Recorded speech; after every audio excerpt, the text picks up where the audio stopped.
will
but the cry,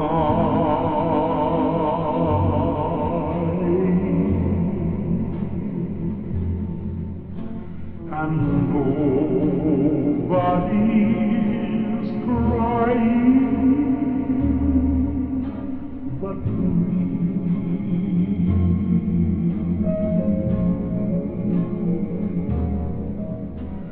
Friends all over know I'm trying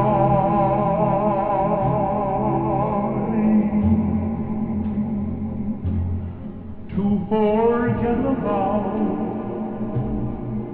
how much I care for you.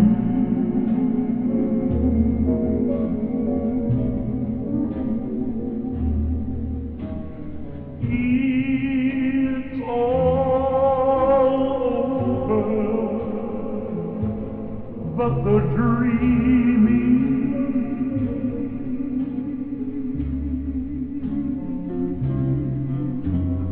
poor little dreams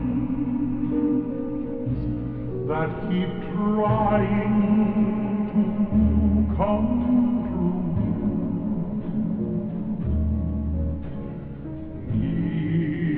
It's all over, but the cry,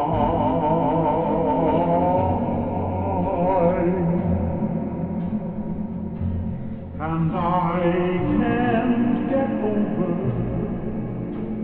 crying over you.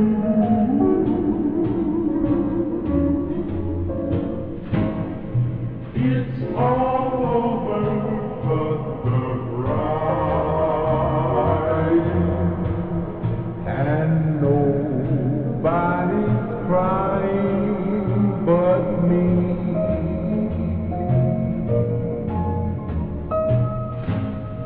Friends all over know I'm trying to forget about how much I care for you. It's all over, but the dreaming, poor little dreams that keep trying to come true. It's all over, but the cry, and I can't get over crying over you.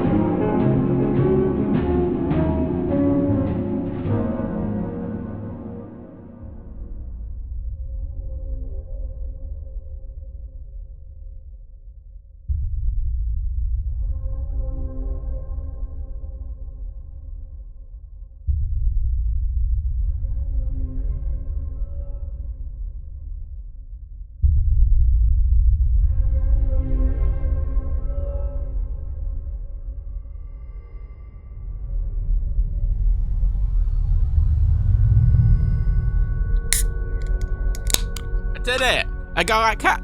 I opened the can! I opened the can, everyone! I did it! I'm like, for fucking ages. No, for fucking ages! Well, so very briefly, if you'll excuse me for one minor moment, while I just click that button and this button, and I press that button, and then I grab this, and then I drag that in there, and then I click that, and then I move that over there, and then I grab that, and then I grab, then I go down to that, and I click that, and then I click that, and then I drag that in over it, and then I listen briefly there, cut that, smooth it, go to the other end, press E, clip that off, bish bash bosh, Command E, click that, click start. Okay. Oh wait, no. Wait, no. No, Command E and then You piddle boy, Matt. You little piddle boy. He's a piddle boy is what he is. That, and that, and that batch of controls. There we go, I'm done! Alrighty.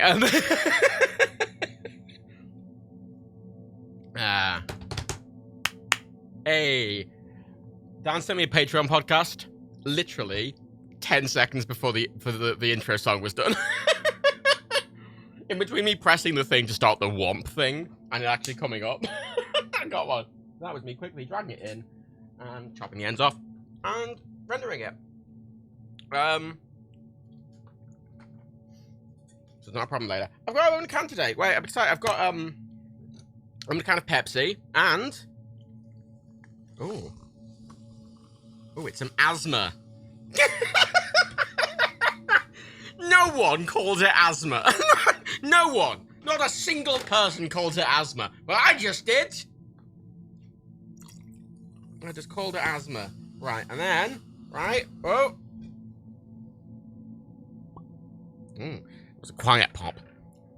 But it's my rum. Oh, that's a good sound. Oh.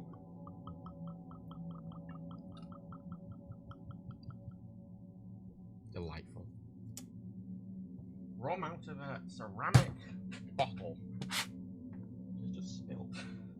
Bad bottle. Naughty. The bottle's got the octopus legs on it. How delightful. Delightful. Beep boop boop. So you don't listen to Dan's podcast? Check if no. Dan will often, if Dan has said something, he doesn't want to go out, he'll tell me. He'll say, hey, there's something in it that needs cutting. And I'll go, okay. And if he doesn't remember what time, I'll listen through it. But if most of the time I get podcasts or things to, like if I get something that's unedited or a podcast or something, he gives it to me and he's got the podcast there and I go, cool. And I drag it in, do that, export it, put it off. I don't listen to half of them. Which rum did you get? Oh, it's look, this is the only rum that's appropriate for rum and coke, and it's Kraken black spiced rum, which I got it in a collector's bottle like years ago in this really nice ceramic fucking chunky boy, and I've been refilling this ceramic bottle ever since because it's delightful. I've just been refilling it. I also have a little bit of rice.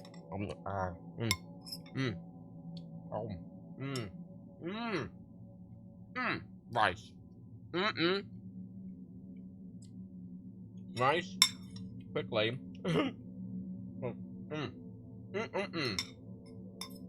I've eaten today. Been a busy day, but I want to play Fallout 4. Because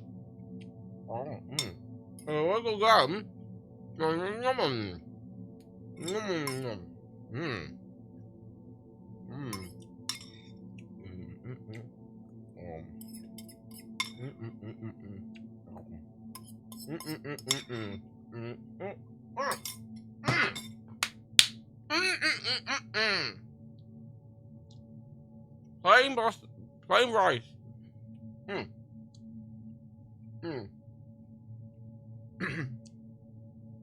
Staple of the fucking Asia. Staple of the Asia. Staple of Asia. Mate, breathe a bit of it in. I'm fine. Let me just take a sip of water.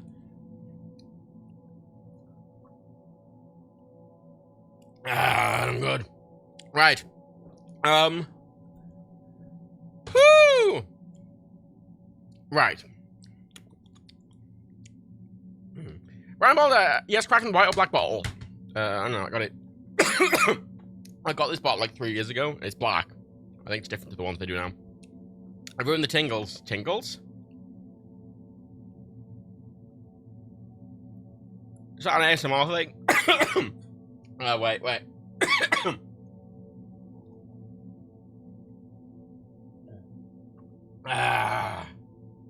Right, take a sip of that.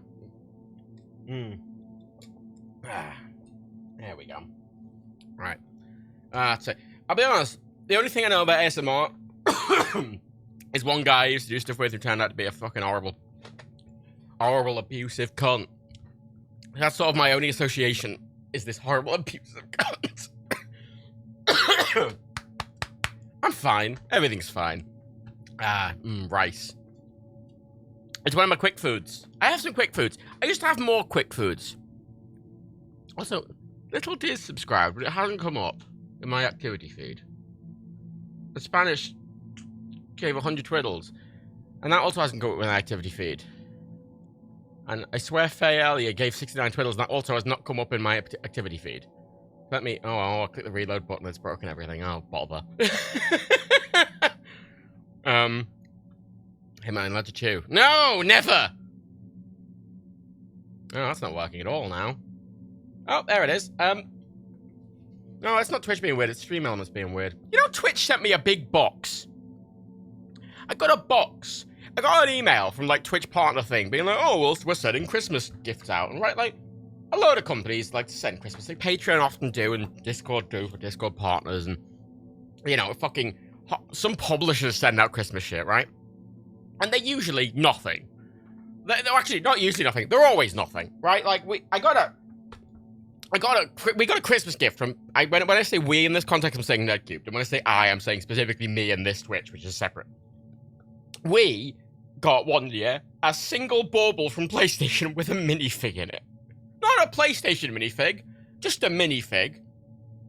And a little car with a PlayStation logo on. Not really sure why, but okay. You know, some things they just send you like just a card, or just like, oh, here's a novelty, like a pin. Discord this year, they sent a, actually quite a nice plushie. Like a big plushie of the pig. Wampus? Yeah, it's like a Wampus plush. And Discord were like, oh, we're doing it first come, first serve thing. And I went, fuck it, I'm curious. And again, me for my channel. So I just progressed it and think about it. And a massive, heavy fucking box turned up. And in it was a Twitch partner branded, like, metal bottle thing. Thermos thing. A set of Twitch partner socks. Twitch partner exclusive metal pin badges. a Twitch USB light, like the Twitch logo is a USB light. A Twitch partner blanket. A blanket. And, last but not least, a Twitch partner branded Connect 4. There's this plexiglass Connect 4 with Twitch written on it, and all the Connect 4 pieces are either like the purple twiddlies or the Twitch partner logo. And I absolutely... It's the weirdest thing. I was expecting nothing. And they said it's a lot of effort's gone into it. It's all custom. It's not just Twitch branded stuff. It's Twitch partner branded stuff. The blanket says the word partner on it, and it's fucking a gradient. It's huge. Like, why Connect 4? They send these things usually as a, oh, we'll open them on stream, and oh, we'll praise Twitch, and be like, wow, Twitch, you're such a good company. Twitch are a problem. They take 50% of partners' fees, which is very non-standard for the platform, and also they don't really deal with abuse on the platform. Also, they're owned by Amazon, which is infamously a terrible company. And even though Amazon bought them, they haven't upgraded any of their back-end technology to compete with other live streaming services, such as YouTube. Alas, here we are. Thanks for the free Connect 4, you're still a bad company. Whack, whack. Anyway, no, socks are 3 pairs of socks. Actually, you know what? I'm gonna grab them. Ow, ow, ow, ow, ow. It came in a branded box as well. Like a really fancy box. A really fancy, like, black box with the Twitch logo all over it. And then inside it, all the things are in special branded boxes. Like, they're not just things they've chucked in. They've made them proper. And the Connect 4 is in this really fancy box with this, like, holographic embossed Twitch partner logo on it. A lot of this is going to Rebecca. Because these are... Right, usually when we get stuff like this, it's for Nerdcube. This is mine. I got sent this for my Twitch. Damn it. Like... I'm fucking taking... Oh, yeah, they're not bad. It's just a pair of purple socks that say Twitch on it a few times. They have some verified partner logos. And this is the wankiest part. Discord, they send out a partner hoodie, and it's just a fucking cheap, the first one, which is a cheap hoodie with the word Discord partner on it, and they send another fancier one, which is like, it's fucking really a fancy hoodie. Both times they send an extra, extra large, because it's America. They're American. Oh, another one that just says partner on the side, and it's a gradient. How delightful. The warm socks. And last but not least, that one has the Twitch logo on and that weird bleeding Twitch heart, purple heart emote. There you go. Great, what a time. What a time to be alive. And all the fucking Twitch channels that are getting it are probably being like, going on the webcam and being like, oh my god, guys! Oh my god, guys! Twitch! Oh my god, guys! Oh, no, sorry. Oh my gosh. Oh my gosh, guys. Oh my gosh. Twitch have noticed me. And it's because of all of your support. All of your... Because we're a family, aren't we? We're a Twitch family. I'm a variety streamer. I'm going to ignore them. You know, I'm trying to find some synonyms for just the Twitch practice of exploiting all of the people in chat. Everyone in chat. Because that's a standard Twitch practice. Twitch I find to be incredibly exploitative. YouTube's pretty exploitative, but Twitch is properly exploitative. Because YouTube relies on, like, sponsorships externally and previously ad revenue. But Twitch relies on direct donations, and it's very much... A lot of people try and guilt trip people into giving donations, or really being like, oh my god... Someone gives, like, fucking some twiddles, and they're like, oh my god... And they really, like, whoa, lay it on thick, you know. And it's, I actually think it's abusive. Which sounds really extreme, but I find it to be a very exploitative industry, which is why I don't do any other shit. I hate the tip jars. I hate the fucking tip jars. They're really fucking, and I always think back to that one cunt. What was her name? I can't remember her fucking name, but she got infamous because she went on. I was like, if you can't afford to give me a $5 subscription, maybe you should be out doing work instead of watching me on Twitch. I deserve that $5. And if you can't afford the $5, you should be out working to give me the $5. And I'm like, Jesus fucking Christ. Most fucking Twitch subs, most Twitch partners fucking think that. They just don't fucking say it. Because they're all cunts. Anyway, there we go, thanks Twitch. Alright, I've just slandered your entire company and all the people who operate under you, but hey-ho. Oh yeah, parasocial relationships are a really problematic thing, Spanglish, because as much as there's some regulars here and I recognize your name and blah blah blah, and I will say hello, and, you know, if you want to tip something, I'm gonna, but that's all it is a tip. It's buying me a drink, like the Kofi thing. But you're not my friends, I don't know you. I don't know about your lives, nor do I frankly care to know outside of like a kind of superficial level, because I'm not your friend.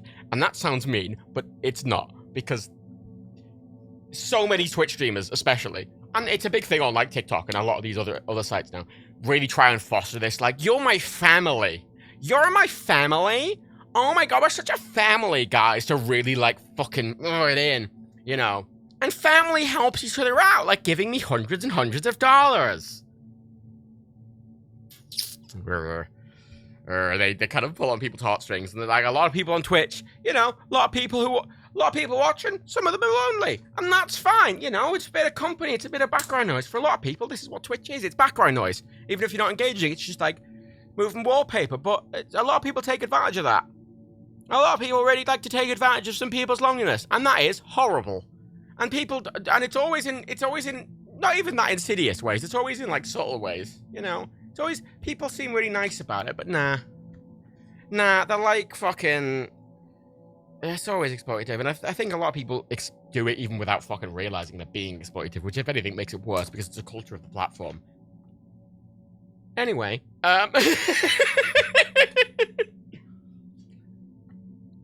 I've slandered the platform and everyone on it. Shall we play for?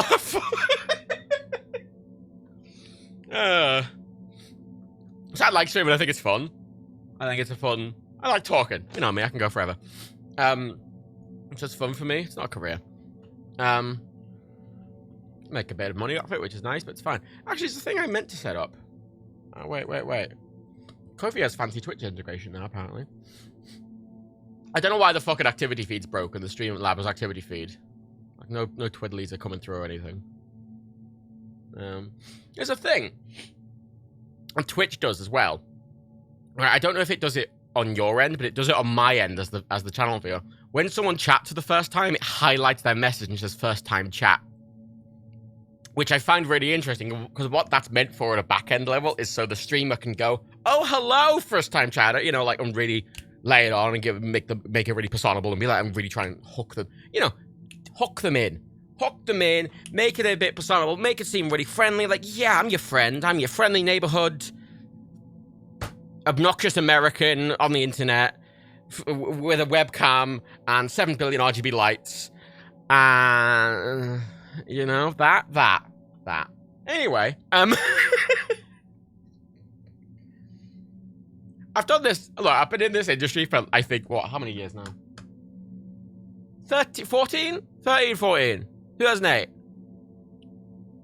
Let's say 14. Let's say 14 years.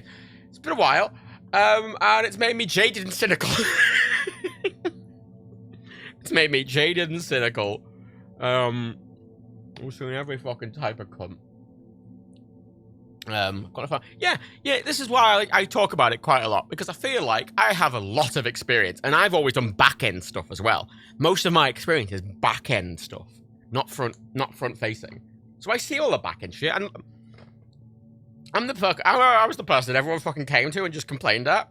I have so many fucking people, like, so many people working for companies or networks or whatever, just coming to me and being like, hey, man, and I'm like, hello, and they're like, so I'm going to tell you everything bad. And I'm going, oh, okay. I know all the shit. It's all horrible. Cause it's an exploitative industry. Very neighborhood, man. Back-end stuff's fascinating. I think the back-end stuff is interesting, especially because they try and hide it. A lot of streamers, especially streamers are more so than Twitch, like TikTokers or YouTubers or whatever. Really try and hide the business of it. They're like, oh, we're just being friends. Like, this is not a business to me, right? Like, I'm just doing this because I genuinely find it fun, and I get a bit of a kickback from it. I made like $100 for, well, $200 a month for this, which is a nice little bonus. You know. It basically just funds the alcohol that I use for the watch parties. But it's a nice little bonus. Oh, there's the back end for me. I don't do any of the exploitative shit.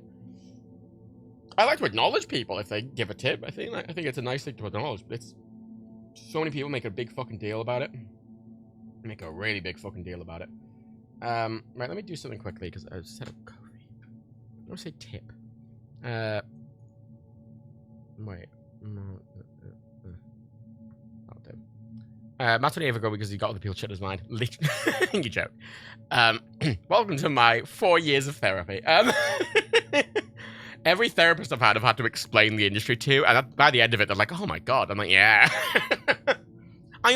Whenever I kind of start with YouTube, the way I lead them into YouTube is the whole fucking Logan Paul like suicide forest. But let's call this like a fuffle, shall we? I always lead them in with that. And then I go down the rabbit hole, and then I start talking about all the pedophiles and the people who like exploiting people, and all the parasocial relationships that people like to forge, and the fact that a surprisingly high percentage of people in this industry do tend to be sexually abusive, which kind of honestly makes sense considering it's a lot of mainly men, mainly younger men who are put in a position of power and influence. And in an unregulated sense, without any boss, over a lot of younger, more influential fans. Influential? Moldable, whatever. Well, you get the point. Yeah, it's not great. What could possibly go wrong, right? You know, even people like, let's say years and years ago, this guy, Hannah, Lamadia Hannah, who used to work for the Yogscast. When she was at the Yogscast, there was a guy she did a lot of stuff with, and I did stuff with him when I did stuff with Hannah, Calfcast. Seemed like a perfectly normal man, did an ASMR thing, which I thought was a bit weird, but fine. Turns out he was fucking grooming loads of people. he was just grooming loads of people.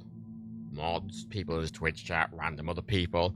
And he's one of the rare people in this industry because he was small enough that because when someone's big enough they can get over it, but he was small enough and a lot of his stuff was based around other people that everyone just disowned him within a day and it just kicked off everything, which was good. Influenceable, impressionable. That was what I was looking for. Spanglish.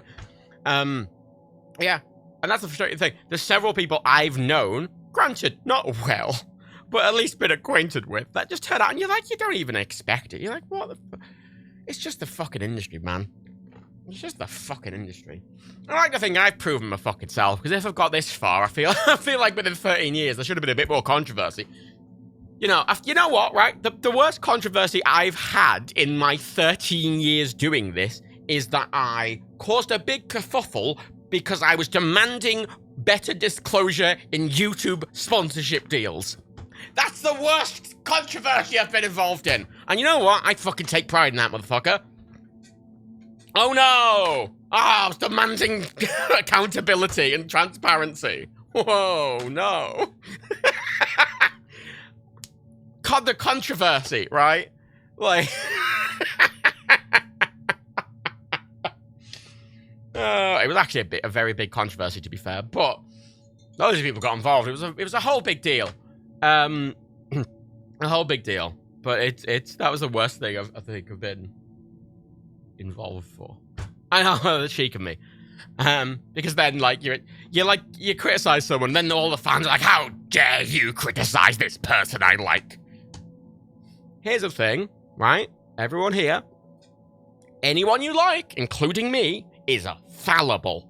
They are fallible. Everyone's fallible, especially streamers.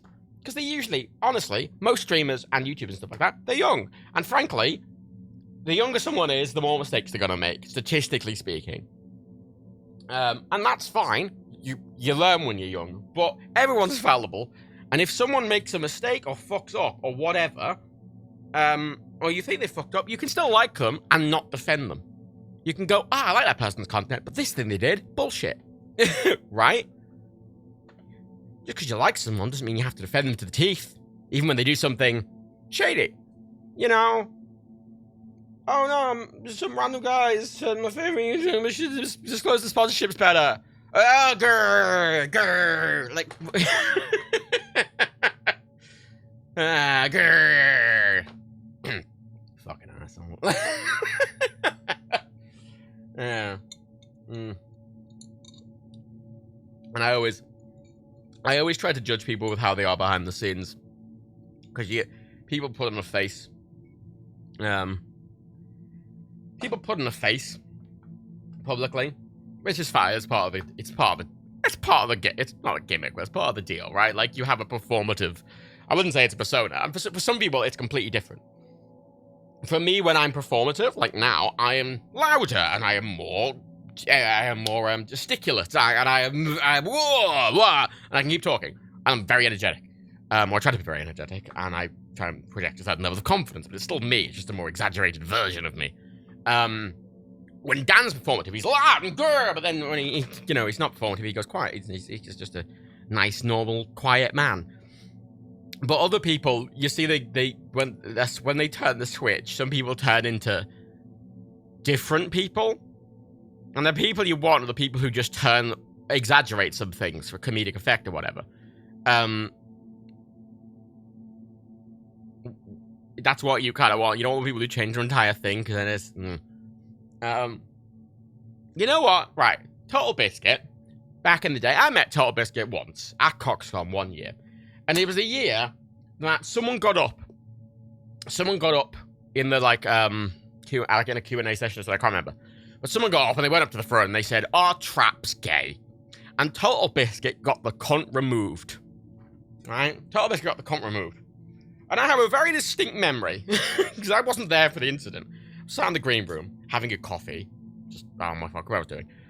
And he came in with Jenna, and he sat down, and then I was the only other person in the room, and then he just ranted to me about it for like 10 minutes. He was so angry that someone would do that, and how insensitive they could be, and how rude, and just hot. Like, how just dismissive and brash and just generally trying to do it to be a cunt. And how I'm just so angry about the whole thing. And I went, good man. Right, like, good man. You get a vibe. You get a vibe. And there's a lot of people, even if they project a certain persona and a certain level of anger, they're very good. And that's how I try and judge people. Which is why, generally speaking, you won't really see me, or even like Nerky and stuff like that, really do anything with people unless we've spoken to them a fair whack beforehand or something. Because people are problematic. Yeah, I know what his loyalty's like. You can tell. I like to think, right? If some of you here, you've been with me while I've been very drunk, and you know what I talk about when I'm very drunk? Electoral reform. Electoral reform and civil liberty. That's what I talk about. And human rights, which I like to think is my underlying principles laid bare. And it's why I quite like it, because if you ever see, whenever I've had John on here, because John very much has, when he does videos, he's very, like, whoa, energetic, and he likes to fill every silence. He's talk. And I love John, but it's very unrelaxed. It's a very unrelaxed thing. And when he came here for that, I think, one watch party we did, he started doing that immediately, and I told him off. And then he relaxed. He started drinking, and he's really chill. And I love John. Bless him.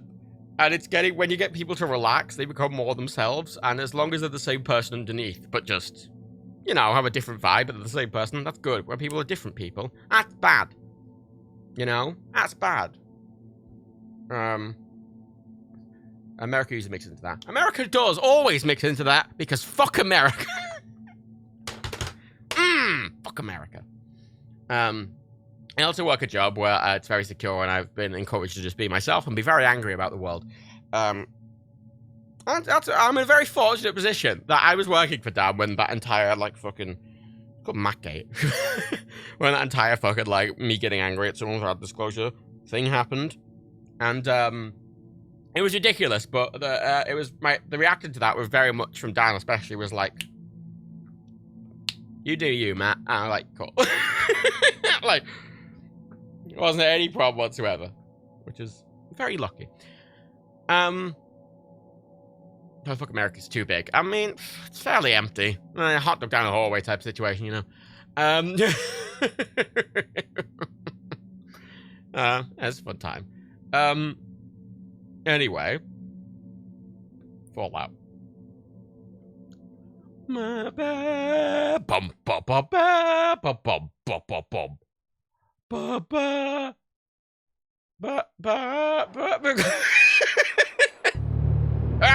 loud.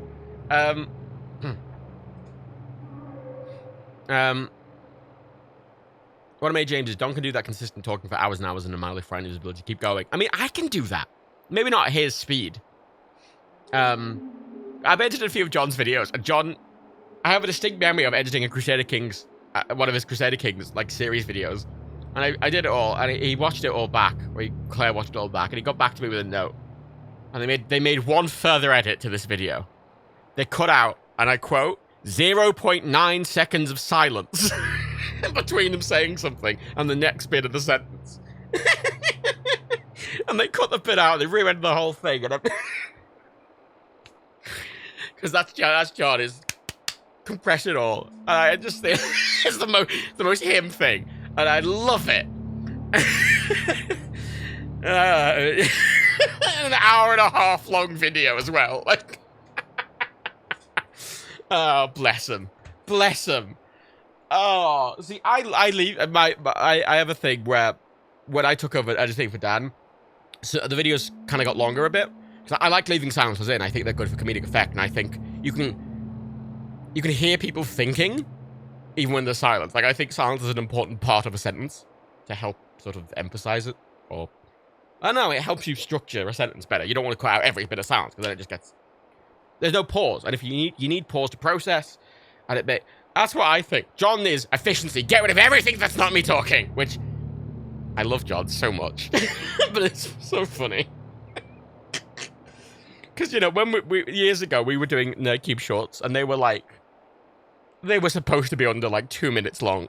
So, yeah, I was aggressively cutting those motherfuckers. I was trying to save a frame here and a frame there, because I'm getting them down. An hour and a half long fucking video. You know, it was like 50 minutes in as well. I'm like, oh, shit. I'm glad you cut that out, John. Someone would have left. Oh, I've got 50 minutes into this video, but that 0.9 seconds pause was far too much for me. Oh, no, I'm going to leave. Brilliant.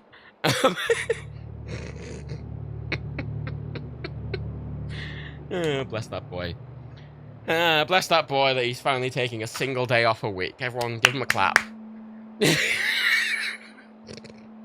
I love him. Dead air. That's the thing. It's the radio thing of no dead air. And to a certain degree, I think that's valid. You don't want to just... One of the difficult things on Twitch, especially if you're a small streamer, and you've got, like, no one in your chat talking or whatever. A lot of people, and I've seen people do this, they just don't talk. And I remember I've clicked random even large streams on Twitch, and I've clicked them, and I've sat there watching, and they don't say anything for, like, 20 seconds. And I'm like... Oh, do something! Like you know, but natural pauses are valid. You know. Yeah, John did used to talk even like ludicrous. I love watching John's trajectory. It's very fun. As many videos as possible, as much information as possible. Make them 7 hours long and there's no pauses at all. Let's cut out the spaces in between sentences. No, syllables, no. Those spaces in between syllables, too much. Cut them down. You know? Like John manually ducks audio, like the s sound. The s sound often causes a peak. An unpleasant peak. All of my audio goes through a compressor on these, so it's going through levels of compression. That's a 3. So the s sound. I have a de-esser, so if I put the background before and I go s, it should be a bit more soft. It's a bit softer. It softens the s sound. John does that manually in everything. He does that manually in all his videos. There's so much effort. Oh, I love John. Oh, so funny. Oh, so funny. Oh, because you want sounds like that to be softened. Like, you know, I have a de-esser, I have a compressor here. I have a thing in answer, a gate. You know, obviously, if I remove my pop filter and I go pop, pop, pop, pop, pop, it's going to peak it. Stuff like that is unpleasant. If I turn the de-esser down and I remove the pop filter and I go, Samuel Saxon had a big pump, you know, that's not very pleasant to listen to. Doesn't John transfer files using a USB stick? He sure does. An external hard drive. I think he's networked it now, bless him, after me complaining. And then Claire sends the finished project file via email. They're a room away from each other. Oh, he's so efficient, but also so inefficient, and that makes me laugh to no end. It's excellent. Oh, bless that man. Bless that wonderful egg boy. How do you get a first round of shoveling to do? I'm assuming that's snow related. I'm glad I don't get snow here. It hasn't snowed in Liverpool for like, I don't know, like 10, 15 years. I can't remember the last time it snowed. Sea air, baby. We just get wind. Wind and rain. It's always warm. But like an unpleasant warm. You know, it's warm from the fucking current. Kind of warm. Meerkat, Samuel Saxon. I don't know why they were the words I went with. Yeah, it shows where my mind goes, doesn't it? Oh, I'm very quickly going to do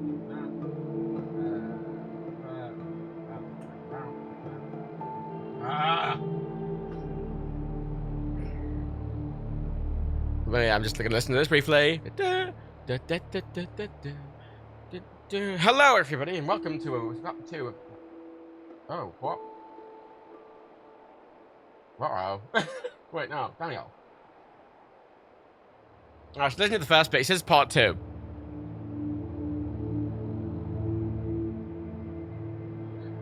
Didn't hear part 1 through. Excellent, good. Good to know.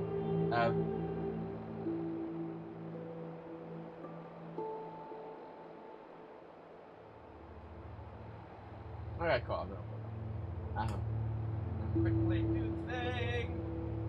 And welcome back, okay. Shut up, fucking Moira! No, you're eager to go! We all know! You don't have to fucking shout about it. Yeah, I get it. Nothing's happening, Moira. Just fucking, oh, Pip-Boy! I'll show it, Moira, you fucking daft bitch. So aggressive. Next collective, I'm making up for lack of snow by putting a perpetual blizzard in my Fallout mod list. That is an interesting decision. Yeah. I did get caught in a blizzard once in Scotland. That's something I would consider here, where I am in Liverpool. It just doesn't snow. It doesn't even get that cold. And if it does snow, it melts within about an hour, you know. Scotland, it was in, like, central Scotland. I got caught in a blizzard, and all the shops closed, and all the trains went off, and I was just stood outside, very cold, I didn't have warm clothing, I don't usually have it. I'm walking around, being like, I'm freezing, it's -10, and everything's closed, and I'm like, and I don't know how to get anywhere. I can't get a cab, all the cabs are gone, all the buses are gone, all the trains are gone, I'm just stood in my own, in the middle of nowhere, being like, And I had to walk to a hotel, and I finally found a random hotel. I was like, hello, can I have a room, please? I'm very cold. Oh, the thing came through. Oh! Bit late. Wait, when the fuck did you send that, Faye? Like it. Wasn't that from... I think that was from an hour ago. So the activity feed apparently is working. It's just delayed by about an hour. Brilliant. Right, let me just quickly upload this podcast. Hopefully it's fine. I'm looking at that.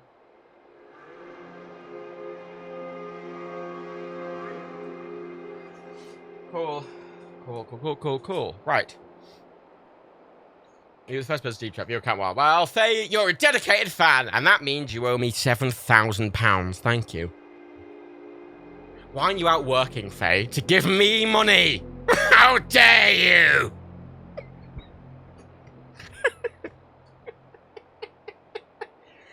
Being a real Twitch streamer. All I need to do is get a tip jar on the screen and then 7,000 other UI elements. And then I'm gonna have a face cam.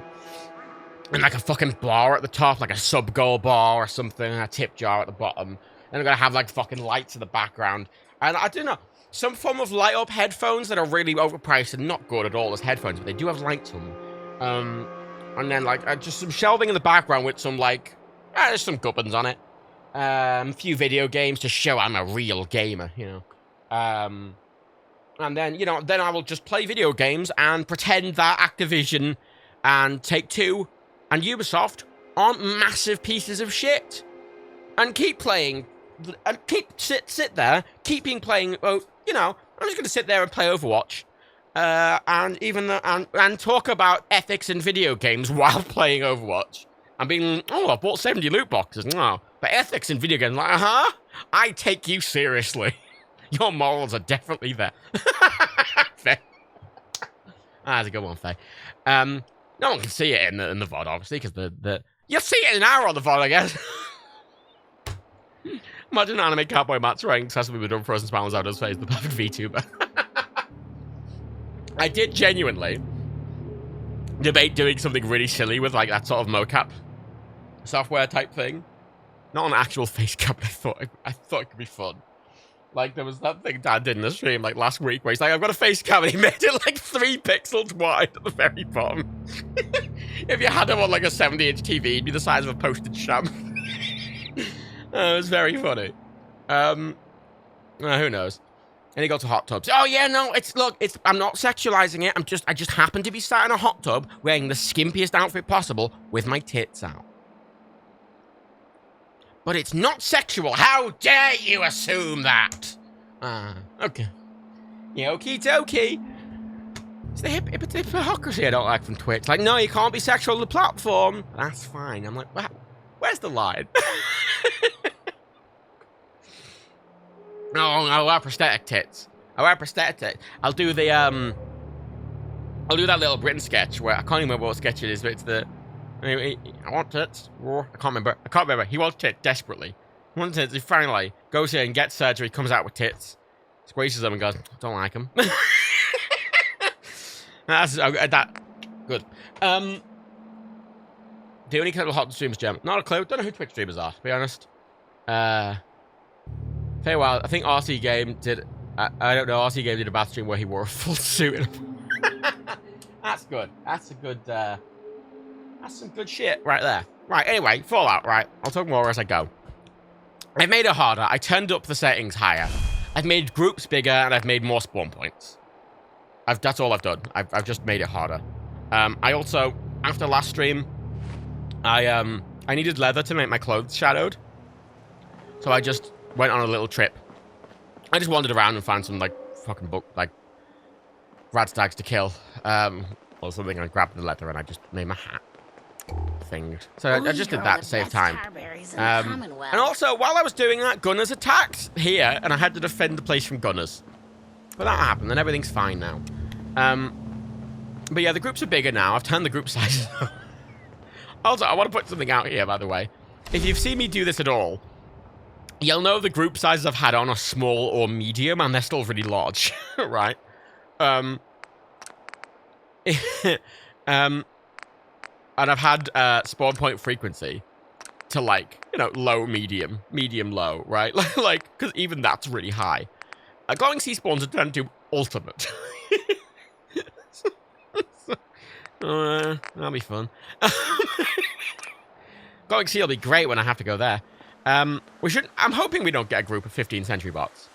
But I have, one of the other things I've done is I turned random group chance to 100%. Like, all groups are random sizes rather than 50% of them. So every single group, you might get a group of 2, or you might get a group of 30. It's more random.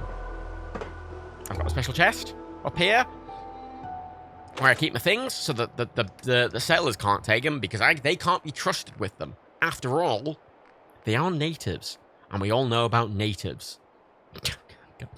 Oh, I need a legendary sniper rifle. That's a point. I'm gonna have a legendary sniper rifle, and I've got that.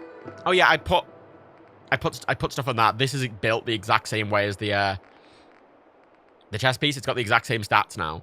It just is Milex and bugs instead of humans. So I'm gonna just swap it out as needed. Matt, stop being English. Don't let us influence you. Look, English? How dare, excuse me. My passport says Irish. You know what passport says Irish? That's right, my Irish passport! How dare you! Now the native comments. Oh, well, well, they are just filthy savages, don't you know? After all, we arrived at the Orpheans, and we, as the British, obviously have legal claim over this land. And that's why we're going to occupy it for 400 years, and then leave, and then pretend like we don't have any responsibility for all the mess we caused. Syria? Not our problem, even though we drew the borders and destroyed the country and took all the natural resources. No, no, no! That's their problem, those people over there. We have been no responsibility whatsoever. Anyway, okay. The retrospect, at some point you're going to make the game so hard that every time you get hit, the game forces you to complete Vault 3. So how it is, the difficulty I'm doing, everyone's still just as easy to kill. Like, headshots to basically any human or anyone will still just insta-kill them. It's just there's more. The way I scale the game difficulty now is I just make more enemies. More frequently. That's all I can sort of do. With that, while keeping the same vibe. Yeah, it is dark. Very dark. Realistic dark. Realistic darkness. I have a mod that makes it realistically dark. It's fucking dumb. We can see Parsons over there, which is where we're going. Go to Parsons. I want to get that fucking bobblehead. I want to get that fucking charisma bobblehead. I'm gonna... Actually, I've not done anything since I got up. I just walked around. I hope you realize I got a drink. how much you did for us. Yeah, blah, blah, blah. Right. That's guys good. Yes, it's every single asset in this game. I legitimately think every single asset has been replaced by a mod. Everything. I think every single texture, the sky texture, the moon texture. It does that weird thing when I turn around, which is something to do with the... I don't know what that is. It's some conflict somewhere. Like, the stars are there. It's just when I move, they just sort of get blurred, and the way the motion blur's applying it gives it a weird effect. It's fine. We're just going to ignore it. It's not a huge problem. All the water's changed. Look how pretty the slog looks. And that looks really fucking pretty. I've never associated the slog as pretty, but that looks really pretty. That looks like a proper... Like, look at that water. A nice water light. Like, someone's placed a custom light here. It's just... Oh. Beautiful. Beautiful. Hey. How you doing? Oh, you getting the tar berries? Yeah, you get those tar berries. Anyway. No, I'm still drinking. Why am I so thirsty? Yeah, that's the thing. The mods I chose are meant to enhance the default graphic game design, not change. So many mods are just like, oh, let's change the entire art direction. I'm like, no. I like the art direction. Wait, I want it to be daytime. Because I can't fucking see. Okay, there's a trade-off. Daytime is obviously good because I can see. But nighttime's good because I am stealthy. Very stealthy. Especially because I've got Sneak 4. And Sniper and stuff like that. Oh. See that glowing? I could either be a glowing enemy or just a glowing tree. Either's possible. I'm just going this direction. I know it's fucking pitch black. It's fine.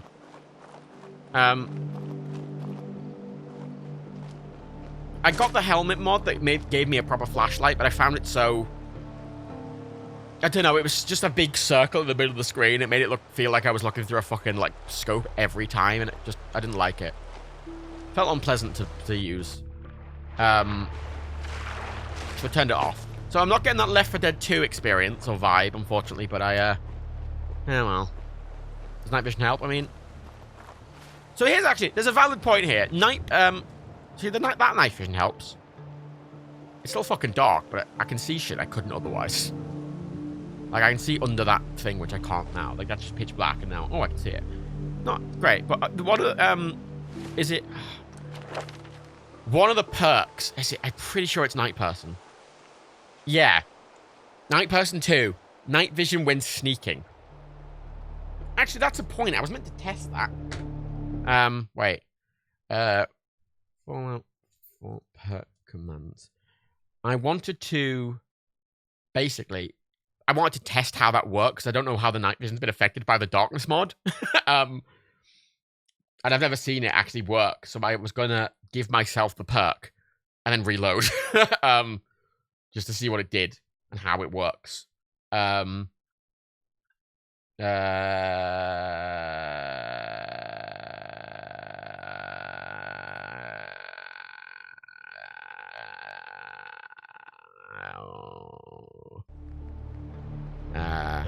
Yeah, okay. Let me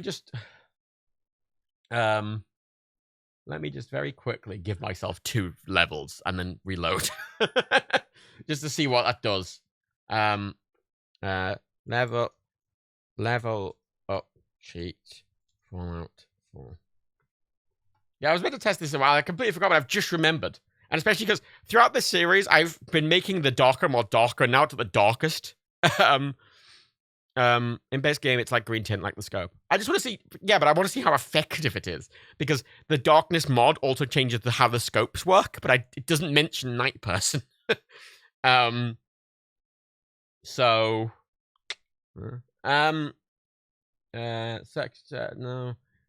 Player add item, no. Player set level. Player mod AV skill. It's gonna be easier and quicker for me to just set them a level. So let's save. Wonderful. Player set level. What level am I? Shit, wait, what? Wait, what level am I?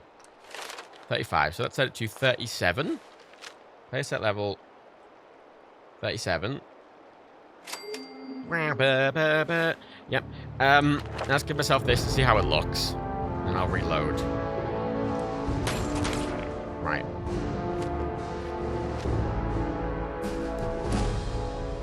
Make a full save.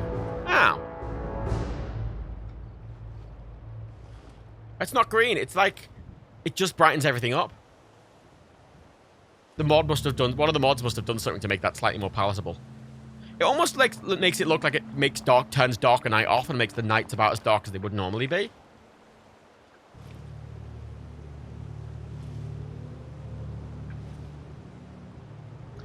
Yeah, I'm gonna get that.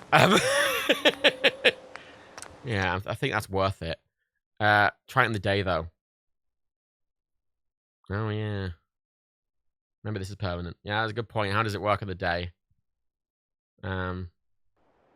Well, no, I wonder how it looks in the day. Wait, let's try that again. Place up level 37. Do that again. Yeah, blah, blah, blah. Time, is there a time set? Time set. No, there is not a time set. I can just wait. I can only wait at a fucking bench or some shit. Right.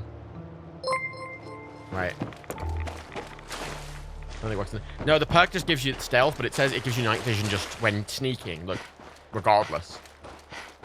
Well, the perk makes it seem like, Can't sit down. Oh, that worked. That came through. That came through. The others are just apparently gone forever. Right, let's just wait, I don't know, like 12 hours. And see how it works in the day. Because, yeah, it's permanent, and I've never seen it before, and I need to know how it works with the mods. Normally, I wouldn't be checking this so thoroughly. It's just, obviously, if I get it and it's shit, and it's really annoying, I can never turn it off. Right. Also means I'll need to have my flashlight on less, which will make me stealthier. Especially in internal environments. It sounds like it'd be worth it. If it's already changed how the night vision looks...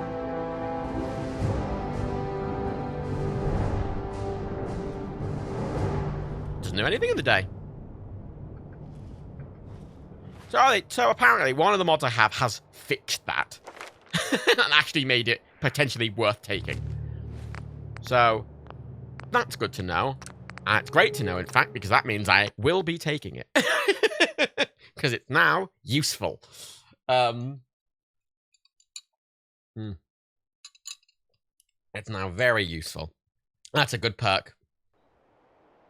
Matt internal at night, not in the day. I thought... You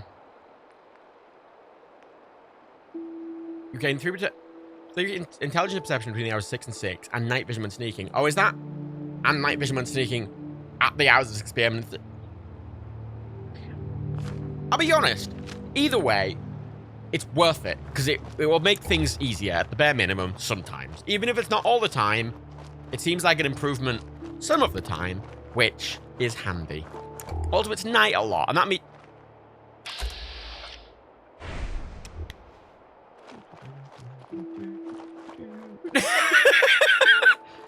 Yeah, I knew there's a Deathclaw around here. Let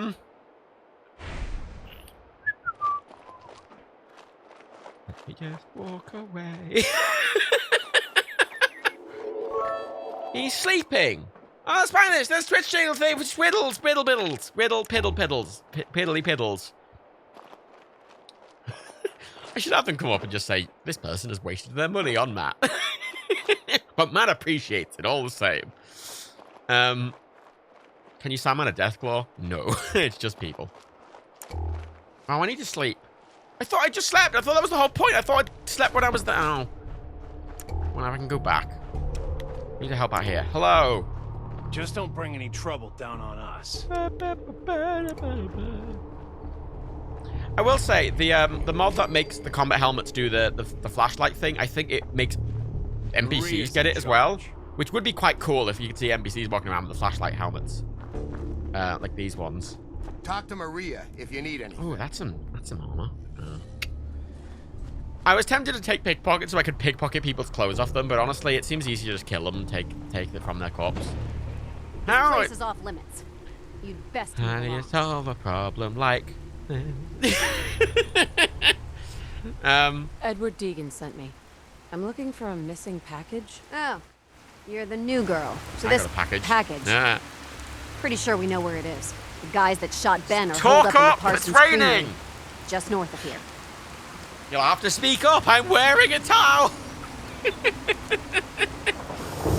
So you've just been waiting for me to show up to do something about those assholes. As far as I remember, I don't answer to you. And yeah, we were waiting for you. That's your job, to deal with unexpected problems that come up. Speak My up! job is to make sure nobody gets into this place. You know, I'm not going to be a dick. Sorry. I shouldn't have said that. Was that an apology? Now I've seen everything. Apology accepted. Hey, be careful. It's weird that they're still hanging around so close. I Normal like that the raiders stock of the grab gun the there loot is and clipping bugged out through by the now. the It's chest like they're pieces right at the scouting bottom place or left. something. I'll be glad when you clear them out. Yeah, okay, yeah, that's fine. Let me... God, I've got the voices turned up full as well. I like the storms being loud. It's just... Oh, that's... you can see how low that volume is. It's so fucking loud. Right. She's not a nice person. No, she's not. What do I want to do? Love. I need to do this to get the fucking stupid cunning charisma 1 bobblehead so I can fucking stumble grumble get fucking the one. I already can hear people in the storm. Me, I shout. No, but you shout. You know, it was that lovely Irish. There was that lovely Irish weather reporter who was in. Was she in Wicklow? I think she was in Wicklow. It's like the storm is very bad. Stay inside and don't go swimming. I think if the game was expecting storms, if the game was expecting storms like that, I think it would have. I could just make out the silhouette. Don't swim in the sea! Like, it's very dangerous. Like, excellent. Like, this is the kind of oh, that's many. But oh, he's glowing.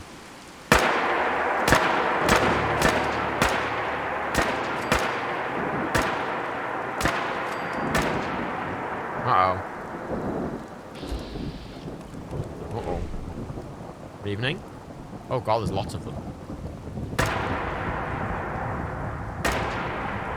Hit the cunt. Oh. Oh, that's what I'm... That's weird. When I held the hold breath button and clicked, I stood up. It acted like I was pressing control for some reason. That's weird. Come on, bitch. Oh, thank fuck. I like there was that RE report that like there's this really right out in the fucking west of Ireland. This guy, this farmer. Oh fuck!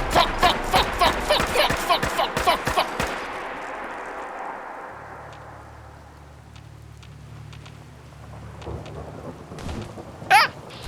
Uh-oh. Kill it.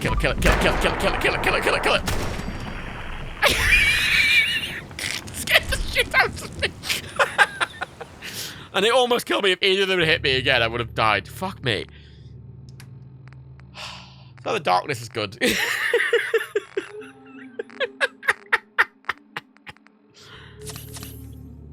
Oh. Ooh. Good lord. Well, that's 2 legendaries, so maybe I'll get some good. Is that my...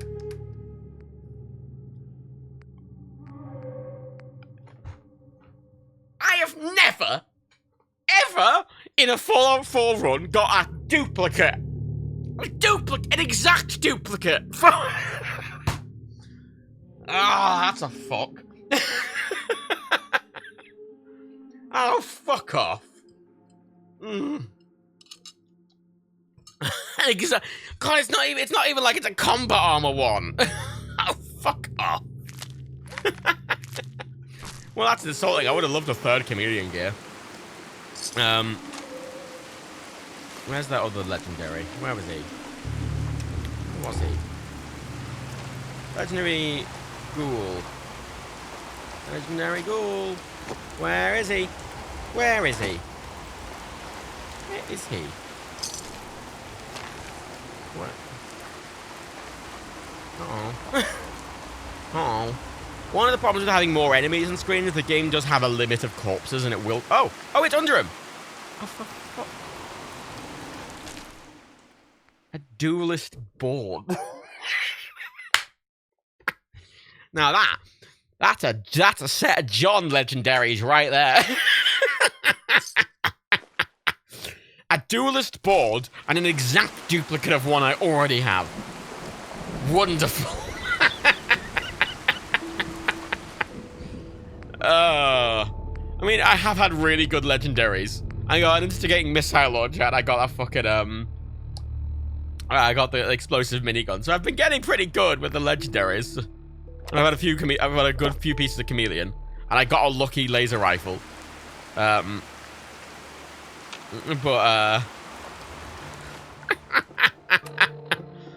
luck finally ran out. Oh, I'm not going to the slog. Where am I going?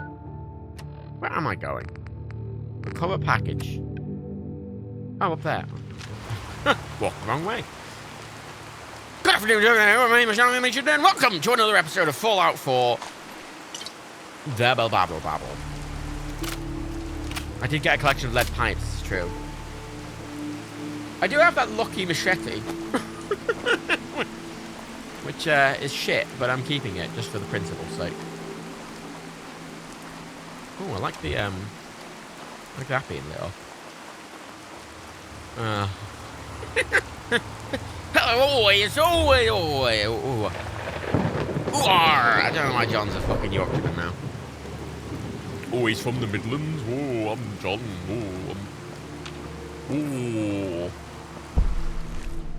Oh. Hello? No, that's a legendary I didn't kill. With an also shit legendary piece of gear. 10% melee disarm chance on being hit. What a piece of shit. 10% of the time you get hit with a melee weapon, it will disarm. In this playthrough, if someone hits me with a melee weapon, I'm probably dead. It's also leather, which makes it useless. Uh-oh. So, the spawn mod, highways, often gunners patrol the highways. Gunners control the highways. And that appears to be a... That's an Assaultron and a Sentry bot. Controlling the highway, so that's good. I like the lightning, occasionally lighting everything. The advantage of the bad weather is it... That's the Assaultron. The advantage of the bad weather is it does conceal me slightly. It gives me more stealth, because if you think I can't see, they definitely can't fucking see. Also, lightning does genuinely mask the sound of gunfire with these mods. Right. Yeah, hopefully that'll be fine.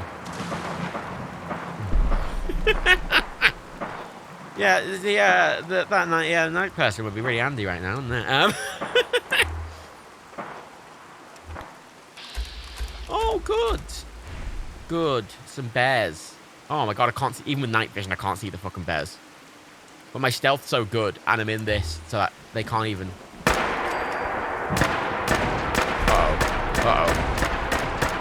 I was taking the punt on the legendary. Oh. This gun's ludicrous, and it's very helpful. Oh, what the... Ghoul Slayers on a radium rifle! Notably, ghouls who notably heal when hit with radiation.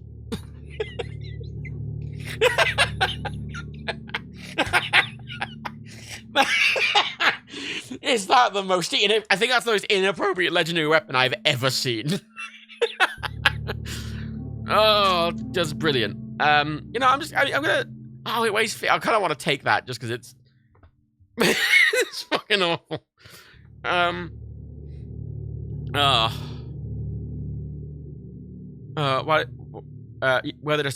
did you turn on the mod that gives you all the... Imagine. I actually really want to take that.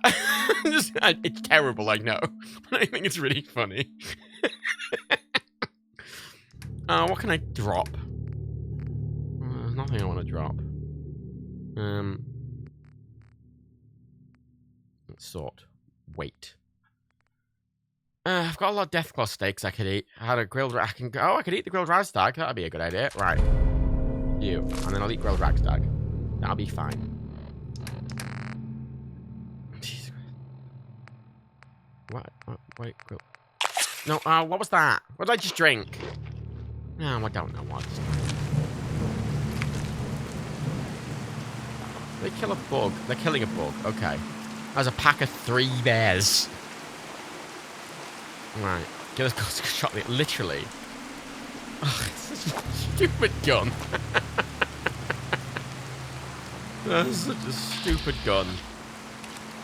Oh. Are they friendly mercenaries? Who took this? Was it mercenaries who took this? And I'm after, or was it raiders? God, I can't see shit. I can't see shit. This is a night vision scope. Wow, this is a night vision scope.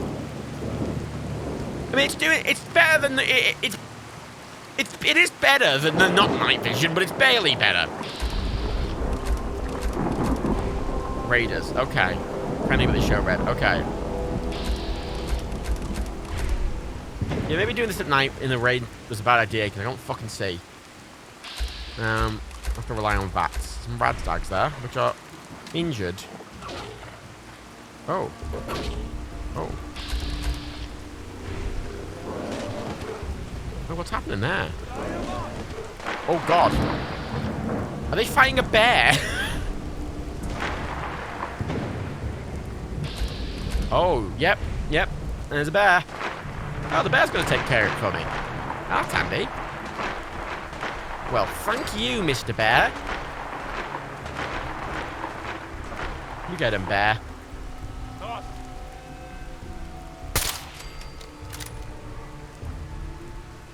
Oh, come on. Alright. I know you can't see anything, but please know that I also can't see anything. We're in the same boat, I assure you. Right, the bear got him.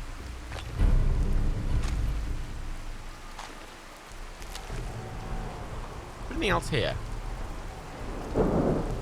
Worth taking. Yeah, might as well have a look. Some ammo maybe. Only Mac is a bit dark. Literally, I'm seeing shadows. I'm seeing silhouettes. If anything is more fun. Oh, 50 cal. I'll take the 50 cal. Oh, and of course the roof boat. Everyone needs a roof boat.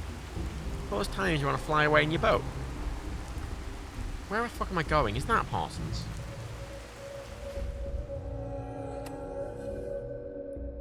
It's not Parsons, but it is glowing. Right. Yeah, the recon scope's handy just because it helps me see targets even in the dark. Just from the pip. Oh, you cuntaloon. I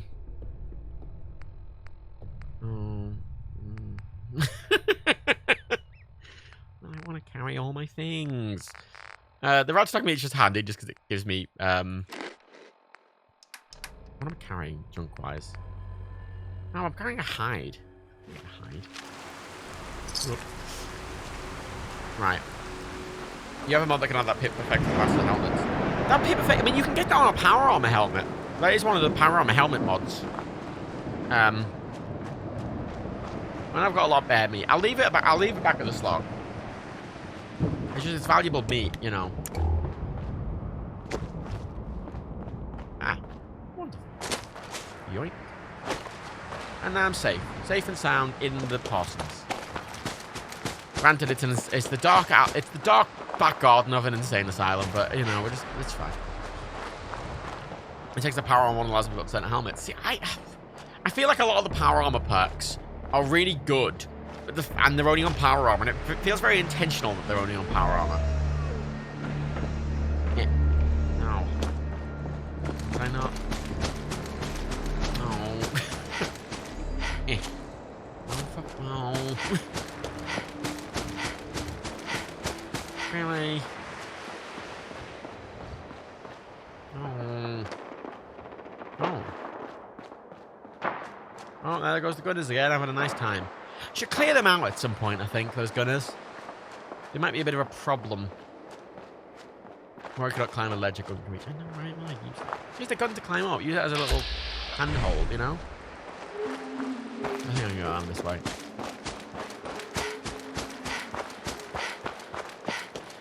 Come on. Come on. Oh, yeah, here we go. Here we go. Wait, am I returning? Oh, it's a Cabot House. Yeah, someone mentioned that. I have to go back to fucking Cabot House. You're right cunt about it. Right. I still have this. I have to come back here. This is what's really annoying about this mission. I have to go back to Cabot House and then back here. Which is just an inconvenience of ludicrous proportions. Because it is quite the trek up here. And it's not, it's a dangerous route as well. Right. Oh, shut up, we can't lock. And yeah, they will lock. Oh, they want to keep people in the asylum. They can't act. Oh, I know everything. You also have to do another quest. Yeah, but the other quest is next to Garrett House. It's like, the prerequisites aren't the problem. It's that I have to go back to Garrett House and then come back here later. Coming back, have Jack with you. Wait, does he actually follow me during that? Oh, that might be a problem. I wonder if Jack will be essential. I wonder if he will... Because if Jack's not essential, that might be a significant problem. Oh, he leads the way, does he? Have to follow him all the way back. Yeah, oh, he's probably going to die, isn't he? He's probably going to die, bless his little cotton socks. Let's have a sleep. Let's have a nice long sleep. He's essential. No. Yeah, but again, I've got a non-essential mod, which makes most people not essential. Some people get added post-active. Like Preston and Dance get added. Don't know if Jack would. There's a laser pistol and a laptop. Yeah, I don't know if it's survive against the group of 20 raiders, I'm gonna be honest. I'm not overly confident in his abilities of without him, no bobblehead. Yeah, that's what I'm worried about. Without him, there's no bobblehead. Does he not have a key on him? Can't I just take the key off his body and use that to get into the room I need to get into in his office? See, the only thing about that is New Vegas would let me do that. New Vegas would account for him dying. No, he does not have a key. Of course, why would he have a key? Wow, why would he have a key? What a stupid question. An RPG where a man has a key to his own office? Ludicrous. How silly of me. What a fucking idiot am I? Right,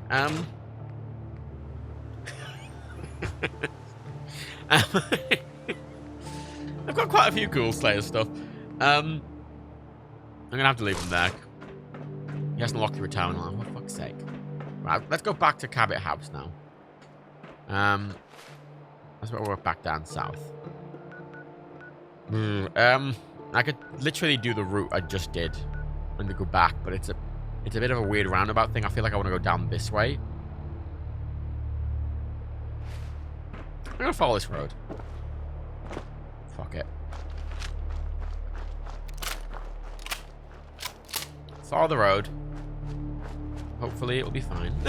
It's this road, yeah. The never-ending shotgun's interesting. I just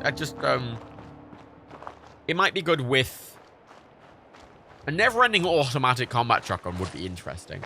It's pretty heavy, and the shotgun ammo is really heavy, and I don't know, I'm very limited by weight, and I'm finding myself just using this gun, and I'm sometimes using this gun, and I'm sometimes using this gun. This laser weapon, I'm never fucking using. It's really good for, like, it's a really good VATS weapon. Most situations, I'm finding it's more efficient to just shoot them repeatedly with this gun I'm holding. I can hear gunfire.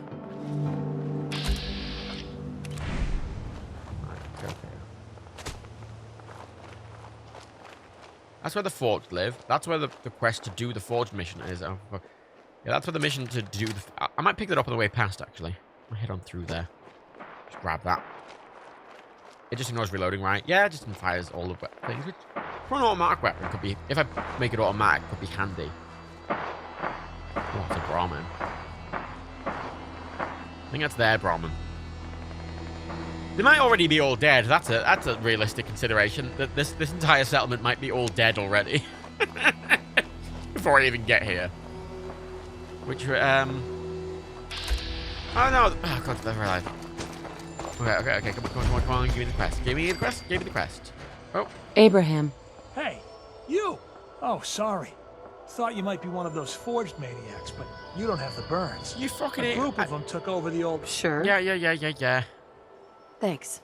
Least that bastard. He grabbed my Jake's granddad's old... Oh my god, I got the legendary sword! Oh god, gush diddlies.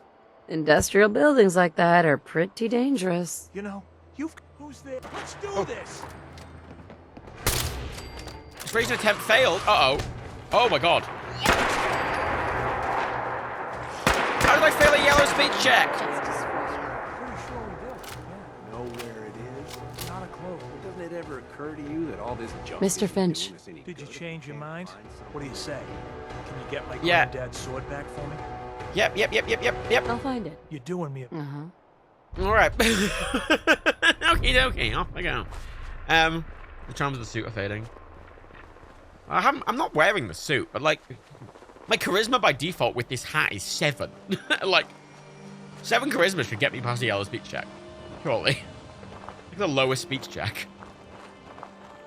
Nope.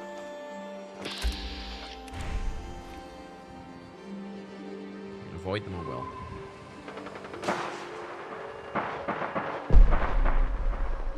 Ah, it's a group of super mutants fighting a group of robots.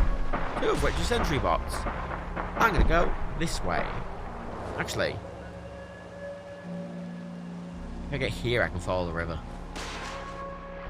I'll leg it to the other side. Oh, of course, I have to as well. I don't actually know what's been swimming. You know what? I'm just gonna go as fast as possible to the other side. Yeah, I don't want to go there because then I have to go all the way around. I want to go here. And then I can just swim the whole way back home. I want to go back home before going back to Cabot House. What's that saying? Over my dead body? Mm-hmm. Yep. Alrighty. Oh, good. Oh, good. Oh, I'm fucked up. Oh, I'm fucked. Oh, I'm fucked. Oh, I am fucked. Right, Kill.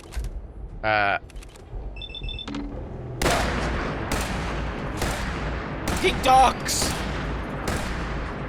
Shoot the cunt! Oh my god. This is what the VAT gun's for, but it's not. Oh my god, float.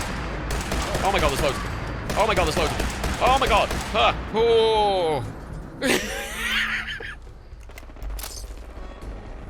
The joys. Oh god, they melted. Duct tape. I've done with this. Oh, I do have the space for that. This is why I like. Any of them are on their own aren't so bad, but a group of them is fucking dangerous. Properly, really dangerous. That's right. Let's get some healing on the go.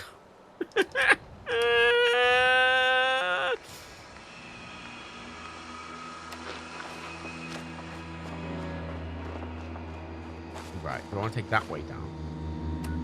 I do.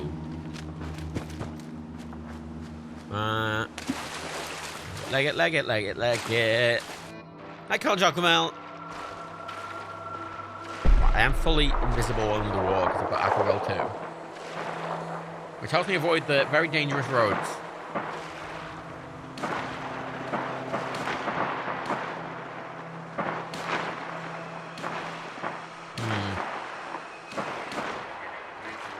I feel like the safest place, to be honest.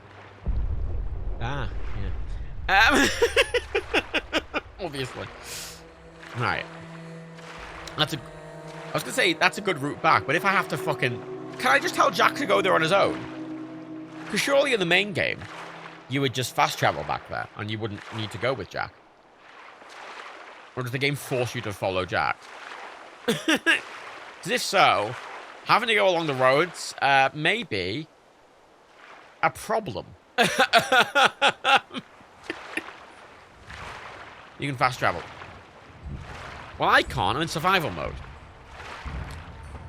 But if you can fast travel, that surely means that Jack doesn't have to follow you. Or would he swim if I swam? You can meet there. Oh! You don't have to be with him. Oh, good. Well, is that good? I don't know if that's good or not. Because if I'm not with him, he's less likely to encounter problems because they're not spawning. They're spawning less, but at the same time, if he's with me, I can at least try and protect him. But I obviously can't protect him if I'm not there.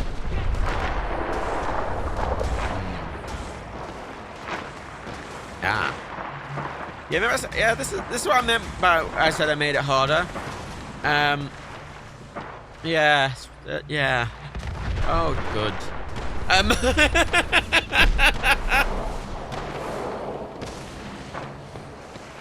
Right.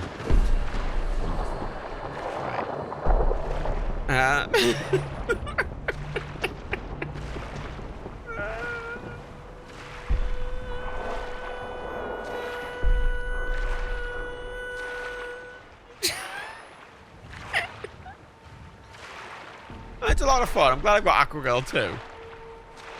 Jesus. So I'm gonna go back home, drop all of the shit off. Then I will head back to Cabot House. Because Cabot House is a pretty straight one. I just go along the river and dot in. Next collective, I remember the place where I encountered a swarm of death claws in a small town in the west. Atlantic Banks. Apparently someone got eaten told. Yeah, that gonna happen. Death claws aren't the worst. Although a pack of them might be. A single death claw is not too bad. So I can just shoot them in the belly as they charge me. Bang, bang, bang, bang, bang, and I can take them down. But if there's a bunch... That's the thing. Swarms are dangerous. Most enemies alone are fine, but... Swarm. Oh, that's scary, motherfucker. My plan is, I'm gonna... can you tell your mod if Jack is killable or save him to a test? No. The mod... basically, how the Essentials mod works is it removes the Essential tags from everyone. But the game will reapply Essentials tags to certain characters. So, it can't remove it for everyone. It will just... the game will just re-add it, effectively. And Jack might be one of the people it re-adds. I mean, I feel like they probably would re-add him just because he's essential to the quest working. And he has to travel on foot. So I feel like it makes sense if the game re-added the Essentials tag, but I don't know. And saving and doing a test, like, it wouldn't make a difference. Like, I have to get there and it has to go. So if he dies, he dies. Like, either he goes and he dies and I don't get the charisma bobblehead, or I don't go at all and I still don't get the charisma bobblehead. Well, might as well at least try, right? I'm back here, right? You, weapons. Take, weapon, no, weapons. Take, why the fuck do I have that? Right, take this useless piece of shit. Right,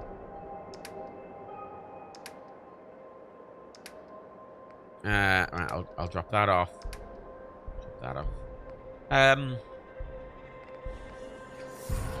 Drop all that, drop all that, drop all that, drop all that, drop all that, drop all that. Drop 2 of those, drop all that, drop all that, drop all that. Drop that. Right. I've got these, I'm keeping a lot of those things to sell. Keeping a lot of those things. Never been a hammer and nails sort of guy. Sorry. What? Sorry. No, please, no.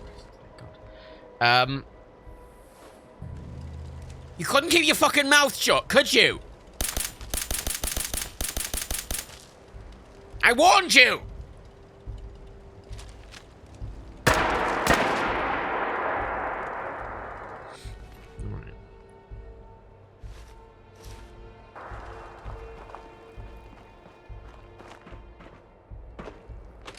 Look, I accidentally invited him here, and then he's just making a fucking sarcastic comment every fucking time I do anything. What do you mean you're oh, for fuck. How? Great. Right, he's just gonna be there now. Good. Could be in the way. I did warn him many times. Like all those other times I was there and I definitely complained. No, it definitely wasn't the first time I warned him. 100%. Hundo percento. A reminder to any other companions. Take Kate! Not gonna kill Kate. Curie, I like Curie. Curie's not gonna die. Piper might die, but I don't think we'll ever get Piper because I have to do her interview and I'm not gonna say the word Sean. Codsworth is fine. He just bumbles about. Strong can be annoying. Strong can be quite annoying, I will say. Who else? Who else is there? McCready, Strong, Kate, Curie, Codsworth, Hancock, and Nick. Yeah, all of them are fine. All of them, I can deal with all of them. McCready's just like, whoa, I'm a big fucking bitch. Like, shut up, McCready. We know. Don't have to keep fucking reminding everyone. Whoa, I'm a bitch. Whoa, I'm McCready. Whoa, I'm hammer and nails. Shut the fuck up, cod. Didn't ask you, did I? Didn't ask. Wanted your opinion, I'd fucking ask you, cunt. Yeah, I'm gonna leave that here for the time being. That'll be useful when I go into the glowing sea, I think. Because the glowing sea's radiation is also higher with the mod I've got. I think 4 times higher.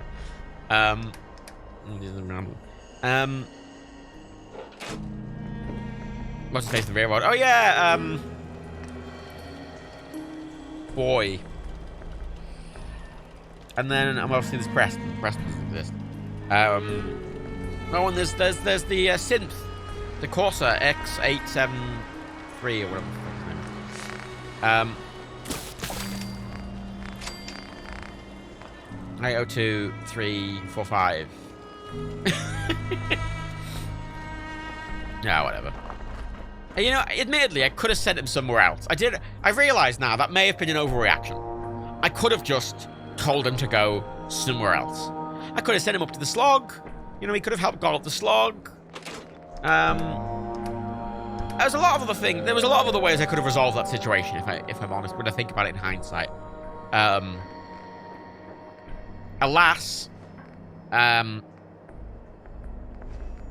he's dead now, so.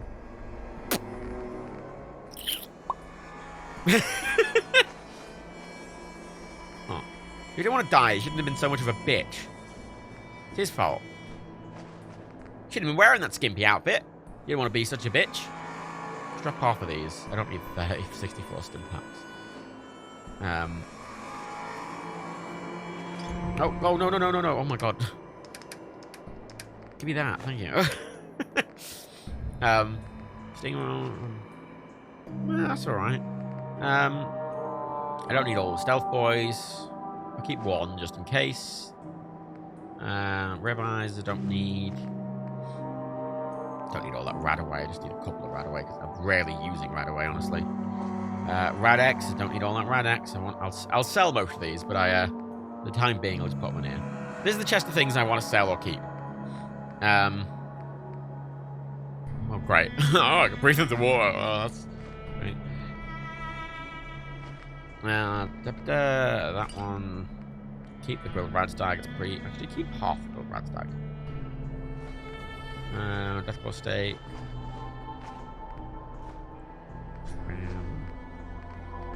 Buff out.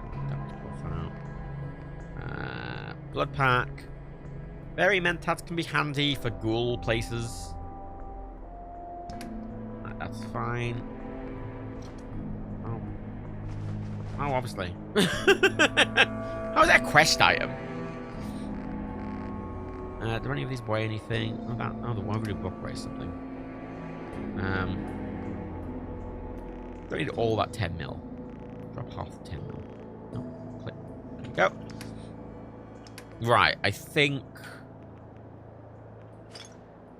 that's fine. Yeah, give him a wait quite a bit. Konak, if you don't follow Jack, you may have a long wait to tell if he doesn't route. I mean, I have to go up there anyway. So, looking for more building on the slog. Well, that's the thing. In the slog needs more defense, and he would have been a good guard. Yeah, well, actually, should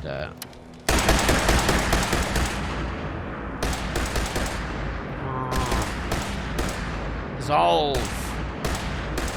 Dissolve! Dissolve already!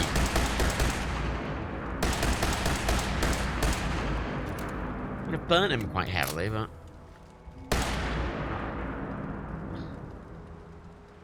Ugh. Can't even decapitate him. What's this shit about? He's still got a gun. I can't even take his gun off him. Is that why he's heavy? Oh, well.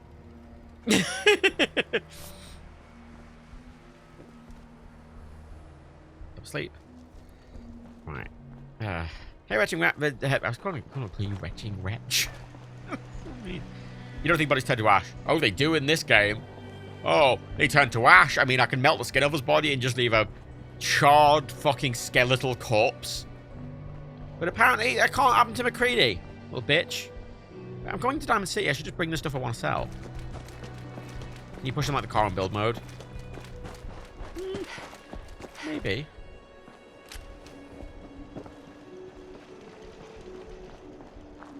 I don't have a knife. Let's go to Pickman's to get a good... Oh. Let's go to Pickman's to get a knife. You bet once they're dead. No, I can decapitate people once they're dead. Hang on.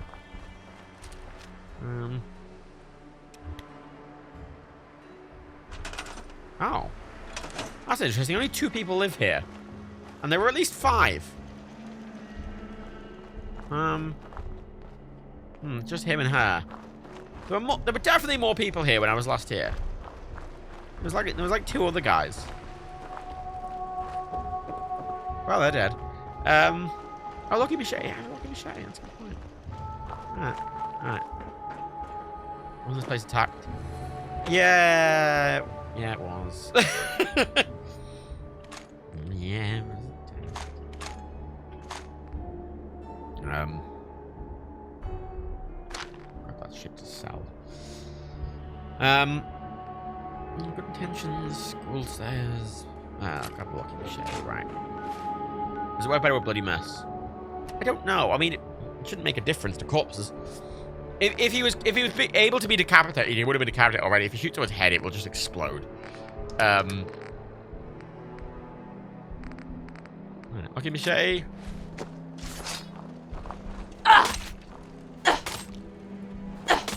Oh, that's very unpleasant.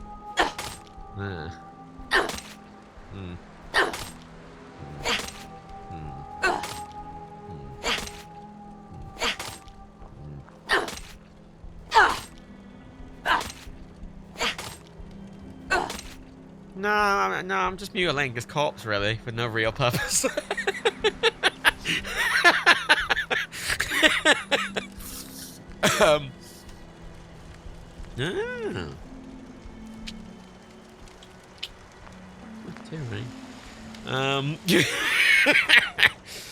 The console commands work. Oh yeah, I can move them with console commands, but that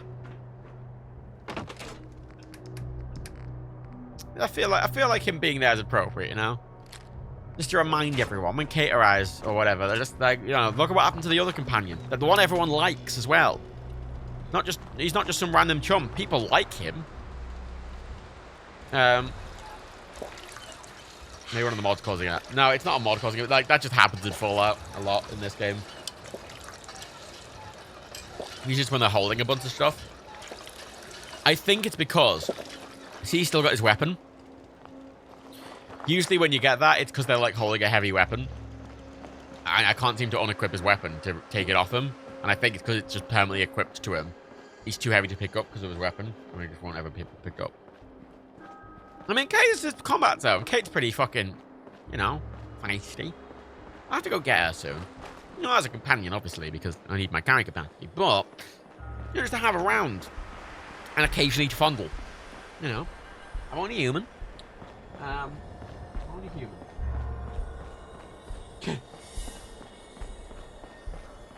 People see you, fat man. Ah, that's why I put it in the special safe. I wonder if they can. I imagine companions will still open safes. You'd think a safe would just be like, this is for me and only me.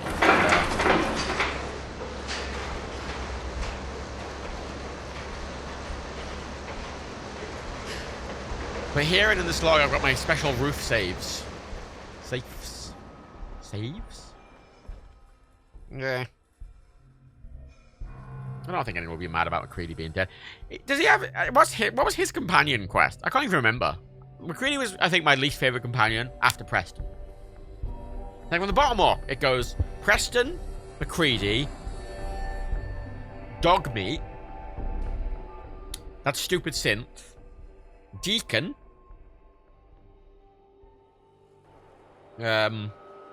Deacon, Codsworth, Hancock, Kate, oh, Piper's down there somewhere. I think he's the top. Point is, Synth free shopping right here. Right. Arturo. No, let me put my suit on. Sell some shit. You know, a shotgun's great insurance against... Yeah. Let's see what you've got. Feel free. Yeah. Take this shit from me. Sure, that'll do. Is there anything? Oh, so a big boy. Big boy is a.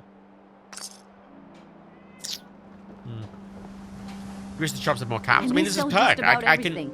There's a perk you can get to give them more caps. Let's see what you've got. A bit of the game has built that in. Really interesting. Capacity, heavy assault rifle. Yeah, assault rifles now. I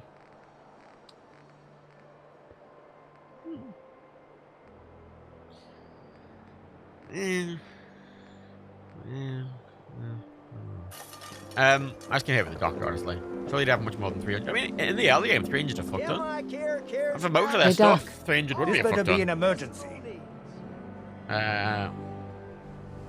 Patch me. No. No. Right. No, I will not. You should have brought the sellable stuff. I did. I brought some of it. Thing is, anything I kind of want to buy, bothering you? I will just bring shit to trade for it. Extra. Like, is your neighbor really human? We have the exclusive. I'm getting money, but like for the most part, if I need to trade for something, I'll fucking just do it. 6 grand's a lot I've got currently, so fuck it, whatever. Only the best doctors probably saying on the title. I mean, yeah, you know, someone's vomited on them. It's not an uncommon thing to happen. You know, so if you wear scrubs, change out of them. Ties though.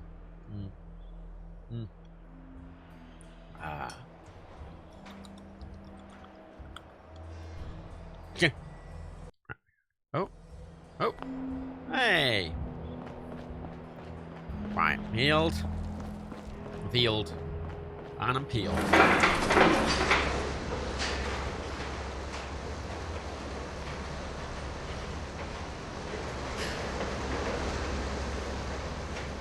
The nice thing is, once I get local leader, after I've done this fucking quest. See, the problem is, if he dies and I can't get the charisma ball head, I'm just gonna have to waste a fucking level up on getting charisma up 1. Oh, what's fucking happening over there? Oh, ow, it's always Triggerman. Right, Pardon me.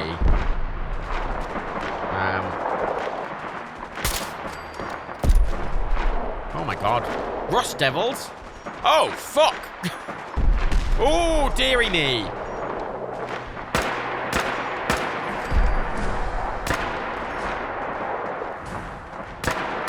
Oh, uh-oh. Oh, they were already mostly down. Legendary Protectron Basilisk. Sentry Bot Carnage. Ah, this is going swimmingly. Yeah, that's Sentry Bot taking very little damage. Right, it's always fucking here, isn't it? Look at that cunt. Uh-oh. Oh, they're after me. Oh, they're after me. Uh-oh. Oh, dear. You're sort of on my route, guys. I need you to, go the other way. Just, my base is through there.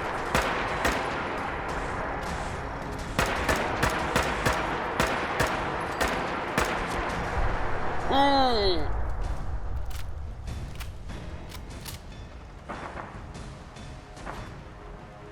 Protectron will be slow. Ow. Fucking it's hard. Oh, there's raiders as well!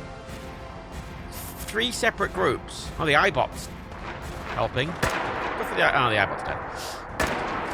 Well, I appreciate you trying, buddy. Oh, there's a legendary raider as well.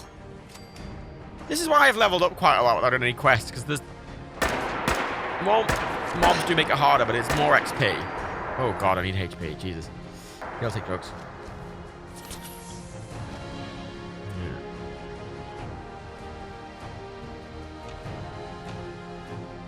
Oh.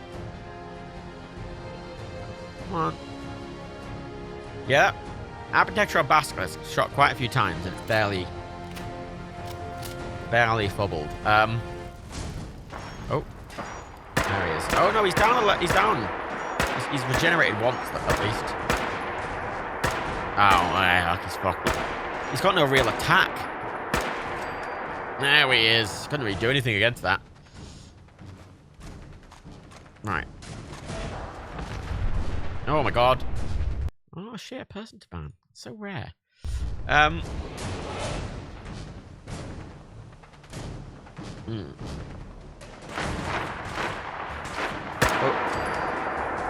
Yeah, I won't do drugs unless absolutely necessary. Unless absolutely necessary, because they are damaging. I had to use a lot of ammo there, though. I might do another trip back to Diamond City to buy some ammo. Right. Right, so it's Triggerman and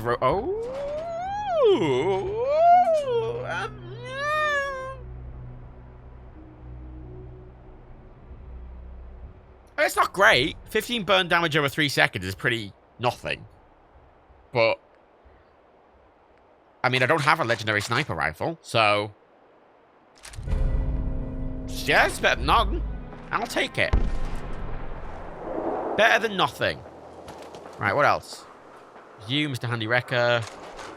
There was a couple of legendaries.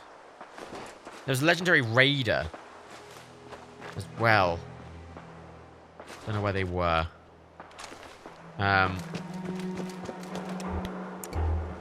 Tektron. Let's grab everything.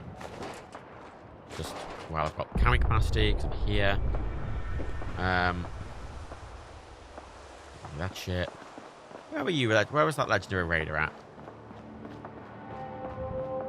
See, that sniper's got 50 on already, so I don't even need to transfer a lot of my shit over. Legendary raider. Oh, what I got. You?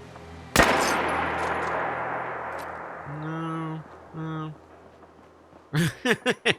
See, there's enough enemies that people will just despawn. The game will cull bodies. More regularly than it might otherwise. Oh, there's a Rust Devil.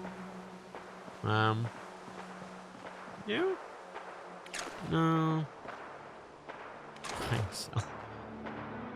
Okay. Oh god, there's a lot of fucking people. I mean, this is the thing. When I turn up the the amount of enemies spawning and stuff like that, you will get a lot more just factions fighting amongst each other, which is kind of cool. The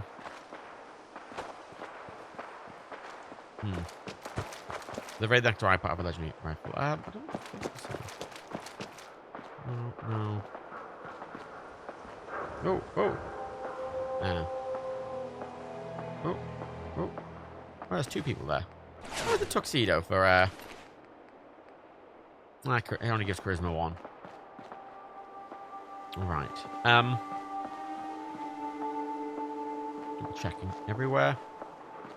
Because another advantage of having a lot of spawns, you get more legendary rolls.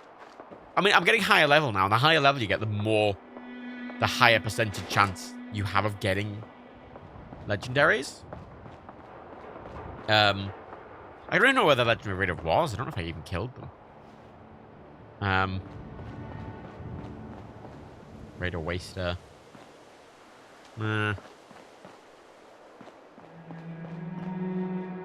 I think we've lost one of them, sadly. Yeah, the environmental fights in there, especially because 3 has loads of the environmental fights, and one of the big things this mod does is just add them. Kind of not. That's not the point of it, but it just add them by design. Just, you know, because you're spawning a load of things. The factions aren't aligned to each other. Go over there. Yeah, double check. They were over here somewhere, I swear. They're fighting. Oh, there they are. Actually.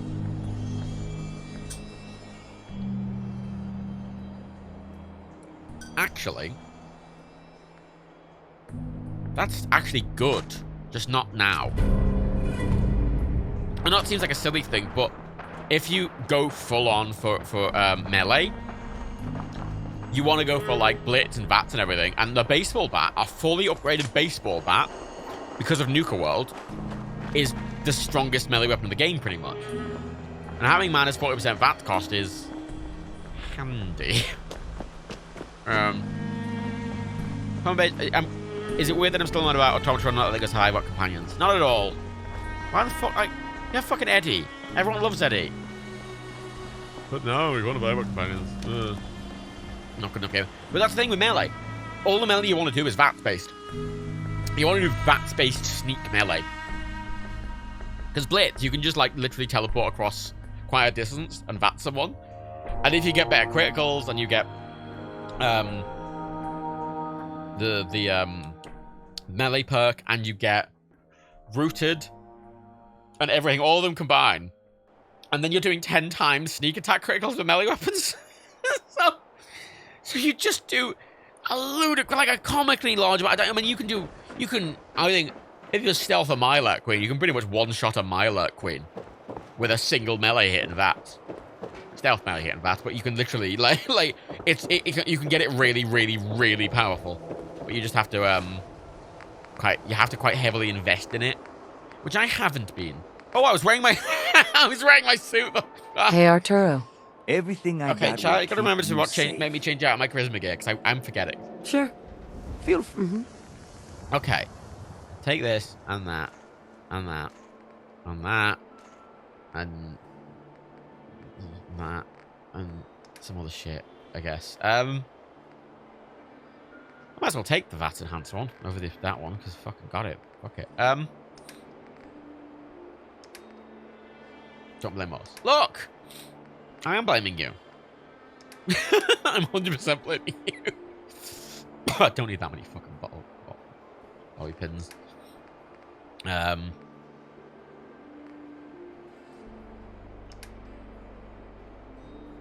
No, shotgun cells. Right, give me 45, you bitch. Oh god, that's so expensive. It's so fucking expensive. Jesus. Fine, fucking hell. Fucking scamming motherfucker. John's Bacon run was melee. Let's just think melee. I think my last build of this, I did after I got everything up. When I started getting to really high levels, I invested fully in melee pretty much. A Tourist Scout PS5 is fucking totally. Right. I'm gonna go back home. I'm gonna switch over those weapons. And then I'm gonna bring a bunch of shit back into Diamond City, sell to it to Toro while he's got a load of money. And then I'll go off. I know it's annoying levels back and forth, but here we are. It's a bit annoying. Hammond's Isle is usually a place I get, and it's usually really secure, but the way it is now, it's not very secure. I could make it really secure. I could put fuck tons of turrets around. Jeez, it's so loud. I can put fuck tons of turrets around it and make it, like, really powerful. Later, which is probably worth doing, because the amount of shit that spawns around here, having a lot of defense would be advisable.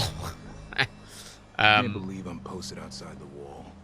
Who the heck did I piss off? I don't know, every other fucking player that's in the Commonwealth, because clearly they're all here and they're all angry at you.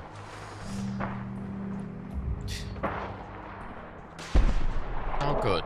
That was close, didn't I? It just feels quite... it feels very... a lot of anarchy. When you turn this mod up to full, it's just constant gunfire all the time, which is just silly. But I like it this way, because it feels... the world feels alive, but it still gets quiet. And you can hear it's a little bit of gunshots off in the distance. I think...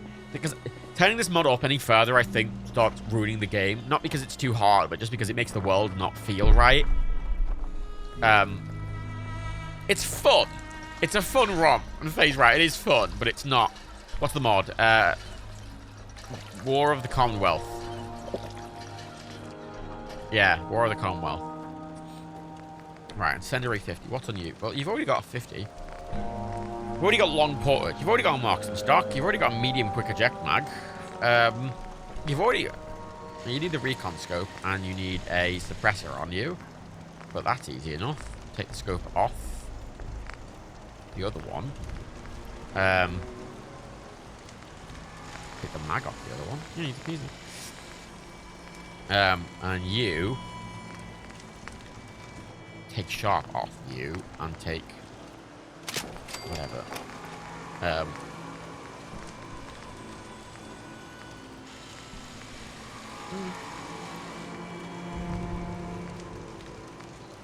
Sharp, and then we put aluminum.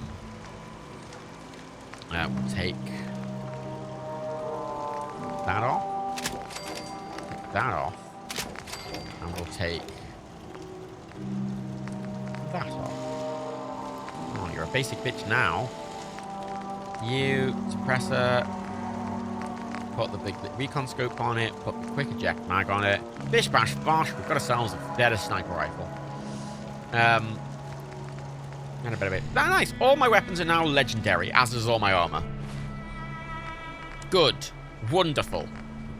That is a nice place to be. I want a better legendary on the VAT enhancer is pretty good for the base build bat, just not at the moment. Incendiary's not that. Incendiary's not bad, actually. It's not great. I'd prefer something else, but it's definitely all right. It's definitely all right. No. Yes.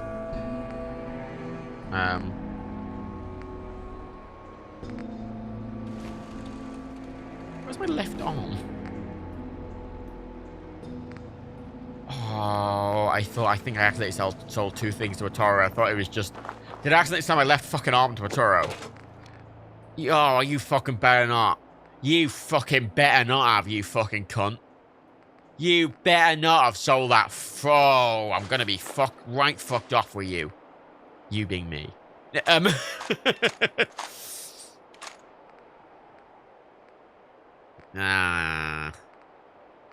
You better fucking not have, mate. You better fucking not have.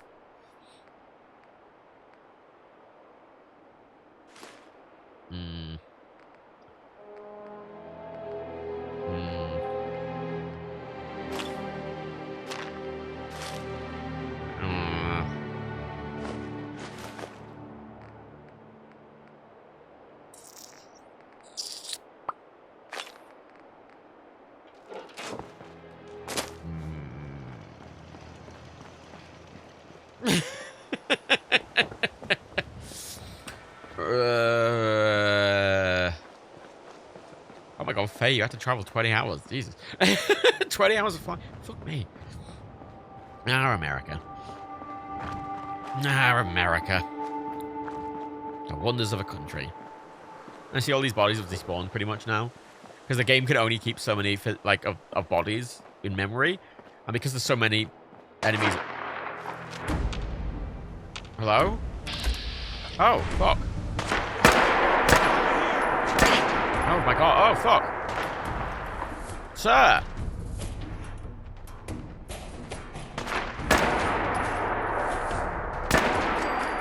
Jesus. What's up? What the fuck? Fucking sat leaning against the wall, the fucking useless prick. Cheeky cunt. What a fucker. Oh, fuck you, dude. Fuck off. Oh, that's just insulting. What sort of fucking town security is this? Excuse me. Defending Diamond City is nothing me, my boys, the wall, and a few turrets can't handle.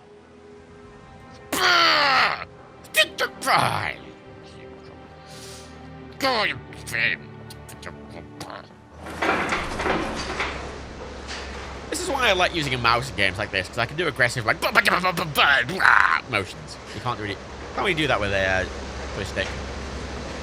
So I like going into a room and going bam bam. You can't like go that fast with the joystick. He's technically correct while you're right. Shh. I mean, that guy, that single guy with the fucking blonde mustache is still alive. And he's been there since the start of the game, so if anything, that's quite impressive. I should really sound like one of the very old, when the Nerky Minecraft server was a thing, one of the mods started making a sound pack for Minecraft, and it was just him doing every sound effect with his mouth. You know, like, what? It was really funny. It didn't get very far with it, and I wish he had, because it was really silly. Well, you better not be fucking close to Toro. Oh, you cunt. Oh, you cunt. Oh, you. I'll just sit on this chair for 11 hours. Because I can't be bothered renting a fucking room. I feel like I should buy home plate. Having home plate would be handy. Not that handy, because I can't make a supply line to wow, that's struggling. You alright? You alright? You having a good time? Yeah, okay. Yeah, you're alright. Arturo. Oh, We can talk about guns. Arturo, if you don't give me a discount, I'm going to kill your kid. I can do it. I can do it, Arturo. I can do it. Don't think I won't. I can do it. I'll take a look. Every...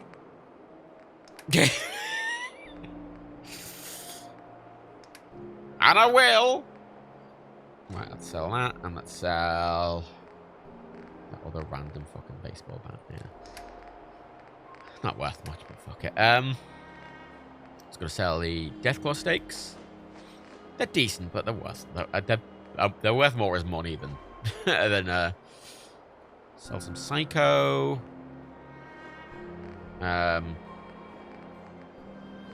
away. Yeah. Oh, it's cleared them out again.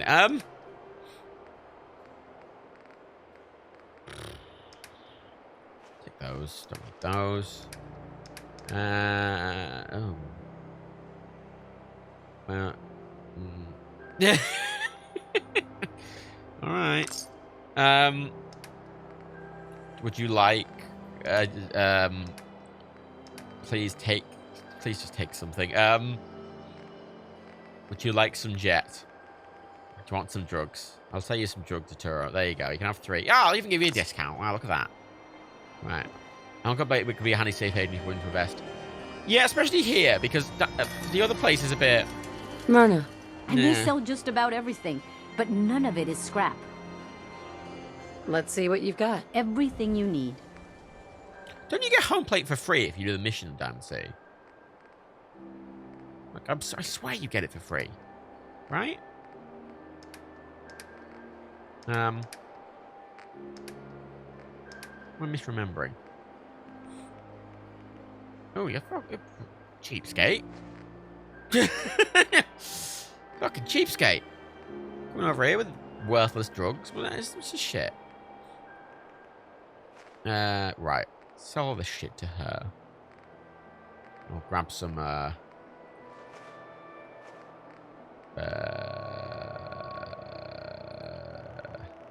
oh my god, Stimpaks are worth a fuck ton.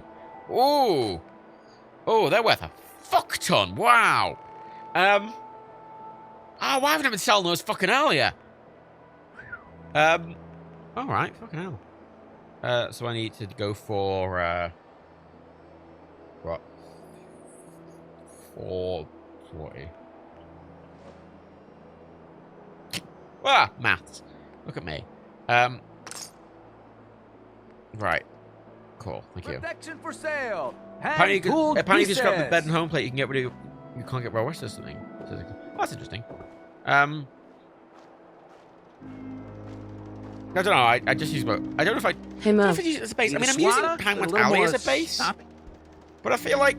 Because it's... I'll take a look. Like, Genuine this Downstate will always be safe internally. Like, it's not... Like, no one's going to just appear and be like... Rrr. Oh! See, look at that. Yeah, the Vattenham's baseball bat is just a Rockville Slugger.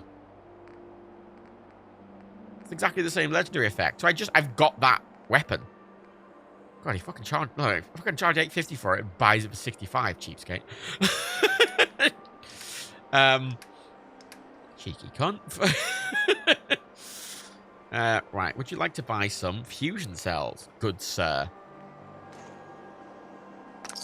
Okay, bye. You can't put food or water there either. Yeah. Ah, the water's a problem. What's the matter? Yeah, the water's a problem. Can't put any water? No, I could! No, I could put water there.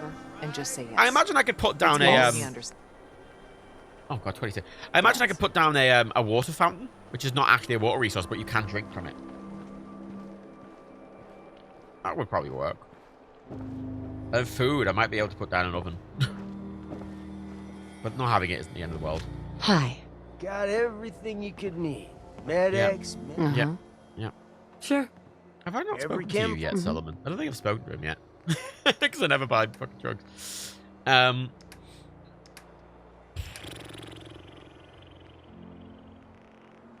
Just clear him out. Fucking, Oh, Faye. Speaking of complaining at Matt, I had to fly 10-hour flights twice in the past week, and it was, and it was sure especially kind of like. When the fuck did you send that?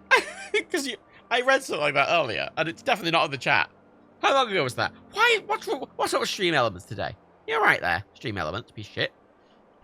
That was ages ago. Yeah. Yeah, that tracks. Let's buy some purified water from him.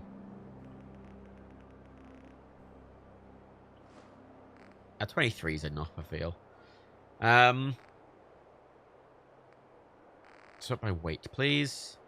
The grilled radstag weighs a lot. Oh, the Nuka-Cola. I shouldn't be carrying around all that Nuka-Cola. I should carry one or two just for, oh, the quantums. Oh, God, those are quantums. I'll take a couple back then, thanks. Oh, actually, no, I want it's one cap over. Fine. Right. Piece of shit. Bang, bang, bang. Bang. Bang. Wait, I forgot about my fucking arm. Did I sell it to Arturo by accident? To everyone, except Sin. Because it's just gone. No Sins allowed Hey, here. Arturo. You know, a shotgun's I bet he's going to charge me a fucking arm and a leg to get it back. Let's see what you have. Don't... Right? Mods, junk, misc, aid, apparel.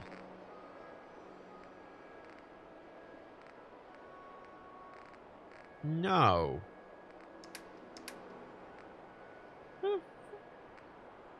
Where the fuck's my left arm?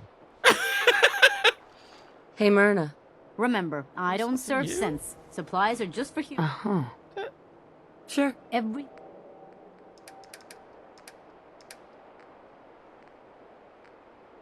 What the fuck's my fucking hit? These ain't just any old pieces of wood. Mm-hmm. I've got a few minutes. Baseball.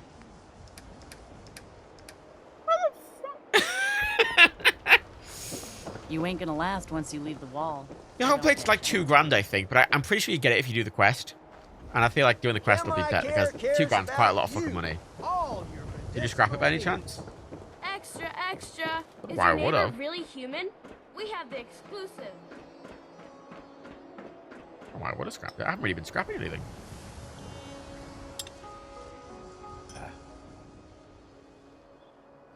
Wait, did you just lose the same piece of armor that you got a duplicate for? No, it was a right arm, I think. Did you sell it? No, I just checked all inventories. It's not in there.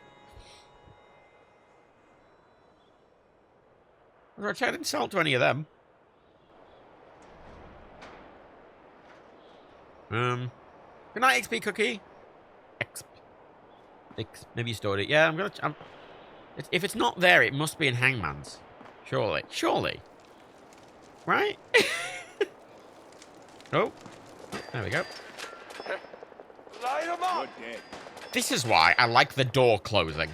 Because I'm protected from whatever's happening.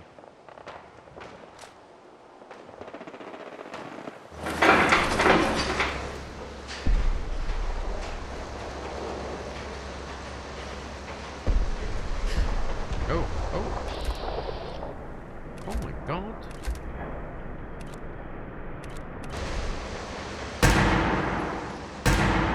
Fucking hell. What the? Oh my god. Who's got the fucking missile launcher? They're all over me. Oh, he's on fire. Uh-oh. Need help here. Yeah, this place isn't the safest to leave. What are you firing at? What are you firing at? What are you firing at? What's over here? I'm fucked.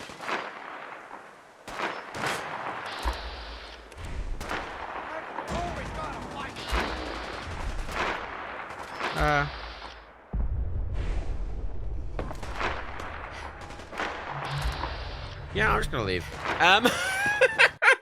Oh, it crashed! There's the potential for it to crash more with more mobs. There's the potential for it to crash more. Bless his little heart. He's trying. He sure is trying. Come on. Come on. Come on. Come on. There we go. Yeah, that's I've learned from reading some forum posts the two most intensive mods I have are the War of the Commonwealth mod and the Lighting mod. And the War of the Commonwealth mod is I think the most intensive. Most of the lag is coming from that. Is coming from the War of the Commonwealth mod. Which is kind of frustrating because it's the most impactful mod I have in terms of gameplay, so I don't want to get rid of it. I think it's worth it. I think crashing is annoying, but it's not the end of the world. It would be if it didn't have the autosave mod. This is why I got the autosave mod, because it's just... it just is an inconvenience rather than a... Yeah, it does bring the world to life. I think it's worth it fully. I think that lighting mod's worth it fully as well. Like, even though the lighting mod's annoying because it's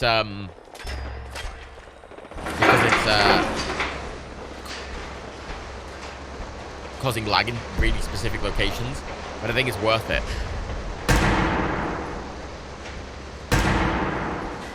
Oh god. Who the fuck? Oh, there's a raider with a missile launcher. Oh, they're dead. Thank fuck. Fucking hell. Oh. Is that a trigger man?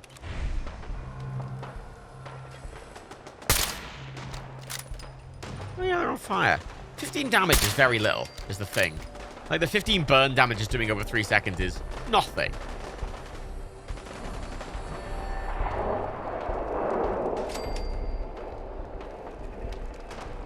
Yeah, there's Triggermen and robots. There's 3 factions fighting each other.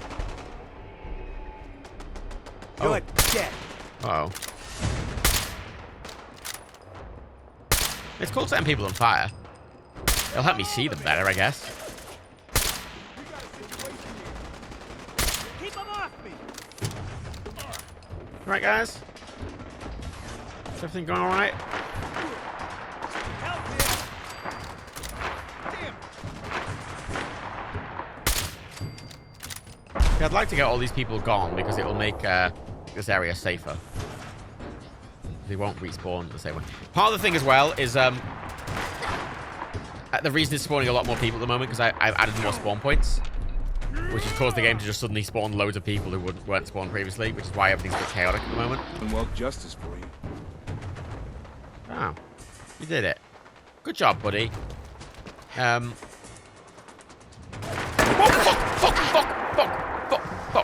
Whoa, fuck. Wait, I think a level up gives me a heal.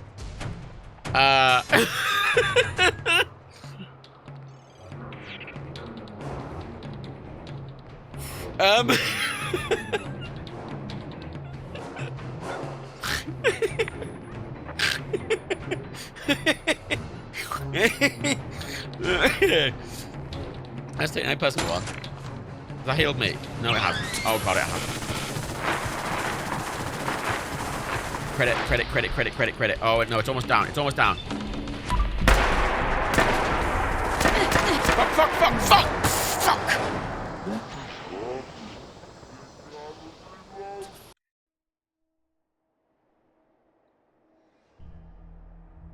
Sentry Rock killed me, Cornac. Fuck! Fuck! Where's my last bed save? Where am I last? Last back at? Go back and forth. There. Half an hour ago.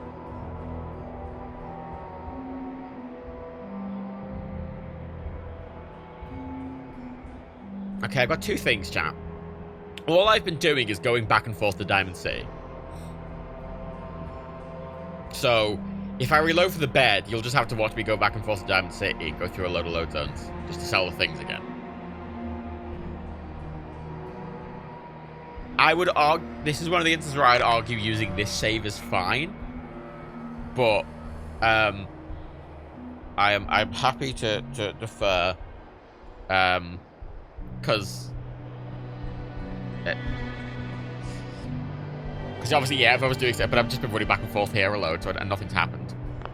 Fuck yeah, it's just yeah, for convenience's sake, because that's all that it is. It's just, oh, that's quiet now. Yeah, it's just literally just watch me go back and forth. Okay, you.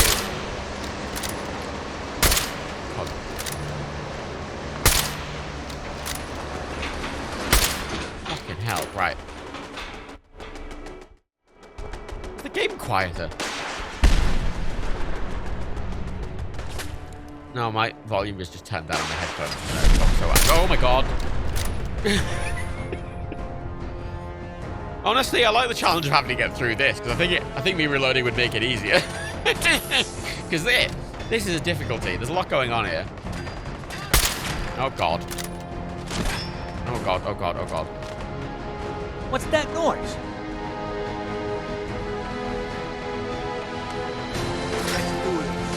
A lift to fall back to.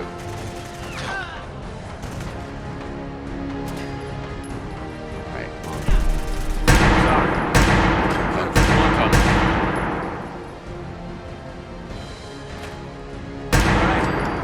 Still in one piece.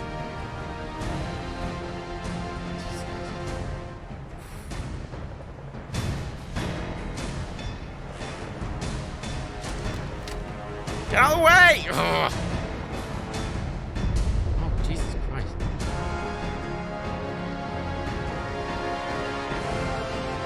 Okay, that's essentially what's the problem. Too close for comfort. I want it gone. head out, mate.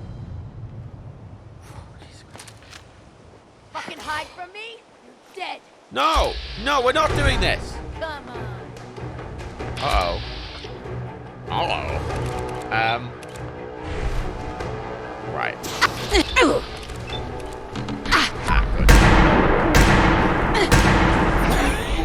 Where did you come from? Did not just spawn there in front of me.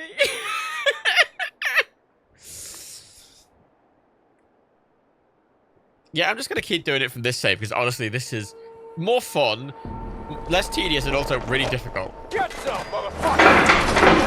I could, you know what I could do? I could just keep the door closed and wait. That's also an option.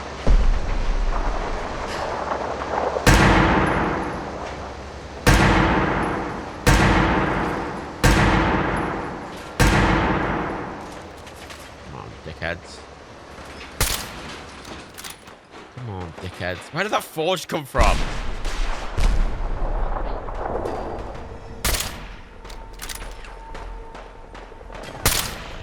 I'm gonna get eyes on as many people as possible with this. It's that guy with the... Get the rocket launcher dude away, because he's a problem. Oh my god. Oh my god, it's a full assault. Danny, you useless! What are you doing, Danny? You stood there!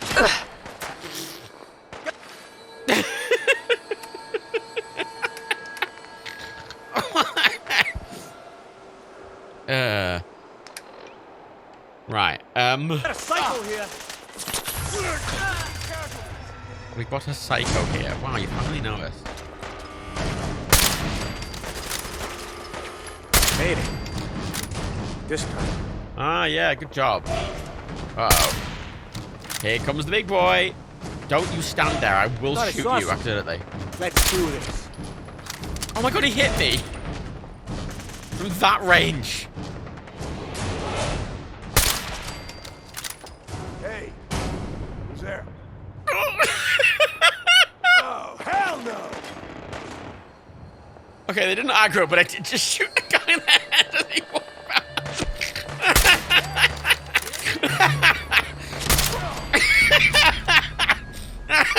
Wasn't the aggro because it was a sneak attack. Also, I think he's meant to be essential normally, and I don't think the game doesn't really know how to account for characters who are essential dying. It doesn't. It just sort of. It doesn't know what to do. It just.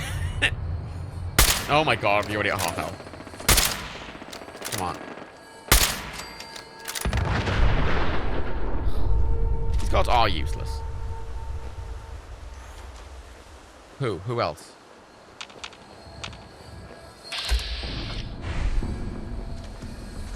Who else?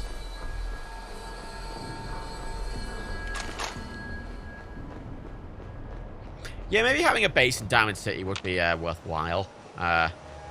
Keep more valuable shit in there. Companions won't be able to take it out. Come on out. Make it nice and quick. You can. Oh wait, they were just hiding. They were hiding behind the fucking. They were just hiding behind the fucking truck the whole time. You bitch! You bitch! You bitch! Who am I fucked by? Who's fucking me? From what direction?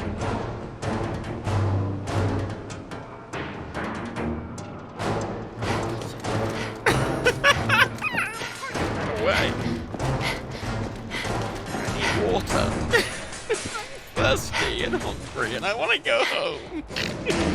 I'm sleepy. Oh.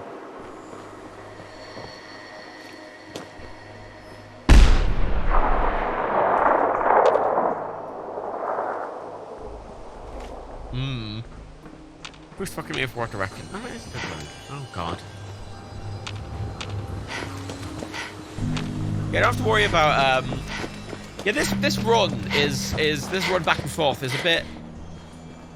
It's getting more dangerous every time I almost shot you, Sheffield, you fucking asshole. Well, you are here. He's gonna die. Oh Jesus Christ.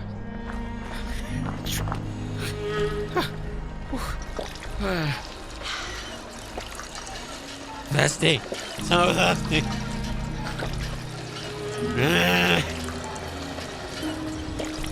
Yeah, Jack's not going to make it unless he's essential. Bless his little heart. Bless his little wee heart. Right. I was thinking of going back there, but I can't. No. No. When does the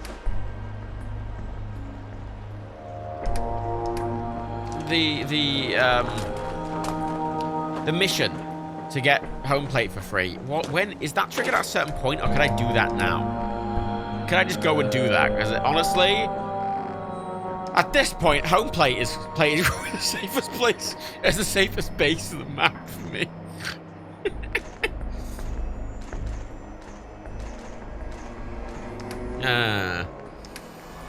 Get home. You can get home. Yeah, you get it as a quest reward. I've never bought home plate. You get it as a quest reward if you from the You can. I swear you can get it as a quest reward. It's possible I'm misremembering, but I'm pretty sure you can get it as a quest reward.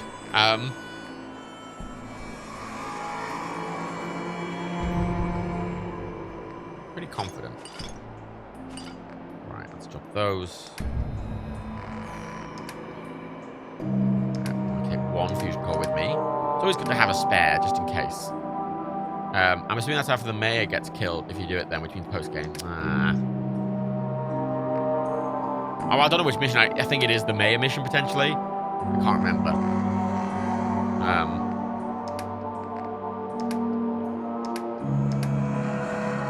Right.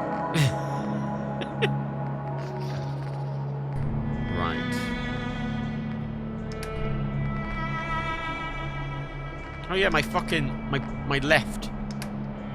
My left. Where the f— it's not in there.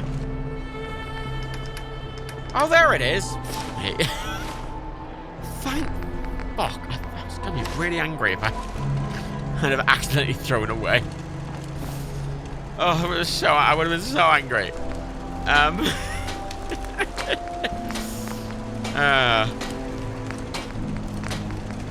Can I make you shadowed? No, I need Robert.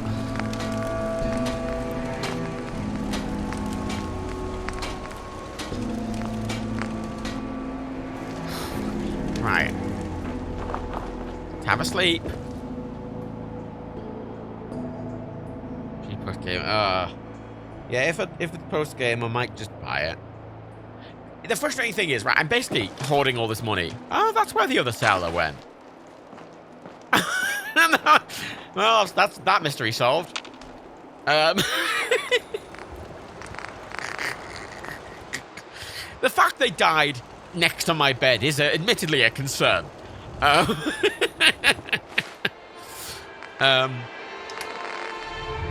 Right. Right, let's level up. Finally, I'm gonna get Night Person 2 because it's gonna be handy.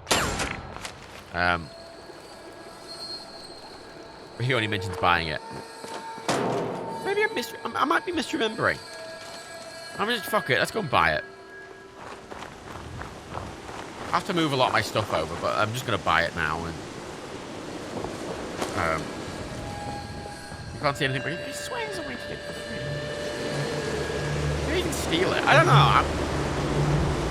I don't know. I think the Witch says it's ever free. I must misremember then. Oh, great. Just stop. When you order this, be down City again. Well, the hope is that in future I won't need to leave Diamond City. If I buy Hope Plate, I can just go there. I can just run to Diamond City and stay there. All I need to do is go back and forth between that load zone. I don't have to go all the way fucking home. Nah, it's not even any other desk. Why am I thinking you can get it for free? Well, I've got 8 grand. I've been keeping it in case I see Cricket again, honestly. I've been keeping it for pay and spray. On the off chance that Cricket appears and I can get pay and spray, I'm keeping it for that. Or some, you know, because we've seen some on where that's like 10 grand or something. Like, I'm getting to a point where I might be able to afford something like that. I could have taken the lift. That would have been easier. Oh, well.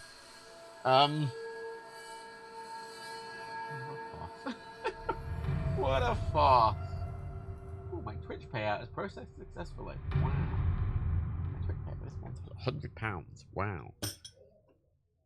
Go. Twitch offer a base right now. If you stream a certain amount of hours a month, even if you don't get enough Quiddlies, they'll pay you at least a certain amount. But the problem is, because my streams are so long, my minimum stream amount is like twice as long as both Dan and Rebecca's minimum stream amount to hit that base payout. Which I think is really funny. Are you thinking about the Kate Calyx? No, I'm not. I suppose it's great, like... Lucas Miller showed up last stream's being cricket still alive. Yeah, but I haven't seen Lucas Miller before. Possibly only spawned around then. And the fact I saw cricket at the start of the game and in my now 50 hours of playtime, I've never seen her again, is a bit suspicious. I feel like I should have seen her again. Right. A bit dusty, isn't it? Mayor's in no mood to talk about any of this. Housing permit, yeah, permit. Let's hear about the permit. We have one home available. Yep. You can do whatever you like with the... Yep. Now, fine. I'll take it. Here's the key. Fine. Fuck it. Oh, the laggy Diamond City, along with the fucking the weather, is not... the frame rate's not having a good time with it, particularly.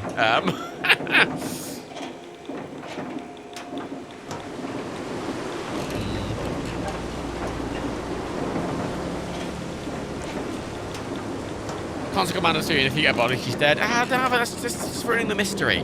I don't like that there is a mystery, but damn it, if we ever do see cricket, it'll be amazing. I don't want to know.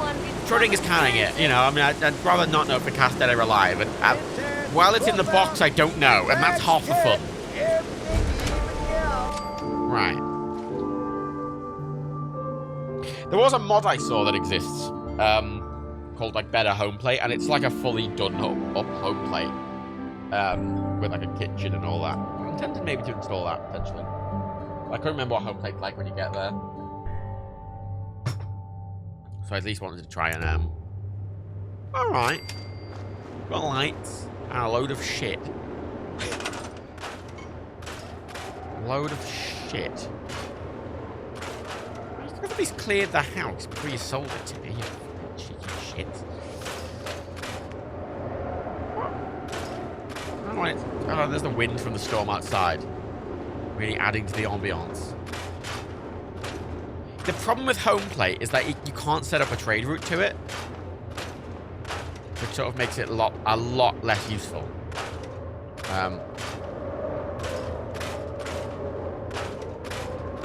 But I still think it will be useful just to have it.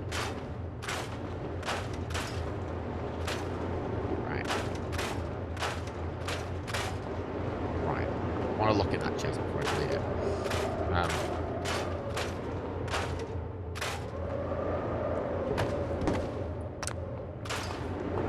I know it's a button thing. Right. Store. Scrap. Scrap. How do you buy a house when you get there? It's full of all this. There's no vending machine and some other bollocks. Yeah, it's just there's a fucking storm outside, you know? Can't help it.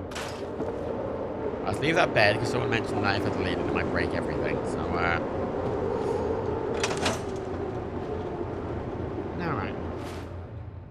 Soul Dragon, I got a mod to allow Home Plate to build supply lines, and one to allow me to build everything.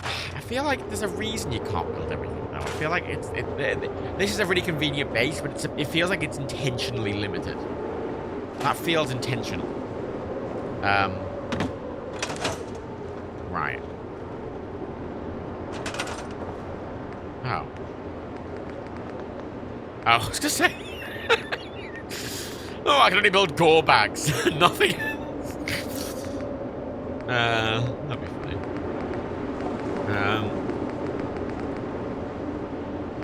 There we go, water fountain. Water fountain, that's just drink.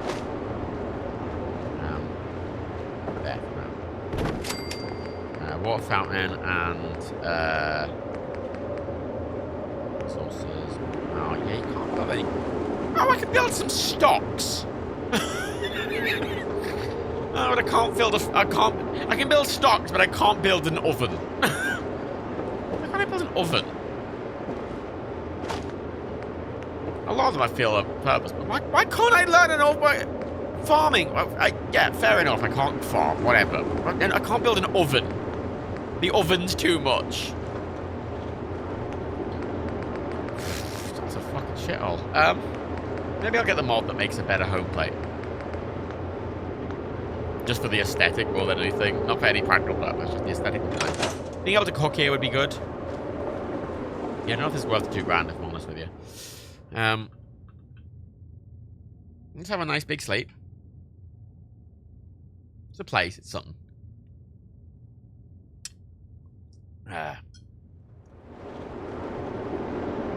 Having not buying a room, I will save money from not buying a room. It's 10 caps for the room, 15 caps for the room, and this is $2 grand. So I'd have to sleep in the. I would have had to sleep in the room 200 times to really recoup my cost. But there's 2 doors. Where's that door go? It's really easy to unlock craftables by mod. Yeah, I mean, I might unlock all the craftables and then limit them, because I don't think it's like making a fucking full fire and stuff, but like if I limit myself to like the actual like literal oven, you know, and stuff like that, rather than all the big stuff, I feel that would make it more than shit, and it keeps the spirit of it. But oh, I have 2 doors. I didn't realize that door went into home plate for some reason. Yeah, I think I'll get the better home plate mod, which just makes a fancy building. Yeah. It just cleans it up inside and stuff like that and makes it a little more useful. It's still a useful base to have either way, but just from a purely aesthetic, interesting sense, it would be cool to just have it be a bit nicer. I don't know why you can't build crafting stations now. I get not being able to build like a you know, a fucking like certain things, but like a bath on the roof. Wow. Oh, dog meat's got a house. That's something. Right. Save. Right, here's an idea. Here's an idea. So I downloaded it. I just haven't installed it.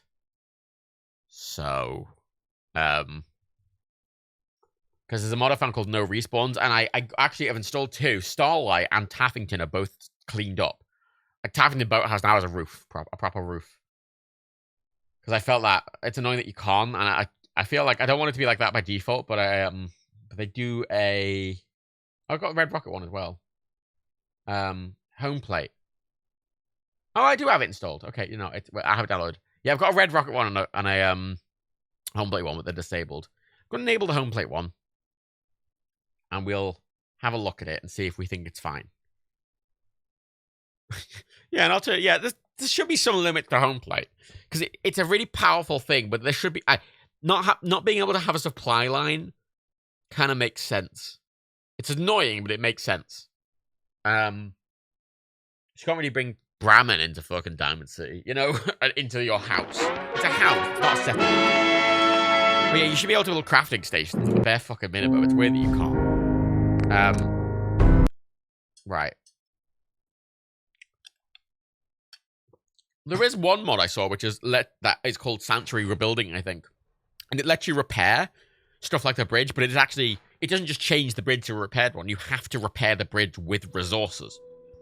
Same with houses. You can fix the houses that are broken, but you have to spend resources to do so. I quite like that. I wish there was a big mod that existed that was just that let you fix a lot of bits of settlements with resources, because it's in game and it sort of feels lore friendly and it feels balance friendly. But yeah, there's Crew Banners one there, but I don't remember Crew Banner at all. I'll kind of install them as needed. Right, so let's see what this looks like.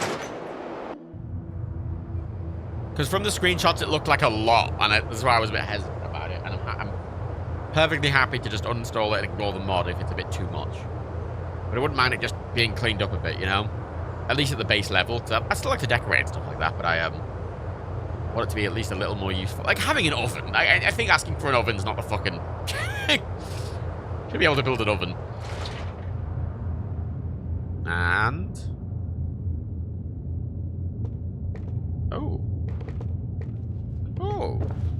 Oh, it's a kitchen.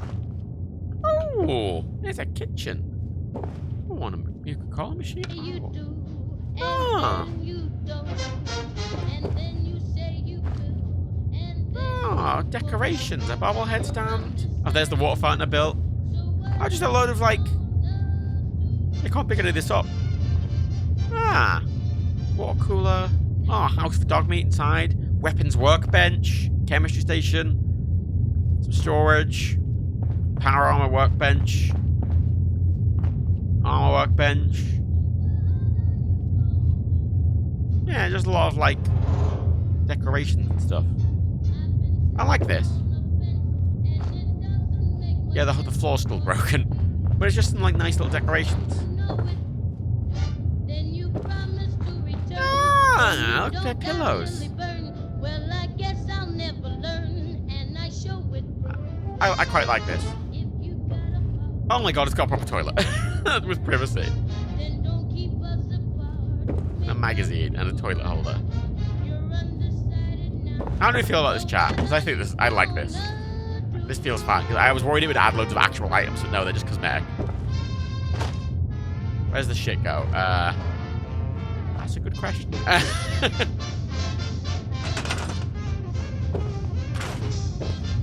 can still delete the stuff on them. I can still delete the bookcase like I really wanted to. But yeah, it adds just the workbenches and stuff. You should add workbenches and storage. And a house for dog meat. Yeah, I like that. It's got a similar monkey on that shelf. Get rid of the mod. Okay. Sure does. Yeah, I like this. I want to keep this. Ah, there. That's a way to get clean water. Can I cook food? There's no way I can cook food. Oh, I can. I can use the actual proper oven.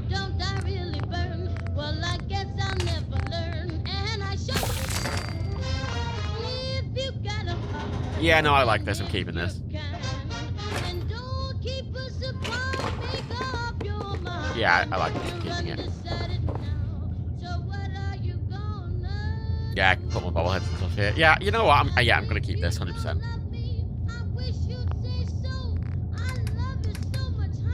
Right. Doing it. I've committed now.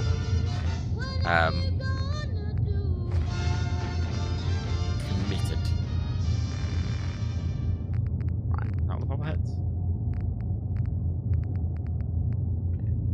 Ah, there we go. Any frame rate? No, it's but to be fair to it, it's not. I don't know why this got a frame rate. It's only rendering this room. Like.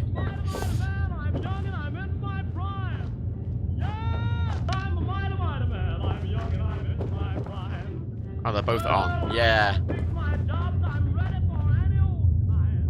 Oh, the ambient background noise is a bit loud because it's reset the air. There we go. Sort by. Oh yeah, that's a good idea. Sort by value. No. Misc. I find it weird that it doesn't just only show bobbleheads. Ah, magazine rack.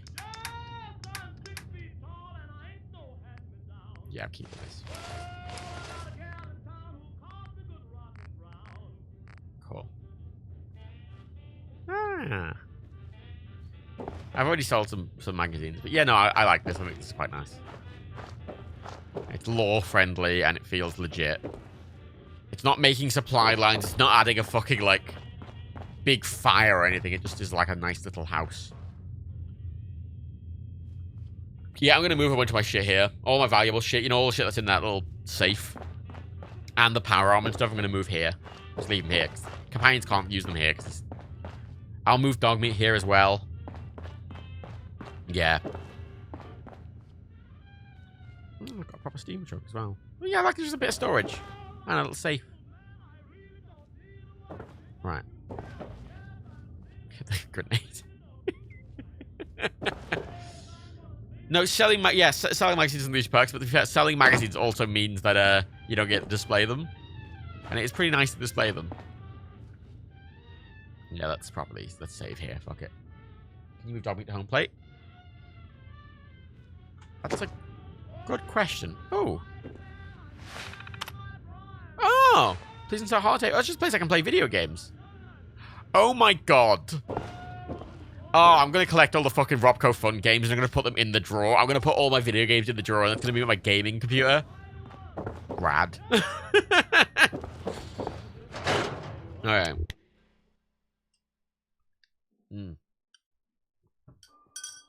Actually, I should have stored shit before I left. I'm going to dump everything in here in our little chest. Aside from the clothes I'm wearing because they're pocketed. And at least on just one gun. I'm going to dump everything else.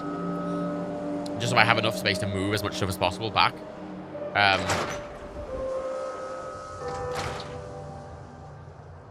Fine if Magnus. Yeah. I'm glad people like this series. I'm just enjoying playing Fallout 4 a lot. Oh. Where's my Pip-Boy light off? It's very moody, but you know what? Fine. Fine, whatever. Wish it was a bit brighter, but fuck it, fine.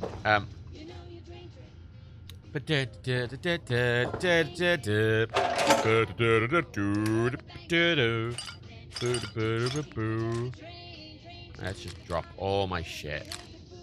I'm gonna keep Overseas Guardian on me, and I'm gonna drop everything else into this chest. No. Not those. Everything else. I'm gonna keep all these clothes just because they do give me and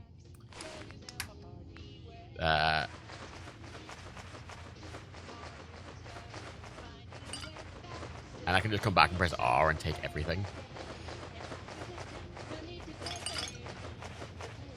No, my quick save. Don't need that. Right.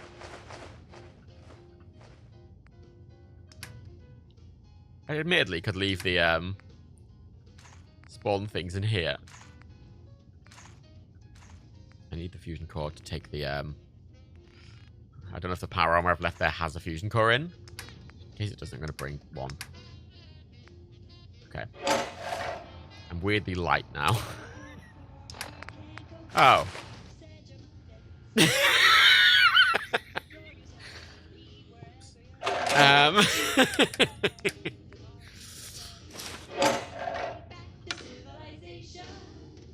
Yeah, it's a bit dark in here.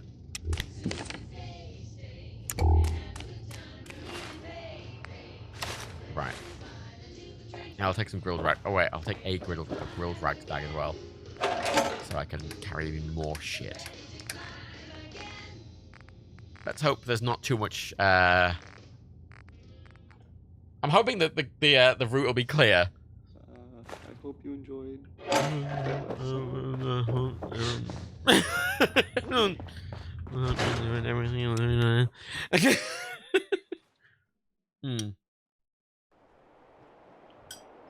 Connor, do you mean share? Share? You can get all the you can't get all the games on the machine. Look, as many games as possible then. Fine. I'm annoyed about the Museum of Freedom. That's I keep rubbing it in. The Perception bobblehead that I really want is in there. Grumble, grumble. Group being clear bigger. I mean, it should be. I did kill everyone. And the respawn timer is a week. So. Although it might spawn people in some other spawn spots, because that's the risk. I've upped the amount of spawn spots. And the respawn timer is for every spawn spot, so if it spawn more people, it might. But hopefully it'll be a lot quieter. But as a thing, everyone wanders around. All the spawns who spawn, they will wander and patrol the wider area. They won't just stand there. Museum. It's a rule in this save that I'm never allowed to even get close to Preston Garvey. He's not allowed to know I exist, and I'm not allowed to know he exists formally in the game. So I can't get even close to Concord because he'll shout, and I'll see him. I've been giving Concord a wide berth, and I'm going to get to the end of the game without ever speaking to Preston or even him acknowledging me, with the intent of having the castle taken over by raiders and like being the big raider boss and like having done everything, and then I'm going to meet Preston. And then he's going to make me the fucking captain of the fucking Minutemen, even though I'm the raider leader, and I've already done everything. and I own all the settlements. And he'll be like, well, you got the best person for the job. And you know what I'm going to do? I'm going to kill him. I'm going to burn him to death. I'm going to get a flamer, and I'm going to burn the man to death. That's what I'm going to do. I'm going to watch him just burn to death. And I'm going to, even if he's got the essential tag on him, I'm going to click him with the console, and I'm going to remove that fucking essential tag. Because I don't give a fuck. I don't give a fuck. He's going to burn to death. But only after I tell him that the world he knew has ended. Yeah, thought as much. He doesn't like you siding with the Raiders, though. Wouldn't that conflict with itself? This is the problem. He doesn't like you siding at the Raiders, sure, but he's the yes man.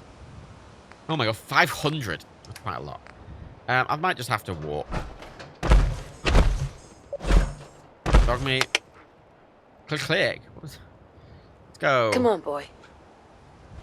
Yeah, I guess I'm gonna walk very slowly back. If I'm walking slowly back, I might as well take some more shit. Grab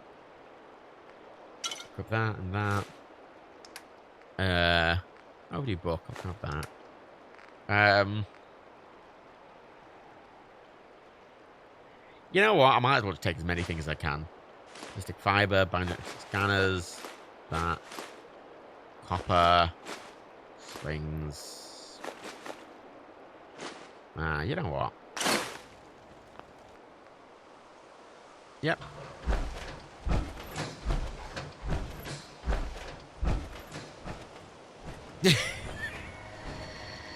My legs are breaking. Oh, wait. My legs are breaking. Oh, wait. My legs are breaking, and they're breaking real hard. Yeah. Ow. Look, this is slow, but it's honestly, this is quicker than doing 5 separate runs. How many runs do I have to do, actually? Yeah, about 5. Quicker than doing 5 runs. Oh.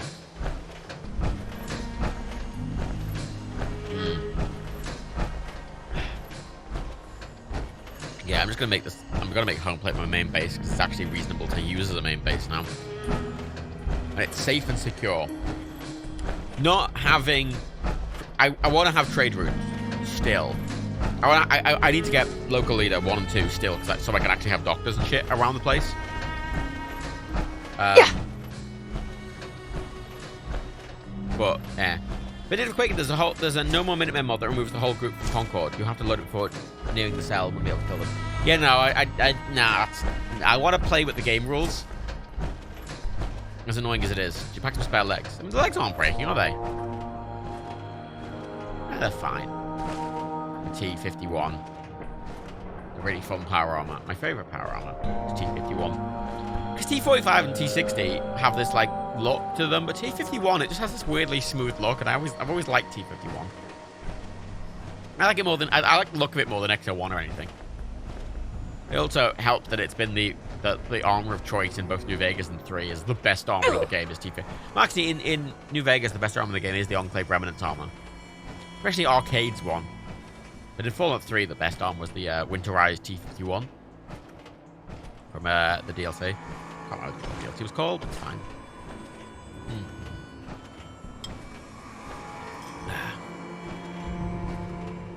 Is dog meat with me?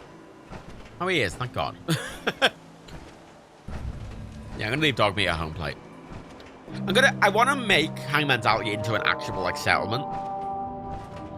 I want to build a bunch of stuff there and actually have traders and shit and make it properly defended, because it will be handy. And it's a good stopping point. Still.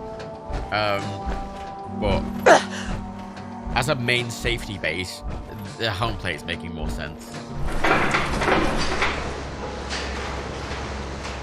Now, there is admittedly a concern, and that my rule about... I have that rule about if I uninstall mods, everything should still work, but if I uninstall this mod, in theory, my chest will disappear with all my shit in. Actually, no, it won't. Anything that's in the settlement, which I'm going to put everything in the settlement rather than in little chests, will remain, because the settlement's still the settlement. Oh, that'll be fine then. Fuck it. Anything I place in there will also still be there, so fuck it. Good times.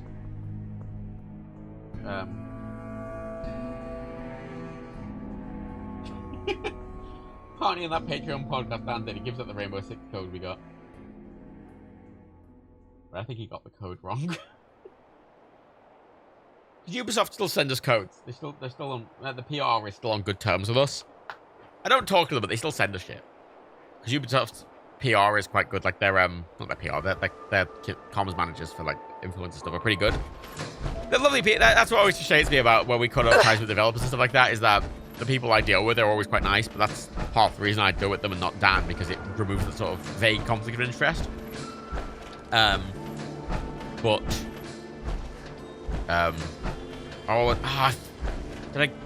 did go up to the floor save.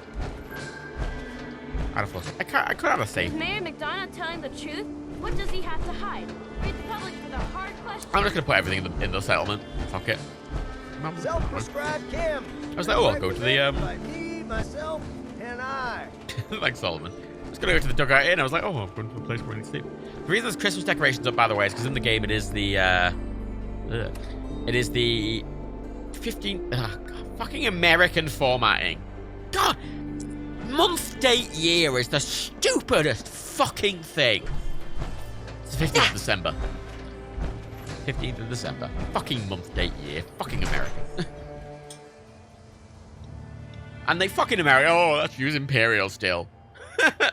Fucking Americans. But here's the thing. Alright. The American date format, only America uses it. Every other country uses the day, month, year format. Only America does the month, day, year. Literally the only country in the world that does it. Because it's stupid.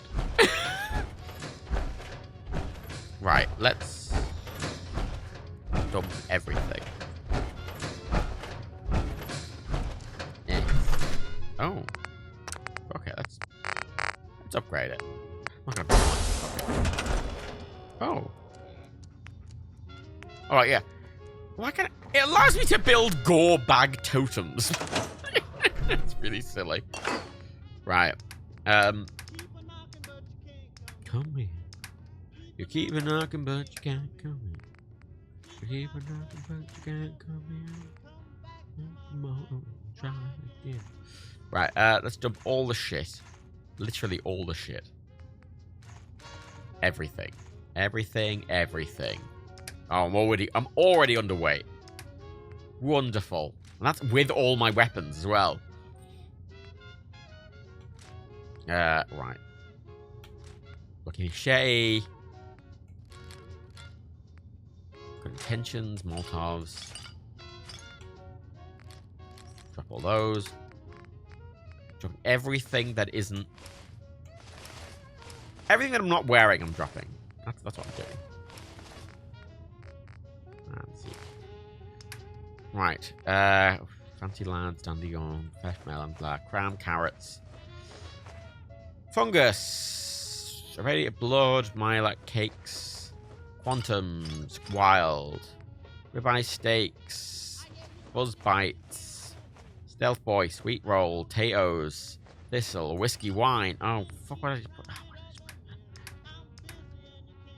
It's inconsistent whether it goes up or down. I took stealth boy, okay. Wine, ribs. Right. You decorated TARDIS. Right. Tell you what, Canada, the Cayman Islands, Australia sometimes. Ghana, gone. All use date, yeah, suck at Matt.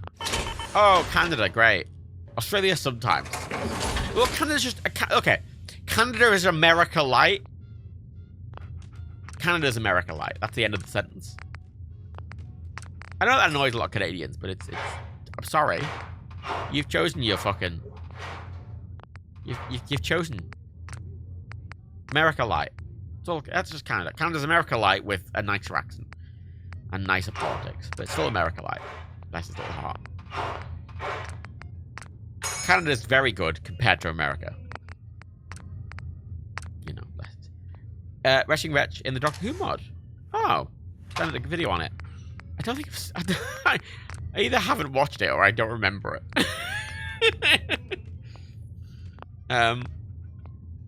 Couple of flames on it. Wonderful. There we go. Dog meat. Dog meat. Hey. Go. Go check that out.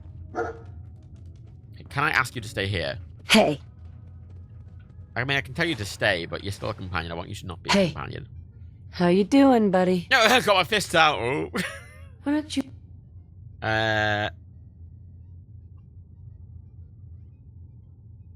No. I can't tell him to wait here. That's annoying. That's very annoying, actually. Everything in my inventory is... that's annoying. I don't want to have to take him around with me. He is just a liability, and I would like him to stay here. I could tell him to stay here. Then he wouldn't be a liability, I guess. I guess?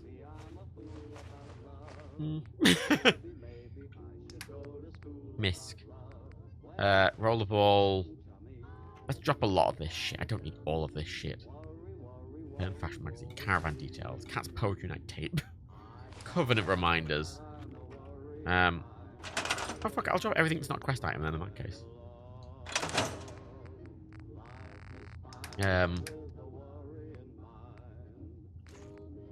5mm fusion core. 45. Misk. Right. Yeah. Wilton Atomics. Wicked Business. Voltec Lunchbox. Don't need those. I know I'm gonna take the keys back. That song was, hold on. It was by... I'm gonna deal with that fucking guy. Right, Misk. Take the access cards, because you take all the access cards. It's gonna be handy. Take those. Take the audio books. Coming to you from, the jeweled green... Cool. Sorted. Right. Grab all my shit out of my safe. Take all. Commonwealth. It's bang. Diamond City Radio. Wonderful. Wonderful. Right, I'm sorted. I'm good. Everything's fine. Oh, it's immediately put everything favorite back.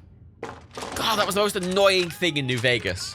Where every time you go into a casino, it's like, let's confiscate all your weapons, and then you walk out, and then suddenly you have to reapply all your confiscated weapons. Oh my god, I just moved them. Oh, whoa.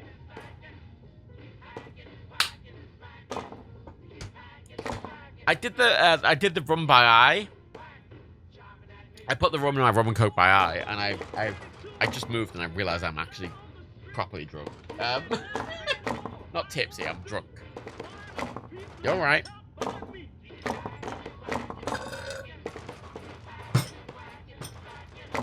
I finished it off. There we go. What's freaking out? Fine. Cool. It's fine. Oh, I've got Parasite, you cunt! Parasite is really... Oh, this is the nice thing. There's a doctor right outside. Right. What we're going to do is going to head up to... We're going to head up this way. Cabot House. I might do Pinkman's. I might do Pinkman's. I might do Pinkman's.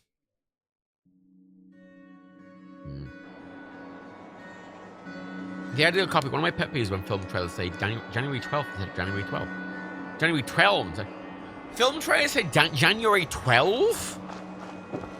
The whole argument of a lot of Americans defending the month, date, year format is going, oh, but when you speak, you say January 12th, not the 12th of January. I say the 12th of January. If someone asked me what the date was, I'd go, it's the 12th of January, or it's the 15th of January. It is the 17th of April. It's not April 17th, it's the 17th of April. Like, the amount of Americans who Hey, Doc. to me, said the phrase, oh, I like Fahrenheit because it's based on how it feels, not how it formally is. And I'm like, the only reason it's based, like, oh, 100's hot and 0's cold. is an argument I've gotten from people. In Celsius, 0's cold, 30's hot. It's the fucking, literally it's a Spinal Tap argument. It's like, oh, we've made it go to 11. It's like, well, why don't you make 10 louder and then make 10 the top number? It's like, well, this one goes to 11. The same logic. Yeah. What's feeling? Fucking. Fucking America. America's bad. Classic Matt thinking America's bad. High-quality cams right here. Done.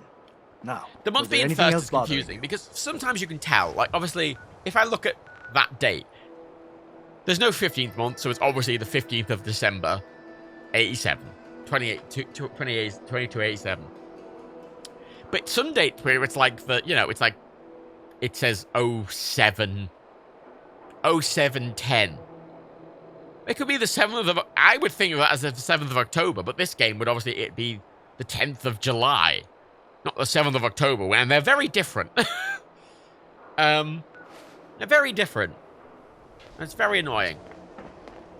Right, okay. I'm all sorted. Where's Dogmeat? Did I tell Dogmeat to stay?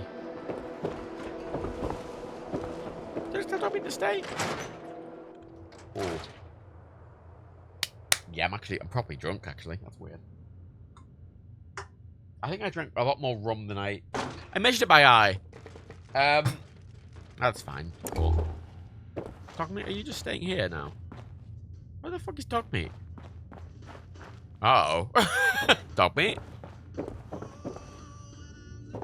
Oh.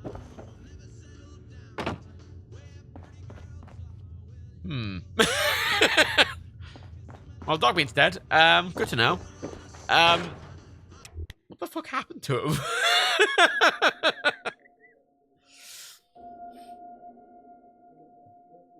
What the fuck happened to him? He was right there. You said Dogmeat to Hangman's Alley? Did I? Why? Just done that by accident.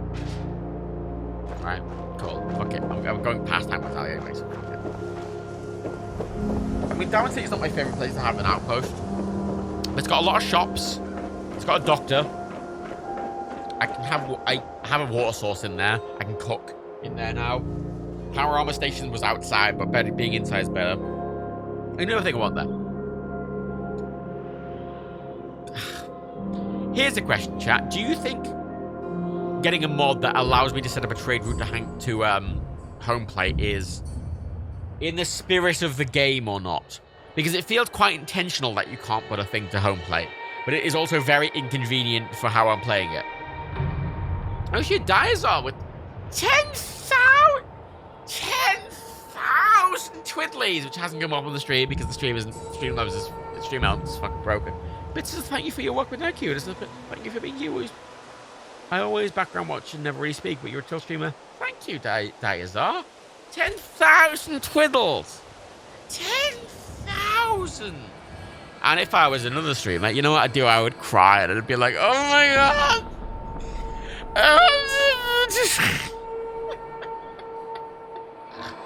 I'd be like fanning my face on the webcam. Like, oh! I appreciate it. Genuinely. I appreciate it very much. That's a very, very generous tip. And I appreciate it. I appreciate it heavily. Thank you very much. That is that.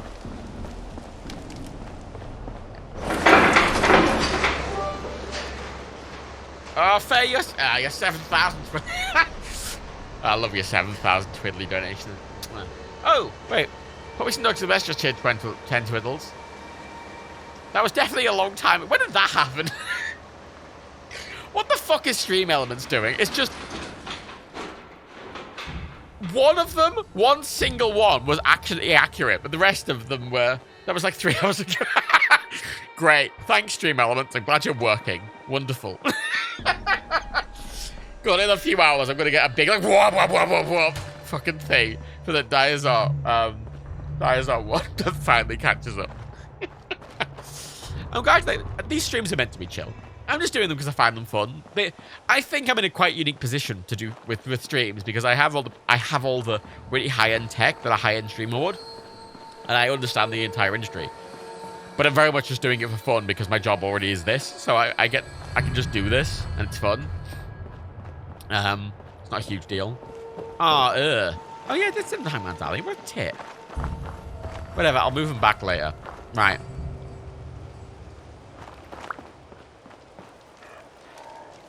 I'm gonna save here. Let's go to Pikmin's. Well, you know, I think you go into the 10k alert pops. What if it never comes up? Like, the Faye cheering 69 nice came up, but then between that and little Diz subscribing, nothing else came up. No, none of the other ones came up. So, oh, I should have drank while I was there. See, that's the thing. I want to have an outpost at Hangman's Alley, and I think it'd be really fun to do like a big decoration stream where I just make down Hangman's Alley. I've seen some people make it into an actual like with loads of tall buildings, and it's already dense with like different floors with loads of shit on. That sounds really fun.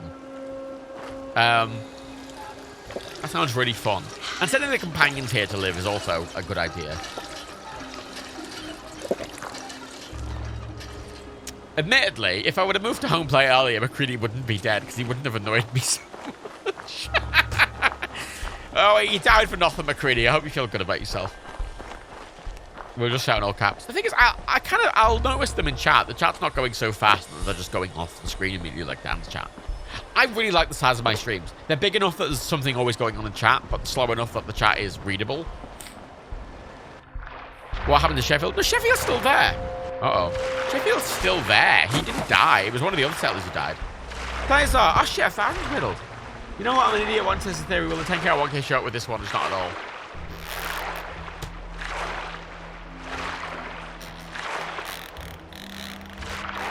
It's not working. It's literally, I can see it. It just doesn't come up in stream elements. Actually, let me check something quickly. I'm gonna tab out stream elements. God, God, ooh. If you've watched any of my watch parties, you know I can handle my drink quite well. Irish. That rum has went straight to my fucking head. Jesus Christ. I think I drank a lot more rum than I thought I was, and I haven't eaten much today aside from that rice, and it's just, oh, I'm properly drunk quite quickly. Well, that's interesting. Stream elements, yeah, do you know what I mean? Let's log into stream elements. What's up, stream elements? What's your problem, eh? What's the problem? What's the problem? Matt, are you still on medicine of any sort? I'm on amitriptyline for sleep, but I've been on that for 4 years, so it's not like I made much of a difference. Oh, there is a little slurring in my voice, yeah. I can always tell if I'm drunk. I can tell if I'm drunk based on how I move. If I move my hand and it feels a little floaty, I'm drunk. I'll come back, yeah, don't know what you're playing. If that was unpicking, I'd feel sleepier, which I don't. Activity feed on Streamlabs. Yeah, no, the activity feed on Stream. That's interesting. I opened the activity feed page and it triggered that. It triggered phase 7000. My favorite twiddly thing ever. I mean, I'm files called about that. Oh, yeah, but that's what I mean. Finally, when did you send that? How long ago did you actually send that? Why is it broken? Because it's getting the alerts. It's just wonderful. 10 out of 10 stream elements. Good job. Fuck me. About an hour and a half ago. Great. It's wonderful. You're doing a great job, stream elements. I'm glad I'm paying you money. I'm not paying money for the service. I give them a bit of money every month because I'm using it. And I like to pay for things I'm using because I think that's fair. I think that's a fair thing to do. Right. That is all. As a Glaswegian drunk is, do I remember what happened? No, it's drunk, yes or so, but oh god, Glaswegian. Oh god. I dated a Glaswegian. This never goes well. See, I am always, as a drinker, I'm always incredibly cognizant. Oh, I'm always incredibly cognizant. Often to a fault, because part of the interesting thing is I'm fully aware of my faculties when I'm drunk, and I'm aware of when I'm limited. Which makes me, I think, a reasonably respectful drunk. Because I'm actually very conscious about what I'm doing. Even if I'm a bit, even if my hand-eye coordination is less than it normally is. But yeah, God, that normally I'd have to drink quite a few. I mean, if you've been to my watch party, you know it takes me a fucking... Usually takes me 3 quite strong cocktails, 3 or 4 quite strong cocktails to even get a little drunk. No, that's probably went to my head. I did pour it in with my eye, and I think I poured quite a lot of rum into that. I think I've drank about 250 milliliters of rum, which is about 6 drinks worth of rum. This is why you don't measure by eye, kids. Found my beige. I don't know if I'm drunk till I try to walk. I think I walk reasonably well.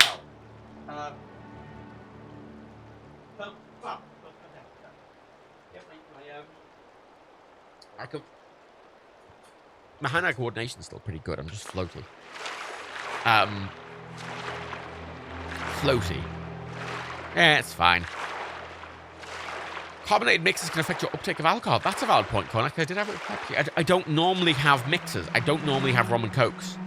When I had a bunch of... That time I did the Resident Evil films with John as a watch party, I did have a lot of Blue Lagoons, which are lemonade or Sprite with a blue curacao and gin, I want to say. They really made me drunk. And this is a Pepsi, rum and coke. And normally I drink straight spirit cocktails. I drink martinis and they're like, which is all spirit. Alcohol's a weird thing, I'll be honest. It's a weird thing. As the son of a Liverpudlian and a Dublin, as the son of a Liverpudlian and a Dub, I've had my fair exposure to people drunk. I've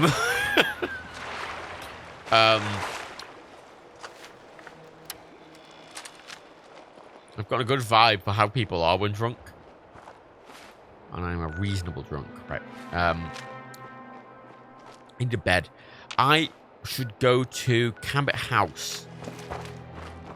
Is there a bed at Cabot House I can use? And will he... Okay, I'm going to make an executive decision here. I'm going to do a quick save before I talk to Cabot. And if he immediately leaves, I'm going to reload. Because I want to go do Pikmin's, I think, first, but I wouldn't mind talking to him now. I want to go in there just to see if there's a bed.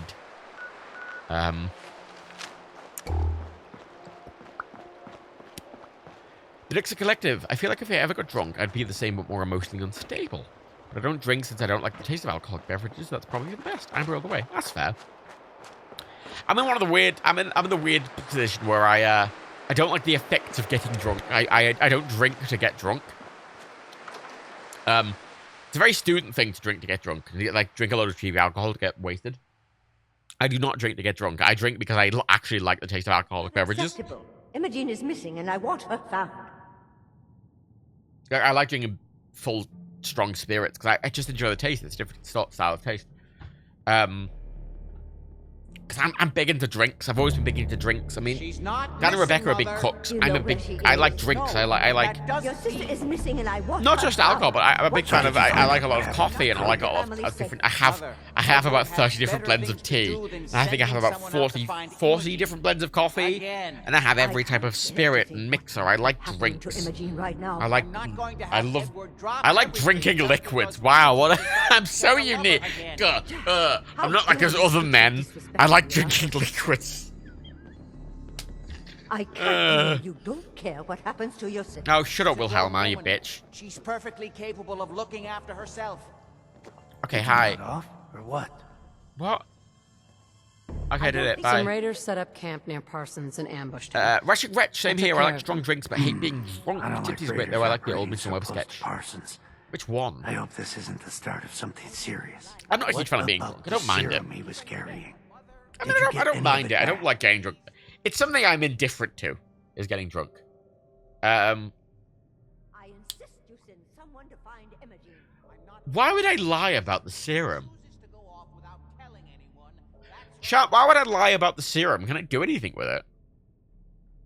If your father were here, he'd send someone to find Imogene. Meerkat, I'm not a great drunk, so I try not to get drunk, but I do like a bit. That's fair.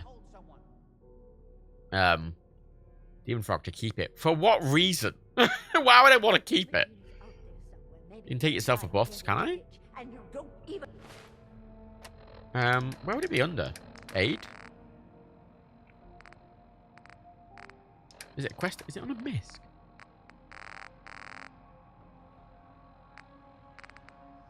What's it under?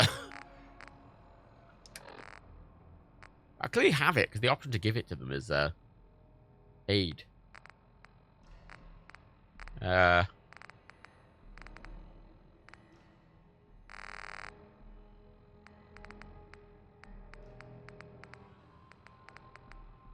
No? Called Mysterious Serum. Oh yeah, there it is. Adds fatigue and suppresses immunity. Damage resistance, 50. Rads minus 3,000. Ah, okay. Minus 3,000. So it just gets rid of all your rads. Is it rad resistance or is it just removing rads?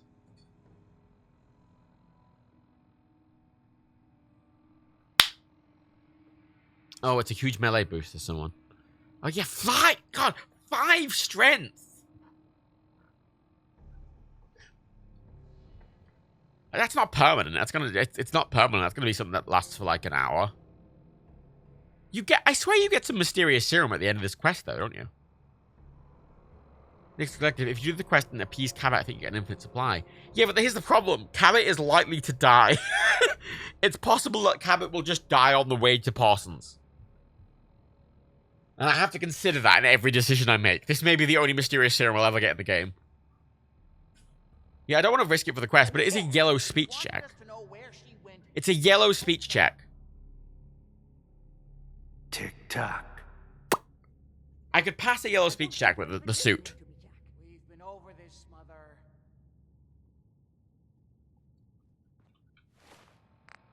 I'm going to try and keep it. I'm going to try and keep it.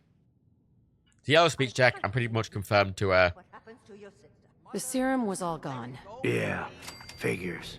Sweet. Oh, well. I got XP for it. Here's your pay for the job. Too bad about the serum. Demon Frog did check Now, down City for a as charisma. far I have a as what's charisma hat. next. Oh, hell. I guess it's time you met Wilhelmina. Jack's not gonna be happy about it. Wilhelmina. Wilhelmina.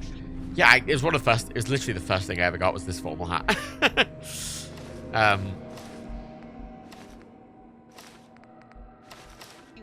She would have told someone. Look pretty rad. It's really annoying that I have. I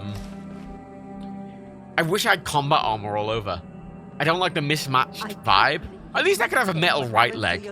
But I've got a leather right leg, then all my other appendages are metal, and then my head and chest are at combat. I can always Which is annoying.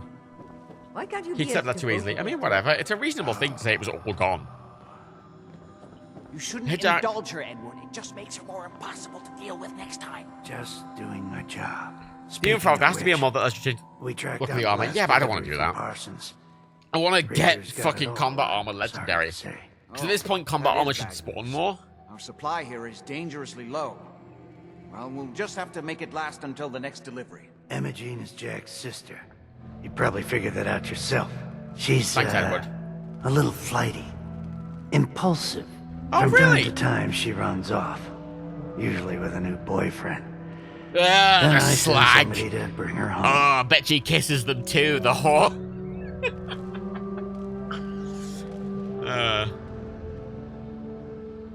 Do you know where she's gone? No, but it shouldn't be too hard to find out. She's been spending a lot of time in Good Neighbor. That's a jazz club there, the third rail. Somebody there must know something. Right? Yeah. I know that. Now, I think she's at, she is being held by the cult. There, Chaltier. Okay, he's not escorting me out. I'm glad I went there. I forgot there was a middle bit to this quest. Whee. Right. I bet she's kissing them, and I bet she's like being like, oh, I like you, and that's gay. Ugh. So gay. Ugh. Disgusting.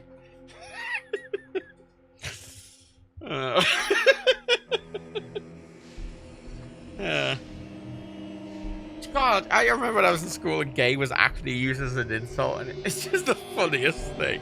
The idea, yeah, the concept is so comical to me now.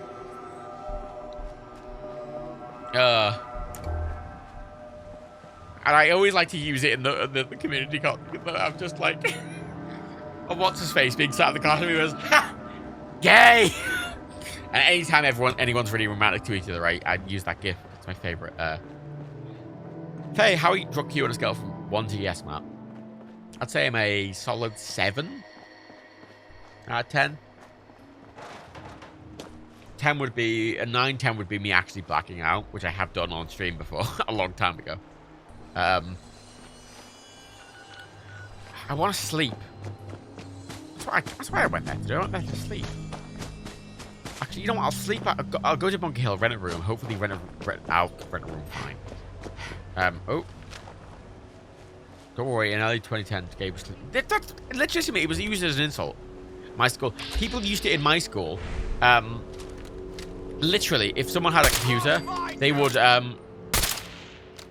they would, if they were if the person was away from their computer, they would, so would literally search for, like, gay porn on their browser and be like, gay. Which is so fucking childish. It's ludicrous. And I find it comic. It's at the level of comical childishness.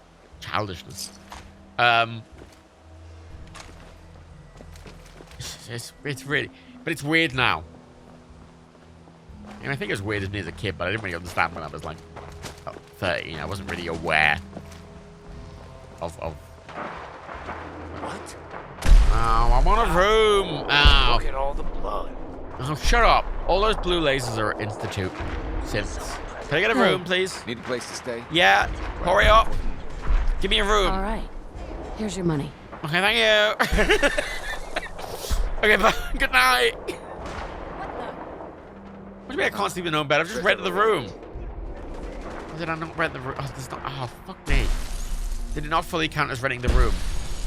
Oh, good. Synths. What's happening? Oh, God. Wonderful. 10 out of 10. Oh, it's always a fucking mess over here.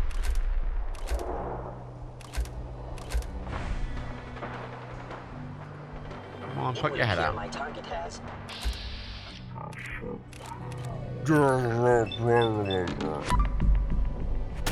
Get him. There we go. Give me a room, cunt! Ah. Damn it! Why can't this just be over? Shut the fuck up, Tony. I hate you. What the fuck is happening? Why are there loads of... It sounds like a bottle cap mine. Hey, Jobshire. I'm drunk. Oh, for fuck's sake. Efficient attack. Oh, a legendary synth. Craig, I mean, maybe? Okay. I want to kill that legendary synth.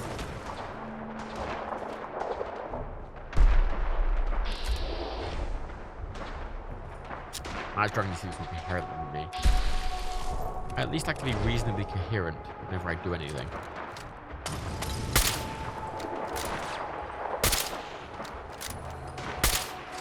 Mom. Shit.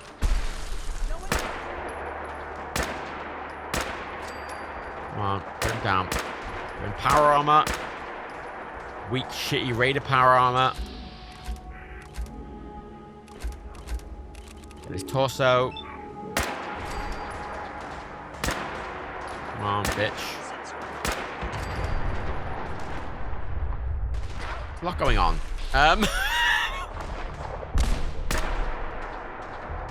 Maybe I shouldn't be killing the synths immediately. Because they are on my side. They are indifferent to me. I wouldn't say they're allied to me, but they are indifferent. But I feel like it's they shouldn't be indifferent to me. Because the mod is spawning them. And they shouldn't be indifferent to me at this point in the game. They should be very much, unfriendly. Oh my god. Please don't fucking die. That would be really... I have to come all the way from fucking Hangman's Alley and I can't be bothered. The problem... Half the problem with, Oh. Half the problem with survival difficulty is... fuck! Often it's not a problem of getting through difficult enemies again. It's just the faff of traveling. What do we try? I'm gonna use the opportunity to take a small break. Have you made the game harder? I have increased the size of spawned groups, and I increased the amount of places they can spawn. I'm gonna consider this the point. I'm gonna start from here just because if I go back to Hangman's Alley, I'll just swim up the river again and going to have a house to deal with that speech check again. I'm happy to skip shit like that because nothing happened. I wasn't in combat. Nothing happened. It's just wasting half an hour for no reason. Do I like the paint? Because I've got this really good gun. It's been making things a little easier. So I've been trying to scale it. So I want to feel like every fight I'm getting by the skin of my teeth. And it's feeling like that at the moment. I'm going to take a short break. Because I need a piss. I'll get another drink. I'm going to get a snack. I'll be back in a moment.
swamps, out in the commons with nothing on.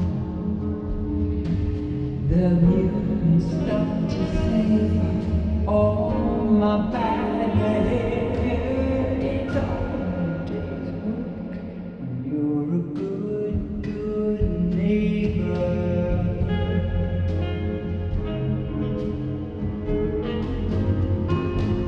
We can take it up a little, we can kick it up a notch, we can put it on the grid, better get it while it's hot. I'll meet you in the middle, you can show me what you got. If you're feeling lucky tonight, down the city. It's my thing. I flash my style, I show my wings. I do the boys a favor with all my manual labor. It's good to be a good, good neighbor.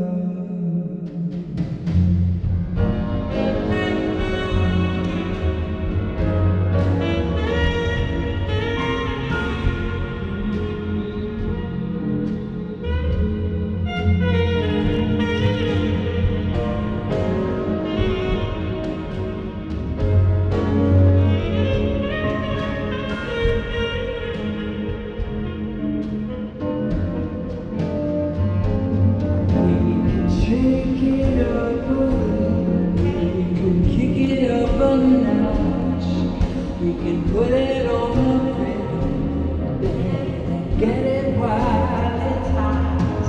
I'll meet you in the middle, you can show me what you got. If you're feeling lucky tonight, Diamond City. Yeah, that's my thing. I flash my style, I show my ways. I do the boys a favor with all my manual labor. It's good to be a good, good, good, good neighbor.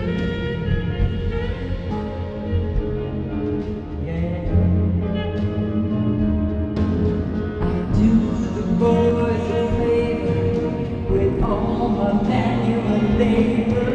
It's good to be a good, good, good, good, good neighbor.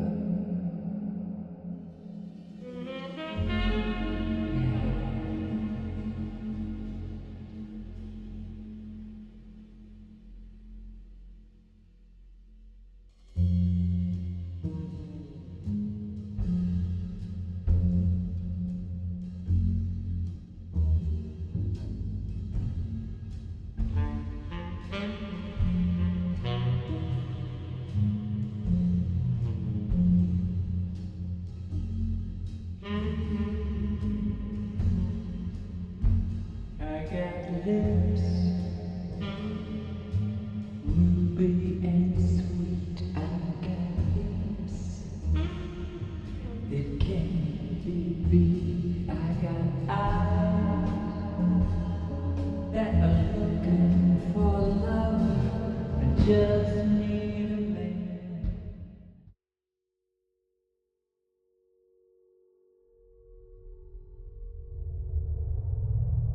I'm back! I had a bowl of cornflakes. It's a very productive bowl of cornflakes. I put them in my mouth and I chewed them. And then, right? Then, they went into my stomach. Modern! How novel. How novel. I ate a thing. Whoa. Whoa. And I'm going to... Where is... Oh no, I drank the other can. I was gonna have another rum and coke, which, to be fair, doesn't sound very sensible. I was going to alas, I thought I had 2 cans of Pepsi up here. I only had one. Oh wait, what are you? Oh, a bottle of lemonade. Ah, I don't want to go for lemonade. It's not the same thing. Matt Ballsy masticating. Look. Job share, a bowl of milk with drunk. Oat milk! Oat milk, because I am a vegan. I am a dirty, disgusting, self-righteous vegan.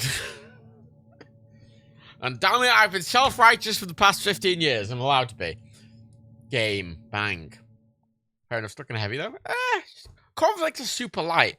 Cornflakes are a very light thing. I like eating cornflakes at night a lot. They're a really light thing. Also, I accidentally didn't pause the game when I walked away. So I've just been... Thankfully, nothing killed me while I was finding about.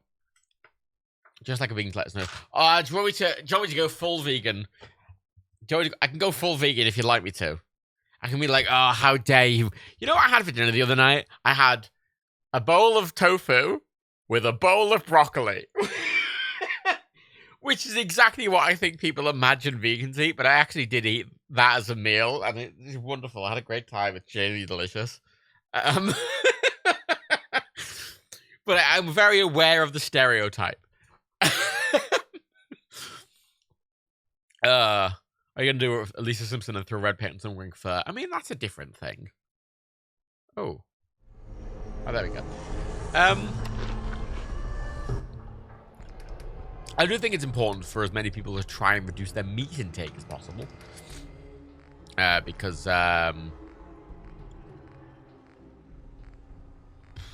it's meat, especially red meat, fucking beef.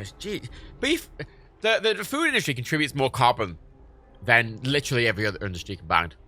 Not every other industry, but it's more impactful. Like, people are trying to talk about reducing the amount of, carbon emitted from aviation, but aviation, I think, is responsible for 2% of global carbon emissions, where agriculture, mainly beef production, is responsible for like 60% or something ludicrous.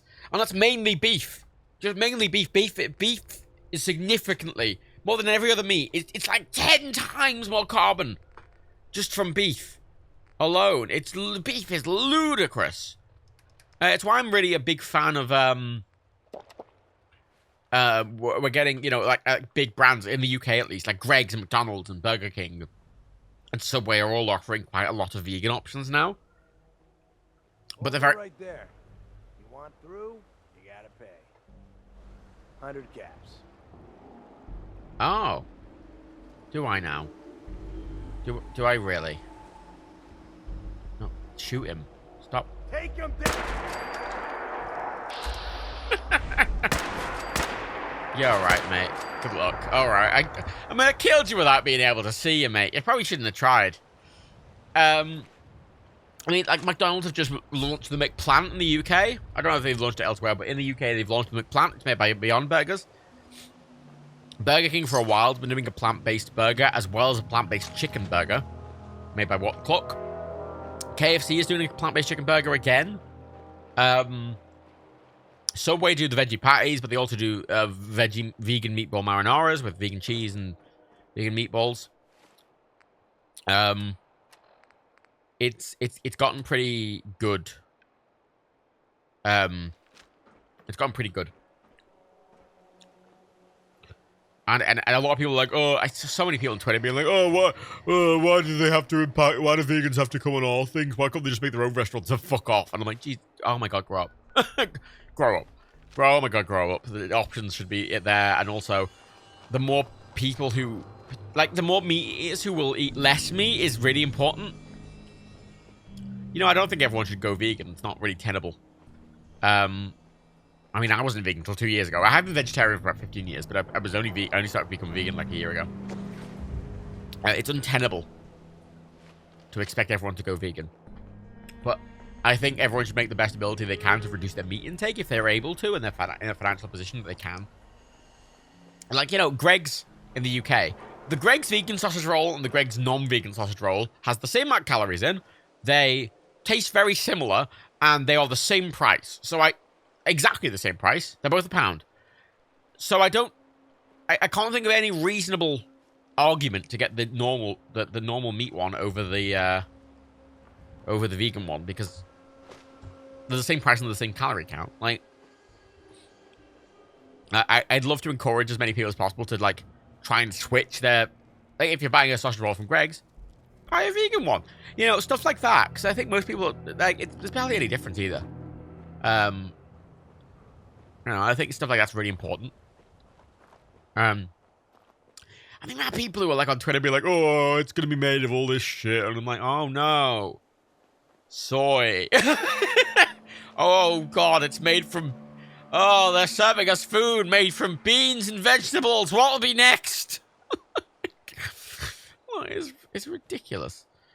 There's a bed there. I'm gonna do Pikmin's now. Like, the amount of people being like, oh, Beyond Burgers. Beyond Burgers are made of, like, just fruits, vegetables, and some fucking paprika. Like, and some turmeric. And, like, beetroot and fucking soy and shit. They're really simple. Like, everyone, processed. No. No. It's not even grain stuff. Like, the amount of... Because I've never been into fake meat. I've only gone into fake meat in the past couple of years. Manly menu, the testosterone. Oh, God. Beat a soy boy, beat a cook. Catch this Pikmin Psycho? Oh.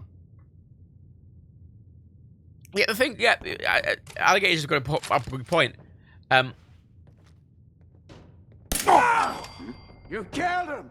A lot of vegan options, like vegan burgers and vegan, What the? Now you get high? Uh-oh. Vegan burgers, vegan, someone just died upstairs, brilliantly. Oh, you get me, yeah, oh, you sure showed me. Oh, wow, you got me good. That'll show me. Yeah,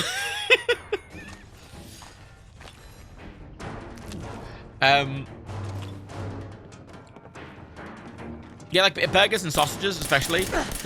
I've always been a fan of, Ow, oh my god. Okay, let's try that again. I've always been a fan of veggie burgers that are not trying to be meat. I'm a big fan of the sort of veggie burgers that are just a load of vegetables sort of squished down and with breadcrumbs around them. Bean burgers are super tasty. Lentil burgers are super tasty. I mean, I have some delightful The slippery bastard got away before, but Slab won't leave a man breathe. What the?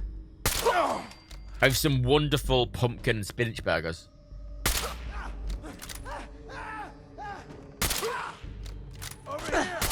You know, when they're on fire, they might be not doing damage, but they are panicking when they're on fire. Like, it stops them shooting, which is something. Sorry, I know I responded at the start there, but the bed was just across the road, so all that's doing is saving me going through 2 load zones for, like, no reason, so I'm just starting at the start of this dungeon. Spinach burgers are great. I have these beautiful things by Strong Roots, which are an Irish company. Nice. They make spinach bites.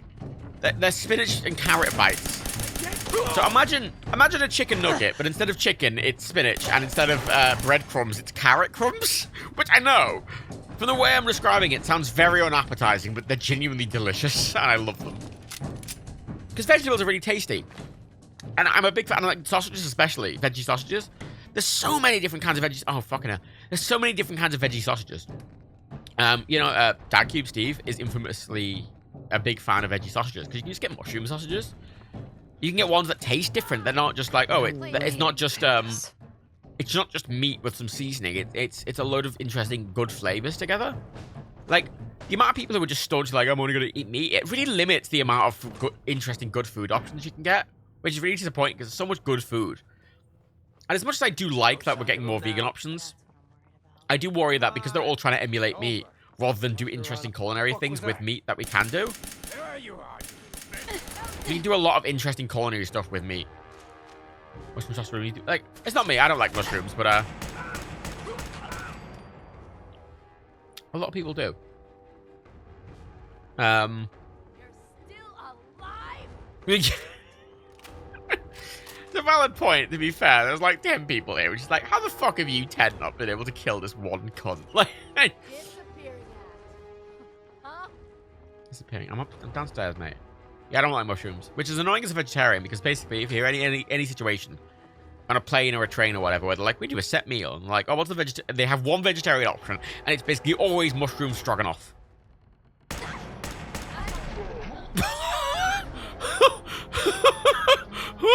Oh, should have gone for the head.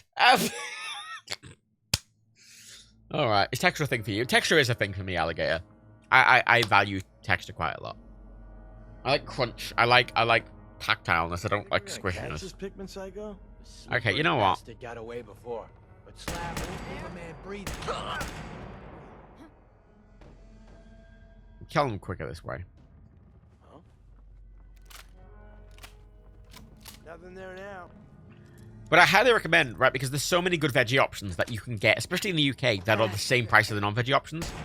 I say, if you go to Greg's and you want to buy a sausage roll, buy a vegan one. They're the same price. They have the same calorie intake, and they taste really similar from what I've heard. Well, I don't know. I've never had an actual Greg's sausage roll, but I've heard they're really similar. And it's like, well, more environmentally friendly. Better for your health. Ow. And it supports a growing industry. So I think it's really valuable to do. The McPlant's the same price as the quarter pounder. Yeah, like in those instances, I'm like, well... Oh my god. You should try and go vegan. You should try and get the vegan version if you can.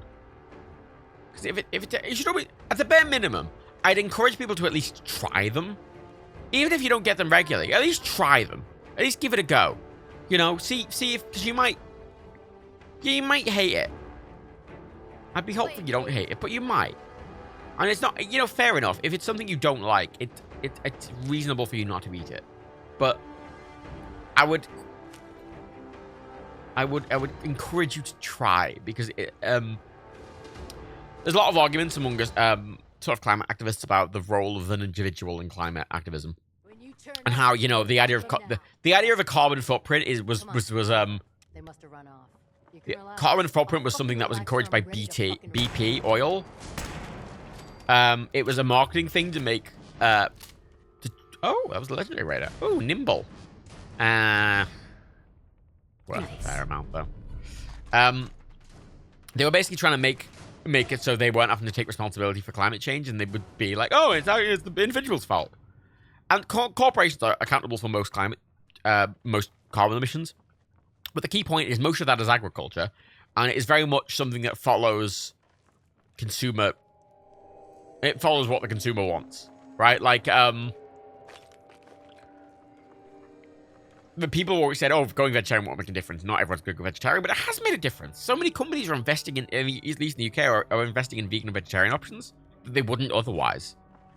And it's resulted in less meat being eaten, which is a big thing.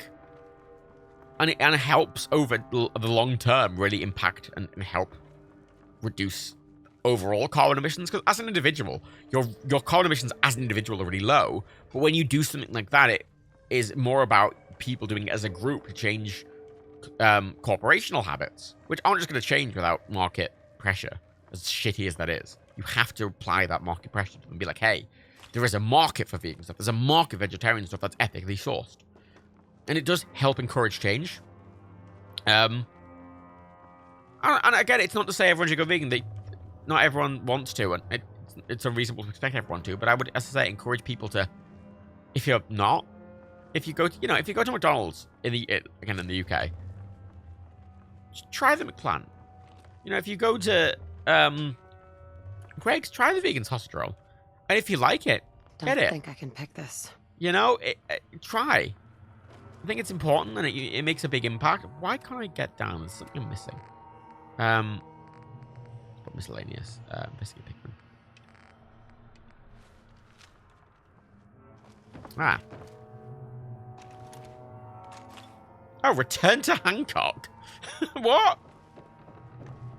MDL, both politics and companies need this encouragement. Yeah, that's the thing. You know, it's all well and good saying, oh, it's companies' fault, but companies aren't going to change unless the market changes. They're just not. And it's not like the government's going to come in and be like, oh, we can't eat meat anymore. It's not going to happen. You have to put market pressure on them.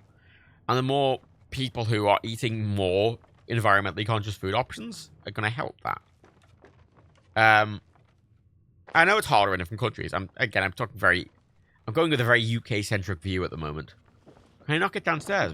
Can I not get a key? There's no key anywhere in here. There must be a key, surely. Can I not get down there until later?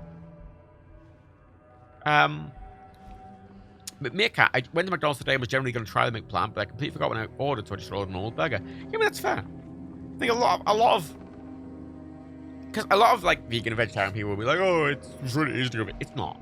It's not. I found it easy to go vegetarian because I just didn't eat meat, but it's not easy. For a lot of people, it's not easy. A lot of people struggle, and it's fine to struggle. It's fine to want to eat meat. It's fine to be used to it. That's why I'm encouraging just people to at least try these alternate options, because they're really good now. It's not like 10 years ago where a lot of these alternate options were like, oh, they taste and feel horrible in your mouth. They're really good and they're very convincing. To the point that, like, I can't eat the Burger King vegan Royale, which is like the chicken burger. I can't eat it because it tastes too much like actual chicken. To the point that I actually felt very sick afterwards. I felt very nauseous afterwards because it reminded me too much of actual chicken. Which is ludicrous. Because it felt like I was eating actual chicken. And it made me feel nauseous. It made me feel gross and nauseous. I didn't like it. Let's go. Oh.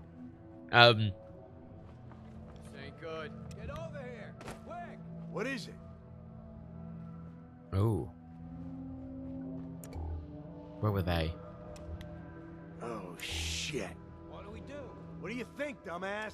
Everybody. Oh, they opened the door. We got trouble. What the hell was that? Oh, fuck off. A quick draw That's so shit. But at the bare minimum, it's worth a lot. That's the thing. People are really a lot more conscious about their environmental impact. And I think it's worth being more conscious about your environmental impact, even if it is the fault of, you know, it's not your direct fault. Like, corporations have to change, but it's a lot of corporations won't change unless, again, there's market pressure. And it's worth encouraging change by being like, hey, you know, I will support, I am very much in favor of, for example, Nestle are a terrible company. But some of the things they do are good. Some of their divisions are doing good stuff. Nespresso's doing great stuff. Some of the divisions are doing really vegan-friendly, properly, ethically sourced stuff. And I think it is important to encourage bad companies to do good stuff. Because completely boycotting that company doesn't really change much. Just reduces the bottom line. But dragging them in the right direction is impactful. You can't hide forever, you sick bastard. Yeah. Oh yeah, the plain white mug was bullshit. Their avocado this year was bullshit, but I mean, like, environmentally, they're doing really good stuff. Nespresso have got a closed-loop recycling system. They will fully recycle your Nespresso, aluminum Nespresso pods. They will pick them up for free and recycle them, and 80% of their pods now are made of fully recycled aluminum.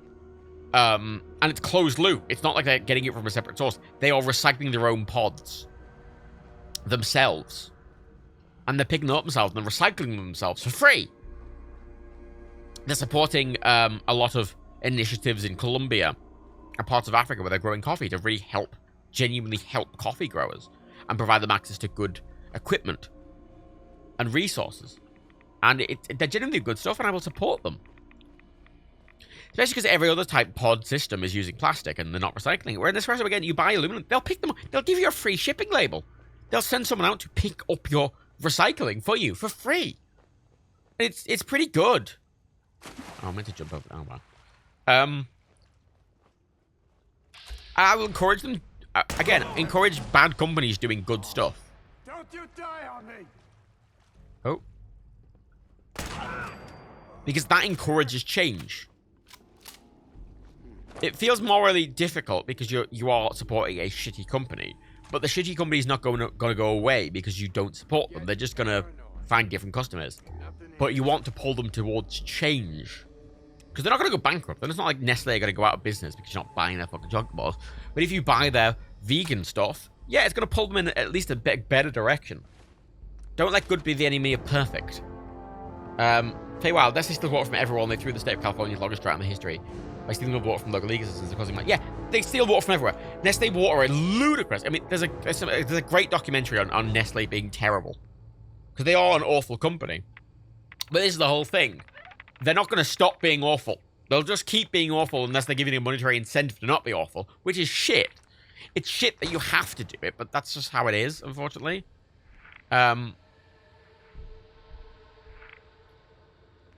Cool. I now have night vision. Oh, look at that. Dark, and then bang! Night vision. Ah, wonderful. Unless they've done so much horrible shit. Awful. And lots of companies done horrible shit. Mate, it's important to, I think, support these massive corporations. Because they're not going away. It's important to support them doing good shit, because otherwise nothing changes. It's better to pull them in the right direction than just stop, because I think nothing changes if you just ignore them. I think they would if governments would put laws. I agree. But a company like Nestle is so global that unless every country enforces those safety laws, then nothing's going to happen. Which is shit. Which is really shitty. And I agree, it's really shitty. Uh-oh. I'm just kidding. But change is slow and it is imperfect, and it is important to encourage change. And even if that means supporting Nestle in certain contexts, you know, it's worth it to encourage change, because change is important. Yeah, Nestle would lobby. Like, all of these things only happen with big consumer pressure. Oh. It's heading up. That's a frustrating thing. There's a moral idealism which is difficult to overcome. In those situations, that light's too bright. I'm gonna tell you, fucking throw it out. And that moral, almost perfectionism is something I used to have, and as I've gotten older, I've softened on it. Not because I don't care, but because realistically, it's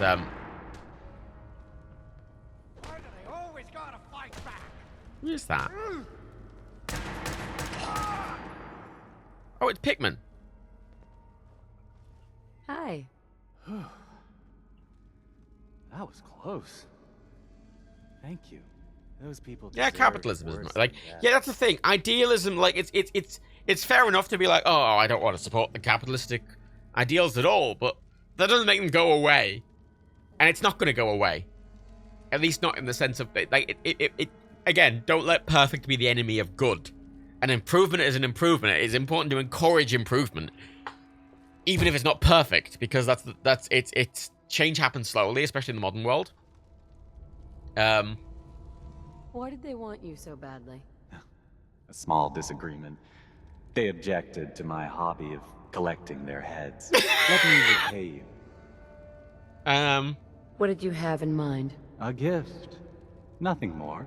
If you visit my house again, look deep within my painting, Picnic for Stanley, and you will find my gratitude. You'll need this. Oh, thanks, Pikmin.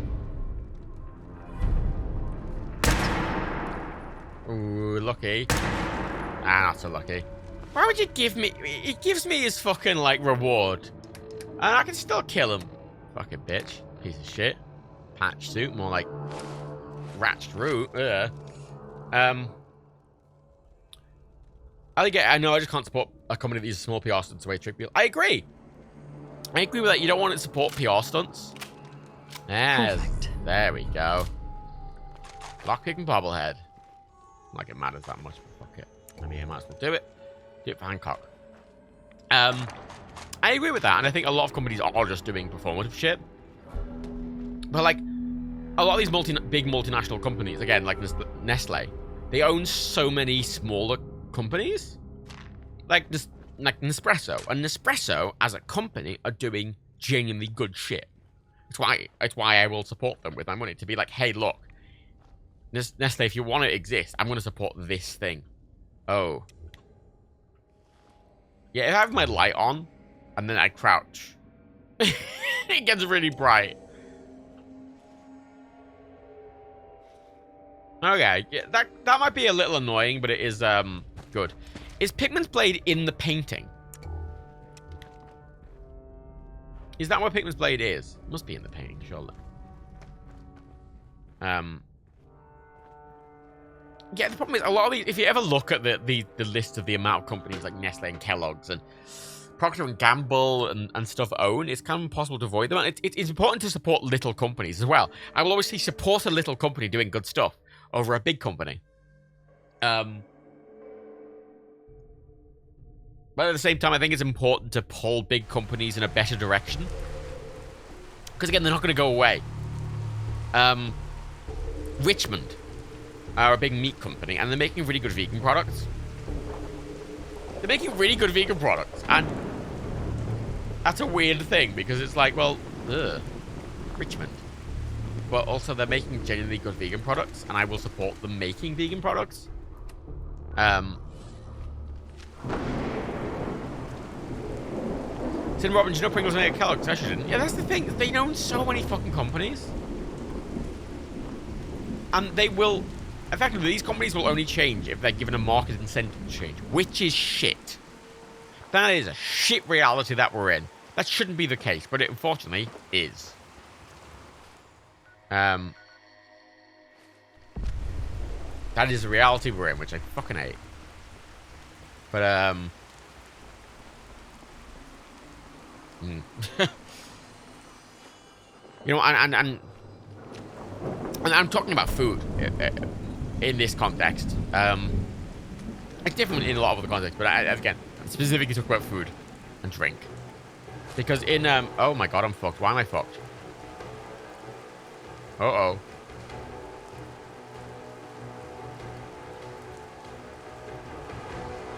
Yeah, let's just run back to Pikmin's. Get the blade.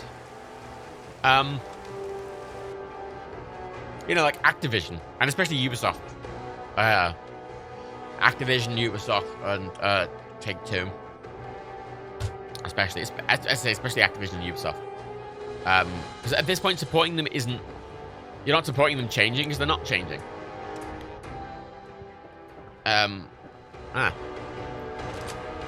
There it is! Pikmin's blade. You're not supporting a company like that changing. That's not what's happening. But this is what I mean. You should support companies changing, not just companies. Especially big companies who are changing. So you want to encourage them to change. Sweet. I killed Pikmin, did the thing, killed everyone in here, and got the blade. Excellent. Yeah, that's the thing. Yeah. As XE said, Nestle own an obscene amount of the pet food market. They also own an obscene amount of the normal food market. And that's not going to change. They're always going to be rich. You know, if every moral person stopped buying them, they're still going to be rich and big. You want to encourage them to change, because that's the only reason they will. Which, again, shit, but reality. Brian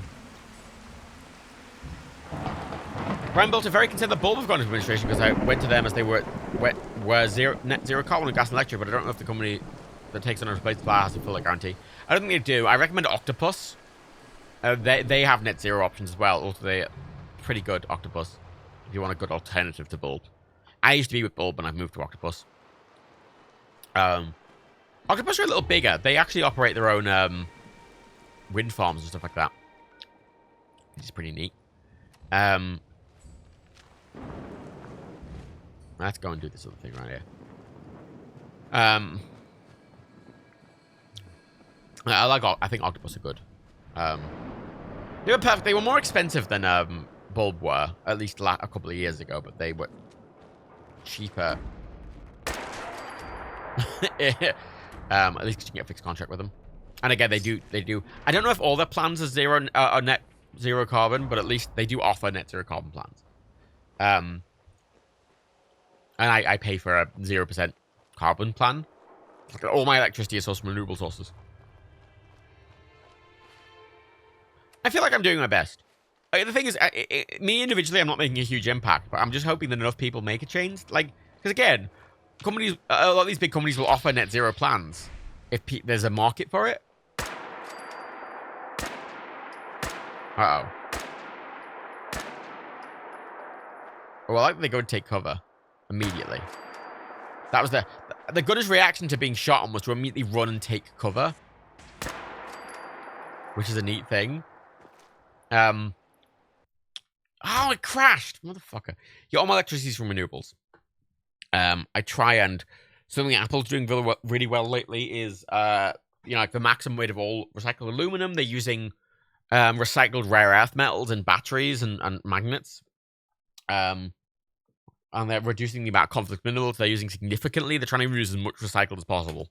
I mean, the Fairphone and the Fair laptop are really good for that. But they're obviously not high performance, which is sort of the balance you're trying to strike.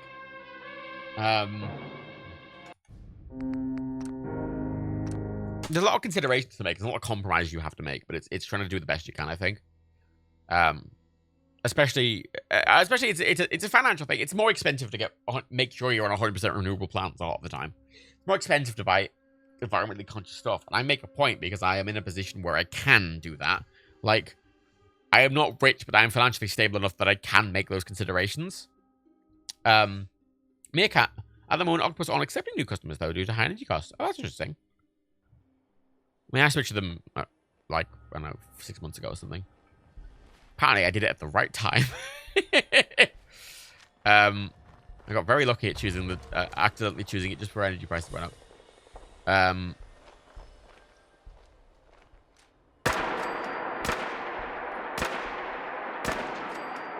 was gonna ding like I shot someone. Right. It's difficult, and again, I understand the difficulty with veganism.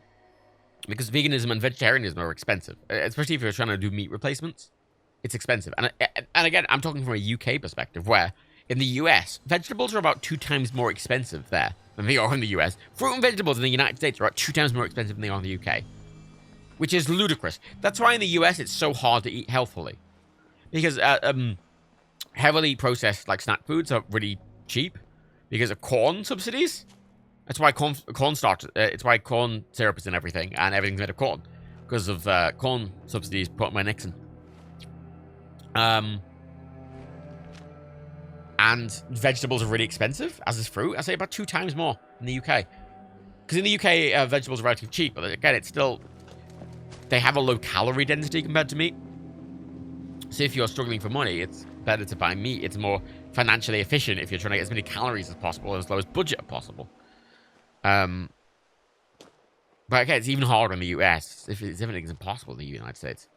Whereas the UK is way better for it. And that's I think a lot of the problem. There's a lot of vegetarians and vegans who are often really morally. They have this moral superiority. Practice each at 100 twiddles. How long ago was that? And supporting these industries helps the price get cheaper. And I feel like if you have the ability, the money, and the means to be able to support them, you should. And that's why I do. Right? Like, I make a point to. Because I think it's important to help these industries grow. Because if you don't Matt help... Collins, Sean Spicer here. Hope you're doing well. I understand from Daniel that you've been an unbelievably exceptional employee this year. And I just want to say thanks, good going. Hope you continue to be safe and crush it in 2021.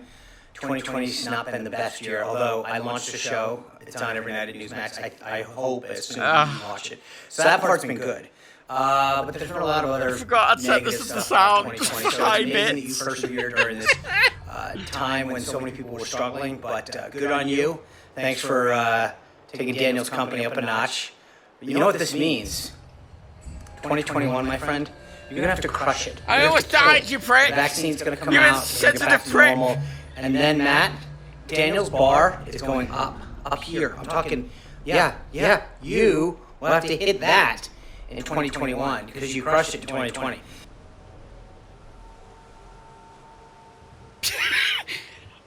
I said that as the really high bit a lot, and I completely forgot to... It was supposed to show the video. It didn't show the video. You saw the frame at the very end, but at least it played it. So, there you go. There you go, Diazar. Still here. You did that.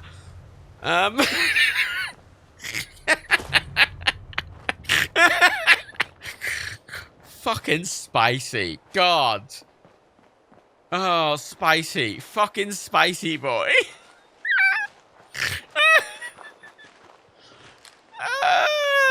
Fuck me.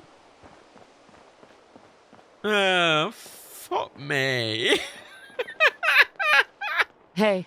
Welcome, neighbor. Video showed for me. Okay, We're cool. Always glad to see you. Tell me something. I couldn't see it on my screen. Maybe it just displayed for the streamer, not for me. Because if you are, we call our... But we're growing fast. Yeah. Sounds good. Well... Oh, you getting the right texture going? Yeah. So basically, what happens here? Don't worry. Is a low detail texture over at this side of the river, which for some reason when it loads in, it causes all the textures to go white. If I get close and it loads the high detail texture, it'll be fine. There we go. That's fixed it. That's a really weird bug, and I don't know how to fix it. Tiny S vid played. Okay, good. A tiny S vid is supposed to play. Excellent. That's the first time that's ever been seen, because no one's ever given 10,000 twiddles in one go.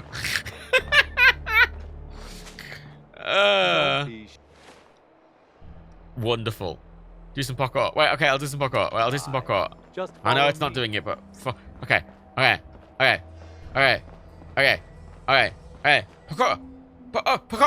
Ow. Parkour. Oh shit. Parkour. I'm always excited to welcome it's catching up. members. That wasn't that long ago, that one. That Nestle discussion was only like 10 minutes ago. If that. Maybe it's finally catching up. Oh, there it is. Okay.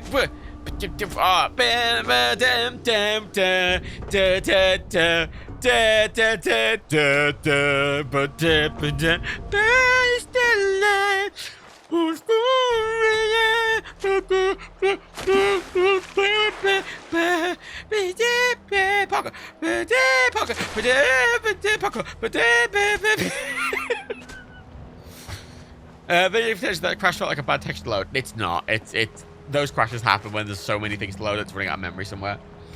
And it's 200 mods. Do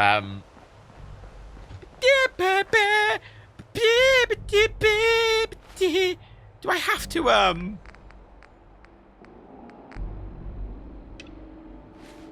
I thought she was here. I remember it being here. Do I have to go to Diamond City first? Don't be shy. Just follow me. Is she in the back room? I'm in the back room. Alrighty. I hope you're as excited as I am. This is one of my favorite parts of the job. Getting to welcome new members into our group. The first step is Pocket C Twiddle. You have to learn to give up your attachment to material possessions in order to gain the ability to have true wealth, health. Wait, sorry, is the thing reset? Oh, the reverb reset. The ambience didn't. That's odd. Right, Mirror's Edge 2. Fuck, I forgot Mirror's Edge. I always forget Mirror's Edge 2 exists. And I'll I don't remember it. I feel sad. As a first level pillar of the community. Oh my god, a first level pillar of the community. What do I get in return for giving you everything I own? You're still stuck in old thinking. You're still clinging to your old life. No, the ambient resets every time as well. And the first step is to shed yourself of your material possessions. Wait, TikTok. Where was TikTok? Where was TikTok? Shit, it's catching up. You must think I'm an idiot. Well, you came in here, didn't you? Now, you've got two choices. Oh. Uh-oh. Uh-oh. Nothing's happening. Oh, broken it. Oh, it's catching up! Ow, it's so loud. Wait, Ryan Bolter, this is the eco-friendly options farmers markets. I didn't see that one. That's good. There's another, it's catching up. Ryan Bolter, there's a point. Yeah, fucking milkmen. Milkmen, right? Delivered your milk in recyclable, closed loop recycled bottles. In closed loop recycled bottles that they picked up in electric vehicles. Can you, I want to shoot you. Stop going into the chat option. Stop! Let me shoot him, motherfucker. God, it's so Motherfucker, I'm trying to shoot the cunt. Oh my god. Ugh. Stop this. Oh. Throwing an aid in the room. I want to do it stealthily. Motherfuck me. I found that really annoying about Puffo. Oh, T-Wave, that was only like 2 minutes ago. Oh, I think it's caught up. It's caught up. I think it's caught up. Got it. Oh. Oh my god. Okay, this is Imogen. Imogen. Imogen. There we go. What just happened? Right. Imogen? What's this stuff? Imogen. You must be Imogen. Don't tell me. Jack sent you. Well, actually it was Edward, but close enough. Edward, who works for Jack. I know Jack was behind this. He's always trying to control me. Come back here, damn it! Come back here, damn it! Oh, yeah! I went away! Tomorrow on SMBC, we have the Yummy Dibbager! When we... You're Jack's sister? Oh, I did catch up! Oh my god, that came in live! That came in on time! Younger. You Good really job. know how to flatter a lady, don't you? Good job, Just Steel to be Elements. clear, Steel I'm Elements. Jack's younger sister, the baby of the family. Once I get home Sorry, and get it's- some of Jack's sorry, serum, pardon. I'll be back to my usual stunning self. Sorry, ma'am. Sorry. Can we, yeah. Jack has a serum? Yep, It's yep, more like yep, a Hulk yep, staging. Yep, yep. I started taking it when I was 36, so normally that's what I look like. Just really casually telling me a life story while I'm being beaten to death in the public too. Oh, brilliant. Brilliant. Oh, wonderful. Where was our last save? Where was my last bed save? It was when I came out of Cabot House, just down the road. Yeah, I'll just have to redo the walking. Fuck, I'm just gonna start here again. So polite when killing people. I mean, you're trying to be. See, that's another thing that annoys me about Fallout 4. Situation like that, no one should know I've killed that person, but I hope they you're do as know. excited as I am. This is one of my favorite puzzles. Take it out. Huh. Yay! That came into 1,000 twiddles. It's a lot of twiddles today. It's a lot of twiddles. Here's the rest of my twiddles. It's a good job for working against Gene Lobs. Oh, I'm sobering up.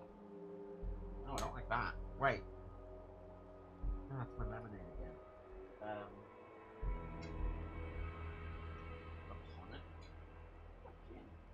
Give me G&T.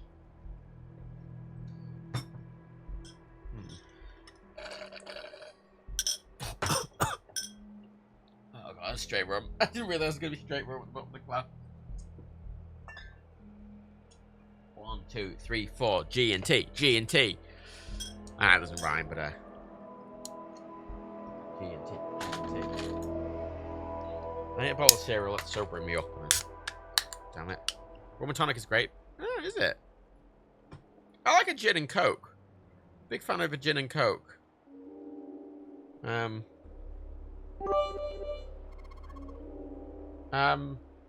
Hooray. I mean, the colour change sort of ruined it, doesn't it, Faye? That's annoying. That's still very funny, though. Okay, Jack. Decision time for you. I mean, I feel like the answer's going to be pretty obvious. So the options I have for gin are Sipsmith's London Dry Gin, which is a beautiful London Dry Gin, or Roku Gin, which is a beautiful Japanese craft gin. I have an entire bottle of Roku Gin. I've got barely any left of Sipsmith's. They're both excellent gins, but one's Japanese and one's English. They're basically the best of both, I think. I think Sipsmith is the best English gin. I think as a standard gin, especially as a mass market gin, I absolutely adore Sipsmith gin. It's brilliant. It's a reasonable price as well. Roku gin's a beautiful Japanese gin. It's very floral. Or I could go for rum, like Park XC is recommending. I could do a rum. It's dark spiced rum, though, and I feel like I'd want a nice golden rum for that. Josh, I was never into gin. Ah. It gets my head, it gives me whiskey, is it okay? Yeah, but I like gin quite a bit. I'm a big fan of gin. I'm also a big fan of vodka. And rum. I like myself. Not a huge whiskey guy, weirdly. I'm annoyed that I'm not a huge whiskey guy. I want to like whiskey, but I'm not hugely into whiskey. I like stuff with whiskey in, but I don't really like drinking whiskey straight. I'm not a huge fan. Chat. Hell is no one's making a decision. Rum, Japanese with gin, or London gin? Shout, damn it! I'm angrily waiting for your response. I've kind of made a decision already, but I'm happy to defer to chat. Hey, I don't drink. So what? You don't drink? You can still make a choice. You know, I don't live in a post-nuclear apocalypse, but I can still make choices in the video game. Not null. The dice says 7, Matt. Thanks, Faye. That's really helpful. Fine. I'm gonna go for the Roku gin, which has a screw top, annoyingly. There we go. That'll probably eyeball it. That'll probably be fine. Roku gin is beautiful. It's very floral. Which makes sense for Japanese. The Sipsmith is very, it's very pure. The, yeah.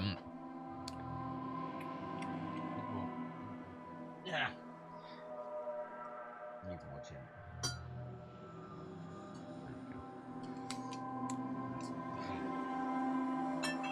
Ah. Also needs ice. And to be cold. Good. Room temperature gin and tea isn't the best, I will say. Save the sexy Japanese. I have loads of the sexy Japanese gin, though. I've got fucking tons of it. I've got very little of the London Dry gin left. And Sipsmith is brilliant London Dry. It's beautiful. Sipsmith made me actually like G&Ts. Sipsmiths, along with You have to learn to give up your attachment to material. Sipsmith's gin with Fever Tree tonic water. I never liked G&Ts before that, and then ever since I've tried those, I've really enjoyed them. Jack and I'll initiate you as a first-level pillar of the community. That guy's still talking in the other room, even though I've broken into his fucking bedroom and talking to this woman. It's very funny. No. Too late to back out. You're Jack's sister. You really know how to fly. Just to be clear, once I get right. Yeah. Jack has a serum that It's more like it halts aging. I started taking it when I was 32, so normally that's what I look like. You'll see once I get my treatment. I was well known as one of the belles of Boston society. Back when there was any. Such a socialite. Oh, I can give her the serum. Oh, that's interesting. If I lie about the serum earlier, I can give her the serum now. I have a vial of that serum with me. Here. Looks like you need it. I'm curious. How did you get that? Never mind, I'd rather not know. Thank you so very much. I'm so disappointed in Thomas. He seemed so interesting at first. But after we came here, he turned out to be just another brute. He actually thought he could force me to join his absurd cult. Quite a bit of water in the G&T to act like the water from melting ice. Your boyfriend Thomas was a real charmer. I was done with him, and he shouldn't have locked me in here. I know I'm over-encumbered. I'll find my own way home. Fucking. I dealt with that. I'm not quite ready to face Mother, and thank you. I really do appreciate you coming to find me, even though I didn't actually need rescuing. Fuck off! You're in a locked fucking bedroom, you fucking bitch. Right, you guys. Let's do this. Oh no! I wasn't expecting to go aggro on me. I'm gonna be honest.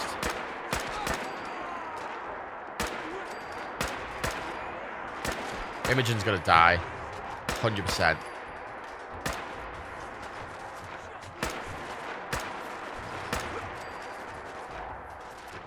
She's down. Oh, she's essential. Oh, if Imogen's marked as essential, that must mean fucking Jack's marked as essential. That makes me feel a little bit better about the journey I'll have to go on with Jack. Because if she's essential, surely Jack's essential. Surely. What are you shooting at? Who are you shooting at? Oh. Alright.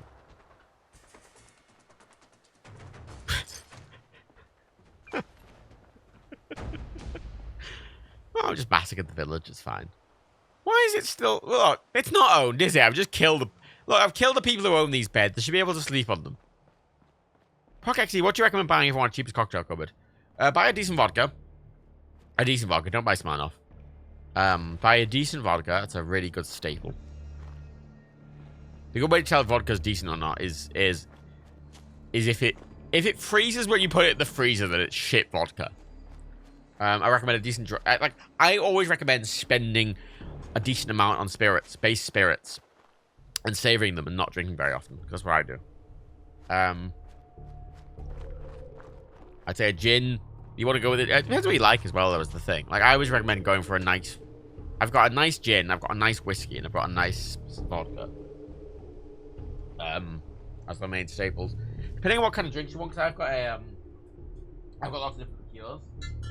I've got I recommend a good sweet vermouth. I'm a big fan of vermouth.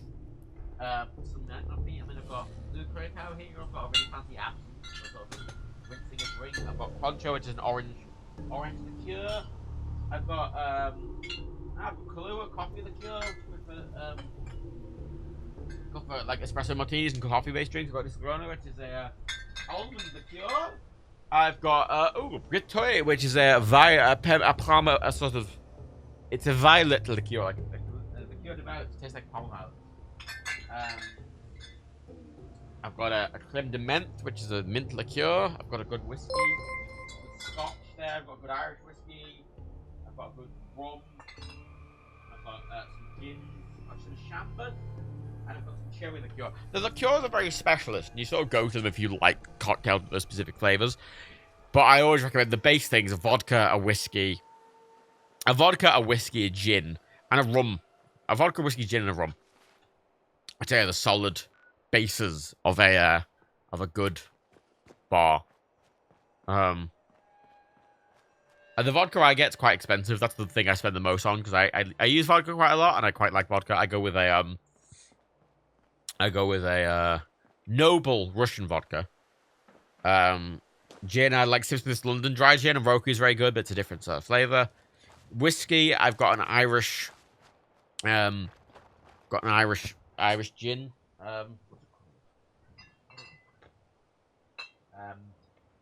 Redbreast, 12-year aged Redbreast. It's a semi-expensive whiskey. I've also got a Scotch, which is Glengarran 12 years, which is a very lovely Scotch. Rum, I've only got the dark spiced Kraken rum, which is very nice, but you can't use it in a lot of context. You would use rum because it's so spiced and so flavored that it will not work in a lot of because rum can be quite neutral and sweet, but a dark spiced rum it'll overpower certain cocktails that ask for rum. So I'm trying to look for a good golden rum, a good white rum. There's a lot of different. Genuinely, it depends what kind of drinks you like. Oh, for fuck's sake!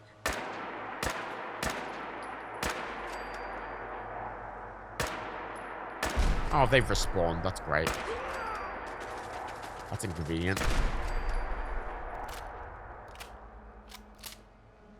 I say one of my favorite drinks is a sweet vodka martini, which is 2 pots vodka and 1 pot sweet vermouth. I get a beautiful vodka and I get a beautiful sweet vermouth, and I absolutely love it as a cocktail. I like a Chamvud cocktail. I really like Chamvud as a mixer, which is a sort of blackberry vodka, blackberry liqueur.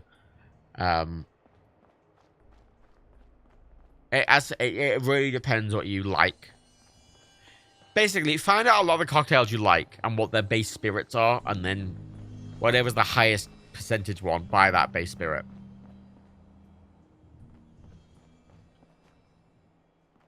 You like cranberry martini? Cranberry martini is an interesting one. I haven't healed. No, well, no, because healing is quite damaging, so I'm going to sleep to heal. Using stim packs is a lot. It's damaging, and I kind of avoid using it.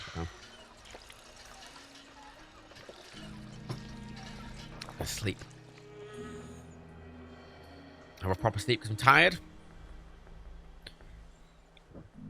So I recommend practically, if you're going to get a good bar, you can get cheap spirits. And cheap spirits aren't a terrible idea. But for your base stuff, the stuff that's going into every cocktail... Like, I drink... Whenever I drink a cocktail, pretty much, it's always spirit-only cocktails. Like, a martini is just sweet vermouth vodka or gin. So, the quality of the vodka, the quality of the sweet vermouth, the quality of the gin/vodka is obviously the forward thing.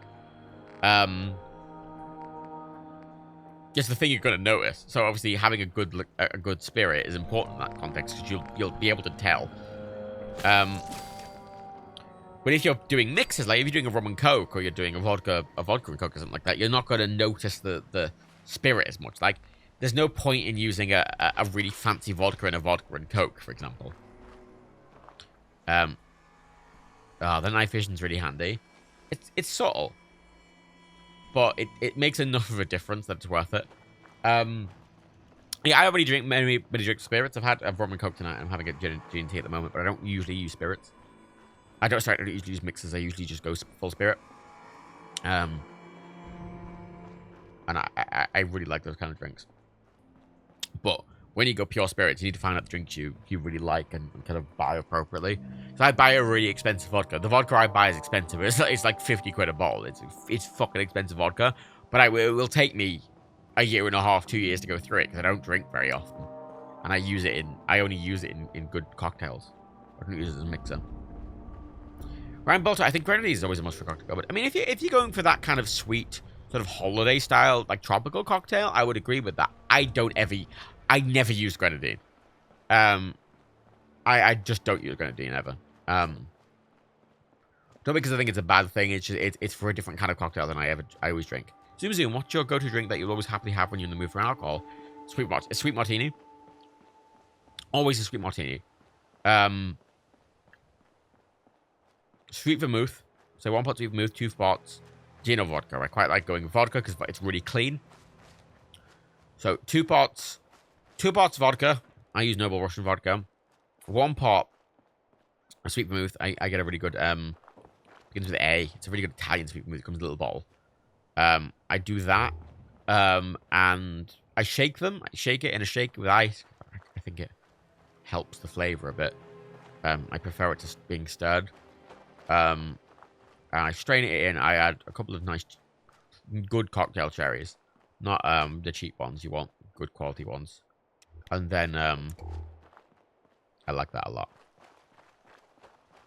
Yeah, the shaken, there's a lot of arguments between shaken, not stirred. Because the traditional way to have a martini is stirred, not shaken. Because the shaker cocktail is to sort of put air into it. And it often dilutes the flavor. But for a vodka, the vodka sweet martini, I think it makes it taste better. It takes off that sort of sharp edge that it normally has. With a gin martini, with a dry gin martini, I wouldn't shake it. I'd stir it because you kind of want that sort of sharpness to it because it's a dry cocktail. But for a sweet martini, I want it to soften that edge a little bit to bring out the sweetness. Zoom, do you like any wine? I'm not a big wine guy. You know, I drink port around Christmas time because I quite like port as a very velvety, decadent wine. And sweet vermouth is a fortified red wine. And I really like sweet vermouth. Mulled wine around Christmas time is good as well. But generally speaking, I don't really ever drink wine. It makes my ears hurt. Makes my ears hurt, which is a thing relating to the chemicals that in it. It can make some people's ears hurt. It makes my ears hurt when I drink wine. Like proper wine. Which is weird, but whatever. And yeah, I love wine by living it. At least it's not hard. Yeah, that's fair. I've got a beautiful red wine downstairs that I was gifted. It's apparently very good, and I've not opened it yet. One of the things I have with some alcohol as well is some alcohol I have is very good with as a pairing with certain foods. You know, a shy Japanese beer is a decent beer, but it pairs incredibly well with sort of sushi. And I always drink it with sushi because I think it pairs really well. It really helps. This is maddening. And red wine's very good with a lot of Italian dishes. Edward, switch over to the Hartley modulator. Do you copy? Usually, what's the best cookout compare? I mean, I quite like a shy dry beer with some nice sort of mackie rolls, like avocado and carrot mackie. That's just because it's my favorite food. My favorite food is that sort of like veggie sushi stuff. Like I like port a lot. At Christmas time, I was down in Rebecca's. I bought myself some port. I always used to like port and cheese, and I wasn't even really eating cheese because again, not veggie. But the story going on when I'm playing football. It's not as football, but mini football. Oh no. Oh no. Oh no. But no one else. Rebecca drinks a little bit, doesn't like wine. Dan doesn't drink, and no one else at Christmas drank. So I bought this bottle of port, and on Christmas Day, I was the only one drinking, and I just drank an entire bottle of port on my own. Do I like pale ales? I'm not a big fan of beer. I don't like beer. Not a huge fan of cider either. I mean, I'm fine with cider, but I don't like. What's going on? These. I'm not really a big fan of fizzy drinks in general, honestly. They're under attack by raiders. Do you like American beer? You mean like Carlsberg? Not Carlsberg. Like American beer. What's that American beer that's really famous? It's red. Budweiser. Yeah, Budweiser. Not Budweiser. Mexican beers are quite nice. I like the Mexican beer. I can't remember what it's called. Probably the same raiders that stole the serum. Could be. If some of What's them the Mexican beer I'm thinking of? Serum, it could explain their unusual I don't really like beer, but there's a few beers I do like. What exactly does this serum do? I suppose it's time you knew. So I mean, there's a Copperberg cider is very nice, but I don't really. My family and I are all over. If I'm drinking alcohol, I want to actually have it taste of alcohol. Corona, thank you. I'm thinking of Corona. I quite like Corona. But when I'm drinking alcohol, I like to taste the alcohol. A lot of alcohol that exists is very much trying to mask the alcohol taste so you can get as pissed as possible with it. That is not my intention of drinking alcohol. If I'm drinking alcohol, I'm drinking it for the taste of the alcohol.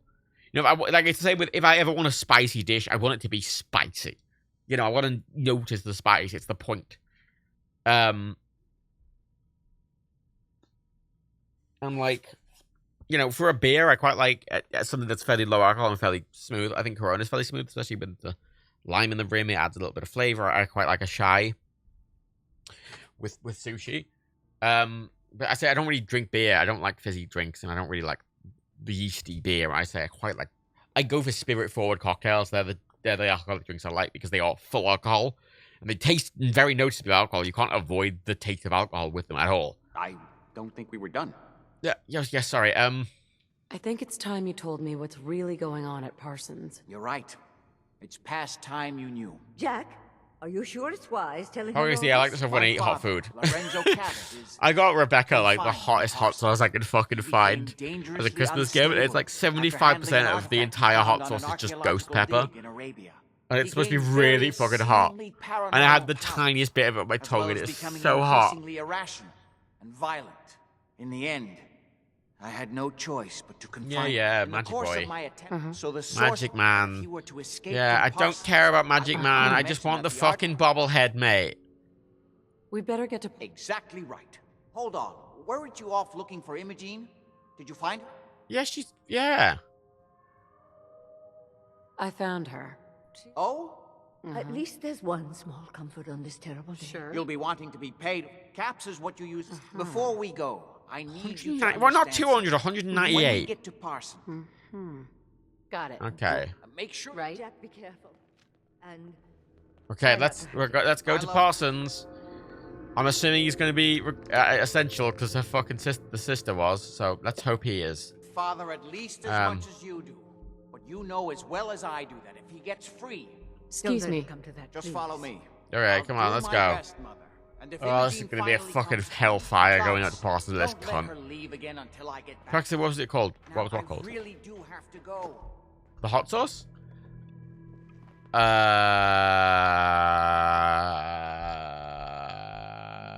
me look. at my emails. There's, I'm quite a fan of getting, not gag gifts, but I quite like, whenever I do gifts for people, I like to have one big main thing and then, like, fucking a ton of random shit. And it was one of the random shit piled. Like, I got a load of fucking cheap, horrible WWE figurines. Wow, they're awful. They were fucking awful. Psycho Juice Extreme Ghost Pepper Hot Sauce. It's called Psycho Juice. Rambled. Anyone been to Brighton Chili Festival? Let's watch it. It's like, whenever I think of a chili festival, it's always that Homer Simpson like getting really high and having a vision quest. Ready? Let's go. Oh god, clear, this is gonna go very bad. No circumstances can we allow Lorenzo to be freed from Parsons. Oh, so you notice that happening there. Lost my father forever. I refuse to let that happen after. Oh, it is going dark. It is going the night mode thing. It's just very subtle. It's just like my irises are letting in more light rather than actual like electronic night vision. It is just like yeah, that's like when I crouch, it's going into the dark mode that the game would not like. This looks close to what the game normally looks like. I know it's lagging, but that looks close to what night times in the game normally do. Whereas this is just pitch fucking black. Probably see, I couldn't have a vial of just Cap saying loving my husband's thing, but I put it in the food, never actually doing it. That's cool. It's the artifact that's made Lorenzo Oh, so don't walk past. Don't walk past the useless constitution. Don't you do it. Don't do it.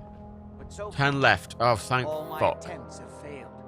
It's fused too tightly with his nervous system. Okay. I'm not a big fan. I'm not a huge spice guy, but like I say, if I want a flavor in something, I want it to be noticeable. Which again, alcohol, I go for something that's quite alcohol forward. Vodka's strong. Like the sweet mellows are out, but vodka's strong. Like I have a really good absinthe there, which isn't meant for just sipping. You don't want to sip absinthe too much, but it's meant for rinsing a glass for a fancier cocktail, like a Cesarac. Well aware of the apparent conflict of interest in my father being the source. It's this very nice. Oh god.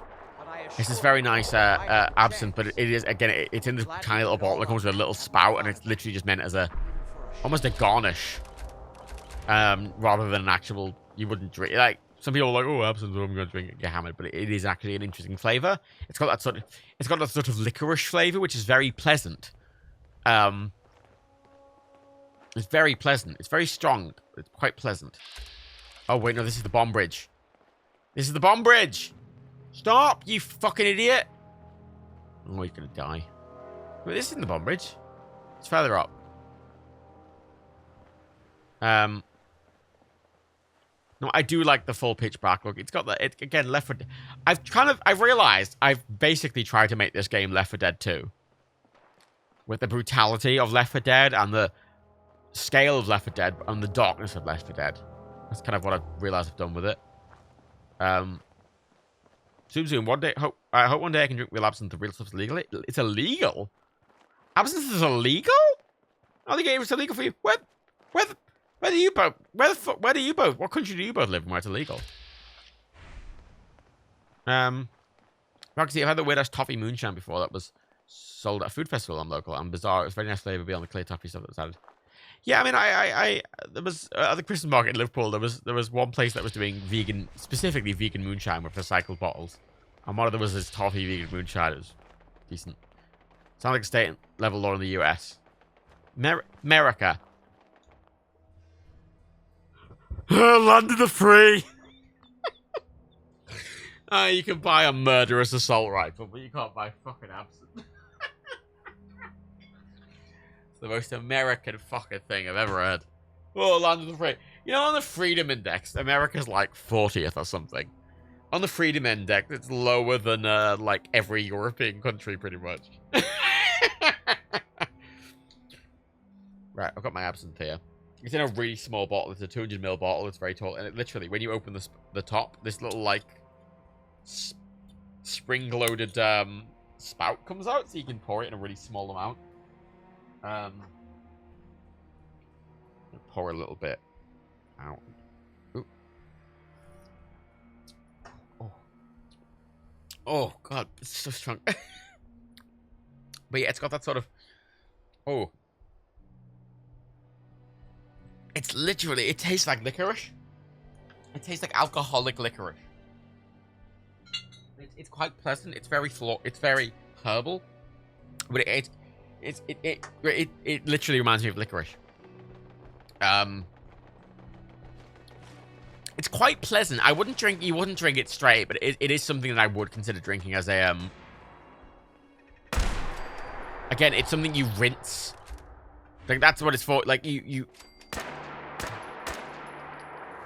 Oh, it's a death ball. It's something you rinse it, like, the Sazerac, you basically rinse the glass with it. So it's just the tiniest garnish on a bigger glass. In a bigger drink. And oh, God. Uh-oh. With the size of it, you could do that. I think that's really where it shines. When it's a garnish to another drink. You wouldn't, it's not its own. But as a lot of people just drink it like, oh, high alcohol. If you want to see alcohol laws, check out eToro Tech. I mean, isn't it in the US? You can only buy alcohol from actual, like, liquor stores. You can't just buy it in, like, Walmart or anything. You can buy guns in Walmart, but you can't buy alcohol, which is ludicrous. Land of the free, home of the great. We have the worst. Look, we're America. We have the biggest prison population in the world, and we're not the best at anything aside from... You know what America are number one at the world at? They're actually number one at the world at two things. Prison incarceration rates and uh-oh. That's a big group of ghouls. Uh-oh, that's a really big group of ghouls. Oh, fucking hell. Prison incarceration rates. Oh, God. Oh, dear. Oh, that's a lot.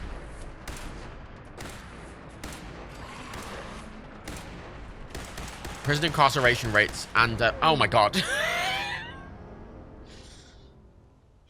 Oh, I was less cautious because he was fucking running ahead.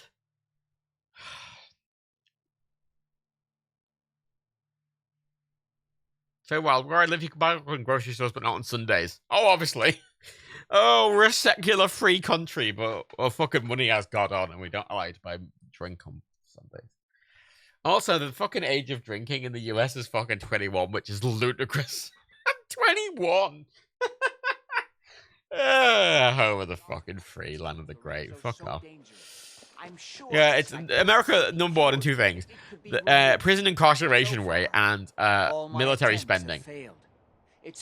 They're the two things they're number one at the world in. Not anything else. They're not number one in the world in education or freedom or financial stability or overall individual amounts of money or education or science or healthcare or lifespan or death rate or anything. It's just military spending and prison incarceration rate. And I guess GDP. They have the highest GDP in the world. But, MDL, you can only drink at 21, but you can give a car at 16-year-old. Yeah, also can't you get a gun at 18 as well? Because America. Yeah, but to be fair, the car thing seems reasonable considering there's no way to get around the fucking country without one because the entire country's infrastructure is built around the fact that it needs fucking cars rather than building affordable and accessible and easy to access affordable public transport like every other fucking country on earth. America. Uh-oh. Uh-oh.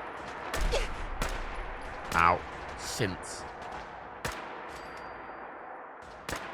Oh. Oh, he's not doing too badly, old Jack Cabot. Suzu, depends on the state. Oh, of course it does. No, land of the free, but all states are different ones. Biasca, rifles at 18, handguns at 21. What?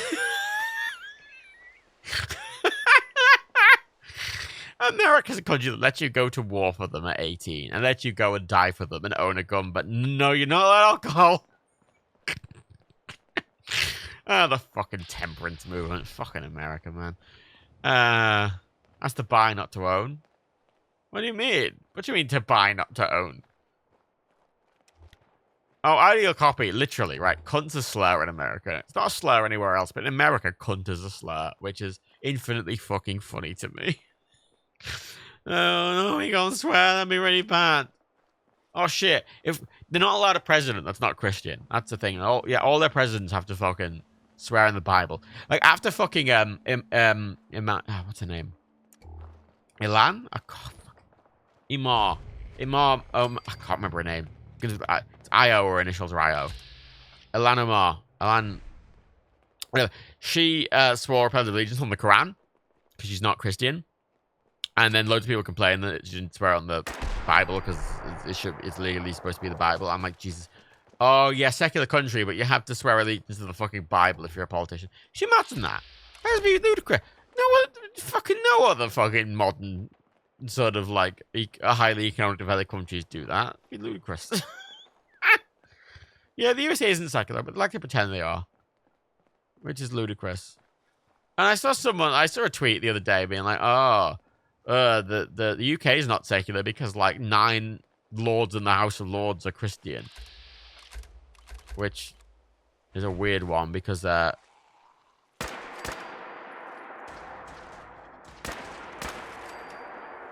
House of Lords is fucking massive, and they also have rabbis on the House of Lords and other religious leaders, and it's also like 0.1% of the House of Lords. So like having religious leaders is perfectly reasonable in a country where X amount of the population are a certain religion. It's perfectly reasonable to have people set to represent those views in government. That's reasonable. Oh, piss and vinegar. Where there's gutsies, there's more. Or it could be a random thing. Yeah, I mean, our religion doesn't influence laws in the UK anymore. Like, infamously, every government official we have anymore, like, doesn't even mention their religion. It's not like Boris Johnson came out and went, oh, God be grateful, and fucking, like, swore a Bible. He doesn't have to have a load of photo ops where he's in church or anything like American politicians, because that's a thing in America. Which is ludicrous. Oh, you've got to have photo ops of you at church and shit. I got a photo op that Trump did where he fucking, like, cleared a lot of protesters to go and do a photo at a fucking church across the road. I'm like, what the fuck? It's so weird. Isn't the Queen a religious figure? The Queen is the head of the Church of England. Oh, good. Oh, good. Oh, good. Oh, that's a glowing Deathclaw. Oh, a legendary glowing Deathclaw as well. Not just any glowing Deathclaw. Yeah, good luck, Jack. Good luck to you. Fair play. Thankfully, he's aggroed on the, bloke. Oh, I don't know if the bugs are...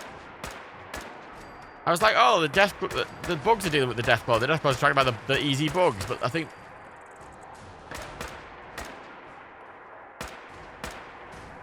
Oh, come on, mate. Yeah, the Queen's head of the Church of England, but that's just because Henry VIII divorced his fucking wife and was like, fuck the Pope. Ah, thank fuck. Right. But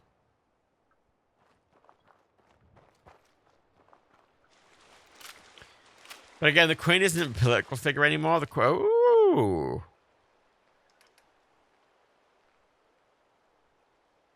Oh. Oh, wait. Ow. Wait, there's 2. Oh, there's 2. It's got 2 legendaries.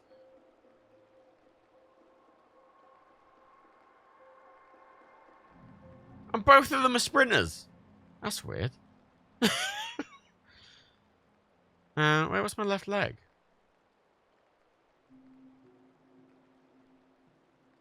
Where's my left leg? Where is my left leg? I don't have anything on my left leg. I don't have anything on my left leg. Where's my left leg? Why do I not have a left leg? Oh, fuck that up. I don't have a left leg on. Great. Good job, Matt. I've left a left leg somewhere. Well, I'll take sprinters. I think I'm pretty sure I already had sprinters on my left leg. You just put it on the corpse. Did I? Wait, was that my left leg? Oh, it is. It's shadowed.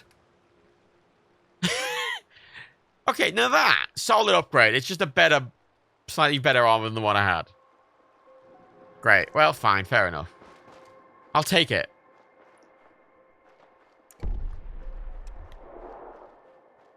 Such ambiguous. I'm not paying much attention. I can be honest. I'm pretty buzzed. the moment. Sober it up a little bit.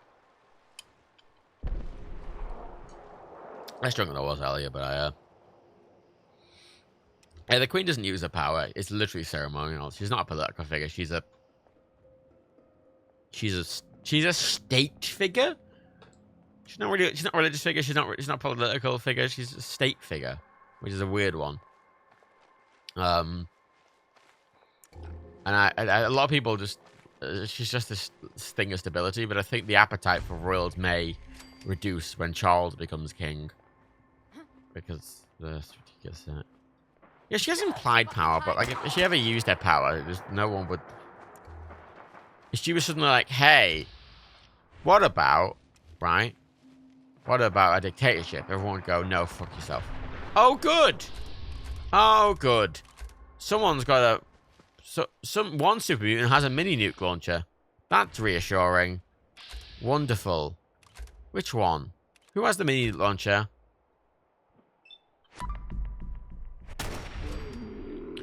Ideal copy. Isn't it rumored the child will pass the baton to William immediately? I mean, there's some rumors. I think that'd be the logical thing. Logical thing would be to pass the baton to William immediately. William is popular, and Charles wouldn't have a very long reign because he's literally already very old. However, Charles has been wanting to be king his whole life, and I have a sneaking suspicion that he will not give up his opportunity to be king so easily. Yeah, why did you have to walk past the forge base, you fucking idiot?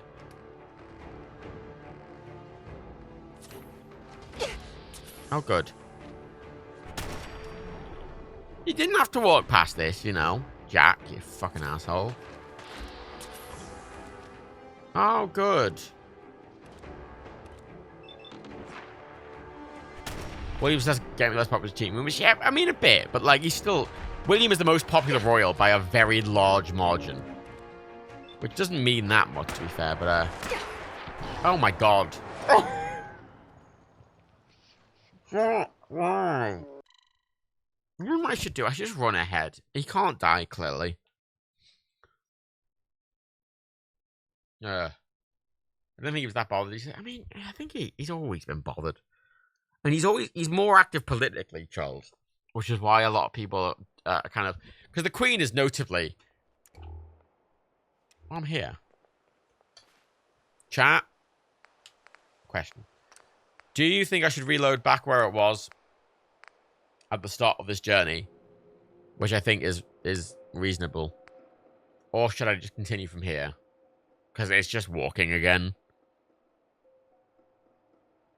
I'll let chat decide, because this is a gameplay decision. Reload from there, or stay where I am? Onward, or are you? Yeah, normally I would just start from the thing, but like I can't really save on this route, because he's just being a fucking cunt.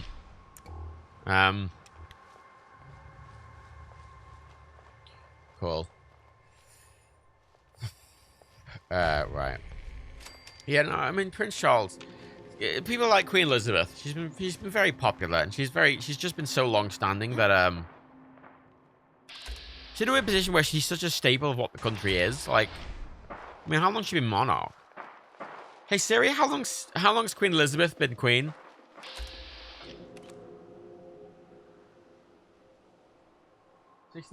69 years.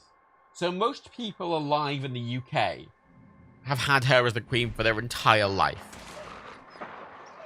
And as a ceremonial thing, it's like quite a significant thing. Like her face is on all the money. And her face is on every bit of money. And all the post boxes. And like, it's not like she's a nothing person. Like, she doesn't have much political influence, but she has a lot of cultural influence. A huge amount of cultural influence. The amount of forge is problematic. Why do you have to take on the forge when you come past here, Jack? We could ignore the forge. You don't have to take on the entire forged outpost, along with all the fucking bugs in the world. You know, you don't have to do that. We could not. We could go around them. But no, you have to fucking be a cunt, don't you? You have to be a right cunt. Deal with every cunt ever to have lived. All at once. Jesus Christ.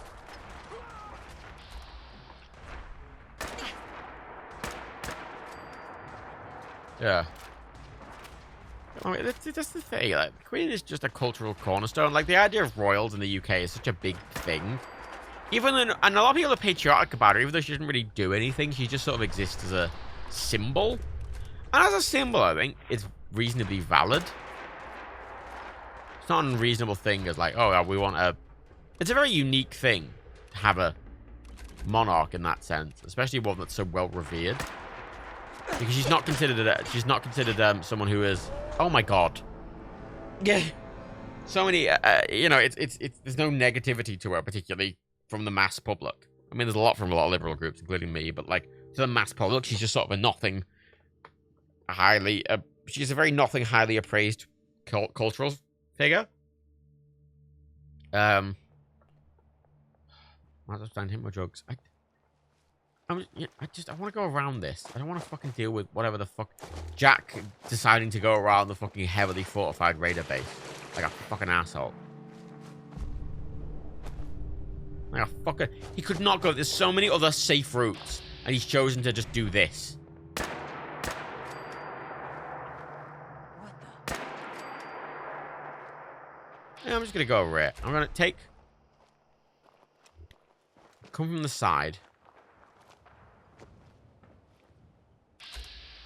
Because I could just run ahead, but he'll take a while to get to me.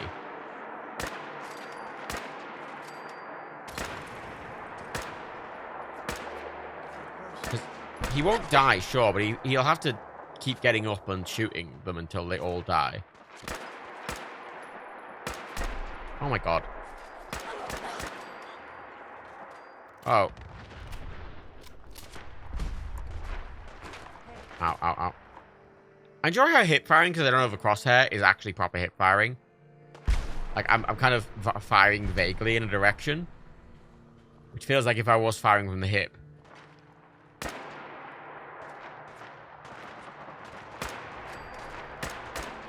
Oh my god, fuck off.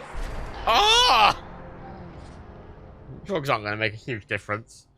I'm killing them in one hit, and they're killing me in one hit. Drugs don't change that. Yeah, monarchies, most European monarchies are just there, but especially the British monarchy. The British monarchy is the most famous monarchy in the world. For good reason. You know, the idea a lot of people, most of the world, the idea they have of Britain is either Cockney or fucking Queen's English, you know. Med-X reduces my damage slightly. Med-X wouldn't be a terrible idea, actually. But the fact is, I'm dying to, one thing anyways. She's the queen. Yeah, that's the thing. Like, she's just this cultural cornerstone. Like, I remember her jubilees. Like, celebrating them in school and stuff like that. And everyone being like, oh shit, Queen's Jubilee. And there was this big parade and shit like that. And it was this weird thing, because it's a nothing thing. Objectively. Like, it's just, oh, she's been in power for 50 years. It's a weird thing to celebrate. But the way, as a cultural thing... It was so significant to just have, like, this big event. And I don't support the idea of it, but I get why people like it. Oh.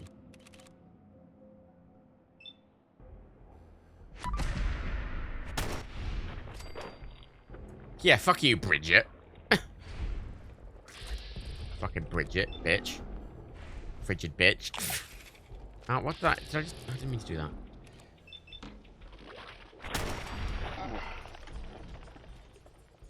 I don't know, like God Save the Queen stuff is like, it's just a big... It's more like people like the vibe of the Queen rather than what she actually does. She doesn't really do anything. It is very much the vibe.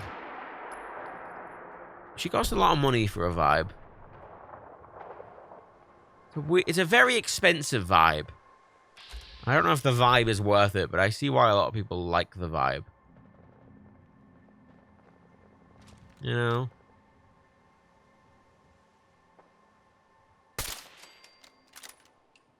Come on, bitch. There's Jack. Come on, Jack, you can get him. Or I'll get him. Oh, no, you'll get him. Good job, Jack. He's still alive. God, the James Bond bit for the James Bond bit for the Olympics, yeah. That's the thing, though. She's just such a... Most people don't know... A lot of people find it comforting because everyone... For most people in the country, she's just always been there as just a figure. And it's a very stable presence. You know, because especially because the UK politics is pretty transcendental. There's a lot of controversies in UK politics, notably. Oh, for fuck's sake. A lot of controversies. You know, we've 2 of our last 3 prime ministers resigned, and it's quite likely that Boris will resign. Oh my god. It's seeming more and more likely that Boris Johnson will resign. So... And a lot of people see it just as a sense of stability. Like, I get why people like her. I don't. I'm very much... I'm this liberal Republican...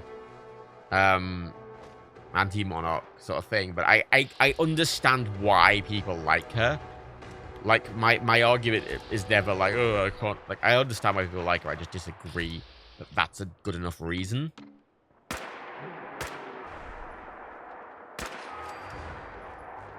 No, this is the thing. I don't really care if Boris Johnson resigns or not. Because the thing is, he's just replaced with the same thing. Like, Dominic Raab or fucking... Or we get Dominic Raab or Michael Gove or Priti Patel or Rishi Sunak. Great. Like, like, so what? Like, they're all just as bad as each other. Makes very little difference to me. At the end of the day, all of them are going to do the same fucking horrible shit. So, whatever. On principle, I think he should resign, but it's like, it doesn't change anything is the problem. I'll be like, oh, Boris Johnson should resign, and they're like, yeah, Boris Johnson's good, but bro, he's just replaced with another cunt. Another Tory cunt.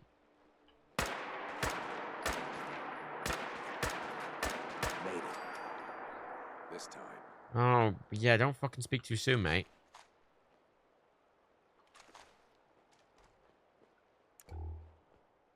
Oh. Oh. It's on my right leg. Ah, chameleon. I'll take it, but... He's replaced with a cunt. And honestly, the thing with Boris Johnson, at the bare minimum, he's predictable. Like, that's the thing with him. I almost prefer him over Priti Patel or Michael Gove or fucking a lot of these people, because he's predictable. Which is a weird thing. He's predictably bad. Some of the other people are going to be an unknown asset. And I know Boris Johnson's going to do the things he does. He's going to bumble around and pretend that he knows what he's talking about when he doesn't. Which, in some ways, I prefer. I almost want Boris Johnson to keep being PM over fucking Michael Gove or whatever, because he's a known variable. It's kind of depressing that we've got to that point, but oh, he's fucking man away. Of course he has, little shit.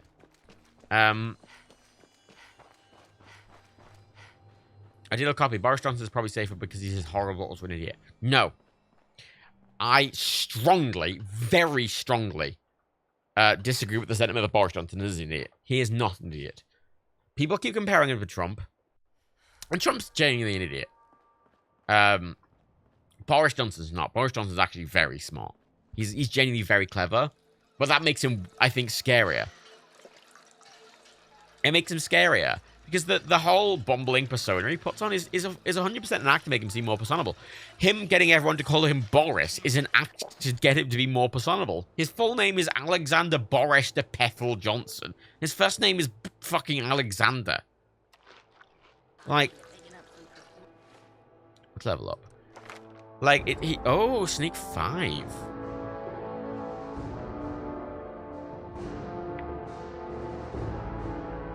Fuck it, yeah. As well. Like, it's all to make him more personable, and, like, every time he looks like a buffoon, he's trying to. He's trying to look like that. Him, you know that incident where he was, like, going down the zip line, waving the flags, and everyone mocks him for it? He was trying to do that. That's exactly what he was going for. He messes his hair up before every interview and every press appearance on purpose to make him seem more of a bumbling idiot. Because it makes him seem less harmful. And it's intentional. That's why I don't like calling him Boris, because it makes him seem personable and like a fucking idiot. And he's not. He's definitely not. He's a well-educated, clever man. What about, it seems like it's polls are 38%, Labour 38% Green. That feels encouraging. So here's the thing. Uh-oh. Uh-oh.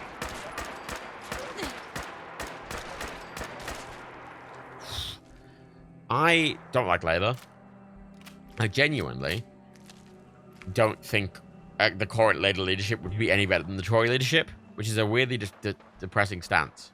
Edward's men seem to have given a good account of themselves. I think they'd be just as bad, but in a different way. Because Keir Starmer, I really don't like Keir Starmer. I really don't like Keir Starmer. And the current state of the Labour Party I don't like. And I honestly don't think Labour winning would really make anything that much better. Which is a depressing state.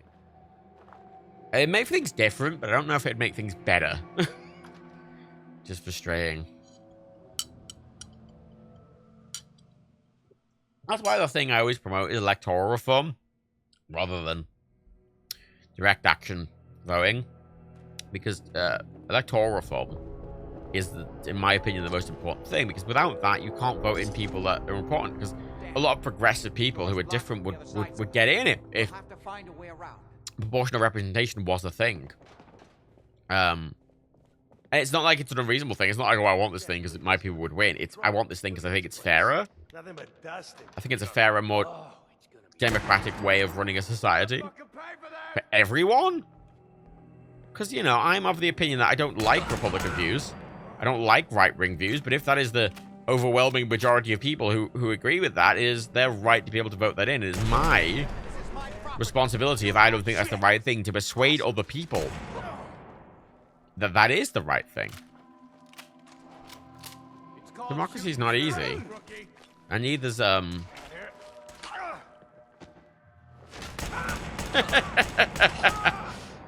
democracy is not easy. It's a difficult thing to do, but it's important. And if there's misinformation, it's our duty to combat that.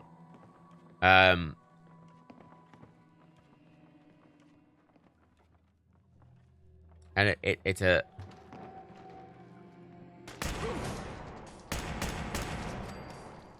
Oh.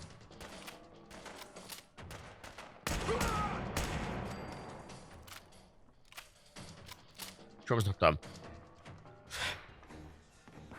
Trump's arrogant. Oh, incredibly arrogant. From every internal thing I've ever read about Donald Trump, he is... I wouldn't call him... Idiot's not the right word, but he's overly arrogant. And ignorant. And I wouldn't call them smart. Boris Johnson I would call smart. I would call Boris Johnson intelligent. Donald Trump I don't think is particularly intelligent or particularly dumb. He's just... It's just a guy who's really arrogant.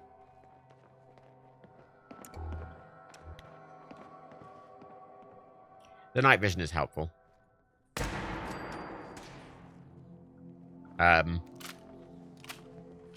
Donald Trump knew how to pull the cord, but I don't think there was an insidious thing behind it. Because Boris Johnson is doing it in a very clever, insidious way, but Boris Johnson just fucking looked into it. He just did his shit, and it managed to fucking thing everyone. And from everything internal, that's how he operates. He just says shit, and it turns out that's what works.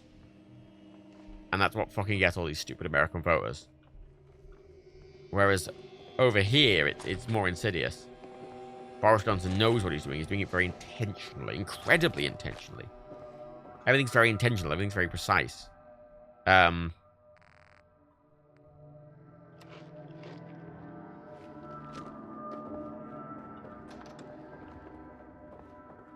Excuse me. This doesn't look Oh, here it is. Yeah, boy.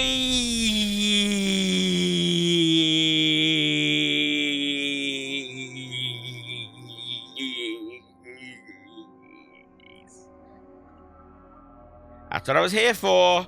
Literally the only reason I did any of this was for that fucking cunt. For that fucking cunt. I'm not dead yet. Yeah, I'm gonna do the rest of this quest because I'm here and I might as well, but like... from using the elevator? Oh, thank fuck. Find the I sent the password. elevator down to the basement like you wanted. Ah, yeah, boy. Nice. Nice Shot day. quite a Nice. few of them. You okay? Sure you can't get up? I could really use your I might as well just do this. Like, I'm at the end of the quest. I might as well finish it. Rest here a minute. Yeah, Jack. I'm pretty damn sure. Well, then don't worry about it. Me and your friend here... I can't remember what the rest of this quest is even, but, you know. They've definitely reached the basement. Although I don't understand... Seems after what he did after the rest of the quest. Boris Johnson's very good at just... He's a duck. He just water rolls off his back. Like, he's just... He's very talented at making... So, like, you know, he's in this massive fucking, like, hot war at the moment for the, parties. I wouldn't... I think parties is a little bit of an over exaggeration, but it is a good example of, like, you know, when people were only allowed to meet one person outside, Dowling Street was having big big groups of people outside in the garden of Dowling Street. Right. Nope. Oh. Oh God. Oh, it's broken.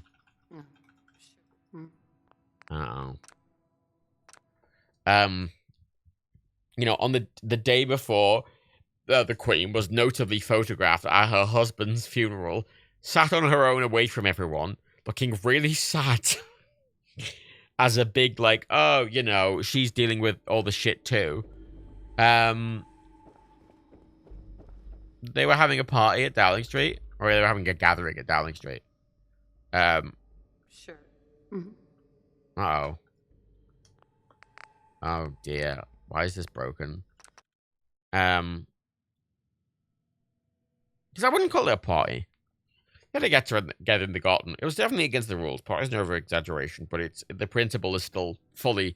The anger at the principle is still fully sound. It looks like the adrenaline field is still functioning. Although several of the security doors in the basement have already been breached. We'd better hurry if we want to stop them. They seem determined to reach Lorenzo for some reason. Got it. Let's go. Just follow my All right. instructions and everything will be fine. This is why it's good. I did have more episodes. You too. We're not going to there? Alright, okay. Yeah, and it's made people really sour to Boris Johnson, but he's already drawing up plans to make it seem like someone else's fault and make other people resign. And genuinely, Dan doesn't think it'll work. I don't want it to work, but I do think it'll work. I think it'll work for him. Time to reel him in. So he is very talented at just getting water to roll off his back. And genuinely, I think that would work.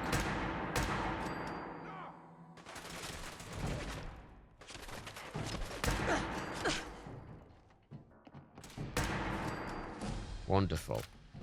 Because it kind of frustrates me that what he might resign for is a gathering in number 10, not actually any of the genuinely horrible shit he's done. I think that's like abhorrent, but it's abhorrent on principle, not like practically, right? Like, ooh, yeah. I mean, that's a good weight to 3 weight to 1,000 value.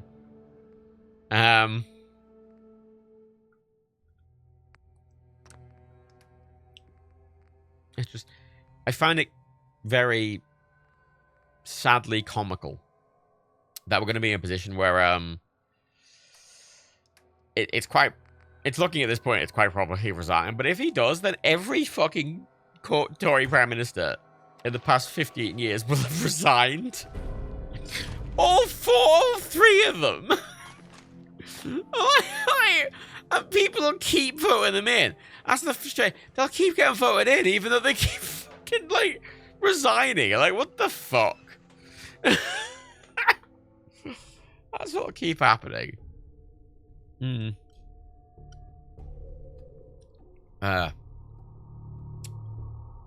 So I don't think anything will change until we get electoral reform. Find a way through. The utility elevator is on the bottom floor. That's the thing. I don't think. That's why I always promote electoral reform as the main thing, because I don't think anything can properly change until that's done. Getting Labour in does not fix things. Getting Boris out does not fix things.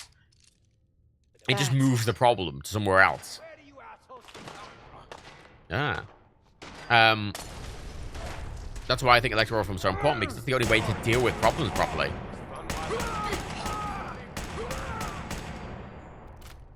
The core of these issues is always based around that.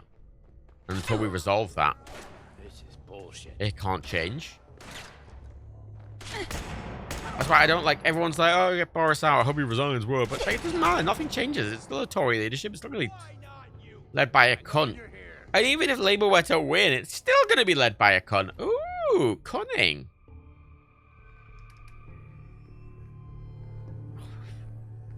I've got cunning on my... I got a cunning piece before. I like Chameleon. That's not even worth much. I'm getting decent fucking drops. I'm just getting them for stuff I don't really want them on. Yeah, electoral reform, literally. I want to go for an Irish-style voting system, parliamentary system. It's messy and it's more complicated and it's more difficult. It's more difficult. That's a valid problem with it, is that it is more difficult. It's more faffy, it's messier. But democracy is messy. That's the price. It's hard. Yeah, bitch, put your head out. If democracy is easy, everyone would be doing it. But it's not. It's hard. It's hard. It's hard to do the right thing a lot of the time.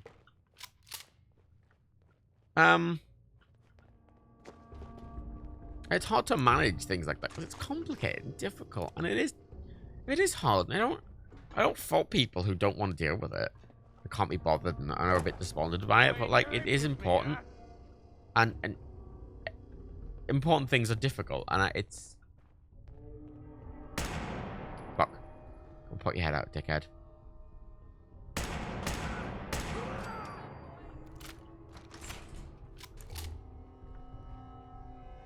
The right thing is always more difficult. Well, not always, but most of the time it's more difficult. That's it's a good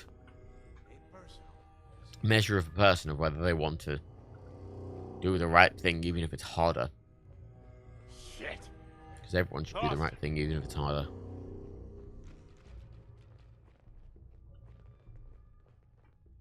What's the point? Path of least resistance is is an autocracy. It's a dictatorship. Dictatorships are... Oh, they've got kids to feed. Well, they're all gonna die. Like autocracies and dictatorships are just... They are simpler. They're easier. Only having one voice and not having any arguing is easier. It's more concise. You can get a lot fucking done that way. Doesn't make it appropriate or right. You know? And you should try. You should always try the difficult shit. When you turn up, you're dead. Oh, I want to sleep up here. Yeah, it's more efficient. Like, that's an advantage. There's a political spectrum, like, quiz you can do, and one of the questions is, oh, one of the advantages of a dictatorship is that it's more efficient. And that's an objective statement. That is not a political statement. That's an objective statement. It doesn't make it the right thing morally.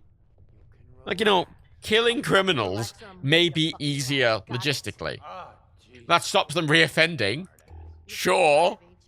Like, it might be an efficient method of just, you know, oh, you see someone, you know, you do the Judge Dredd thing. Oh, well, you just set a judge, jury, and executioner. Someone's committing crime, shoot him.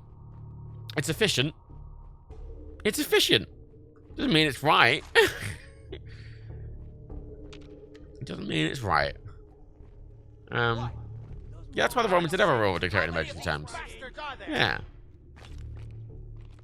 And this is the whole thing. It's why I always... that's why I think electoral reform is important, because it's difficult. It's not perfect. Democracy's not perfect. If they were, they wouldn't be a democracy. Too fucking easy. Nah, I know, he's a fucking idiot. I'm aware. I, however, am not. Thank you very much. Ooh, a mortars. Ooh, mortars isn't bad, actually. It's just on a leather piece, which sort of is shit. Why am I getting leather fucking legendary drops at this level?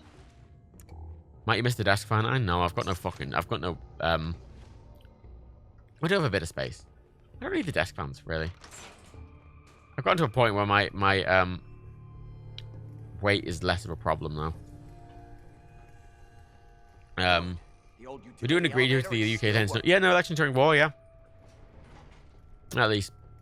it's a lot of things are antiquated in the UK, but aren't really there in practice. Nice. Ooh. No, I don't want the fucking pint pistol.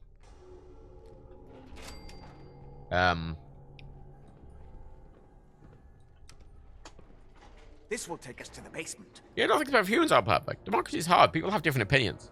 It's why I'm very, very, very strongly against. I can't fully express how strongly against it I am. I'm very strongly against mandatory vaccinations. Which is weird because I'm notably very left wing, and it's a very popular thing in left wing circles for mandatory vaccinations. But I'm incredibly strongly against mandatory vaccinations. Because if people don't want to take the vaccination, it's our duty to persuade them, not force them. Don't hesitate. And as much as it's frustrating that they won't, and as much as it would be better for the greater good to force them, it would also be better for the greater good to have a single dictatorship. That would be a thing. You don't... It is too far. It ruins the tenets of democracy. It ruins the tenets of personal choice. You have a right to your own body. That's the tenets of... That is a base tenet of the right to abortion.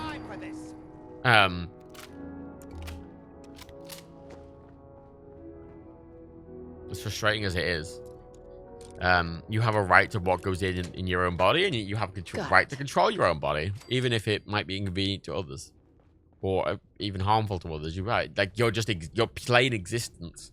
Like, telling you not to do something is one thing, but your plain existence, just you existing, is, you know, forcing people to not go out if they have a deadly disease, sure, but like, just not allowing people in certain environments, because I think people have the right to choose to not do that, as much as I disagree with their decision.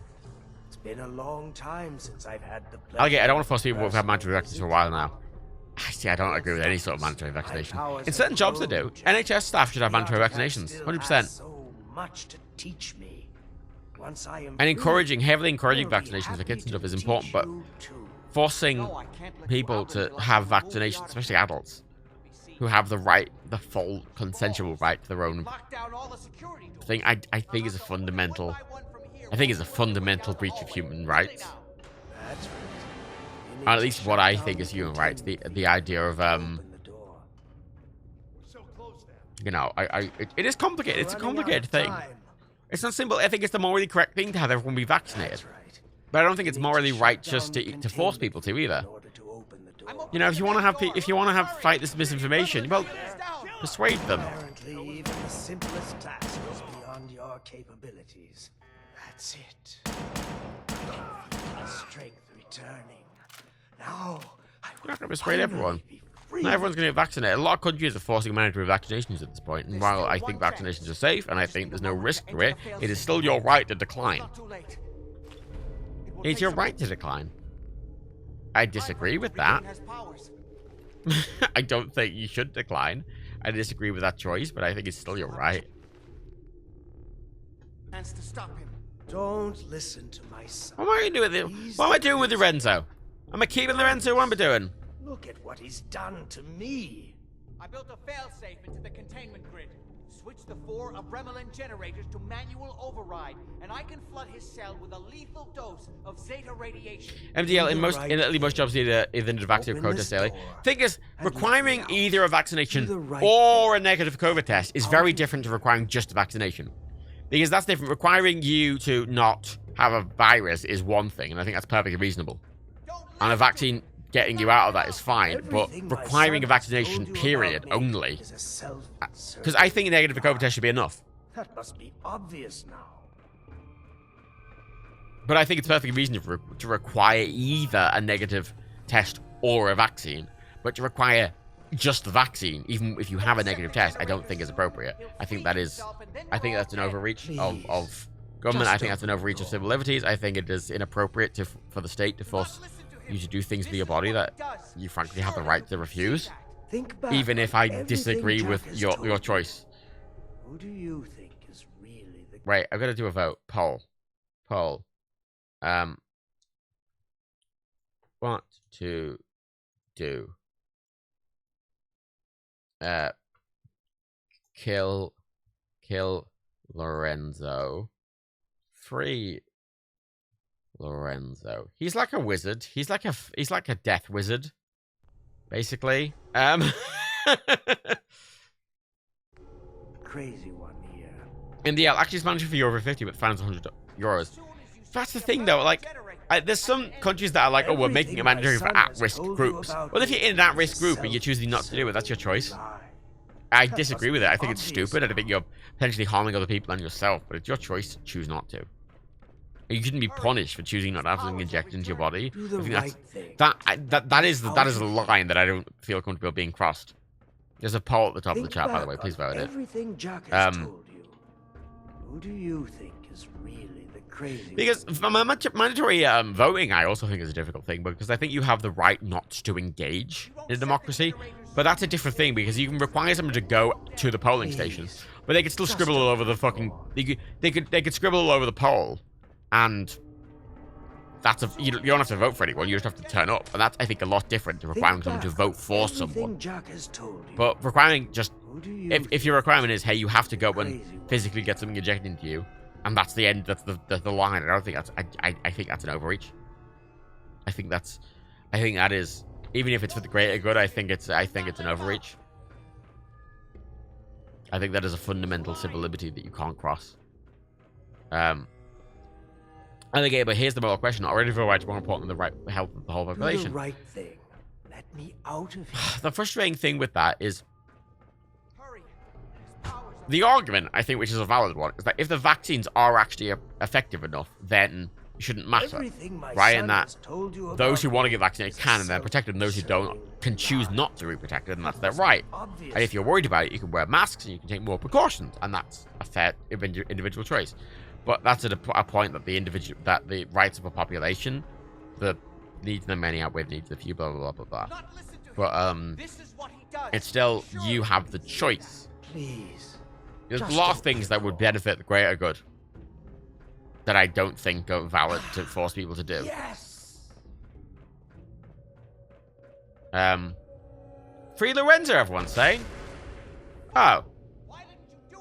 Well, I've already made the decision, apparently. Excuse me. It seems Jack doesn't want to talk to his father. All right. We'll have to kill him, you know. MDR, we have laws about not drinking and driving to protect people. I agree with this. That's the thing with drinking and driving. You don't need to drive to participate in society, and you also don't need to drink to participate in society. You choosing to drink and drive, you have to make the choice to drink, and then you have to make the choice to drive. Getting a vaccination is different. Because to decline is inaction. You have to positively affirm drinking and driving. You don't have to positively affirm vaccination, for example. Sounds good to me. Then let us adjourn to Cabot House. I agree, it's a slippery slope fight. That's my worry with it, because as much as even if it might be for the greater good at the moment, where does that line end? And it always will end somewhere, but government with it. In the vaccination stop, you can get COVID. Let's go. And I think that makes the moral argument less likely, because if the argument is, oh, well, it's to stop people transmitting COVID, to reduce the transmission of COVID,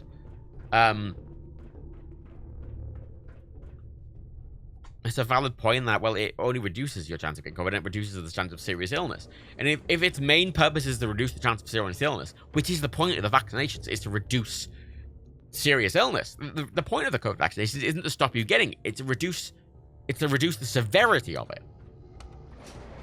And considering that's the case, in that case, the mandatory actions I think have less of a moral standing in that case, because then, well, it's mainly a risk to yourself. Because if either way you're likely to get it, just one way it's less likely to kill you, then the decision then becomes, well, are you making the choice to protect yourself from death or not? It's a moral quandary, and it's not as cut and dry as a lot of people on fucking Twitter like to make it out. I'll be like, oh, mandatory vaccination is important. Vaccinations are really important. I went back and got my second vaccination, even though the first one almost killed me, because I thought it was important. I am the first one to fucking stand up and say that I think vaccines are of the uppermost and strongest importance. And I think everyone should get them. But I absolutely do not think it is appropriate to force someone to get something injected into the body. That is a line. That's a line. Stopping someone doing something, like, stopping someone driving if they don't have a license, or stopping someone driving if they are under the influence of something is rejecting a positive affirmation. But requiring someone get vaccinated, requiring someone get an injection into the body to participate in society is very different. That's a very different context. And I don't think it's appropriate. Even if I think it's the right thing to do, even if I think getting vaccinated is the right thing to do, I don't think it's appropriate. That's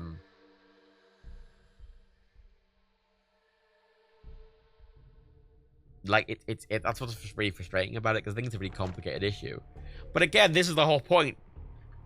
Because I think it comes down to the idea of democracy, and as you say, the idea of autocracies are easier. Forcing people to do the thing you want to do is easier than persuading them. And you know what? The thing is, in the UK, most countries, most people are vaccinated. In the UK, 90% of people over 12 are vaccinated. 90%. That's enough. Those are the 10% that have the right to refuse. It'd be a different argument if only 20% of people were vaccinated, but not. It's 90%. Should it be more? Fucking damn right, it should be 100%. But, no, I've got to go back to Cabot, honest. But it's still, I think, you have a right to choose. You have the right to autonomy over your own body, I think, is paramount to any level of civil liberties. You have the right to an abortion. You have a right to control your body. You have a right to refuse it. You have a right to not get any vaccination. You have a right to refusal of healthcare. You have a right to do not resuscitate, or you have the right to die. I'm strongly in support of the idea of assisted suicide. I'm in support of the right of decriminalization of drugs. I'm in support of the right of abortion. And I think that line of you having full autonomy over your body doesn't end when it comes to vaccinations. Even if it is for the greater good, I think there is a line there. And you can't kind of draw where it's convenient. It's an absolute or not. Which is frustrating. I feel people have the right to die if they want to. I think we should make every effort to stop people and try and persuade people to not do it. People have the right to do that. People have the right to do drugs, I feel, if they want to harm themselves. But we have to make it as simple as possible to get people off that, and as simple as possible to help people so they aren't addicted. That's the whole point of decriminalization. People have the right to do weed.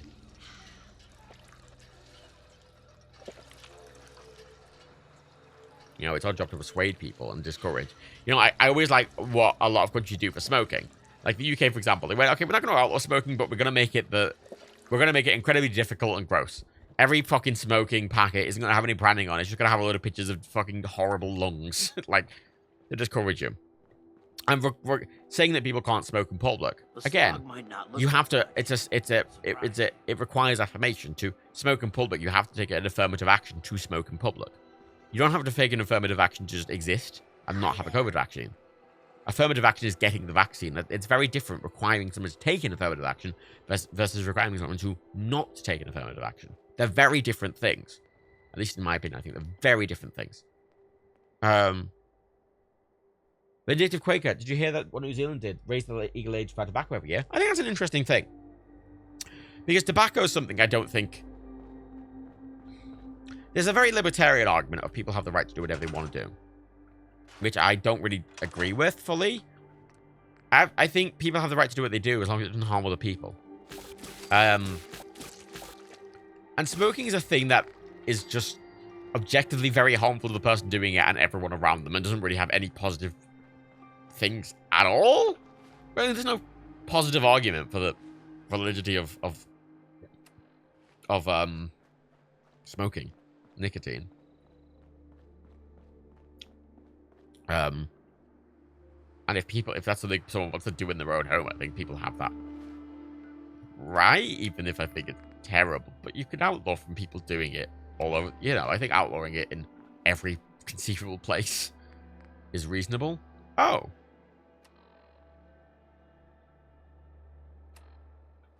What? Why am I over encumbered? It calms people down. But it only calms people down because people... The reason smoking calms people down isn't the smoke or the nicotine. It's the breathing. And it's the placebo effect. It's not... Smoking itself doesn't calm people. And especially because a lot of people find it calming because being addicted to nicotine means you get buzzed when you don't have it. And smoking it is fulfilling the addiction, thus calming you down. It's not... In itself, it's not calming. It doesn't... Wait, oh my god. Wait, what? Oh, that local leader.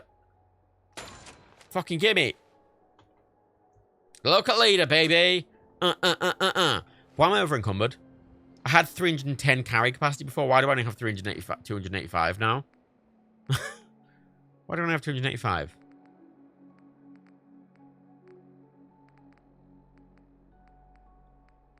What?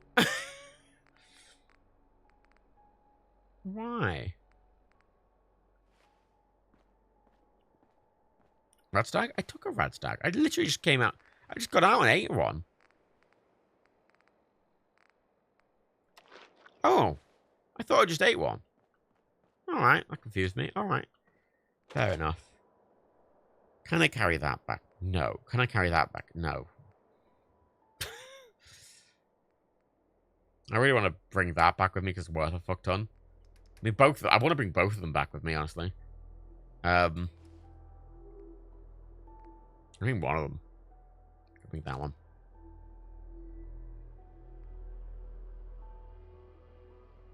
Yeah, okay.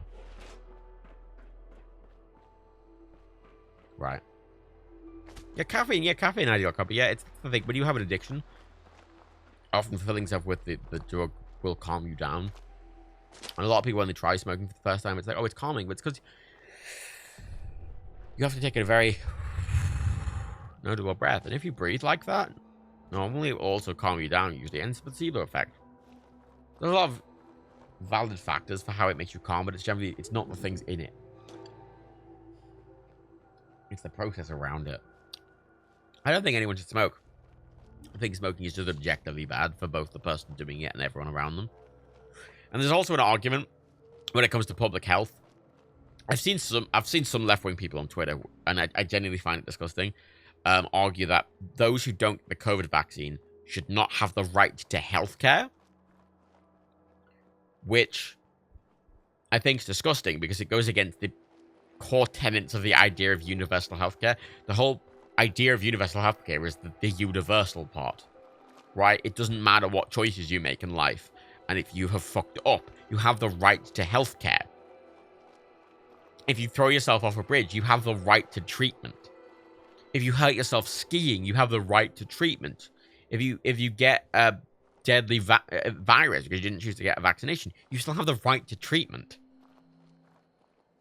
If you smoke and you get lung cancer, you still have the right to treatment, even if it's your fault. Even if you've made a lot of choices that have resulted in you getting sick, you still have the right to treatment. That's the whole point of universal healthcare. It doesn't matter what you have the right to help. Regardless of whether I agree with your decisions or not, you have the right to support in healthcare. That's the whole point. I think that is a universal...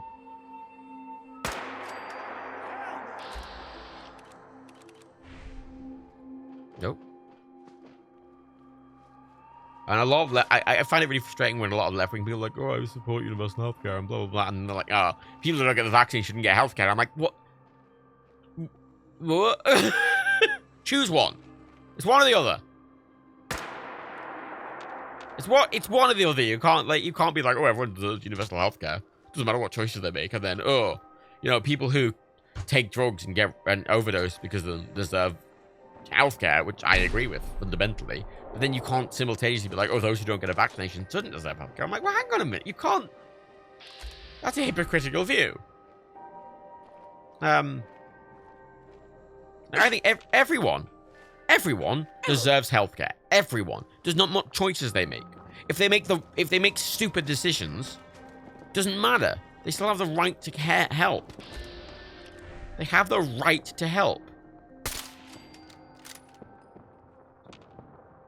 Oh, yeah, I'm fucking gonna disagree with them. I'm gonna scold them ridiculously if they've hurt themselves because of a stupid choice they've made, but they still deserve help. Help is universal, as is empathy. People often make choices because they're scared. Most people who aren't getting the vaccine aren't doing it because they're mostly doing it because they're scared. So many people don't want masks for their kids because they think the masks are harming their kids. And is it stupid that they think that? Yes, it is stupid, but they're still doing it from a good place. They're doing it because they think it's helping their children. They're doing it because they think it is protecting those around them. Right? They're doing it for what they think is a good reason. Even if it's wrong. Like... That's what a lot of people do. That's why empathy is so important, because so many people don't take into consideration why people do things they do, even if it's stupid. Not getting a vaccine is stupid, but so many people are genuinely just scared of it. Because they don't understand how vaccines work. They think it's going to hurt them, because they've been led astray by fucking Facebook fucking groups and shit. And how much of that is their fault? And how much do they deserve to be punished for the fact they've been led astray by someone? Only a fucking coward, huh?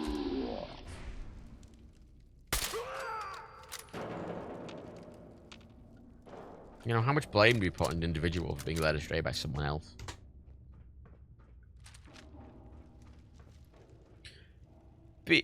Biscar, just like those who talk about all those people who have died from COVID, while someone is saying that they don't want anyone who is not vaccinated should die horribly alongside families. This is the thing. Like, oh, anyone who doesn't get vaccinated should just die. And I'm like, what the fuck? What? You can't have both ways. You can't. You absolutely cannot. Either healthcare is universal or it's not. It is a binary decision. It is a binary choice. Either people have the right to their own bodies or they don't. You know, a lot of arguments for the right to abortion are we have the right to autonomy over our own bodies, which I strongly agree with. But that autonomy over our own bodies doesn't just apply in that instance. It should apply in every instance, including, you know, whether you want to take an injection to your body or not. That could potentially be harmful. Because it could potentially be harmful. It's very unlikely to be harmful, but it could be. I almost died because of it. I'm not going to sit here and pretend it's completely safe for everyone. There's a very incredibly small possibility it can be harmful.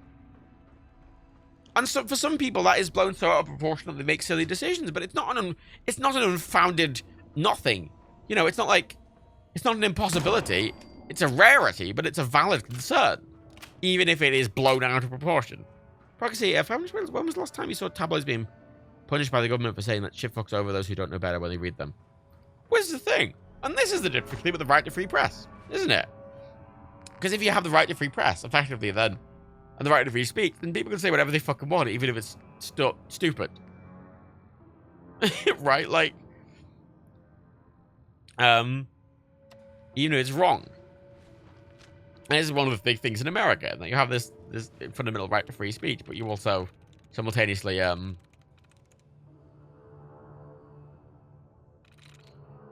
don't want all this misinformation. And where do you draw the line?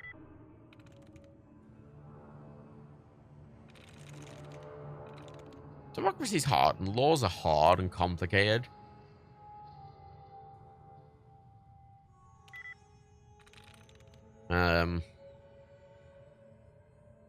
No, wonder.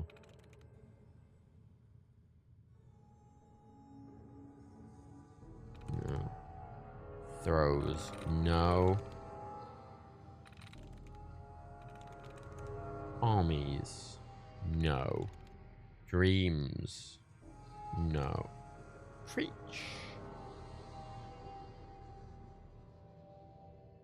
No. Wonder. Also no. Throws. Also no. Offers. Also no. Timers. Also no. What?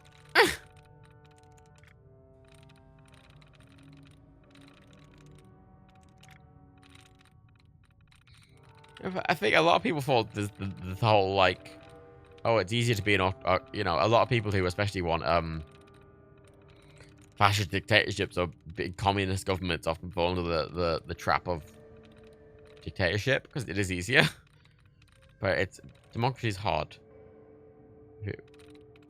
And it's important to try and defend the idea of it. Because it is hard. I'm in. Cross. Alex,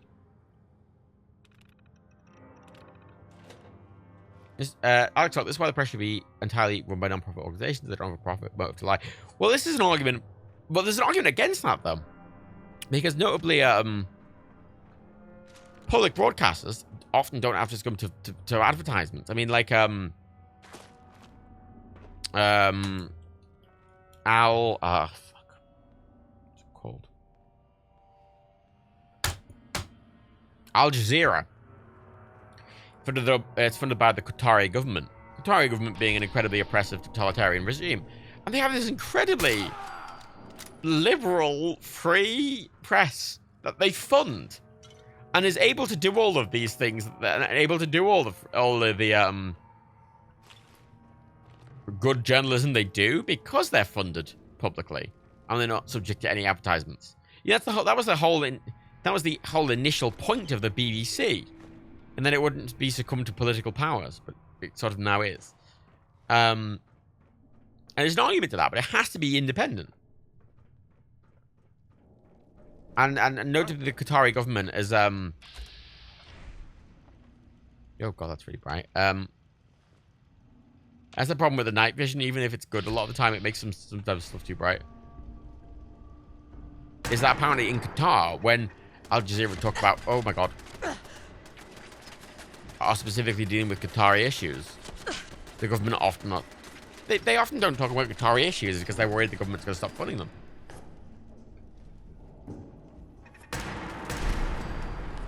Which is a problem. But can journalism ever be free? Because even if it is, if journalism was fully funded by sort of a crowd, like Patreon sort of thing, then you're still at the whim of the crowd.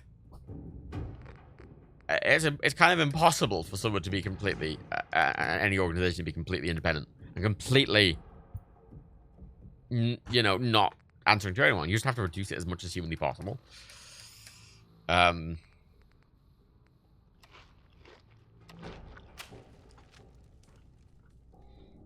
Al Jazeera News is great quality. Al Jazeera exists because BBC tried to open a Middle Eastern BBC thing, and then it kind of failed, and then all these BBC news journalists were out of thing, and the Qatari government were fucking, we'll hire all of them, make our news organization to. They kind of want to be the Sweden of the Middle East. Sorry, the Switzerland of the Middle East. Friends with everyone. Sort of vibe. And Al Jazeera was a great organization.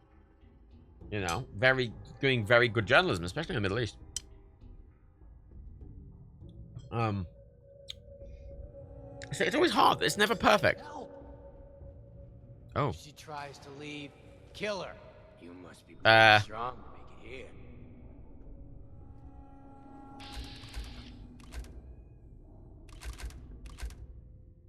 Right.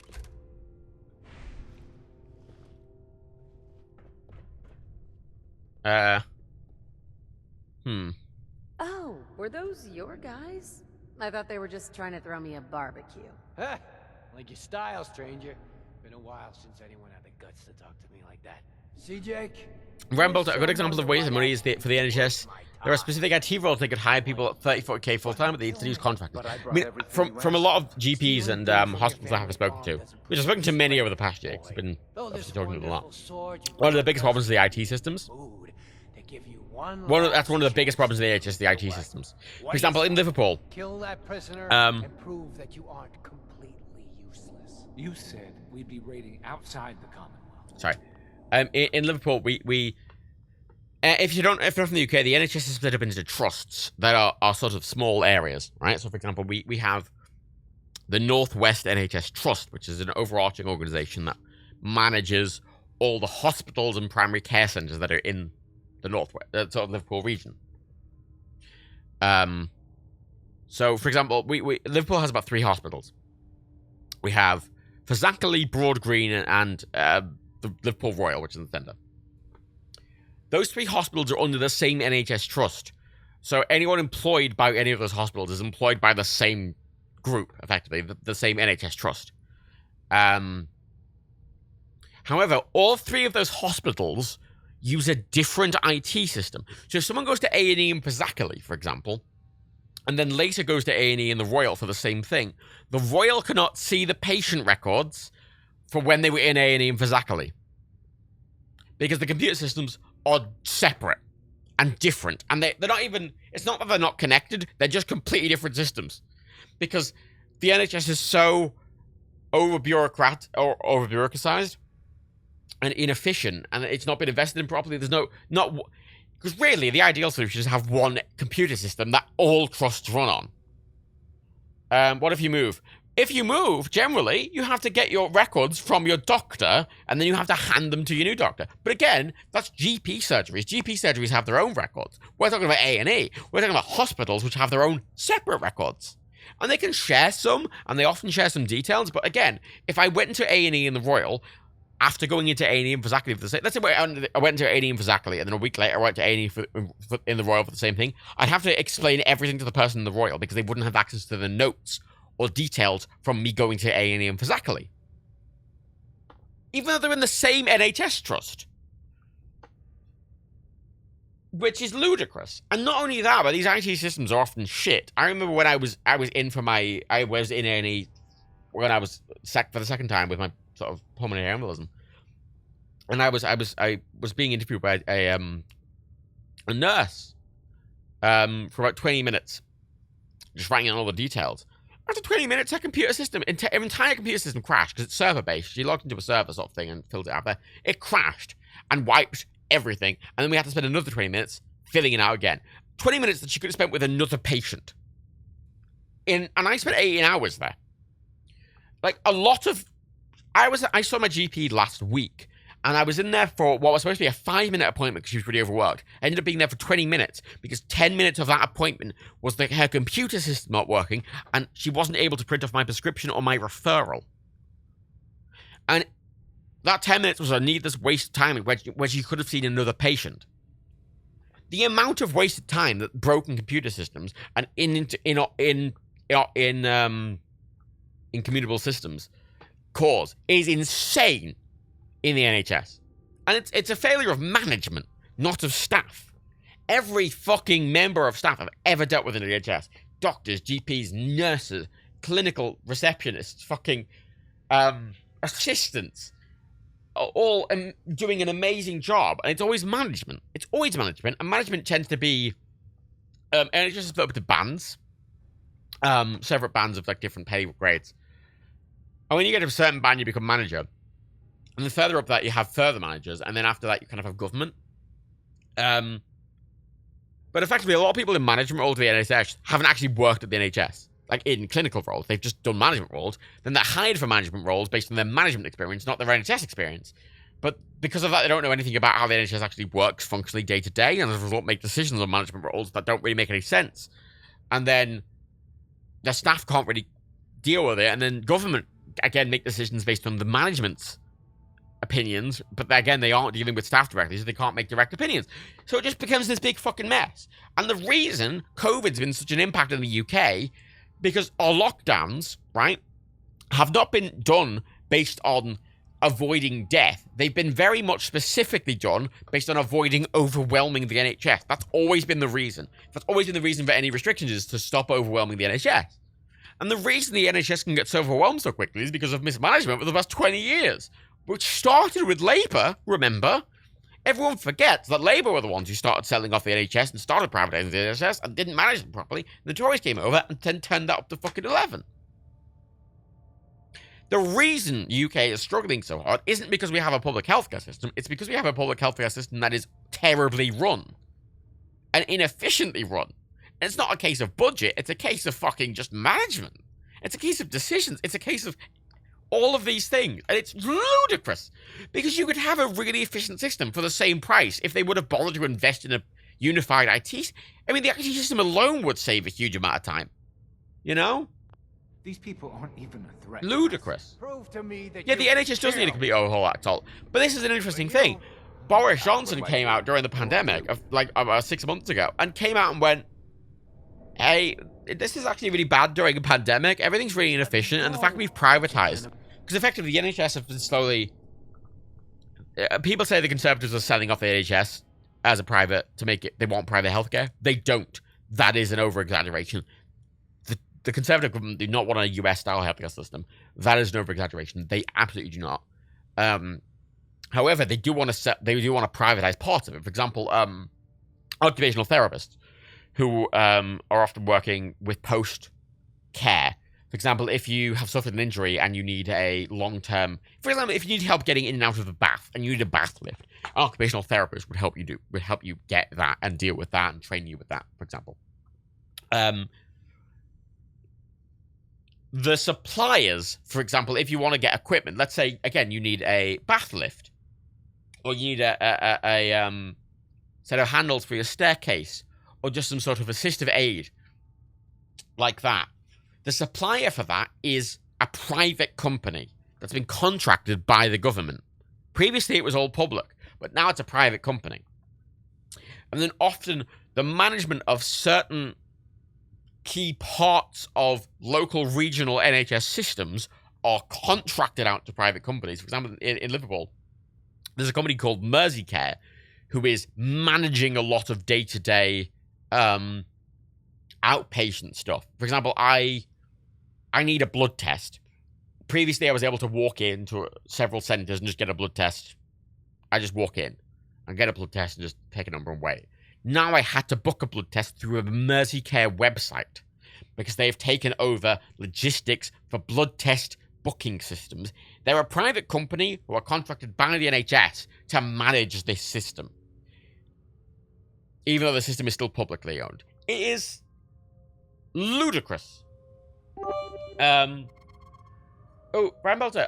Okay. What Mill to say this? I think it was 2016, maybe a few years earlier. There was a huge IT infrastructure project started with millions to overhaul all kinds of shit and came out with a number of retainers, plus 5 years. About 9 months before the project was completed, a higher up left and was replaced. Classic NHS. The NHS is mismanaged by government. That's the problem with it. It's not that it exists. It's not the NHS's fault that they're struggling. It is always a mismanagement of government. Ryan Bolter. Well, the person that replaced them decided to scrap the project. Despite the investment and the 100k a year retainers that had already been signed for the project, the new manager then decided that they would go ahead and start essentially the same project again, but do it their way, what can only be comparable budget as the original. And after that, I don't know what happened. Literally, this happens all the time.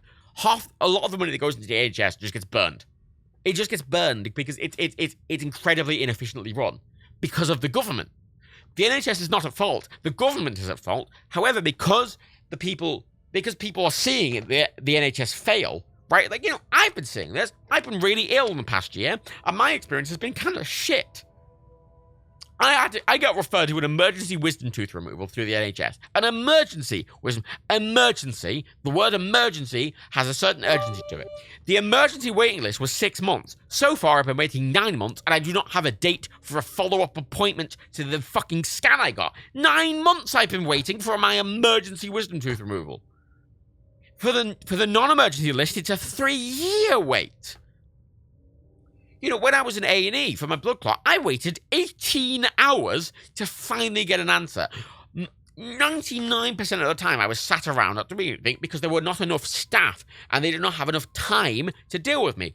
The MRI scan, they only had one MRI scan and the staff were only in from 9 to 5 and had to take specific bookings. And as a result of the way the booking system worked, I got booked late in the day and had to just wait around. Like, all of these are just inefficiencies as a result of management, not a problem with the concept of socialized public healthcare. Which is excellent, because the fact the thing is, if this happened to me in America, I would have had to pay about £40,000 out of pocket, because I calculated the drugs I was on would have cost me about £5 a packet, and you know how much I paid for a packet? £9, because you have to pay prescriptions in England, but you can get a prepayment, which costs, I think, £10.40 a month. That is unlimited prescriptions. Then if you're in Scotland, there's no payment at all. But I pay £10 a month for unlimited prescriptions, no matter what they fucking are. And even outside of that, the cost is about £9 per prescription. So I was getting these drugs that would have cost me thousands of pounds in the US for about a tenner a month. And then the actual care I got to diagnose the blood clot, all the scans, all the things, would have cost me about 20 grand. I calculated, would have cost me about 20 grand. Then when I went back to A&E the second time, it would have cost me another 10 grand. Then post-care would have cost me another 5 grand. I literally calculated it would have cost me about 50, 70 grand in the US if this happened to me. The fact I was able to get treated quickly, relatively, I still had to wait around for 18 hours, but I was still fucking treated within a day. I was given drugs that saved my life for nothing is excellent. And again, that fee is only if you can afford it, if you are on job seeker allowance, or if you're on low income, or you're a pensioner, or whatever. There's loads of reasons, there's loads of exemption clauses for you to not pay for that prescription. The prescription fee is only there for people who can afford it. And that's amazing. But it doesn't... Some people are like, oh, no one should complain about the NHS. The fact we have it is amazing. And I'm going to be angry at anyone complaining about the NHS because it's this amazing thing. And then some people are like, oh, the NHS is really inefficient and we should scrap it. Both have valid points. The NHS is amazing, but it is badly run. They're both facts. The solution is to run the NHS better from a governmental level. That's the solution. The problem is not with the NHS, it's with the government, and it's with the management. And it's ludicrous. And it's because patients who are dealing with NHS are obviously complaining the NHS because, you know, people are getting referred. I can't walk at the moment, really, and I've been referred. The referral might take me 2 months, and I can't fucking walk. Like, that's ludicrous. But that's a problem, not with any single staff member. Every staff member is fucking overworked and trying as hard as they fucking can, but every system's fucking broken, and it's been mismanaged by such a degree from a higher up level that everything's broken. Ludicrous. Alex thought, our system is broken and messy, but compared to the US, it's utopia. Well, this is the whole thing that people in the US ignore, is that in the UK, I could still get private healthcare. I could pay £50 a month for fully comp private healthcare. I could have been referred to a private hospital for my knee.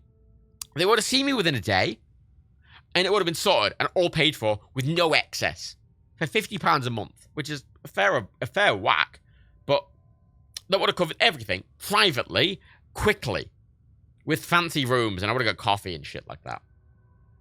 It's still you can still get private healthcare if you want the premium quick experience. It's just, if you can't get that, you're still guaranteed care. That's the point. And a lot of people in the US conveniently ignore that fact, that if you want private healthcare, you still can get it. You can still get it. And it's still cheaper than the US. £50 is for the fully comp, balls-to-the-wall package, full cancer cover, full operational cover, no excess payment, unlimited consultations, fucking unlimited physiotherapy, everything. Fucking everything out the wazoo. It does not cover pre-existing conditions, but how they base pre-existing conditions is, have you had treatment for it in the past 2 years? That's a rolling thing. So if, for example, my knee now, if I got private insurance now, they wouldn't cover that knee for me now, but if in 2 years my knee became a problem and I hadn't had any treatment for it in the past 2 years, they would suddenly start covering it. That private healthcare is even better than the US. And it's cheaper and better. And it's still on top of an already existing baseline.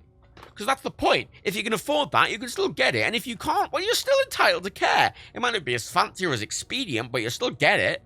Yeah, sure. You might be in a war with a load of other people, and it might be a bit impersonal and a bit rushed, and it might not feel very good, but you'll be taken care of. At the bare minimum, you'll be taken care of. That's the point. That's the whole point of it all. You'll be taken care of, even if you can't afford it. Which is sort of the point.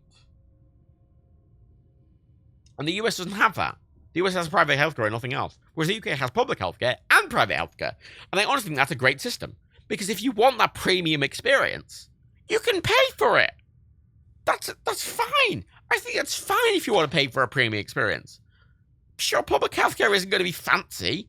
Nor do I think it should be. It'd be nice if it was, but you know what? Fair enough. You want to save cost. Sure, put everyone in a big ward with a load of curtains and it's a bit unpleasant. Fine, but you'll still be taken care of. And if you want this premium experience, you can pay for it. That's a reasonable price. At least I'm not going to die. I'm not going to be forced to die. The amount of people I've heard of in the US who just are like, don't call an ambulance if I collapse because I can't afford it. Like, I've heard of people, even people friends of mine and family friends, who, one of them fainted in Florida. An ambulance got called after they fainted. They didn't ask for it. And they woke up and they just sat down. An ambulance turned up and took them to hospital just to do some checks on them. At no point were they asked for their consent. And they were given a bill for $15,000. And there's no out. And I'm like, what the fuck? You've literally been blackmailed. You've literally, someone has abducted you and demanded money, and that is somehow legal. That cannot happen. Yeah, there's loads of stories at the moment where people are, calling an ambulance and they can't get one. Some people are waiting, some hospitals, ambulances are waiting so long to get in that people are playing games in the back of the ambulance on their phone.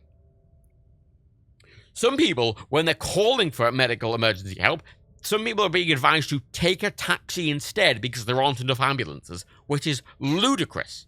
Ludicrous, and that's a failure of management. But again, at the bare fucking minimum, if I'm having a heart attack and I am going to die, they will send an ambulance for me immediately, and they will try their very fucking best. Then when I wake up and they've treated me and I'm fine, I will not be in debt for the rest of my life.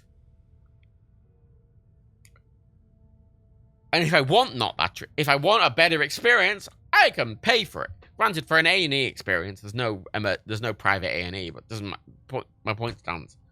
Ludicrous. So I've just had to rant about that for a bit. I need to put on my suit. Right, let me change it to my let me just change it to my suit briefly. I need to buy some beer. I'm gonna take some day tripper. Prove to me that you're worth Walk more, away, Jake.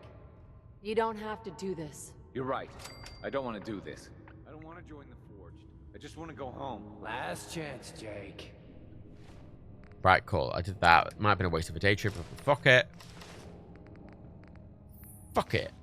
If you don't kill the prisoner before... Right, Bolter, yeah, man, I had a heart attack last week in 2 hours. Yeah, that's ridiculous. I mean, my dad broke his hip at one point. He broke some vertebrae. And it took 4 hours for an ambulance to turn up. Oh my god. Oh god. And I think that's ridiculous. But again, that's not a fault of the NHS existing. That's a fault of management. Ugh. Don't see.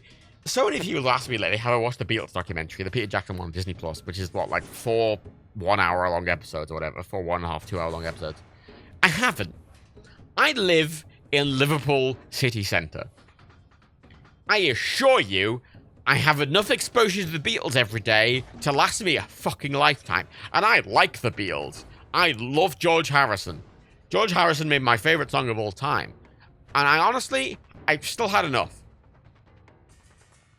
When I walk around Liverpool City Centre, I walk past the Fab 4 taxis doing Fab 4 taxi tours. I walk past the Magical Mystery Tour bus, several statues of the Beatles, several tourist shops playing Beatle things, the Cavern Club where there's Beatles things, several Beatle tribute acts, several more statues dedicated to the Beatles, two different Beatles museums, another section dedicated to buses that go to the Beatles' houses, John Lennon's family home and Paul McCartney's family home, a Beatles hotel, another Beatles-themed hotel, another Beatles-themed fucking restaurant. I can't. There's so much. It's so... You cannot escape the Beatles here. You just can't. And I like the Beatles. I genuinely like the Beatles. And it's still too much. It's too much. Like... and that... It puts me off, like, It puts me off, Why can't I run? Ah, dehydrated. I might die. Yeah, I was gonna say if I reload here, I'm gonna reload at the start of this room because going through the rest of the building is gonna be an annoying faff. It shows you so much Harrison movies, but yeah, George Harrison's one of my favorite people ever. George Harrison's All Things Must Pass is my favorite song of all time. If she tries to leave, kill her. You must be pretty Like strong. I cannot express the emotional resonance to me. I love George Harrison's work. I also like him as a person. George Harrison, notably, if you don't know, remortgaged his house to fund Monty Python's Life of Brian because he thought the concept was so fun. George is in Life of Brian as a cameo in the background during the... After the He's Not the Messiah, he's a very naughty boy. They're trying to get out the house. There's a big crowd. George is in the crowd. Because George liked the idea of the film and was big friends with the Pythons.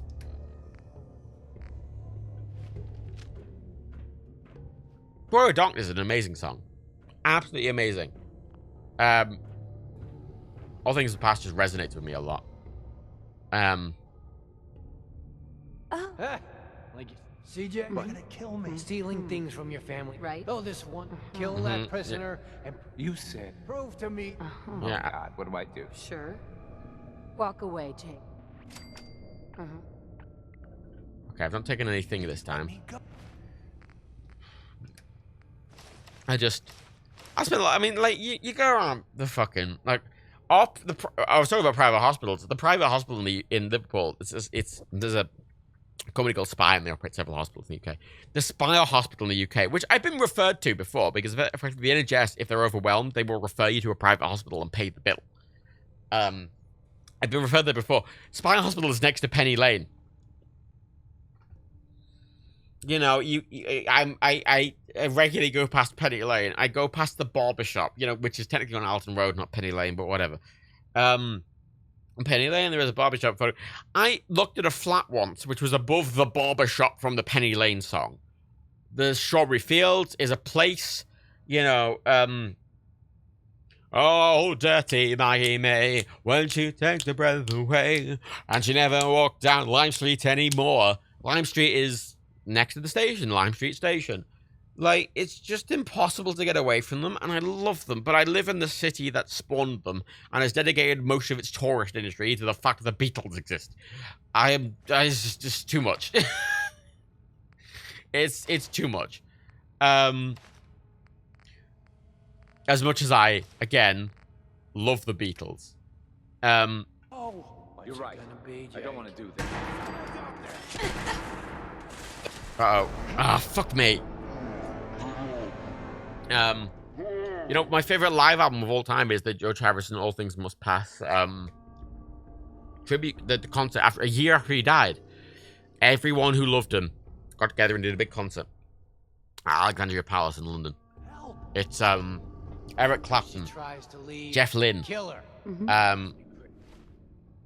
Eric Clapton, Jeff Lynne, Danny Harrison, his son, who looks a lot like George.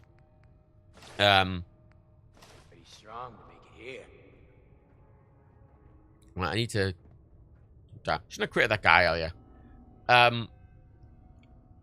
Oh. See, Jake? Maybe I should persuade them to kill him. Kill that. You prove to me that you. I kind of want to kill them, though. I don't like them. Walk away.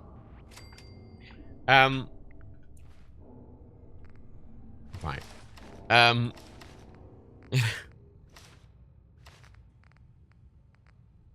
Right. Please let me.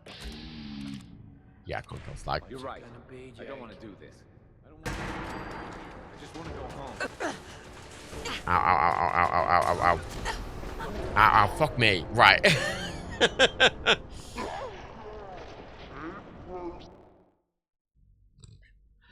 You know, a lot of the stuff in the there's a lot of places in the city that are paid for by Yoko Ono.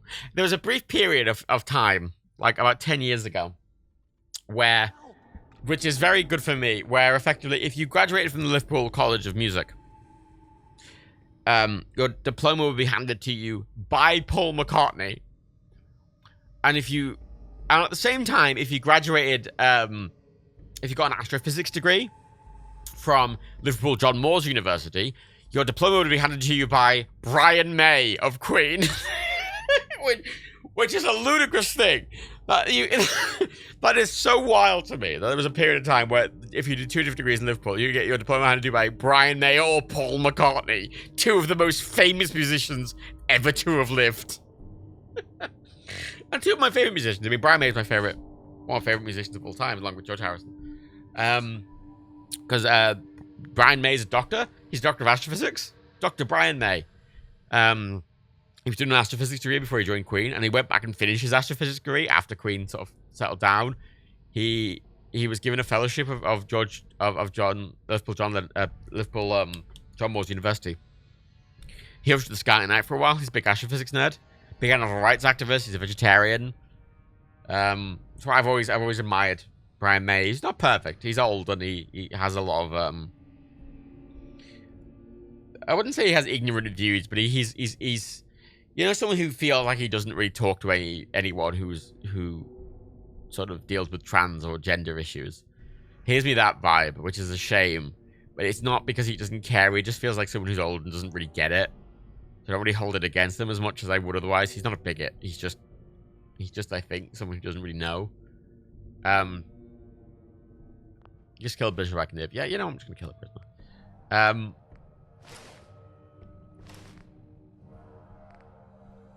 If she tries to leave. Like, I've seen Paul McCartney live. I mean, I saw him. He's done several events in Liverpool over the years. You're gonna kill me. I'm not a huge Paul fan. Things from your family farm. I'm not even a huge John fan. I'm a huge George fan. Wonderful sword you brought, You know, I think John Lennon and Paul McCartney are a good duo, but like for solo stuff, Paul McCartney's stuff just sounds the same, and John's stuff always sounds the same. But George's stuff has this like big ethereal vibe to it, and I absolutely adore George Harrison's stuff. I say that the concert afterwards, the concert with George is one of my favorite live albums of all time, and it's got one of my favorite things in ever, which is Please let me go. during it. Kill him, Jake. I didn't want it to be this way. There. Cool. Fuck it. Okay, I'm a bad person. Yes, it's true. I'm a bad person better than you. I'm a bad person. Yes, it's true. No, it's I'm a good person. I'm a good person. Yes, it's true. I'm a good person better than you. I'm a good person. I'll spit my good all over your face. Yeah. And the concert for George, the Pythons are there. They have Ravi Shankar's daughter. Oh yeah, is Ravi Shankar there? The first 20 minutes of concert for George is originally new music. Then you have Tom Petty and Jeff Lynne come on stage, and they perform loads of George Harrison songs. Along with Billy Preston, who was famous for being the organist on Beatles' Abbey Road album. And they perform, and Danny Harrison's there. And throughout the show, people come out. You know, Ringo Starr comes out, and Paul McCartney comes out. But then they're playing on stage. They're playing on a stage with a full orchestra and about 7 guitarists and 3 drummers.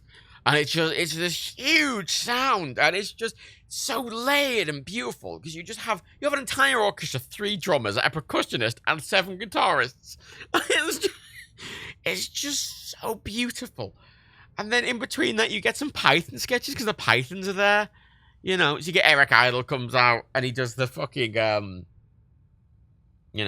I'm a lumberjack and I'm okay. It's just a lumberjack song.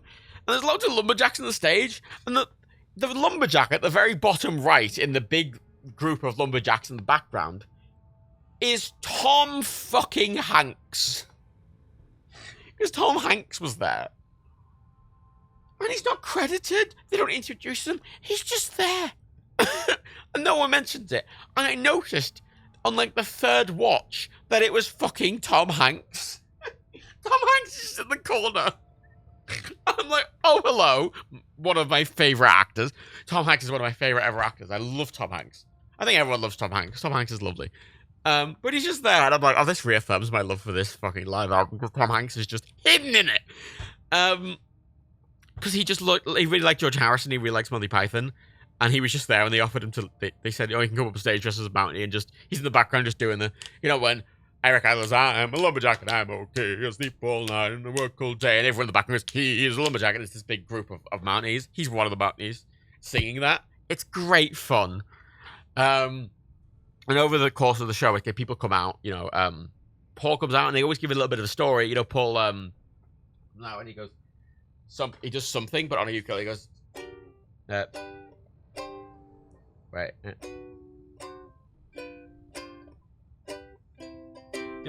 She moves, attracts me like no other lover. Something in the way she moves me. There's something in the way she moves. I can't remember it. He just on the ukulele, and he spoke at length about how they used to write songs on the ukulele in George's back garden because they loved it as an instrument. And he plays a lot of it on the ukulele, and then about halfway through the song, the entire band comes in. And it's amazing, you know. Something in the way she on the ukulele, and it's just the entire song's carried by the ukulele. I don't know, I don't. And then the fucking dun dun, and the entire orchestra comes in, and the 3 percussionists, and the 7 guitar, and it just boom, it's amazing. And the final song of the show is my favorite. It's my favorite ever ukulele song, which is "See You in My Dreams." The ukulele's out of tune, but it got me to buy a ukulele, an expensive one.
Literally, that song is what made me. And during while they're playing it, it's I can't remember his name for the life of me.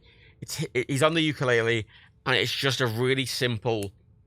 It's mainly the string It's mainly the string section, just supporting it. You have this lovely light string piece behind it. You get a little bit of the rest of the orchestra and a little bit of the rest of the band, but it's mainly him. And during it, over the entire crowd, they slowly drop leaves, like autumnal leaves. So it's playing, and there's these beautiful autumnal leaves dropping. It's a beautiful concert because it's a load of really talented musicians and instrumentalists, and it's beautifully layered. And George's songs are incredibly layered and complicated, but really simple. You know, George's songs are amazing because you can play them on just a ukulele, or you can play them with a full orchestra with 7 guitarists and 4 drummers and percussionists. And they work. They both work. And it's everyone who loves George. It's a year after his death. So they're all it's all really passionate, and it's beautiful. It's wonderful. I cannot I can't explain to you how wonderful it is. And George Harrison is my favorite musician of all time because of that.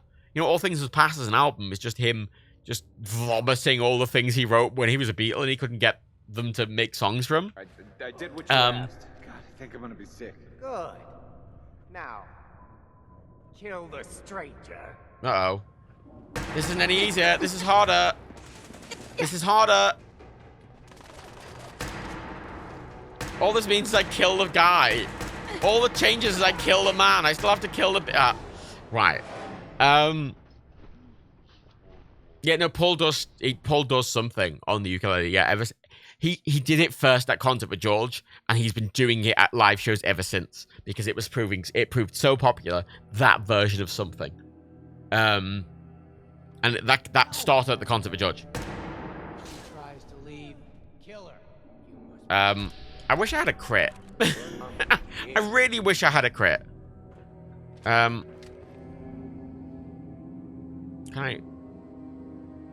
I, for the love of God, for the fuck's sake! If I get a sneak attack critical on him, I might be able to... God, the fucking... This really annoys me in Fallout 4, where it's like, it aggressively is like, no, you have to do the speech. And I'm like, no, I'm trying to shoot. I'm trying to shoot. I'm trying to shoot! Fuck off!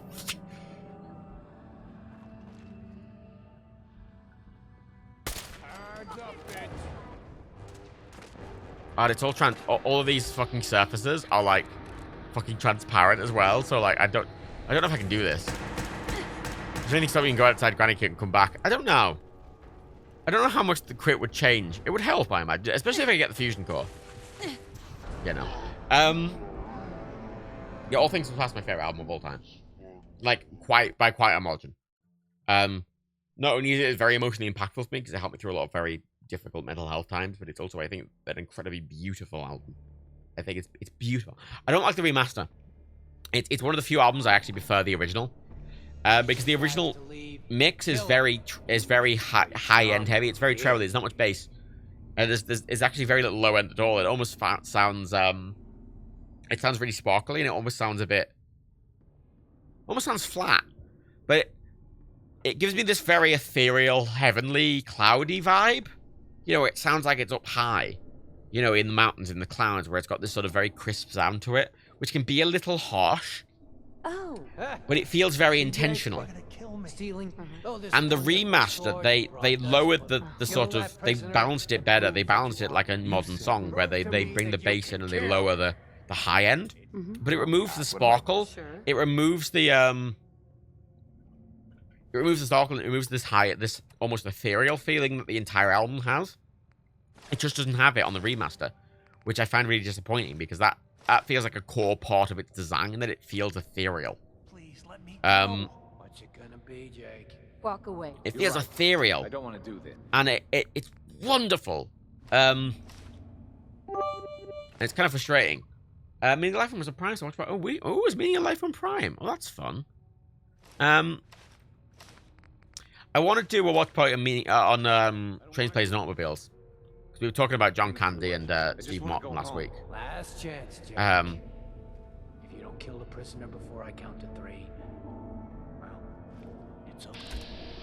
I'm going to have to just unload into him. 1. Help! 2. 3. Oh. Bang, bang, bang, bang, bang, bang, bang, bang.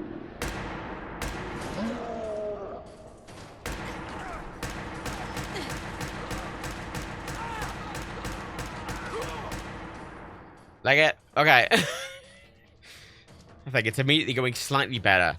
I don't know if better would be the right word, but it's definitely not as bad. I'm almost dead.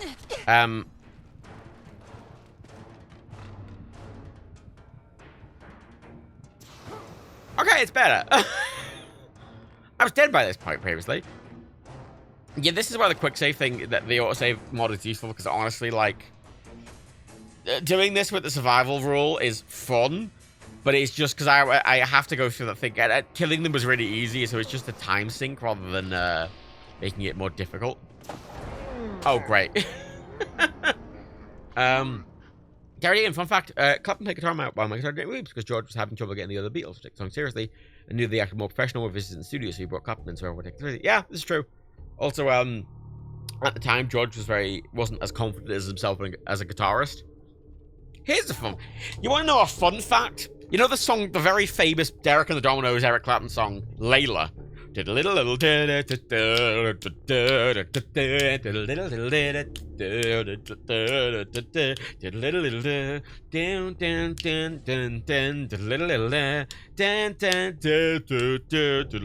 Layla. That song is about George Harrison's wife. Because Eric Clapton was in love with George Harrison's wife at the time and wrote Layla. Her name wasn't Layla, but like it was about George Harrison's wife, who he was married to at the time. And then George Harrison's wife left him for Eric Clapton. And George was, in the way he was, incredibly gracious and wished them well and was very happy for them. And they remained friends. which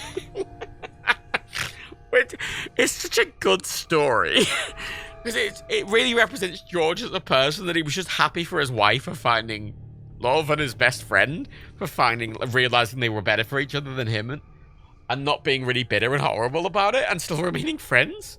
And also it's fun because Layla's such a popular song and it's about George Harrison's wife. Like excellent. If she tries to leave, kill her. You must.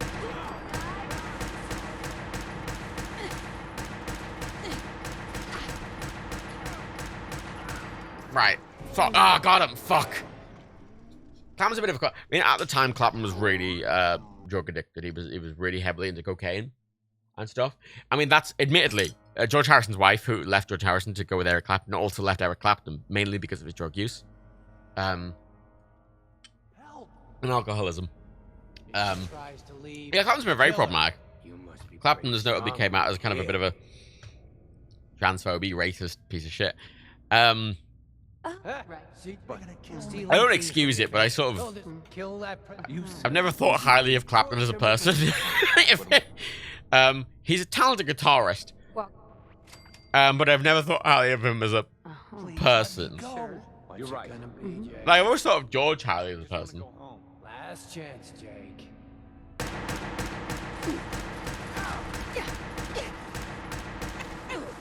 Right. You know what I need to do? I need to take Med-X and Psychojet and...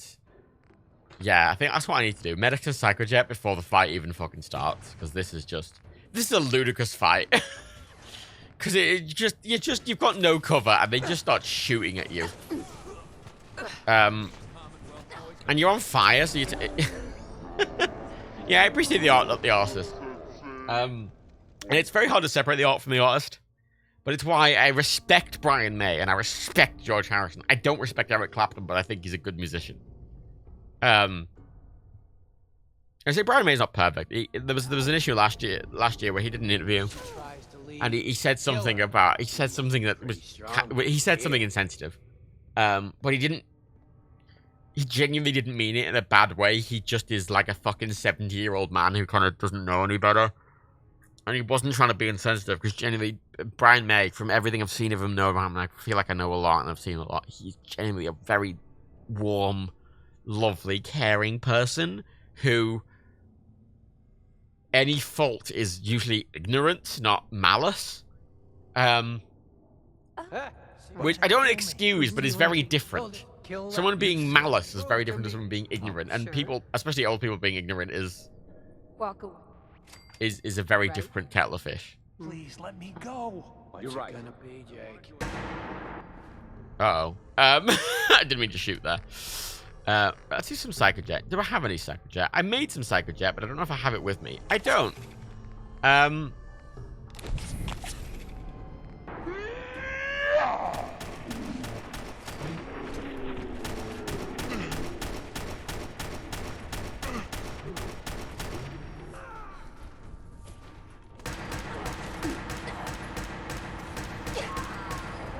Fuck!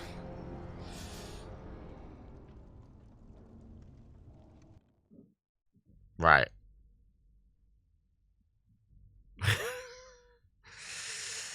Yeah, Clapton's always been a fucking cunt. Clapton's always been a cunt. It's frustrating with blues artists because a lot of them are cunts. But to be fair, a lot of them are also dead. Notably. A lot of them are also dead. Let's shoot them now. Psycho and Jet. Psycho. Medic, Jet. Oh my god. Where the fuck? Can't see him.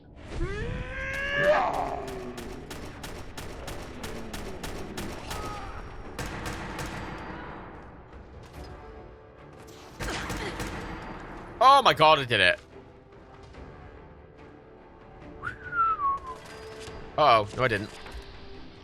Oh, there's a fourth person. Oh, I got him, though. Fuck me.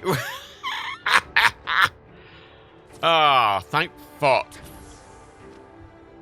See, this is the thing about survival mode. That would have been... That was really hard every time, but it would have been just tedious to do it. Thanks a lot. If I had to just go back just into the other room every other fucking time. But added an tediousness to it. Oh, shish kebab. Shish kebabs are good weapons, but I'm not taking it. Ah, fuck me. I just need to do a lot of drugs. Woo! What kind of... Look, many. You know, I guess I think what the problem with being a blues fan is a lot of, let's say, I've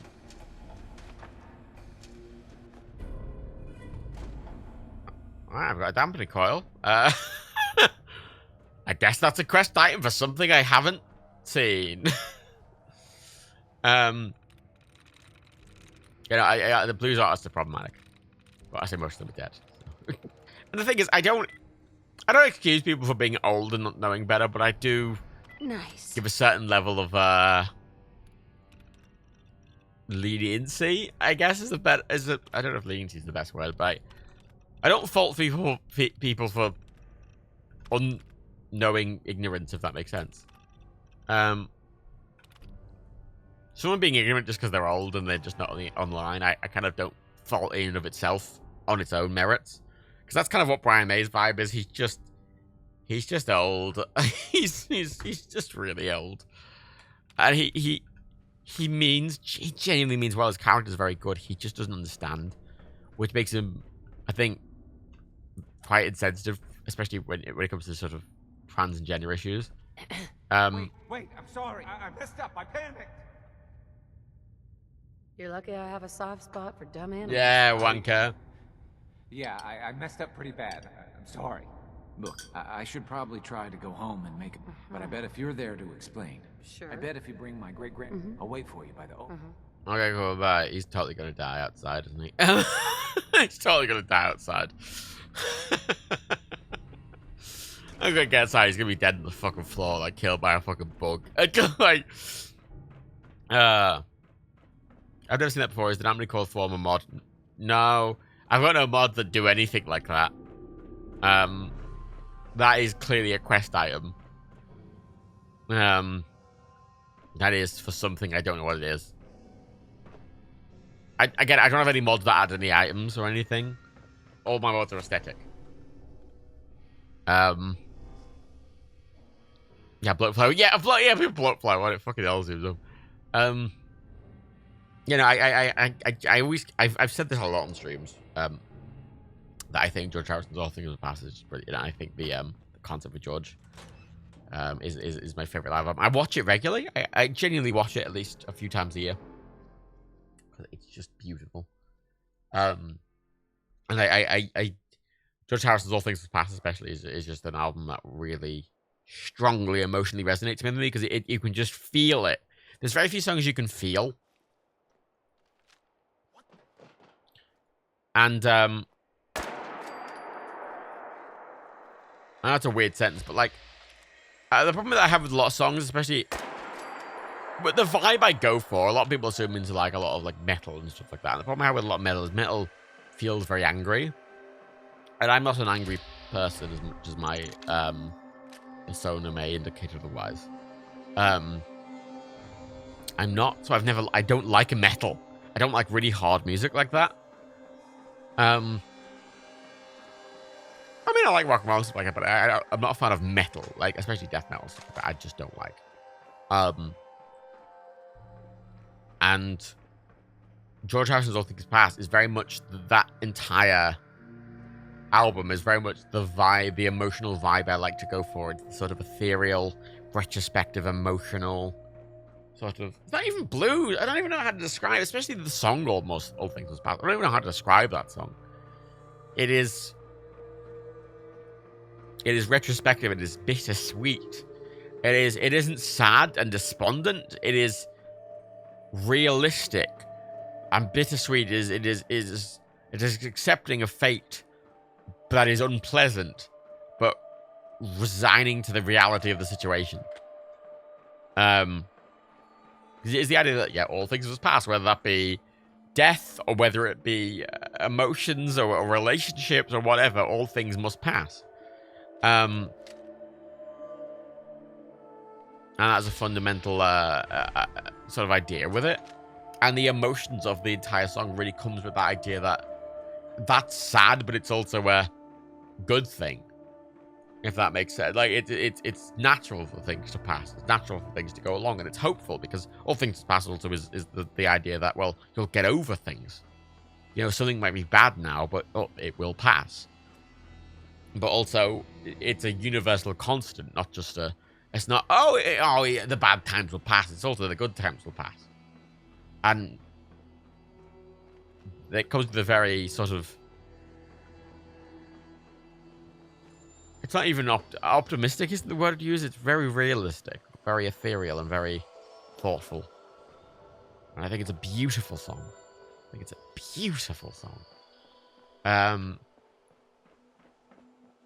He's more indie blues, I'd say, something like it. But yeah. I mean, I find a lot of the people I listen to, iTunes just classes as alternative, which means nothing. Cat Stevens is classed as alternative. And I'm like, I mean, I might class Cat Stevens as, fucking folk, but I wouldn't even call it grounded. All Things Must Pass feels very ethereal. That's what's amazing about the song. It's got a sort of very grounded, realistic message, but it's delivered in sort of ethereal way. It almost feels like a god coming down saying it's fine. All things must pass, whether it be good or bad. All things must pass. And it's a simple sort of message, but it's delivered in such a sort of poignant, emotional way. And just the emotion you can hear in his voice throughout that song. But again, it's this emotion that you don't really hear, because in songs you usually hear sadness, or happiness, or optimism, or joy, or, you know, yeah, I'm funky. But that's not what the song illustrates. It's bittersweet. Oh, it crashed. I want to do that. I want to do Secretary, so I want to go home. That's my plan. I got Cousin Bobblehead. That was what I was setting to do today. It's been going longer than I thought, but I just ran about the NHS for an hour, so. So because, like, I mean, obviously George Harrison, when he did the Traveling Wilburys, which, again, if you don't know the Traveling Wilburys, they're worth listening to. Traveling Wilburys were a supergroup of George Harrison, Bob Dylan, Jeff Lynne, Roy Orbison, and Tom Petty. They did 2 albums. They did the Traveling Wilburys Volume 1 and the Traveling Wilburys Volume 3. The reason there's no Traveling Wilburys Volume 2, and this is legitimately the true story, people bootlegged a bunch of songs. It's kind of an equivalent of hacking, I suppose. A bunch of other songs. And a load of bootleggers had made a Traveling Wilburys Volume 2 as a bootlegged album that wasn't real. But George thought it would be kind to make it so it fit into collectors' collections. So they made the second album, Volume 3, so the people who had the bootleg Volume 2 had it neatly in their collections. Which is, it's a very George Harrison thing to do. Wonderful. I know Roy Orbison died during the production of Traveling Wilburys 2. So the song End of the Line. It's all going to the end of the line.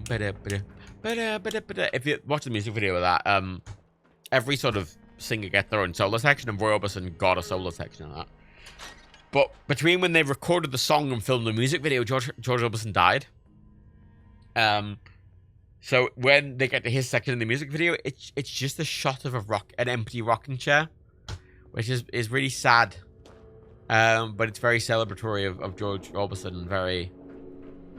Because George Orbison's just a brilliant musician.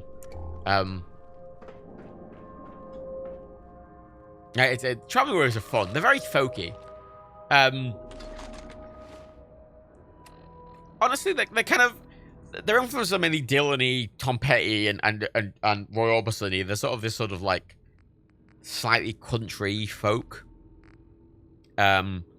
The sort of Jeff Lynne's production doesn't really come into it that much. Neither does George Harrison's. George Harrison's sort of etherealness comes into it a little bit, but it's very much giving over to Bob Dylan and Roy Orbison and Tom Petty.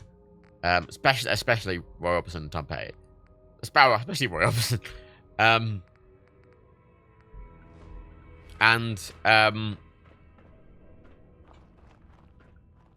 It's a beautiful... They're really fun albums. And it's... Oh my god. How are you still alive?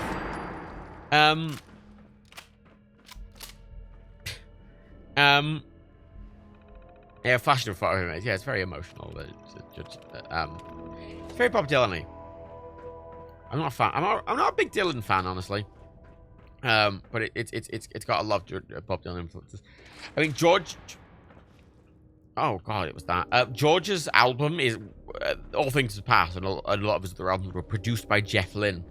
So if you like ELO, you'll probably like George Harrison, because a lot of his sort of backing sound is very layered in the sort of ELO style, because it's Jeff Lynne doing it. But it's got this etherealness that George Harrison adds to it, and I think it's wonderful, because Jeff Lynne and George Harrison, I think, are brilliant.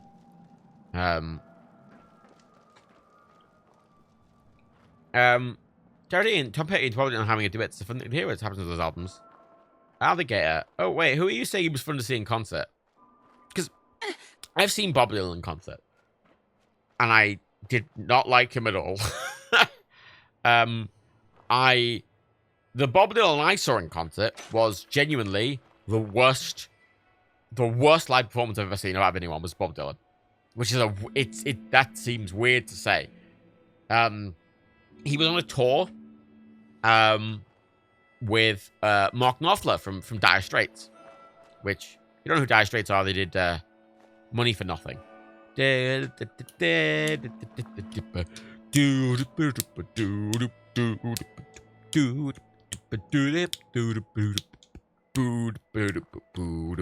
Sultans of Swing.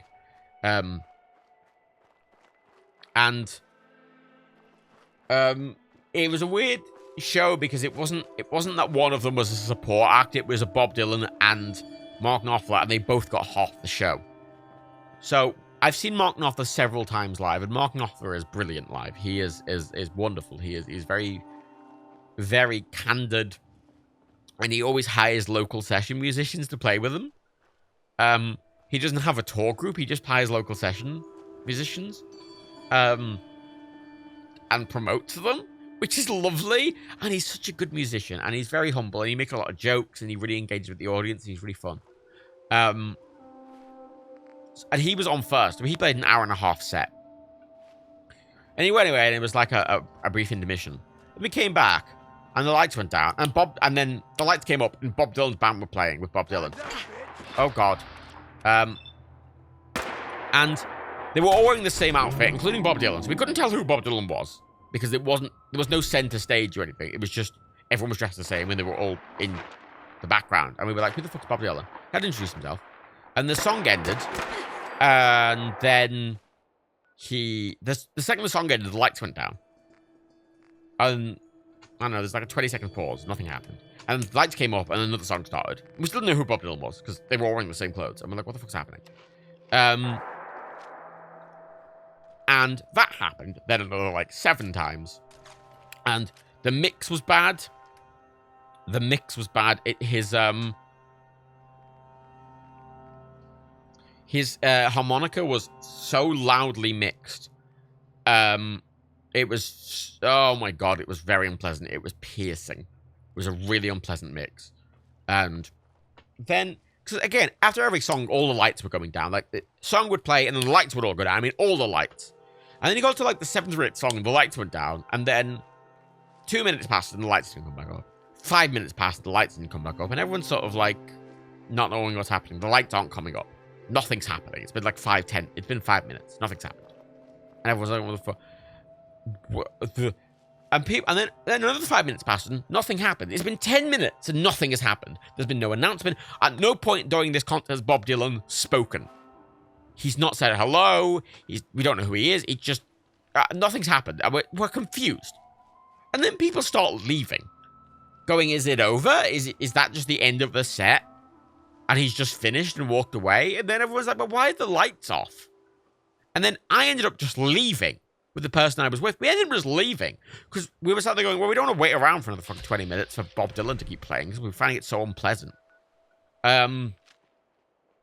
It was awful.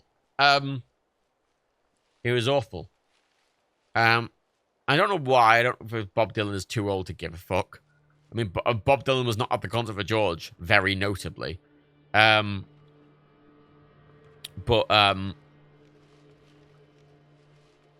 Yeah, I hated it. I love Mark Knopfler. I've seen Mark Knopfler live about four, five times. I love Mark Knopfler so much. He's so... If you ever get a chance to see Mark Knopfler live, I fully recommend it. He's amazing. He's amazing live. My two favorite live musicians are Mark Knopfler and Richard Thompson. I mean, Richard Thompson's one of my favorite musicians ever anyway, but Mark Knopfler is definitely my top musicians, but his live performances elevate him even more. And Richard Thompson is one of my top musicians, and he's one of my top live musicians. He's just brilliant. He's just brilliant live. He's just very personable and very funny. I like an artist who will take time to like talk to the audience and joke with them, and really make it a performance, and not just play songs one after the other. I think that gets a bit boring. I was really disappointed about Bob Dylan. I'm not a huge Dylan fan.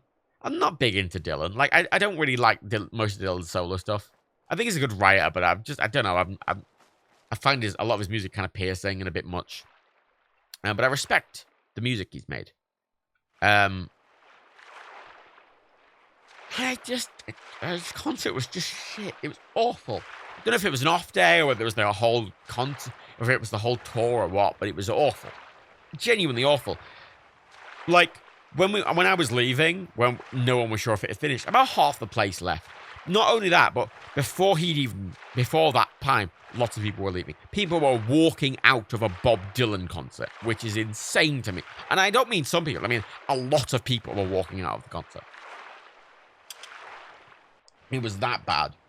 And I've never seen people walk out of a concert, ever. I've been to a lot of concerts. Like, I've been to concerts for some shit. Fucking people walking out of a Bob Dylan concert. Like, fucking hell. It sounds insane. Yeah, I agree. Yeah, Darren, Dylan is a poet who happened to play guitar. I don't think Dylan is a very good musician. I think he's a very good songwriter. He's a very good poet, but I don't think he's a particularly good musician. Roy Orbison is a fantastic singer. Tom Petty is a very good musician. Jeff Lynne's an incredibly good producer, and George Harrison is just an incredibly good all-round musician, which is why I think Traveling Wilburys are really good. But it's weird. The Traveling Wilburys are weird because their songs are very simple. They're not layered at all. There's no complexity to Traveling Wilburys songs, where George Harrison songs and even ELO songs have a lot of complexity to them. Even Roy Orbison songs have quite a big complexity to them. Well, Traveling Wilburys is just a very... I don't know, they feel very Roy Orbison-y, and actually, they feel very Bob Dylan-y. Well, fun fact, the reason the Traveling Wilburys exist is because George Harrison wanted to use Bob Dylan's home recording studio for something. Because apparently, not End of the Line, Handle With Care, which was the Traveling Wilburys' first song, which legitimately, George Harrison wrote because he was looking around his room, trying to figure out what things to write, and he saw a cardboard box which said Handle With Care on the side, and then he wrote a song based on that lyric. That is the true story, which sounds shit. And he went with Jeff Lynne. He asked a favor from Bob Dylan, who lived nearby, if he could use his home recording studio to record the song. Then went over to Bob Dylan's house with Jeff Lynne. And then we're doing it. And then Why did you release separately, fucking Tom Petty and Roy Orbison, like, visited. And then they all happened to be there in the same place. And just was like, why don't we record the song together? And they were like, all right. And that's how the Traveling Wilburys formed. Which is a really silly story. Like, every story involving George Harrison is really silly. You know, he got into the Beatles by auditioning on the back of a double-decker bus. He was at the back of a bus on the second story of the first story of a double-decker bus when he was 14. Because George Harrison was the youngest Beatle. He was way younger than Paul or George. Paul or John. I think Paul and John were like 16, 17, 18, and George was like 14, 15. So they were like in late secondary school and sixth form, and George was in secondary school still. He's younger, and he auditioned on the back of a bus with a guitar. He played a famous blues song, and they were really impressed with him. I just, every story I know of involving George Harrison is really silly, and it's just something that's really like just stupid sounding, but it's true, and it always makes George Harrison look better as well. That's the beautiful thing. It always makes George look better, because it's always just, the stories are like, oh, George was a good sport about it, or George, George encouraged them to be happy, or George did it because he liked the idea of it, or George wanted to support his friends. That's always the outcome of most George Harrison storylines, is just him being a nice man. You know, he almost got killed when a fan broke into his house and tried to stab him several times. I was going to say tried to stab him. A fan broke into his house and did stab him several times. I think he got stabbed like... Hang on, I'm going to Google it. George? He got stabbed a bunch of times. George... I think, George Harrison stabbing. I think, it was... I don't think we were done. It was his wife who I think hit him with a fire poker. How many times did he actually get stabbed? Repeatedly stabbed. Yeah, it was Olivia who stabbed multiple times. I don't know how many, but I remember it being a lot of stabbing. But he ended up dying because of lung cancer, because of a lifetime of heavy smoking. And Ringo was one of the last people he spoke to.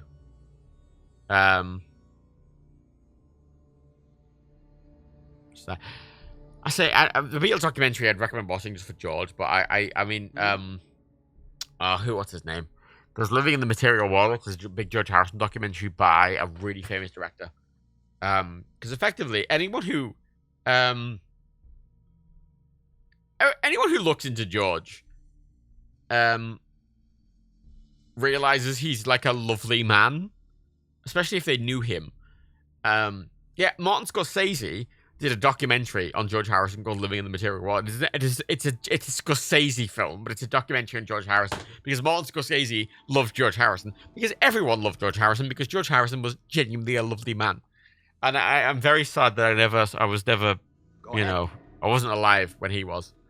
But he's someone I heavily respect, because he was just genuinely, every story I've ever heard about him was just him being really lovely and gracious and caring and supporting his friends and supporting things he thought were good and supporting good comedy and good writing and good, he was just a lovely man.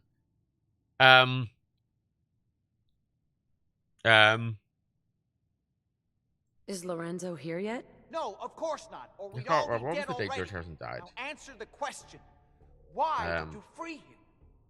Oh, he was alive when he died in 2001. I was too young to care. I was too young to care. I would have been like 7, 8. I wasn't old enough to appreciate him. My point. Obviously John died before I was born.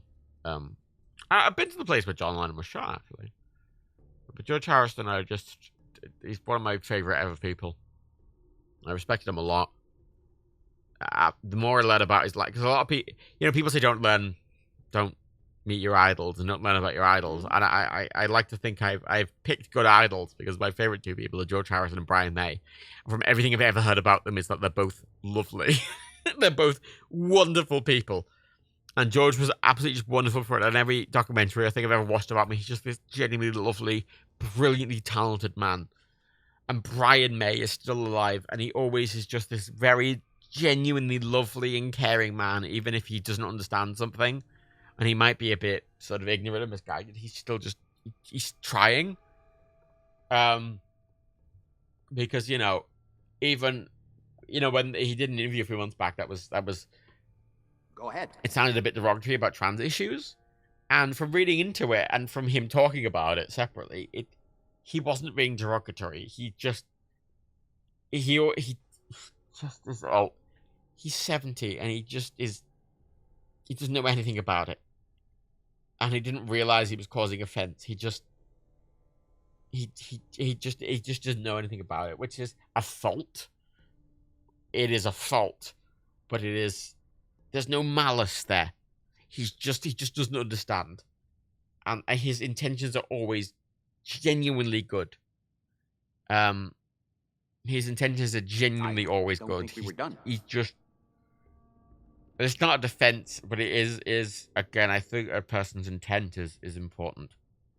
And I think the older someone is, the more I, not excuse, but the more I understand someone's hesitation towards big changes. Because especially if the way the modern way we all think about gender is, I can appreciate quite difficult for someone who's had a very specific idea about gender for the past 65 years. I appreciate it's probably quite difficult to unlearn that. I still think it's a fault there, but I do empathize with the lack of understanding. And again, I've never ever read any malice from it. Which is the important thing, I think.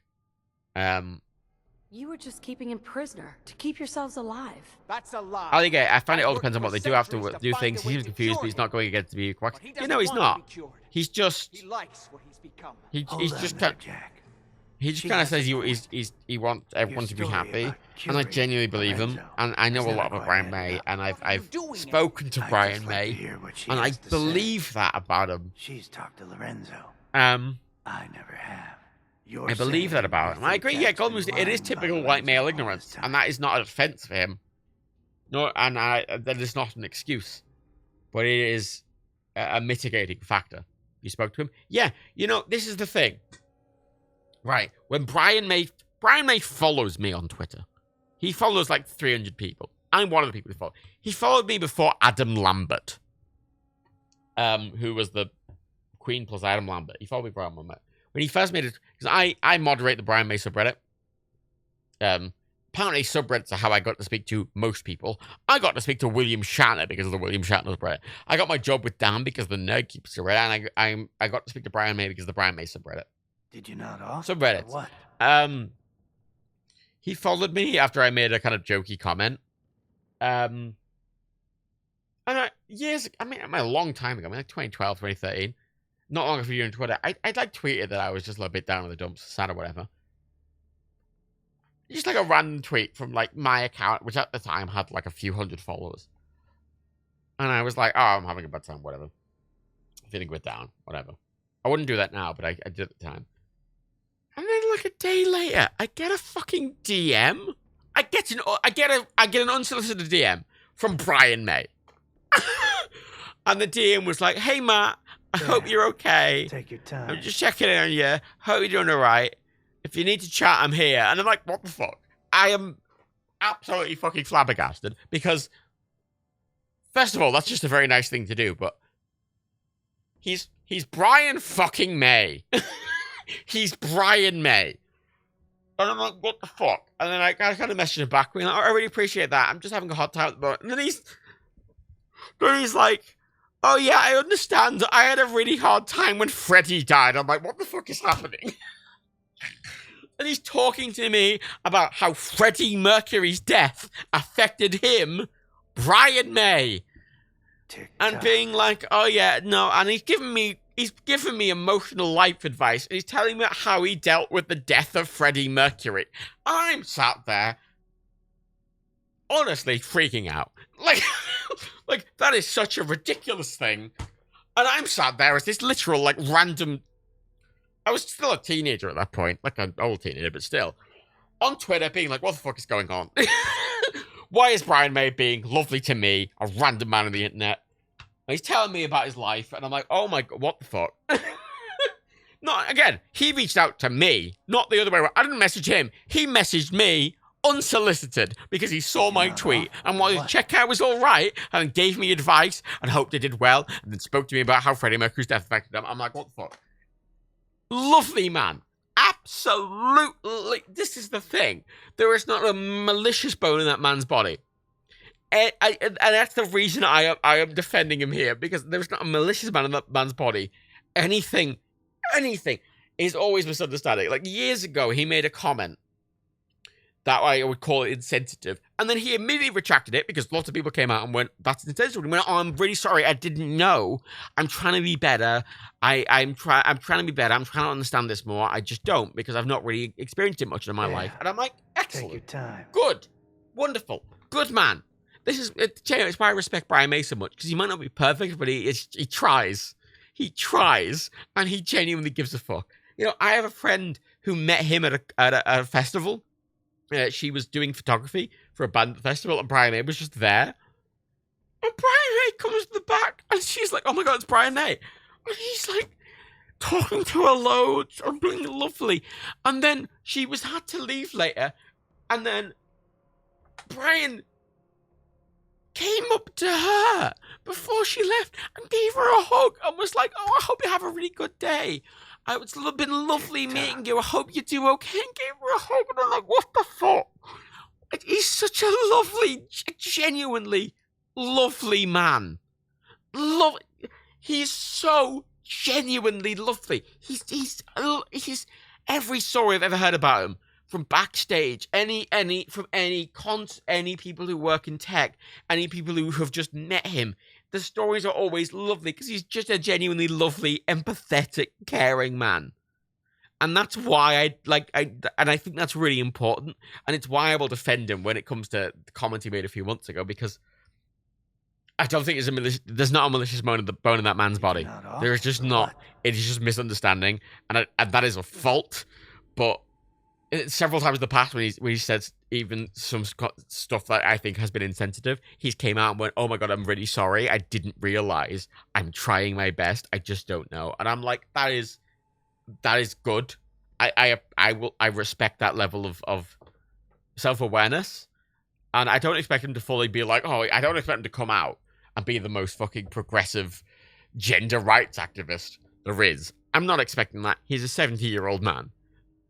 I think it's unreasonable and to expect that, but he cares and he tries. Take your time. And I can't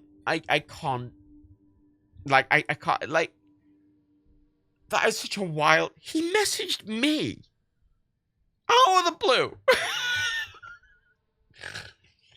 And he's like, and then at the end he's like, I hope to see you at, like, Queen were doing a tour with Adam Lambert, and he's like, I really hope to see you at a concert. I'm like, what the fuck is happening? What the fuck? I've never been starstruck in my life, aside from that instance, ever. I've never been starstruck. And that is just ludicrous. I mean, I've spoken to William Shatner. When I was doing William Shatner subreddit, William Shatner headhunted me. I got headhunted by William Shatner because I was good at subreddit design. And William Shatner messaged me and complimented me. And then William Shatner said a good job. And I had a brief conversation with William Shatner where he was very complimentary to me after headhunting me, which again is insane. How the fuck do I get DM'd out of the blue by both Brian May and William Shatner? I say that like they're comparable. They're not. Brian May is a lovely man who I respect and is pretty much an idol of mine. William Shatner is not. But still, holy shit. Like, Did you nod off, or what? I mean, I messaged Brian May a few years ago. Let me find it. This thing, Brian's lovely. It's just so lovely. He's so, I don't know, there's this level of innocence to him, which is weird, because he's like a really old man. And, I know, let's look at my messages. I messaged him like 2017.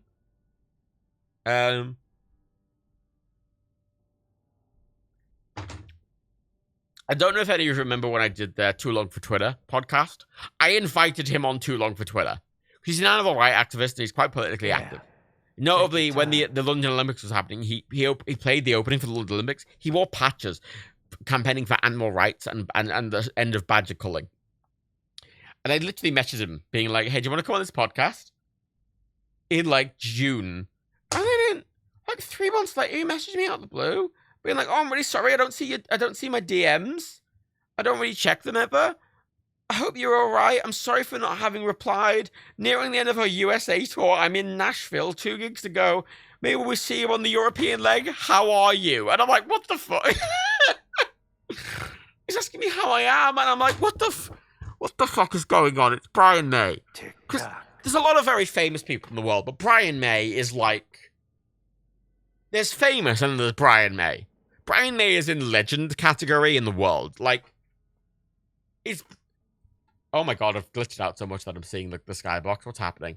Let me change to a better outfit. It's genuinely, it's lovely, isn't it, Alligator? And that's genuinely what part of the reason I'll defend the man, even if I think he's doing a really bad take, because I think he has the best intentions and I think he cares. He just doesn't understand, and I don't think that's an excuse. But I think someone's morals and someone's integrity and what someone's point is, I think, is an important consideration. Okay, I'm going to reload this because I think I've broken it by sitting there for some... He's a lovely man. He's a really talented musician. I mean, the guitar he made, the red special guitar, he made that with his dad. Out of old bits, because his family were poor. They couldn't afford they couldn't afford to buy a guitar. So his famous red special guitar, he made that out of the wood from an old fireplace. The tremolo arm system was made from from bits of an old motorcycle. He hand wound his own pickups with copper wire. That guitar is made from scratch by him. He didn't buy off the shelf parts to make it. He made that entire thing from scratch with his dad, who was a very talented carpenter and engineer. And he's been using it ever since. Because his family were poor and they couldn't afford a proper guitar. And he's been using it ever since, and it gives him that unique sound, because that's why Queen has such a unique sound, because it's not, he made the guitar himself from scratch. Those pickups, the pickups on it he made himself. The tremolo arm he made himself. The tuners he made himself. The neck, everything he made himself. Everything. The body of the guitar and the neck were made from an old bit of an old fireplace surround, and he had to fill in holes on it. Like, it's so good. I respect the man so much. I respect the man who was doing astrophysics, and then after Queen calmed down, he went, I want to go and finish my degree. And he finished his doctorate in astrophysics because he loves space. And then he spent a lot of time literally hosting The Sky at Night with Roger Moore. Because he loves space. He wasn't paid much for it at all. He just did it because he loves astrophysics. And he's really fascinated by space.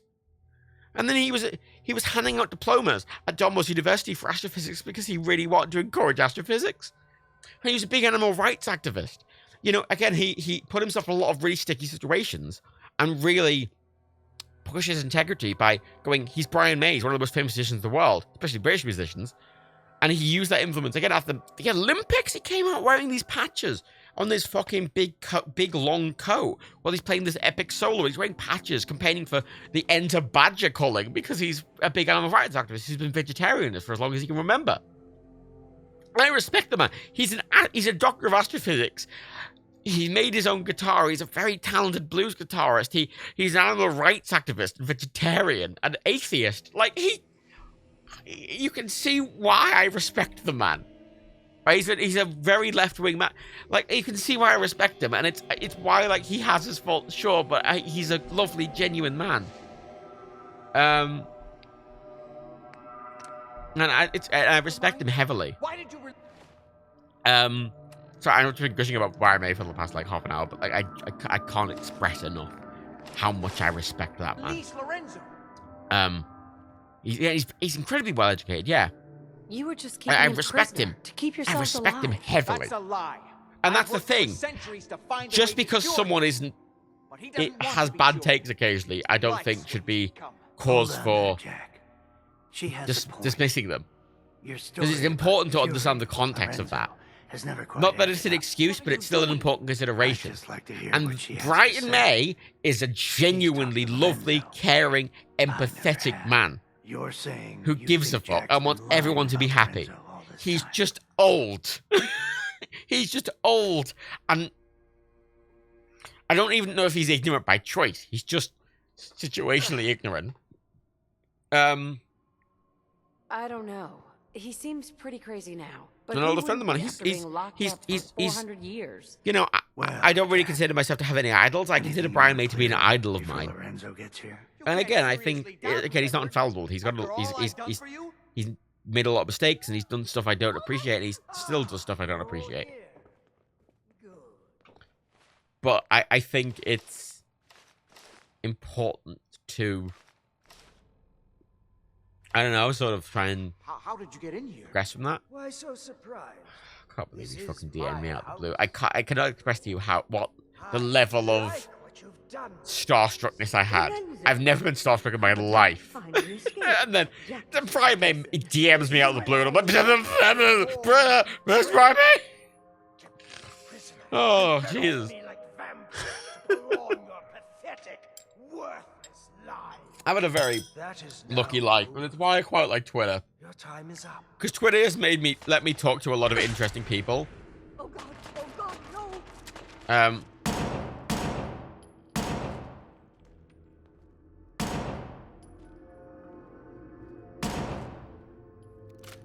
Like, Twitter's got me in touch with a lot of interesting people that I respect and care about.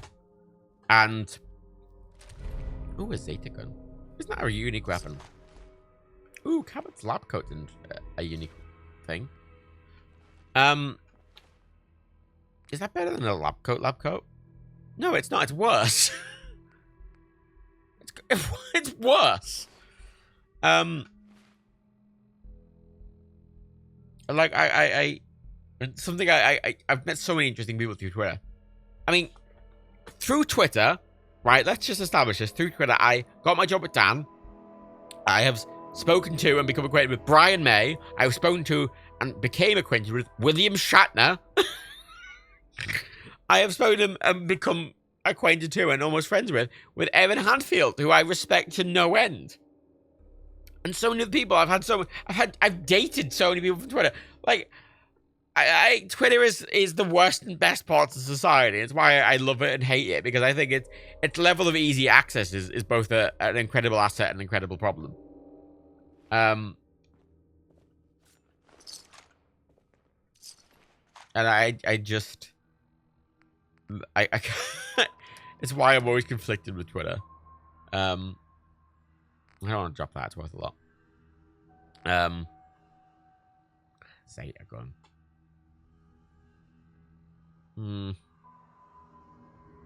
Wait. Don't drop that for $1.5 grand.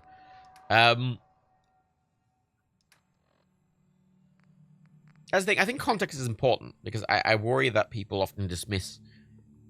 Because part of the problem I worry about, especially on leftist Twitter, is, if for example in that Brian May situation, Brian May as core personality is a very caring, empathetic person. And he made a mistake because he doesn't understand. And I worry that people attacking him may push him in the wrong direction rather than trying to educate him politely. Because I don't think that's helpful. because he is the kind of person who would try his best to understand, you know? And I don't like dismissing people for that, because you if you push people away like that, you just risk losing them, and especially someone who's as empathetic and caring as Brian May. Like, I'm giving him the benefit of the doubt. And I think that's an important consideration. A very important consideration. Fine, I'll drop the fan. Hey, Lorenzo. You'll be out about. He roams the wasteland, so maybe he'll be doing some good stuff. What are you going to do now? Well, it seems that things have have changed. changed. I mean, I think I mentioned to you in my modern interview, but I met next through her Twitch stream and met her. This is the thing. I think the internet's amazing. I think Twitter's great. Twitter's just a good way to. It's just an instant way to talk to people, for better or worse. That's the problem with it. It's for better or worse, because all the negatives that come from lack of filtering and instant talking are there, but all the positives are. You know, what the fuck other scenario would I have just chatted to Brian May and him messaging me out of the blue asking me if I'm okay? There's no other situation where that could have worked aside from Twitter. If you like dirt, radiation, and random violence, you're in for a treat. You're looking at things the wrong way. I've met some of the most interesting people to, I think, ever live on Twitter. I've met some of my closest friends on Twitter. I've met exes on Twitter. Now, however, I got my job from Twitter and Reddit. You know, it's why as much as I kind of frustrate with platforms, I also respect them quite heavily because of what they can bring. 30 I got from the leftist echo chamber at times. Push the purity of ideas and to make people on board this. I do worry about that. I mean, Twitter is just I think, often becomes an echo chamber. Because there should be no doubt that I'm a heavy leftist, right? At this point, but there's this problem with Twitter where a lot of people expect this level of purity from people, and infallibility from people, and most people aren't infallible. I think, and especially when we're dealing with a lot of gender issues, which have only, for a lot of people, only recently come into the public light, and a lot of people just don't understand it. And I worry that, you know, because we're not talking here about, oh, don't talk to bigot. You know, oh, you should try and debate with a bigot. No, that's not the argument here. Bigots are bigots are bigots, and they can fuck themselves. But we're talking about people on the cusp. We're talking about people who just don't understand them, which is a lot. Most people are just in that camp, right? People get pushed to bigotry, and people get pushed to staunch defense. But there's people in that sort of middle period who just don't understand, and you want to pull them to your side, but so many people, especially on Twitter, just will kind of push them away and be like, oh, this person's a shithead now. The amount of people calling Brian May a shithead because he made a comment in an interview which was admittedly insensitive. He made an insensitive comment, but it was out of a level of... It was out of a place of ignorance, not malice.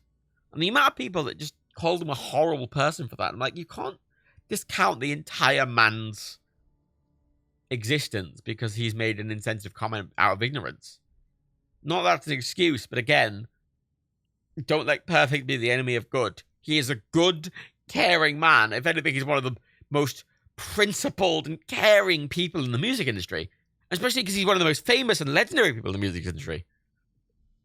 You know, and I think he's an important person to kind of try and get on side, you know. And he's someone who I respect, and I just... I will provide, but remember, yeah, things move fast with this Christianity, and I think the problem with a lot of people in opposition, because you another vial, like I'm in a position where I have a lot of access to a lot of not sell it or throw it away. I'm definitely gonna sell it.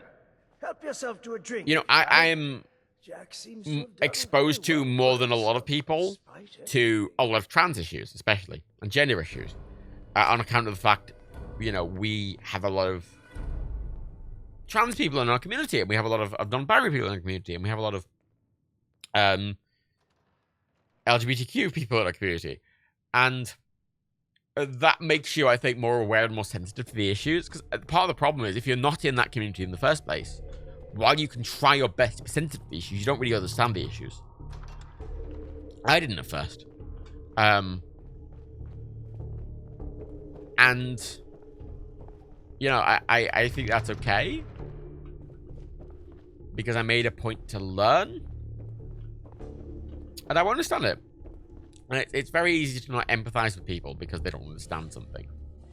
But no one understands things until they're taught about it. And especially when it comes to a lot of modern attitudes about gender, which I think are important and appropriate. A lot of people just won't have been exposed to any of this information. Oh my god, there's so many fucking blog posts. 2076. Robert tells me most people don't even know how bad it is. He was hit in a little cap family bullet privilege. Blah, blah, blah, blah, blah. I was in the bombs fell. 1968. Fucking hell. 1968. They got this computer in 68. They've been learning about computers. God Mooster, see, here's where we disagree, because I think there's a culture of ignorance, older people especially, not willing to do the work. I agree with you. I genuinely agree with you. I think that is a fault of Brian May. I think it is a fault that he hasn't made the effort to learn. Because I think people should make the effort to learn, especially when there's easy access to the information. But again, I'm quite aware that some people just don't even consider that it's an... If you're never exposed to the fact that it is an issue, you may not even consider it as an issue to learn about it.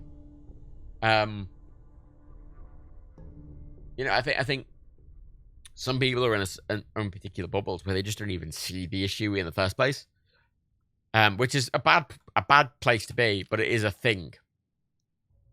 Some people just don't see the issue. Because they're just in a situation where they just never do. Which is, I don't think, appropriate. But it is a reality. Some people are just... It's not even an echo chamber, just some people are just... They just don't see it. Perfect. You know, I'm fortunate. I think I'm fairly lucky to have been in a situation where I get to... I get to sort of learn about a lot of trans and gender issues, sort of not firsthand, but you know, I feel like I'm quite, especially as a straight white dude, I'm exposed to it more than I would otherwise be, which I consider an advantage. I consider that a privilege. But I'm aware a lot of people aren't, especially if you don't reach out. That's a fault. That is a fault. The fact that Brian May did not reach out for that is a fault. But again, I don't think that makes him a shithead. You know, I think it just makes him ignorant, willfully or not. But he cares, is the point. He does care. And it's important, I think, to sort of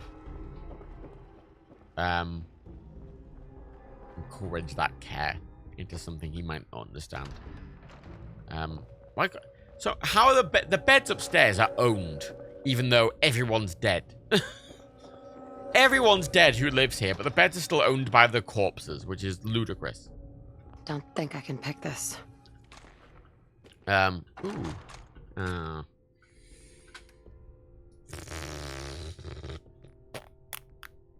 With 6 plasma grenades, that's pretty good.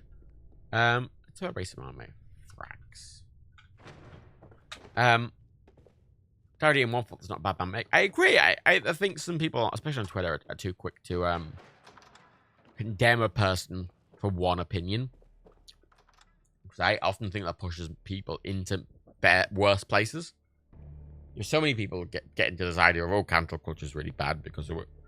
Oh, it's just, but it pushes, because if you push someone away from your point of view, it pushes them further into what you're against. You want to pull people towards you. Because a lot of people are on that cusp. The amount of people I speak to, even in my family and stuff, who are just ignorant. Not even purposely, they're just ignorant because they've never been exposed to it. They've never so many people I know have just never even spoken to a trans person. You know, I feel like I'm quite privileged because the internet in and of itself is just a place to be exposed to different people that you know, you may not come across in your day-to-day life, but also because I am quite fortunate in that I have an audience, and I work for a company that has an audience, especially one that's so diverse. And I feel it gives me a very good perspective, and it exposes me to a lot of opinions and a lot of existences that I may not have been otherwise. And I feel that's a very privileged position to me to be in. But it's important to remember, and I find it important to remember, that a lot of people don't have that same experience. A lot of people don't have that same, not privilege is the word, but a lot of people don't get that opportunity to learn like I did, like Dan did. Some people just go their whole life and they're just never exposed to any of this. And the fact they haven't seeked it out, I think, is a fault. But it's very easy to not realize an issue exists if you've never been exposed to it. You know, like if you don't think a thing, if you've never even been exposed to a thing, you know.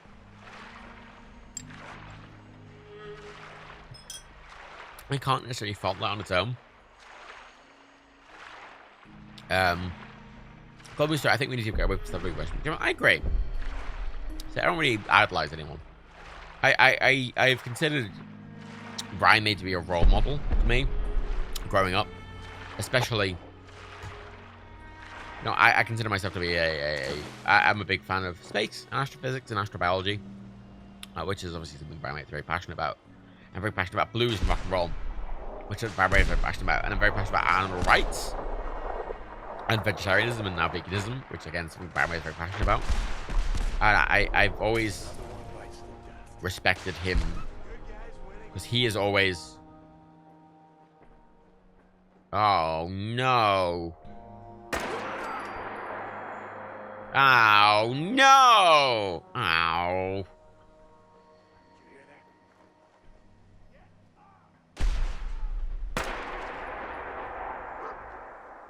Oh, that was Sheffield, not a raider. All right. I just killed one of my own settlers.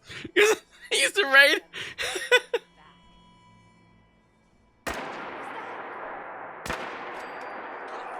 Uh-oh. Uh-oh. Oh, dear. Kill him, please, for the love of God, kill him.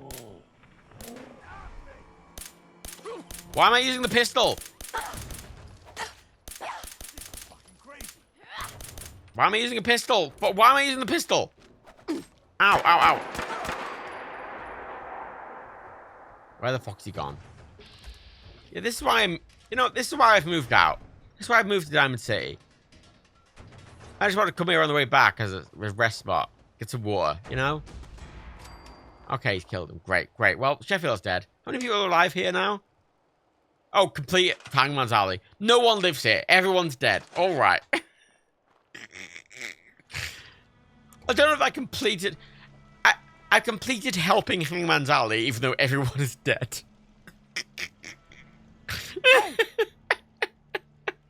Everyone's dead. Come on, boy. Everyone's dead.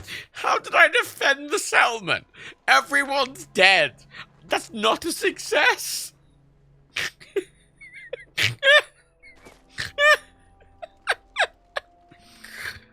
Oh, it's wonderful. Oh, it's wonderful. They're not under attack of the dead, but that's a valid point. Darren, that's a valid point. I mean, I moved all my stuff into home plate. I moved all my stuff. Oh, they've broken my water, motherfucker. Repair. Really? Oh, I can't even repair the fucking cunt. Dog meat, where are you? You're gonna fade it from the living. I mean, I guess, but I need to put more defenses here because I actually want to make this functional at some point because it is still very it is still very valuable to have like water and a bed here outside of Diamond City. As much as I can just go to Diamond City, blah blah blah, it is handy just to have this here. It's kind of in the middle of a lot of things. Come back down, City boy. Jesus Christ. That's a good point. I did kill the only person left alive. Because the other two people died, and Sheffield was alive, but I assumed he was a raider. Because he was standing next to the raider and not shooting them. That's Preston's fault. You know, that's fucking Sheffield's fault, motherfucker. I killed the two named characters that were living at my fucking base. I killed them. I killed McCready and I killed Sheffield. I killed McCready because he was annoying me, and I killed Sheffield by accident.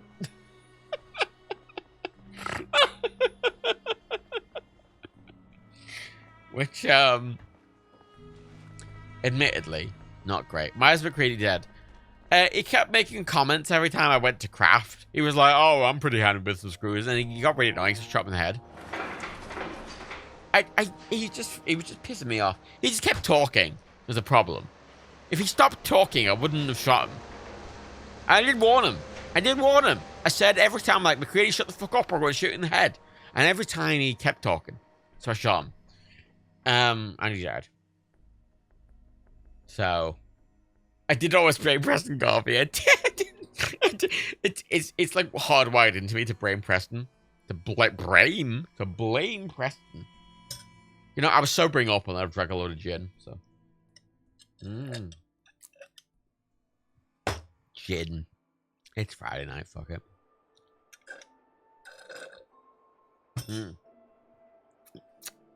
Home plate is unideal because I can't have a trade route to home plate, so I can't. Any scrap or stuff I leave in any other base won't go to home plate. But my thinking is, I can still make a trade with the Hangman's Alley, and I can pick stuff up from Hangman's Alley and just bring it to home plate. It's not very far. You never have to slowly walk the distance like I did earlier. It's fine. It's a fairly short distance. Sheffield's not annoying. He hadn't made a fucking peep. Bless his little heart. He just existed. And for that, he died. Which, is, to be fair, the same reason I killed fucking McCready.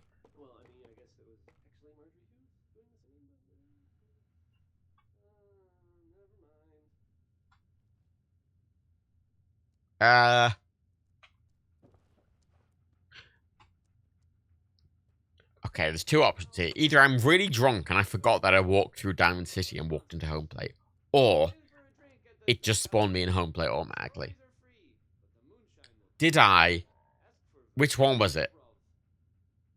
Did I walk through Diamond City into home plate, or did I spawn in Diamond City and spawn straight into home plate? Because both are possible. I'm quite drunk. I'm rather drunk. I will admit. You walked there. Okay. I'm just drunk. Good to know. It's good to know. It's better to know that I'm drunk rather than no, stop. Okay, put my stuff there. I'm back. Look.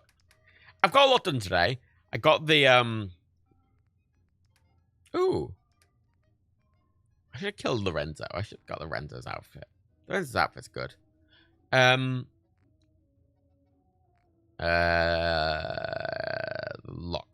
bobblehead. Was it lockpicking bobblehead? Yeah, charisma lockpicking. There we go. Oh, look at that. Level 2. You did walk there while you were talking the whole time about home plate. That's fine. Oh, it's 5:45. Oh, it's really late. Oh my god, it's 5:45. Yeah, look. Don't. It's fine. It's not my fault I got drunk, except it is. Definitely is. Let's leave junk here. Store all junk, please. Thank you.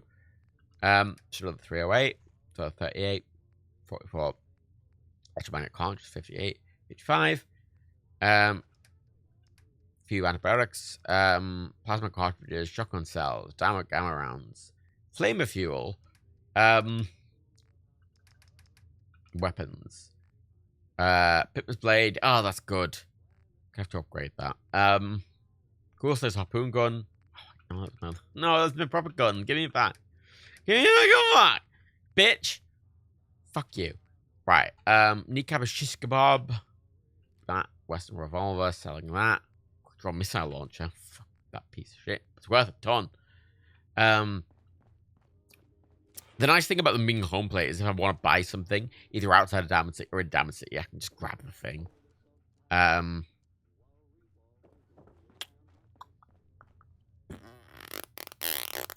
You. Oh, it's an armor. Wait. Hey, on the news, I'm very drunk. Accidentally very drunk, but I'm very drunk. Pipma's blade, stealth blade. Oh, it's the best one. Oh my god! 0.5 times sneak damage. Is that applied before or after the times 10? I think it's applied before. Plus 75% damage. So... can bleed damage as well. So, if I had all the melee perks, I'd be doing 60 damage times 0.5, so I'd be doing 90 damage times 10. So with that blade in VATS, I would be doing 900 damage. That's how powerful they can get fucking VATS melee attacks. 900. Wait, no, more. Because that does double. So I'd be doing 1,800 damage. Oh no, and plus...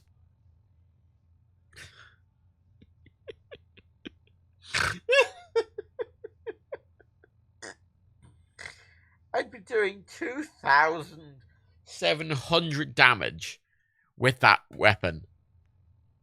2,700 if I got melee up and I got uprooted and I was getting sneak attacks at Ninja 3 and I had Blitz.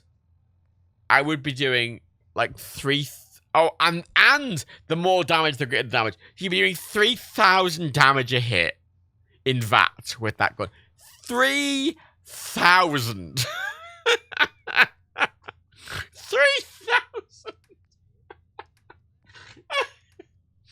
That's a comically high amount of damage. I'm going to be honest. It's a very, very comically high amount of damage. I could drop some ammo off. I don't need all this ammo. I don't need all that 45 either, really. I just brought it all with me just because I kind of... It's the main gun I'm using, so I want to bring a lot of it, but I don't need all of it. Oh, that's fucking silly. 4,000 damage. 2 a.m. It is 5:45 for me, which is later than I was intending to go. I'm going to be perfectly honest with you. Oh, Pipman's blade is wonderful, but I'm not going to bring it with me at the moment. Wait, is it better than my... It is not currently better than my baseball bat.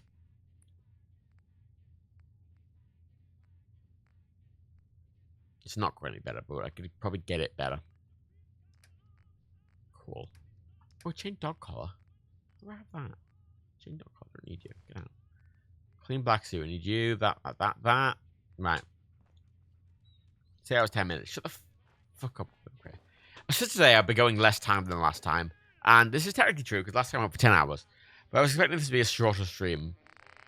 But I got drunk, and I was doing a lot.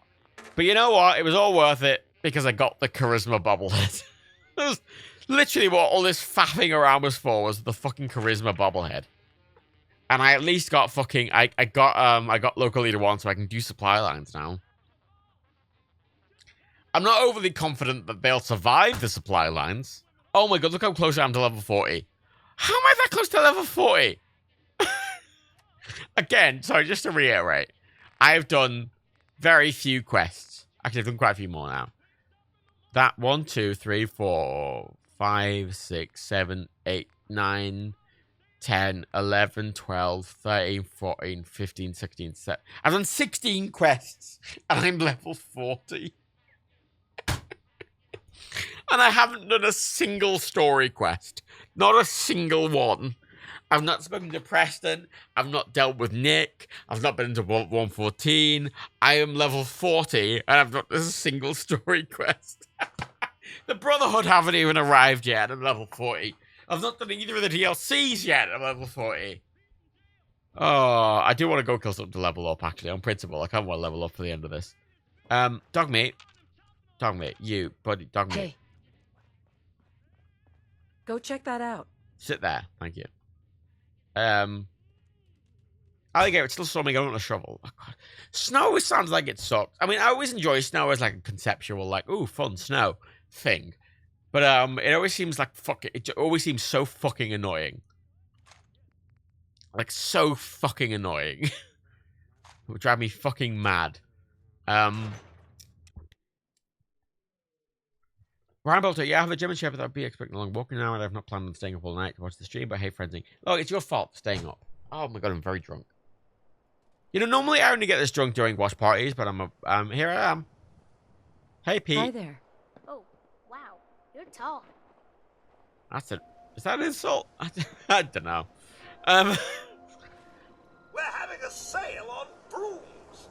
Oh, no, wait. My programming is telling me we never have sales. Maybe you should buy something else. Let's see what you got. There's no point where my charisma gigs. I'm selling rounds of ammo, which is always worth 1 no matter what. Is there anything that's worth getting? We're gonna buy electromagnetic cartridges.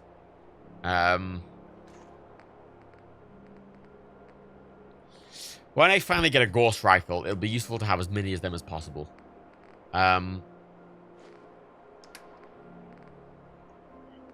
Yeah, I want to keep as many plasma grenades as possible. Zaisha gun, I'm gonna look at.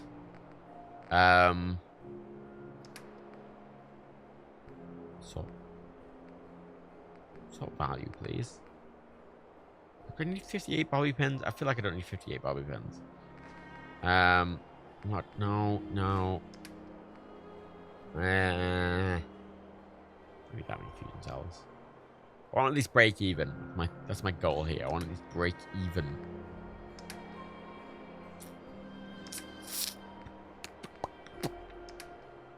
Which I don't need to do, admittedly, but fuck it, fine. Fuck it, take that. Fuck you, piece of shit. Right. Not supposed to talk to people I don't know. Oh, shut up, Nene, you fucking bitch. Fine, you know what? You know what, right? What just happened? You know what, right? There's no, we're not doing this, right? No, we're not doing this. Gotta appreciate that child. Okay, the child threatened me, and I acted in self-defense. You all saw it. The child threatened me. She called me a stranger, and that was offensive, so I shot her in the head. In self-defense. The American defense. We're in America after all. If I can't claim self-defense after shooting a child in the head, then what can I do? Is this really a free country? No. America's a fraud. It's a fraud. America's a fraud. You all heard it. You heard it here first, everyone.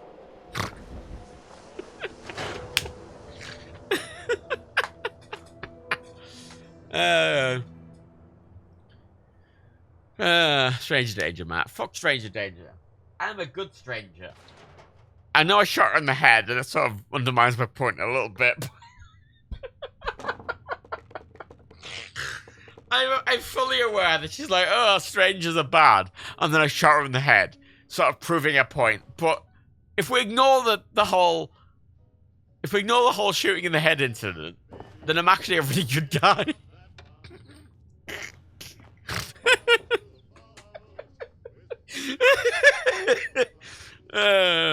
Beautiful. Right. I got a magazine. Oh, wait, did I put the magazine on that rack before? I did! wonderful.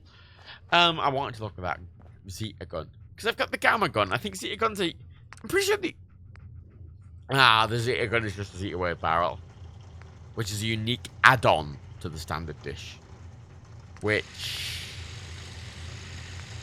makes it significantly less powerful, which is good. Is that good? Why is the fact it's less powerful good? I'm confused. I'm gonna be honest. What's the advantage of the Zeta barrel? It is just less powerful. Chat. What? I'm so confused. America, explain! Why is this not Arkansas? Why is this not Arkansas, America? Explain! If this is Kansas, why is this not Arkansas, you fucking colonial fucking cunts? Fucking manifest destiny, fucking this bitch. Oh, I'm Teddy Roosevelt. I'm gonna manifest destiny. Everyone's gonna love me, even though I've been the most imperial fucking, like, warmongering cunt ever to have lived in the United States. Look at me. Oh, but I made national parks, so it's okay. All the war crimes are forgiven. All the imperialism is forgiven because I fucking made national parks and I was played by fucking Tom Hanks those 3 times. Look at me, I'm Teddy Roosevelt. Basically, it's shit on purpose, apparently. What's the point of it? Why would I want it? Why would I want it if it's shit on purpose? What? It doesn't even fire faster. Its fire rate is still 60. What's the point of it? Why would I want this? Go ask Todd Howard. I don't have a direct contact to Todd Howard. Admittedly, I know for a fact that Pete Hines... You know Pete Hines, that other guy at Bethesda. I know for a fact that Pete Hines got handed 2 copies of Fuck Yeah video games, and then he personally delivered 1 copy of Fuck Yeah video games to fucking Todd Howard. Genuinely, Pete Hines delivered a copy of Fuck Yeah video games to Todd Howard, and I never heard anything else about it. And that is insane. That's an insane sentence. I'm aware that that is an insane sentence that Pete Hines handed a copy of Fuck Yeah video games to Todd Howard. I'm aware that that sounds insane, but I know for a fact that that happened, but I don't know anything that happened after that point, which, if anything, is concerning. However, hilarious. Alligator Matt, most of the story sniper. Man, I know, right? I've got a lot of good stories. I've got a lot of really stupid stories. You know, Alex Horn's got a copy of Fuck Yeah video games. Bless his little heart. I offered him one. He sent me his home address. Bless him. So I sent him a copy. And it was signed for, so it's signed with Alex Horn's address. So I've got Alex Horn's address, which is weird. That's weird. That's really weird. Was it signed though? I mean, it wasn't. It wasn't the signed copy. It was a normal copy. It was a standard copy of Fuck Yeah video games. But I know for a fact that again, Pete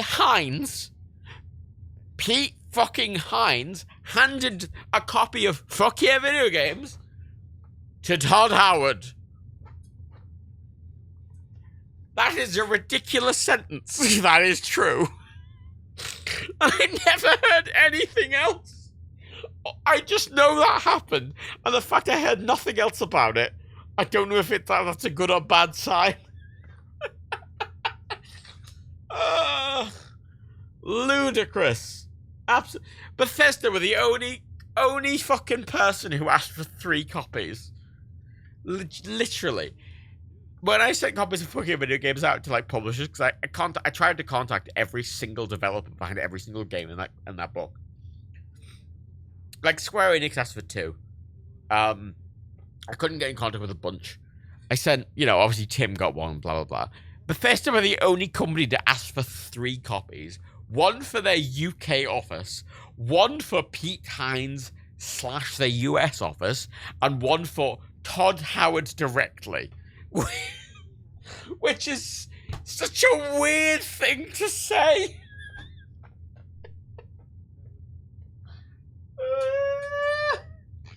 I have legitimately, right, when I say things from my life out loud, they sound fake. They're not that interesting in practicality, but they sound fake, which is really silly. Brian May asked semester if I'm alright, and then I got fucking Pete Hines to hand Todd Howard a copy of the book. Dan did. And then I spoke to Evan Hadfield, and I was like, hey, the video you did of your dad on the ISS was pretty good. And he was like, that's pretty rad. And I'm like, yeah, all those war-torn countries you went to were pretty rad. And he's like, yeah, that's pretty cool. I'm like, this is really strange. Hey, Tom Scott, what's the funnest thing you've done? And he's like, well, and I'm like, oh, God almighty. This is a conversation for the ages. Oh, God, my life's weird. It's a fun time, though. If not anything else, it's fun. And it's interesting. I am that weird kid in the schoolyard that doesn't lie. I used to tell a lot of stories in school that people thought I was lying, but they were true. And now it'd blow their fucking little minds. Their little teenage minds it'd blow. Bless them. You know, I don't know if any of you ever daydream, but I always, maybe not daydream, but I always have that sort of thing where, like, what would happen if I went back in time? You know, if my consciousness went back in time, I woke up as a 14-year-old again. But, like, fuck, what would it do? Oh, fuck, if all the to the future, what would it do? I think I'd get arrested and put in an insane asylum. I genuinely would. Like, all these stories, they don't even sound true today. All the stories I have sound like a lie in the present, let alone in the past. In the past, they'd sound like I'm just mental. Which is ridiculous. Ludicrous. Again, in 2021, my body did crumble into a small paste. It did happen.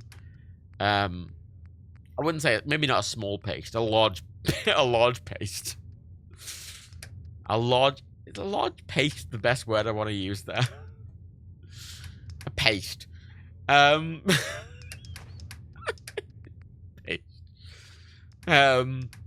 Point is, everything's fine. Right, I'm here at Hangman's Alley. Not Hangman's Alley. The place. Where the fuck is Dog Meat?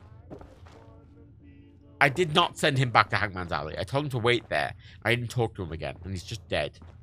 Well, look, fucking Dog Meat can go fuck himself. He doesn't want to spend time with me. That's his fucking problem, little bitch. Little piece of shit fucking...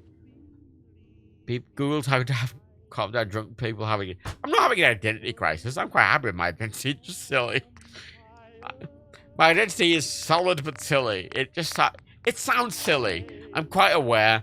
I am a very small... I'm a very small cog in a big machine. Yet I've had so many ridiculous instances of life. But it just gets to a silly point. I don't know. I did sober up a little bit with the desktop, but then I drank a bunch more gin, and now I'm pissed again. It's fine. And it's fine. It's fine. It's fun. It's interesting being a bit pissed, you know? I'll heal in the morning. Right, this is the end of the stream. I've had a good time. I really like Fallout 4. I've been enjoying this modded playthrough quite a lot. Actually, I've been really enjoying this modded playthrough. It's really fun. It's a different way. It's a game I don't remember everything about, and it's changed the game so significantly. It feels so different because of all the lighting and the graphics. It's such a good game. You haven't played Fallout 4, play it. It's really good. Even without mods, it's really good. I might finally do the story next time. At this point, I've got all the bobbleheads I want to get. I want to get the Perception bobblehead, but I can't get that because Preston's a cunt. So, I've got all the bobbleheads I can get.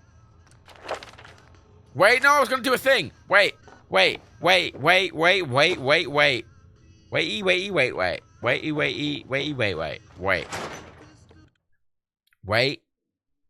You have to send him to the settlement, just bring him with you.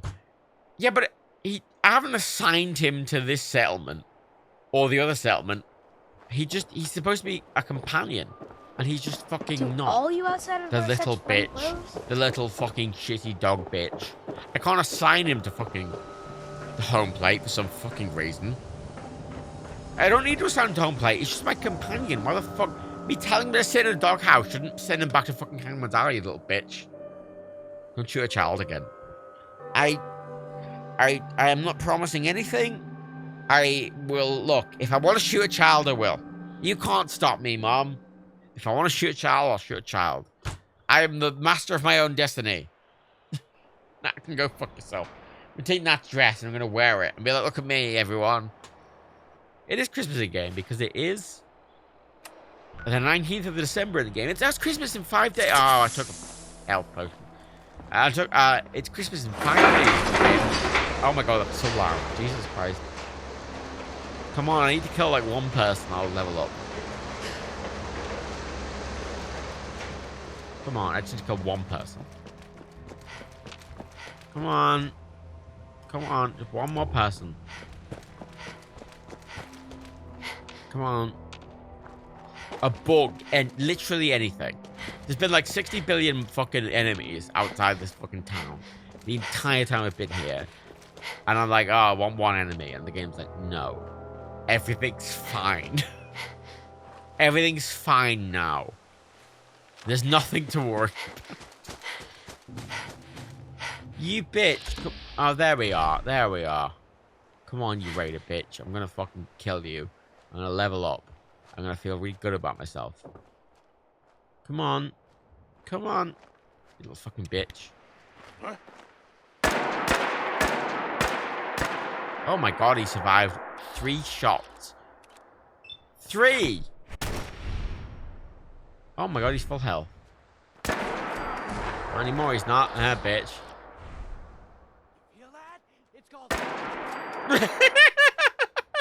You hear that? It's called bang. Dead. Fucking piece of shit. Little bitch, aren't you? Fucking piece of shit. I'm leveled up. I thought I'd been leveled. I thought one kill would have leveled me up, I'm gonna be honest. Have you ever seen Dave Gorman's Google Whack? I haven't, no. I'll be honest, I don't watch a lot of comedians. I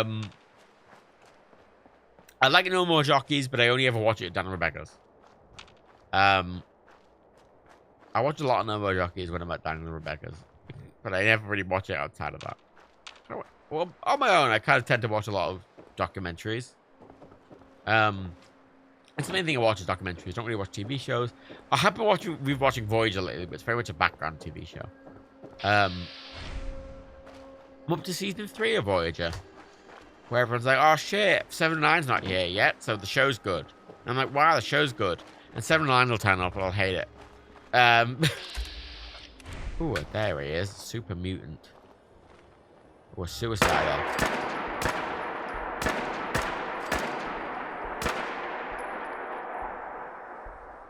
Come on, bitch. Come on, bitch. Come on, bitch. Who's a little bitch? You are. You're a little bitch. Fucking super mutant piece of shit.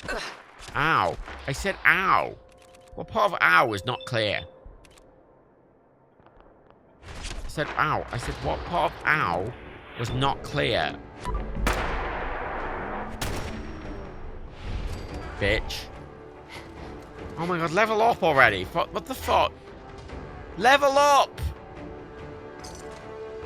Level the fuck. Oh, a mini. Level up! Look. Oh my god, I've already leveled up. When the fuck did I level up? Was I not paying any attention? The Wanderer 4! 3. Oh, gimme. Oh my god, 25% more damage. Holy shit. When did I level up? I'm not paying. I'm very drunk. 222! 222! Oh, wonderful. Absolutely fucking wonderful. And that is doing 173. Hey Siri, what's 173 times 4?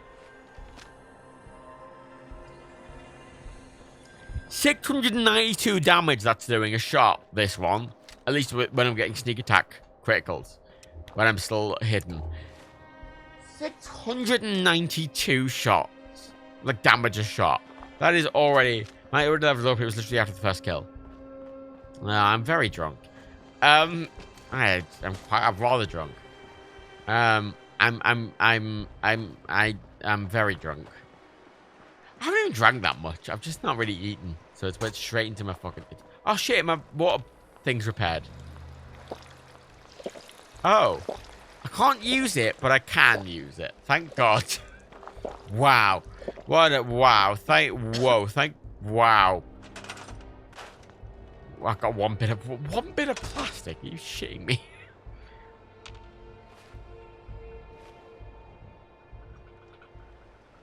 I can't move.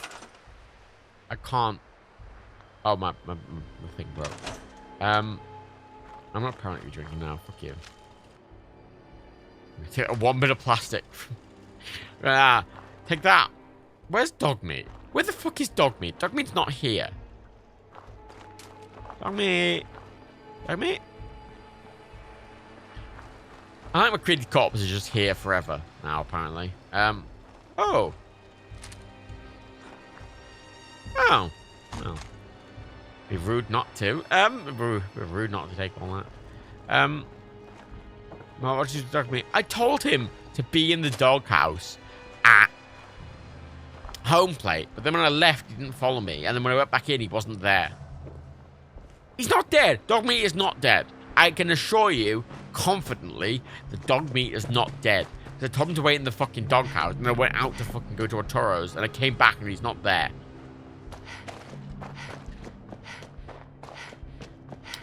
I think dog meat is just a fucking idiot. Actually, I don't think dog meat's an idiot. I know for a fact dog meat's a fucking idiot. Faye, I left for 3 minutes to go to the potty. And to go to the potty? Well, you're a 3-year-old to go to the potty. That's such an American, like, young American phrase.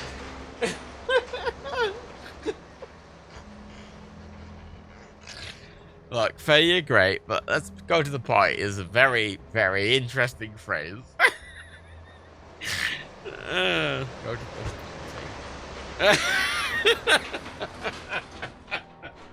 potty.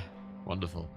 I had to piss, man. That's better. That's better. I went for a piss. That's the way you say it.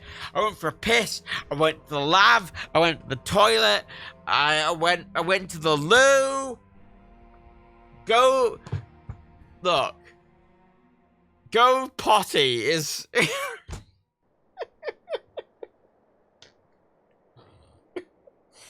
That's like the script for a fucking 6-year-old American.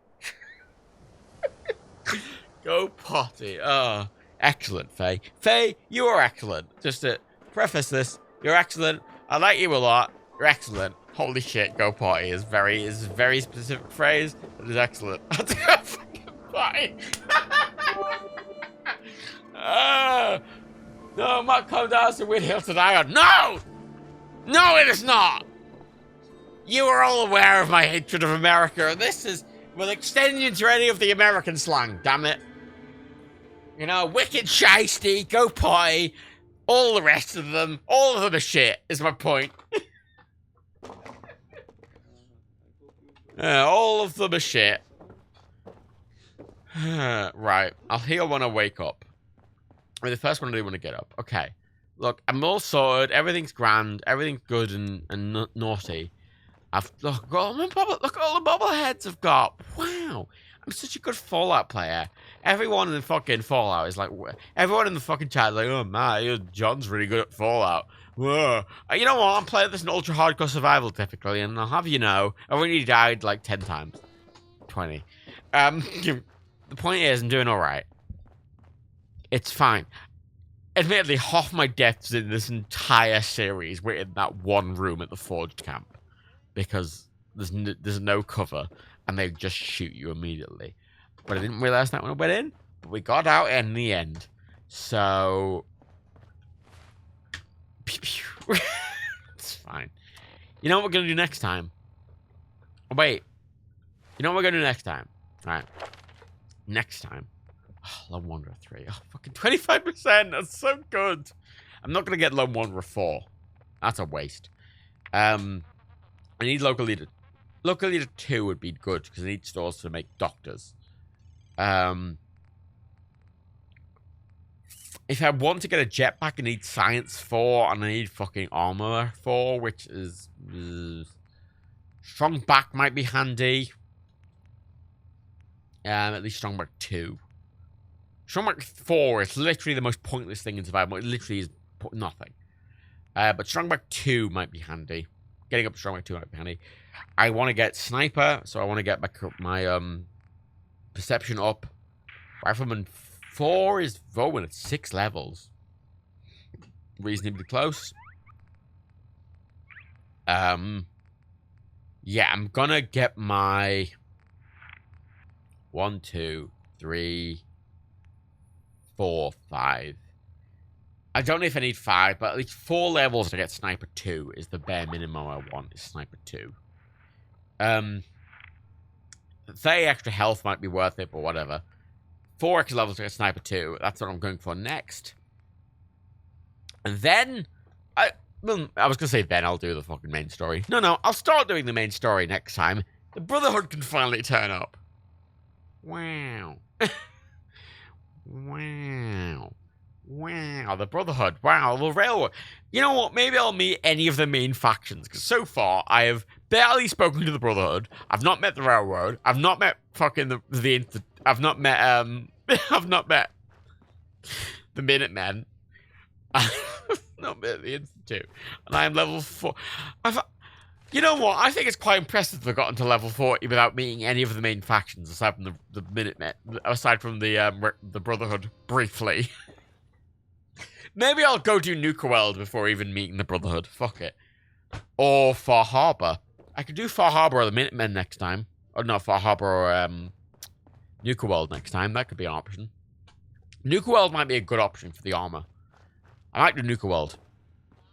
I don't know. Next time it's either going to be Nuka World, Far Harbor, or the story. One of the 3. I'll see how I feel. I'm really enjoying this playthrough. I'm genuinely really enjoying this playthrough. And let's have a nice big sleep. I don't know how I'll play this next. I'm busy today. Or tomorrow. Saturday. I'm busy Saturday. I'll be busy Sunday. Might stream this on Monday. Or Saturday night. Who knows? I'm very drunk. Shut up, Faye. You're still enjoying the playthrough. Damn it. You're still enjoying it. Shut your mouth. Slander. I'll sue you. Is there anyone live? Oh, there's one person live. Who wants to bet it's the chicken channel? I pressed the button and nothing's happened. Nothing's happened. Absolutely nothing. Nothing has happened. Well, let me just find a look at... Oh, it's the chicken channel. What do you know? It's the chicken channel. I'm not sure. I'm not raiding the chicken channel. Fuck it. I'm gonna go to bed. I'm tired. I'm very drunk. I've drank a weirdly large amount of alcohol, even though I only had 2 drinks. This is why you don't measure by eye, kids. I'm gonna go. I'll be back later. Thank you for coming for this. Oh my god, it was a 9-hour stream. Sorry, I'm gonna get the quote. Live now, I'm playing more Modern Fallout 4, and I've made it even harder than it already was. Today's stream will not be 8 hours long, I promise. Technically, I was true, it wasn't 8 hours long, it was 8 hours and 40 minutes, which is technically correct. It wasn't 8 hours long, it was longer. So, on a technicality,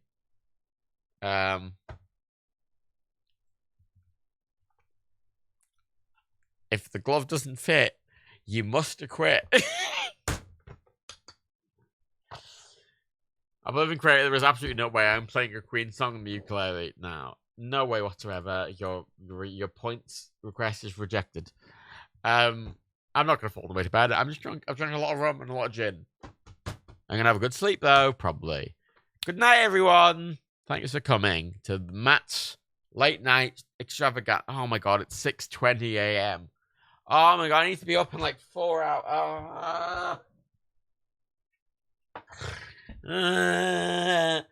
Why is life so cruel? Why is life so cruel?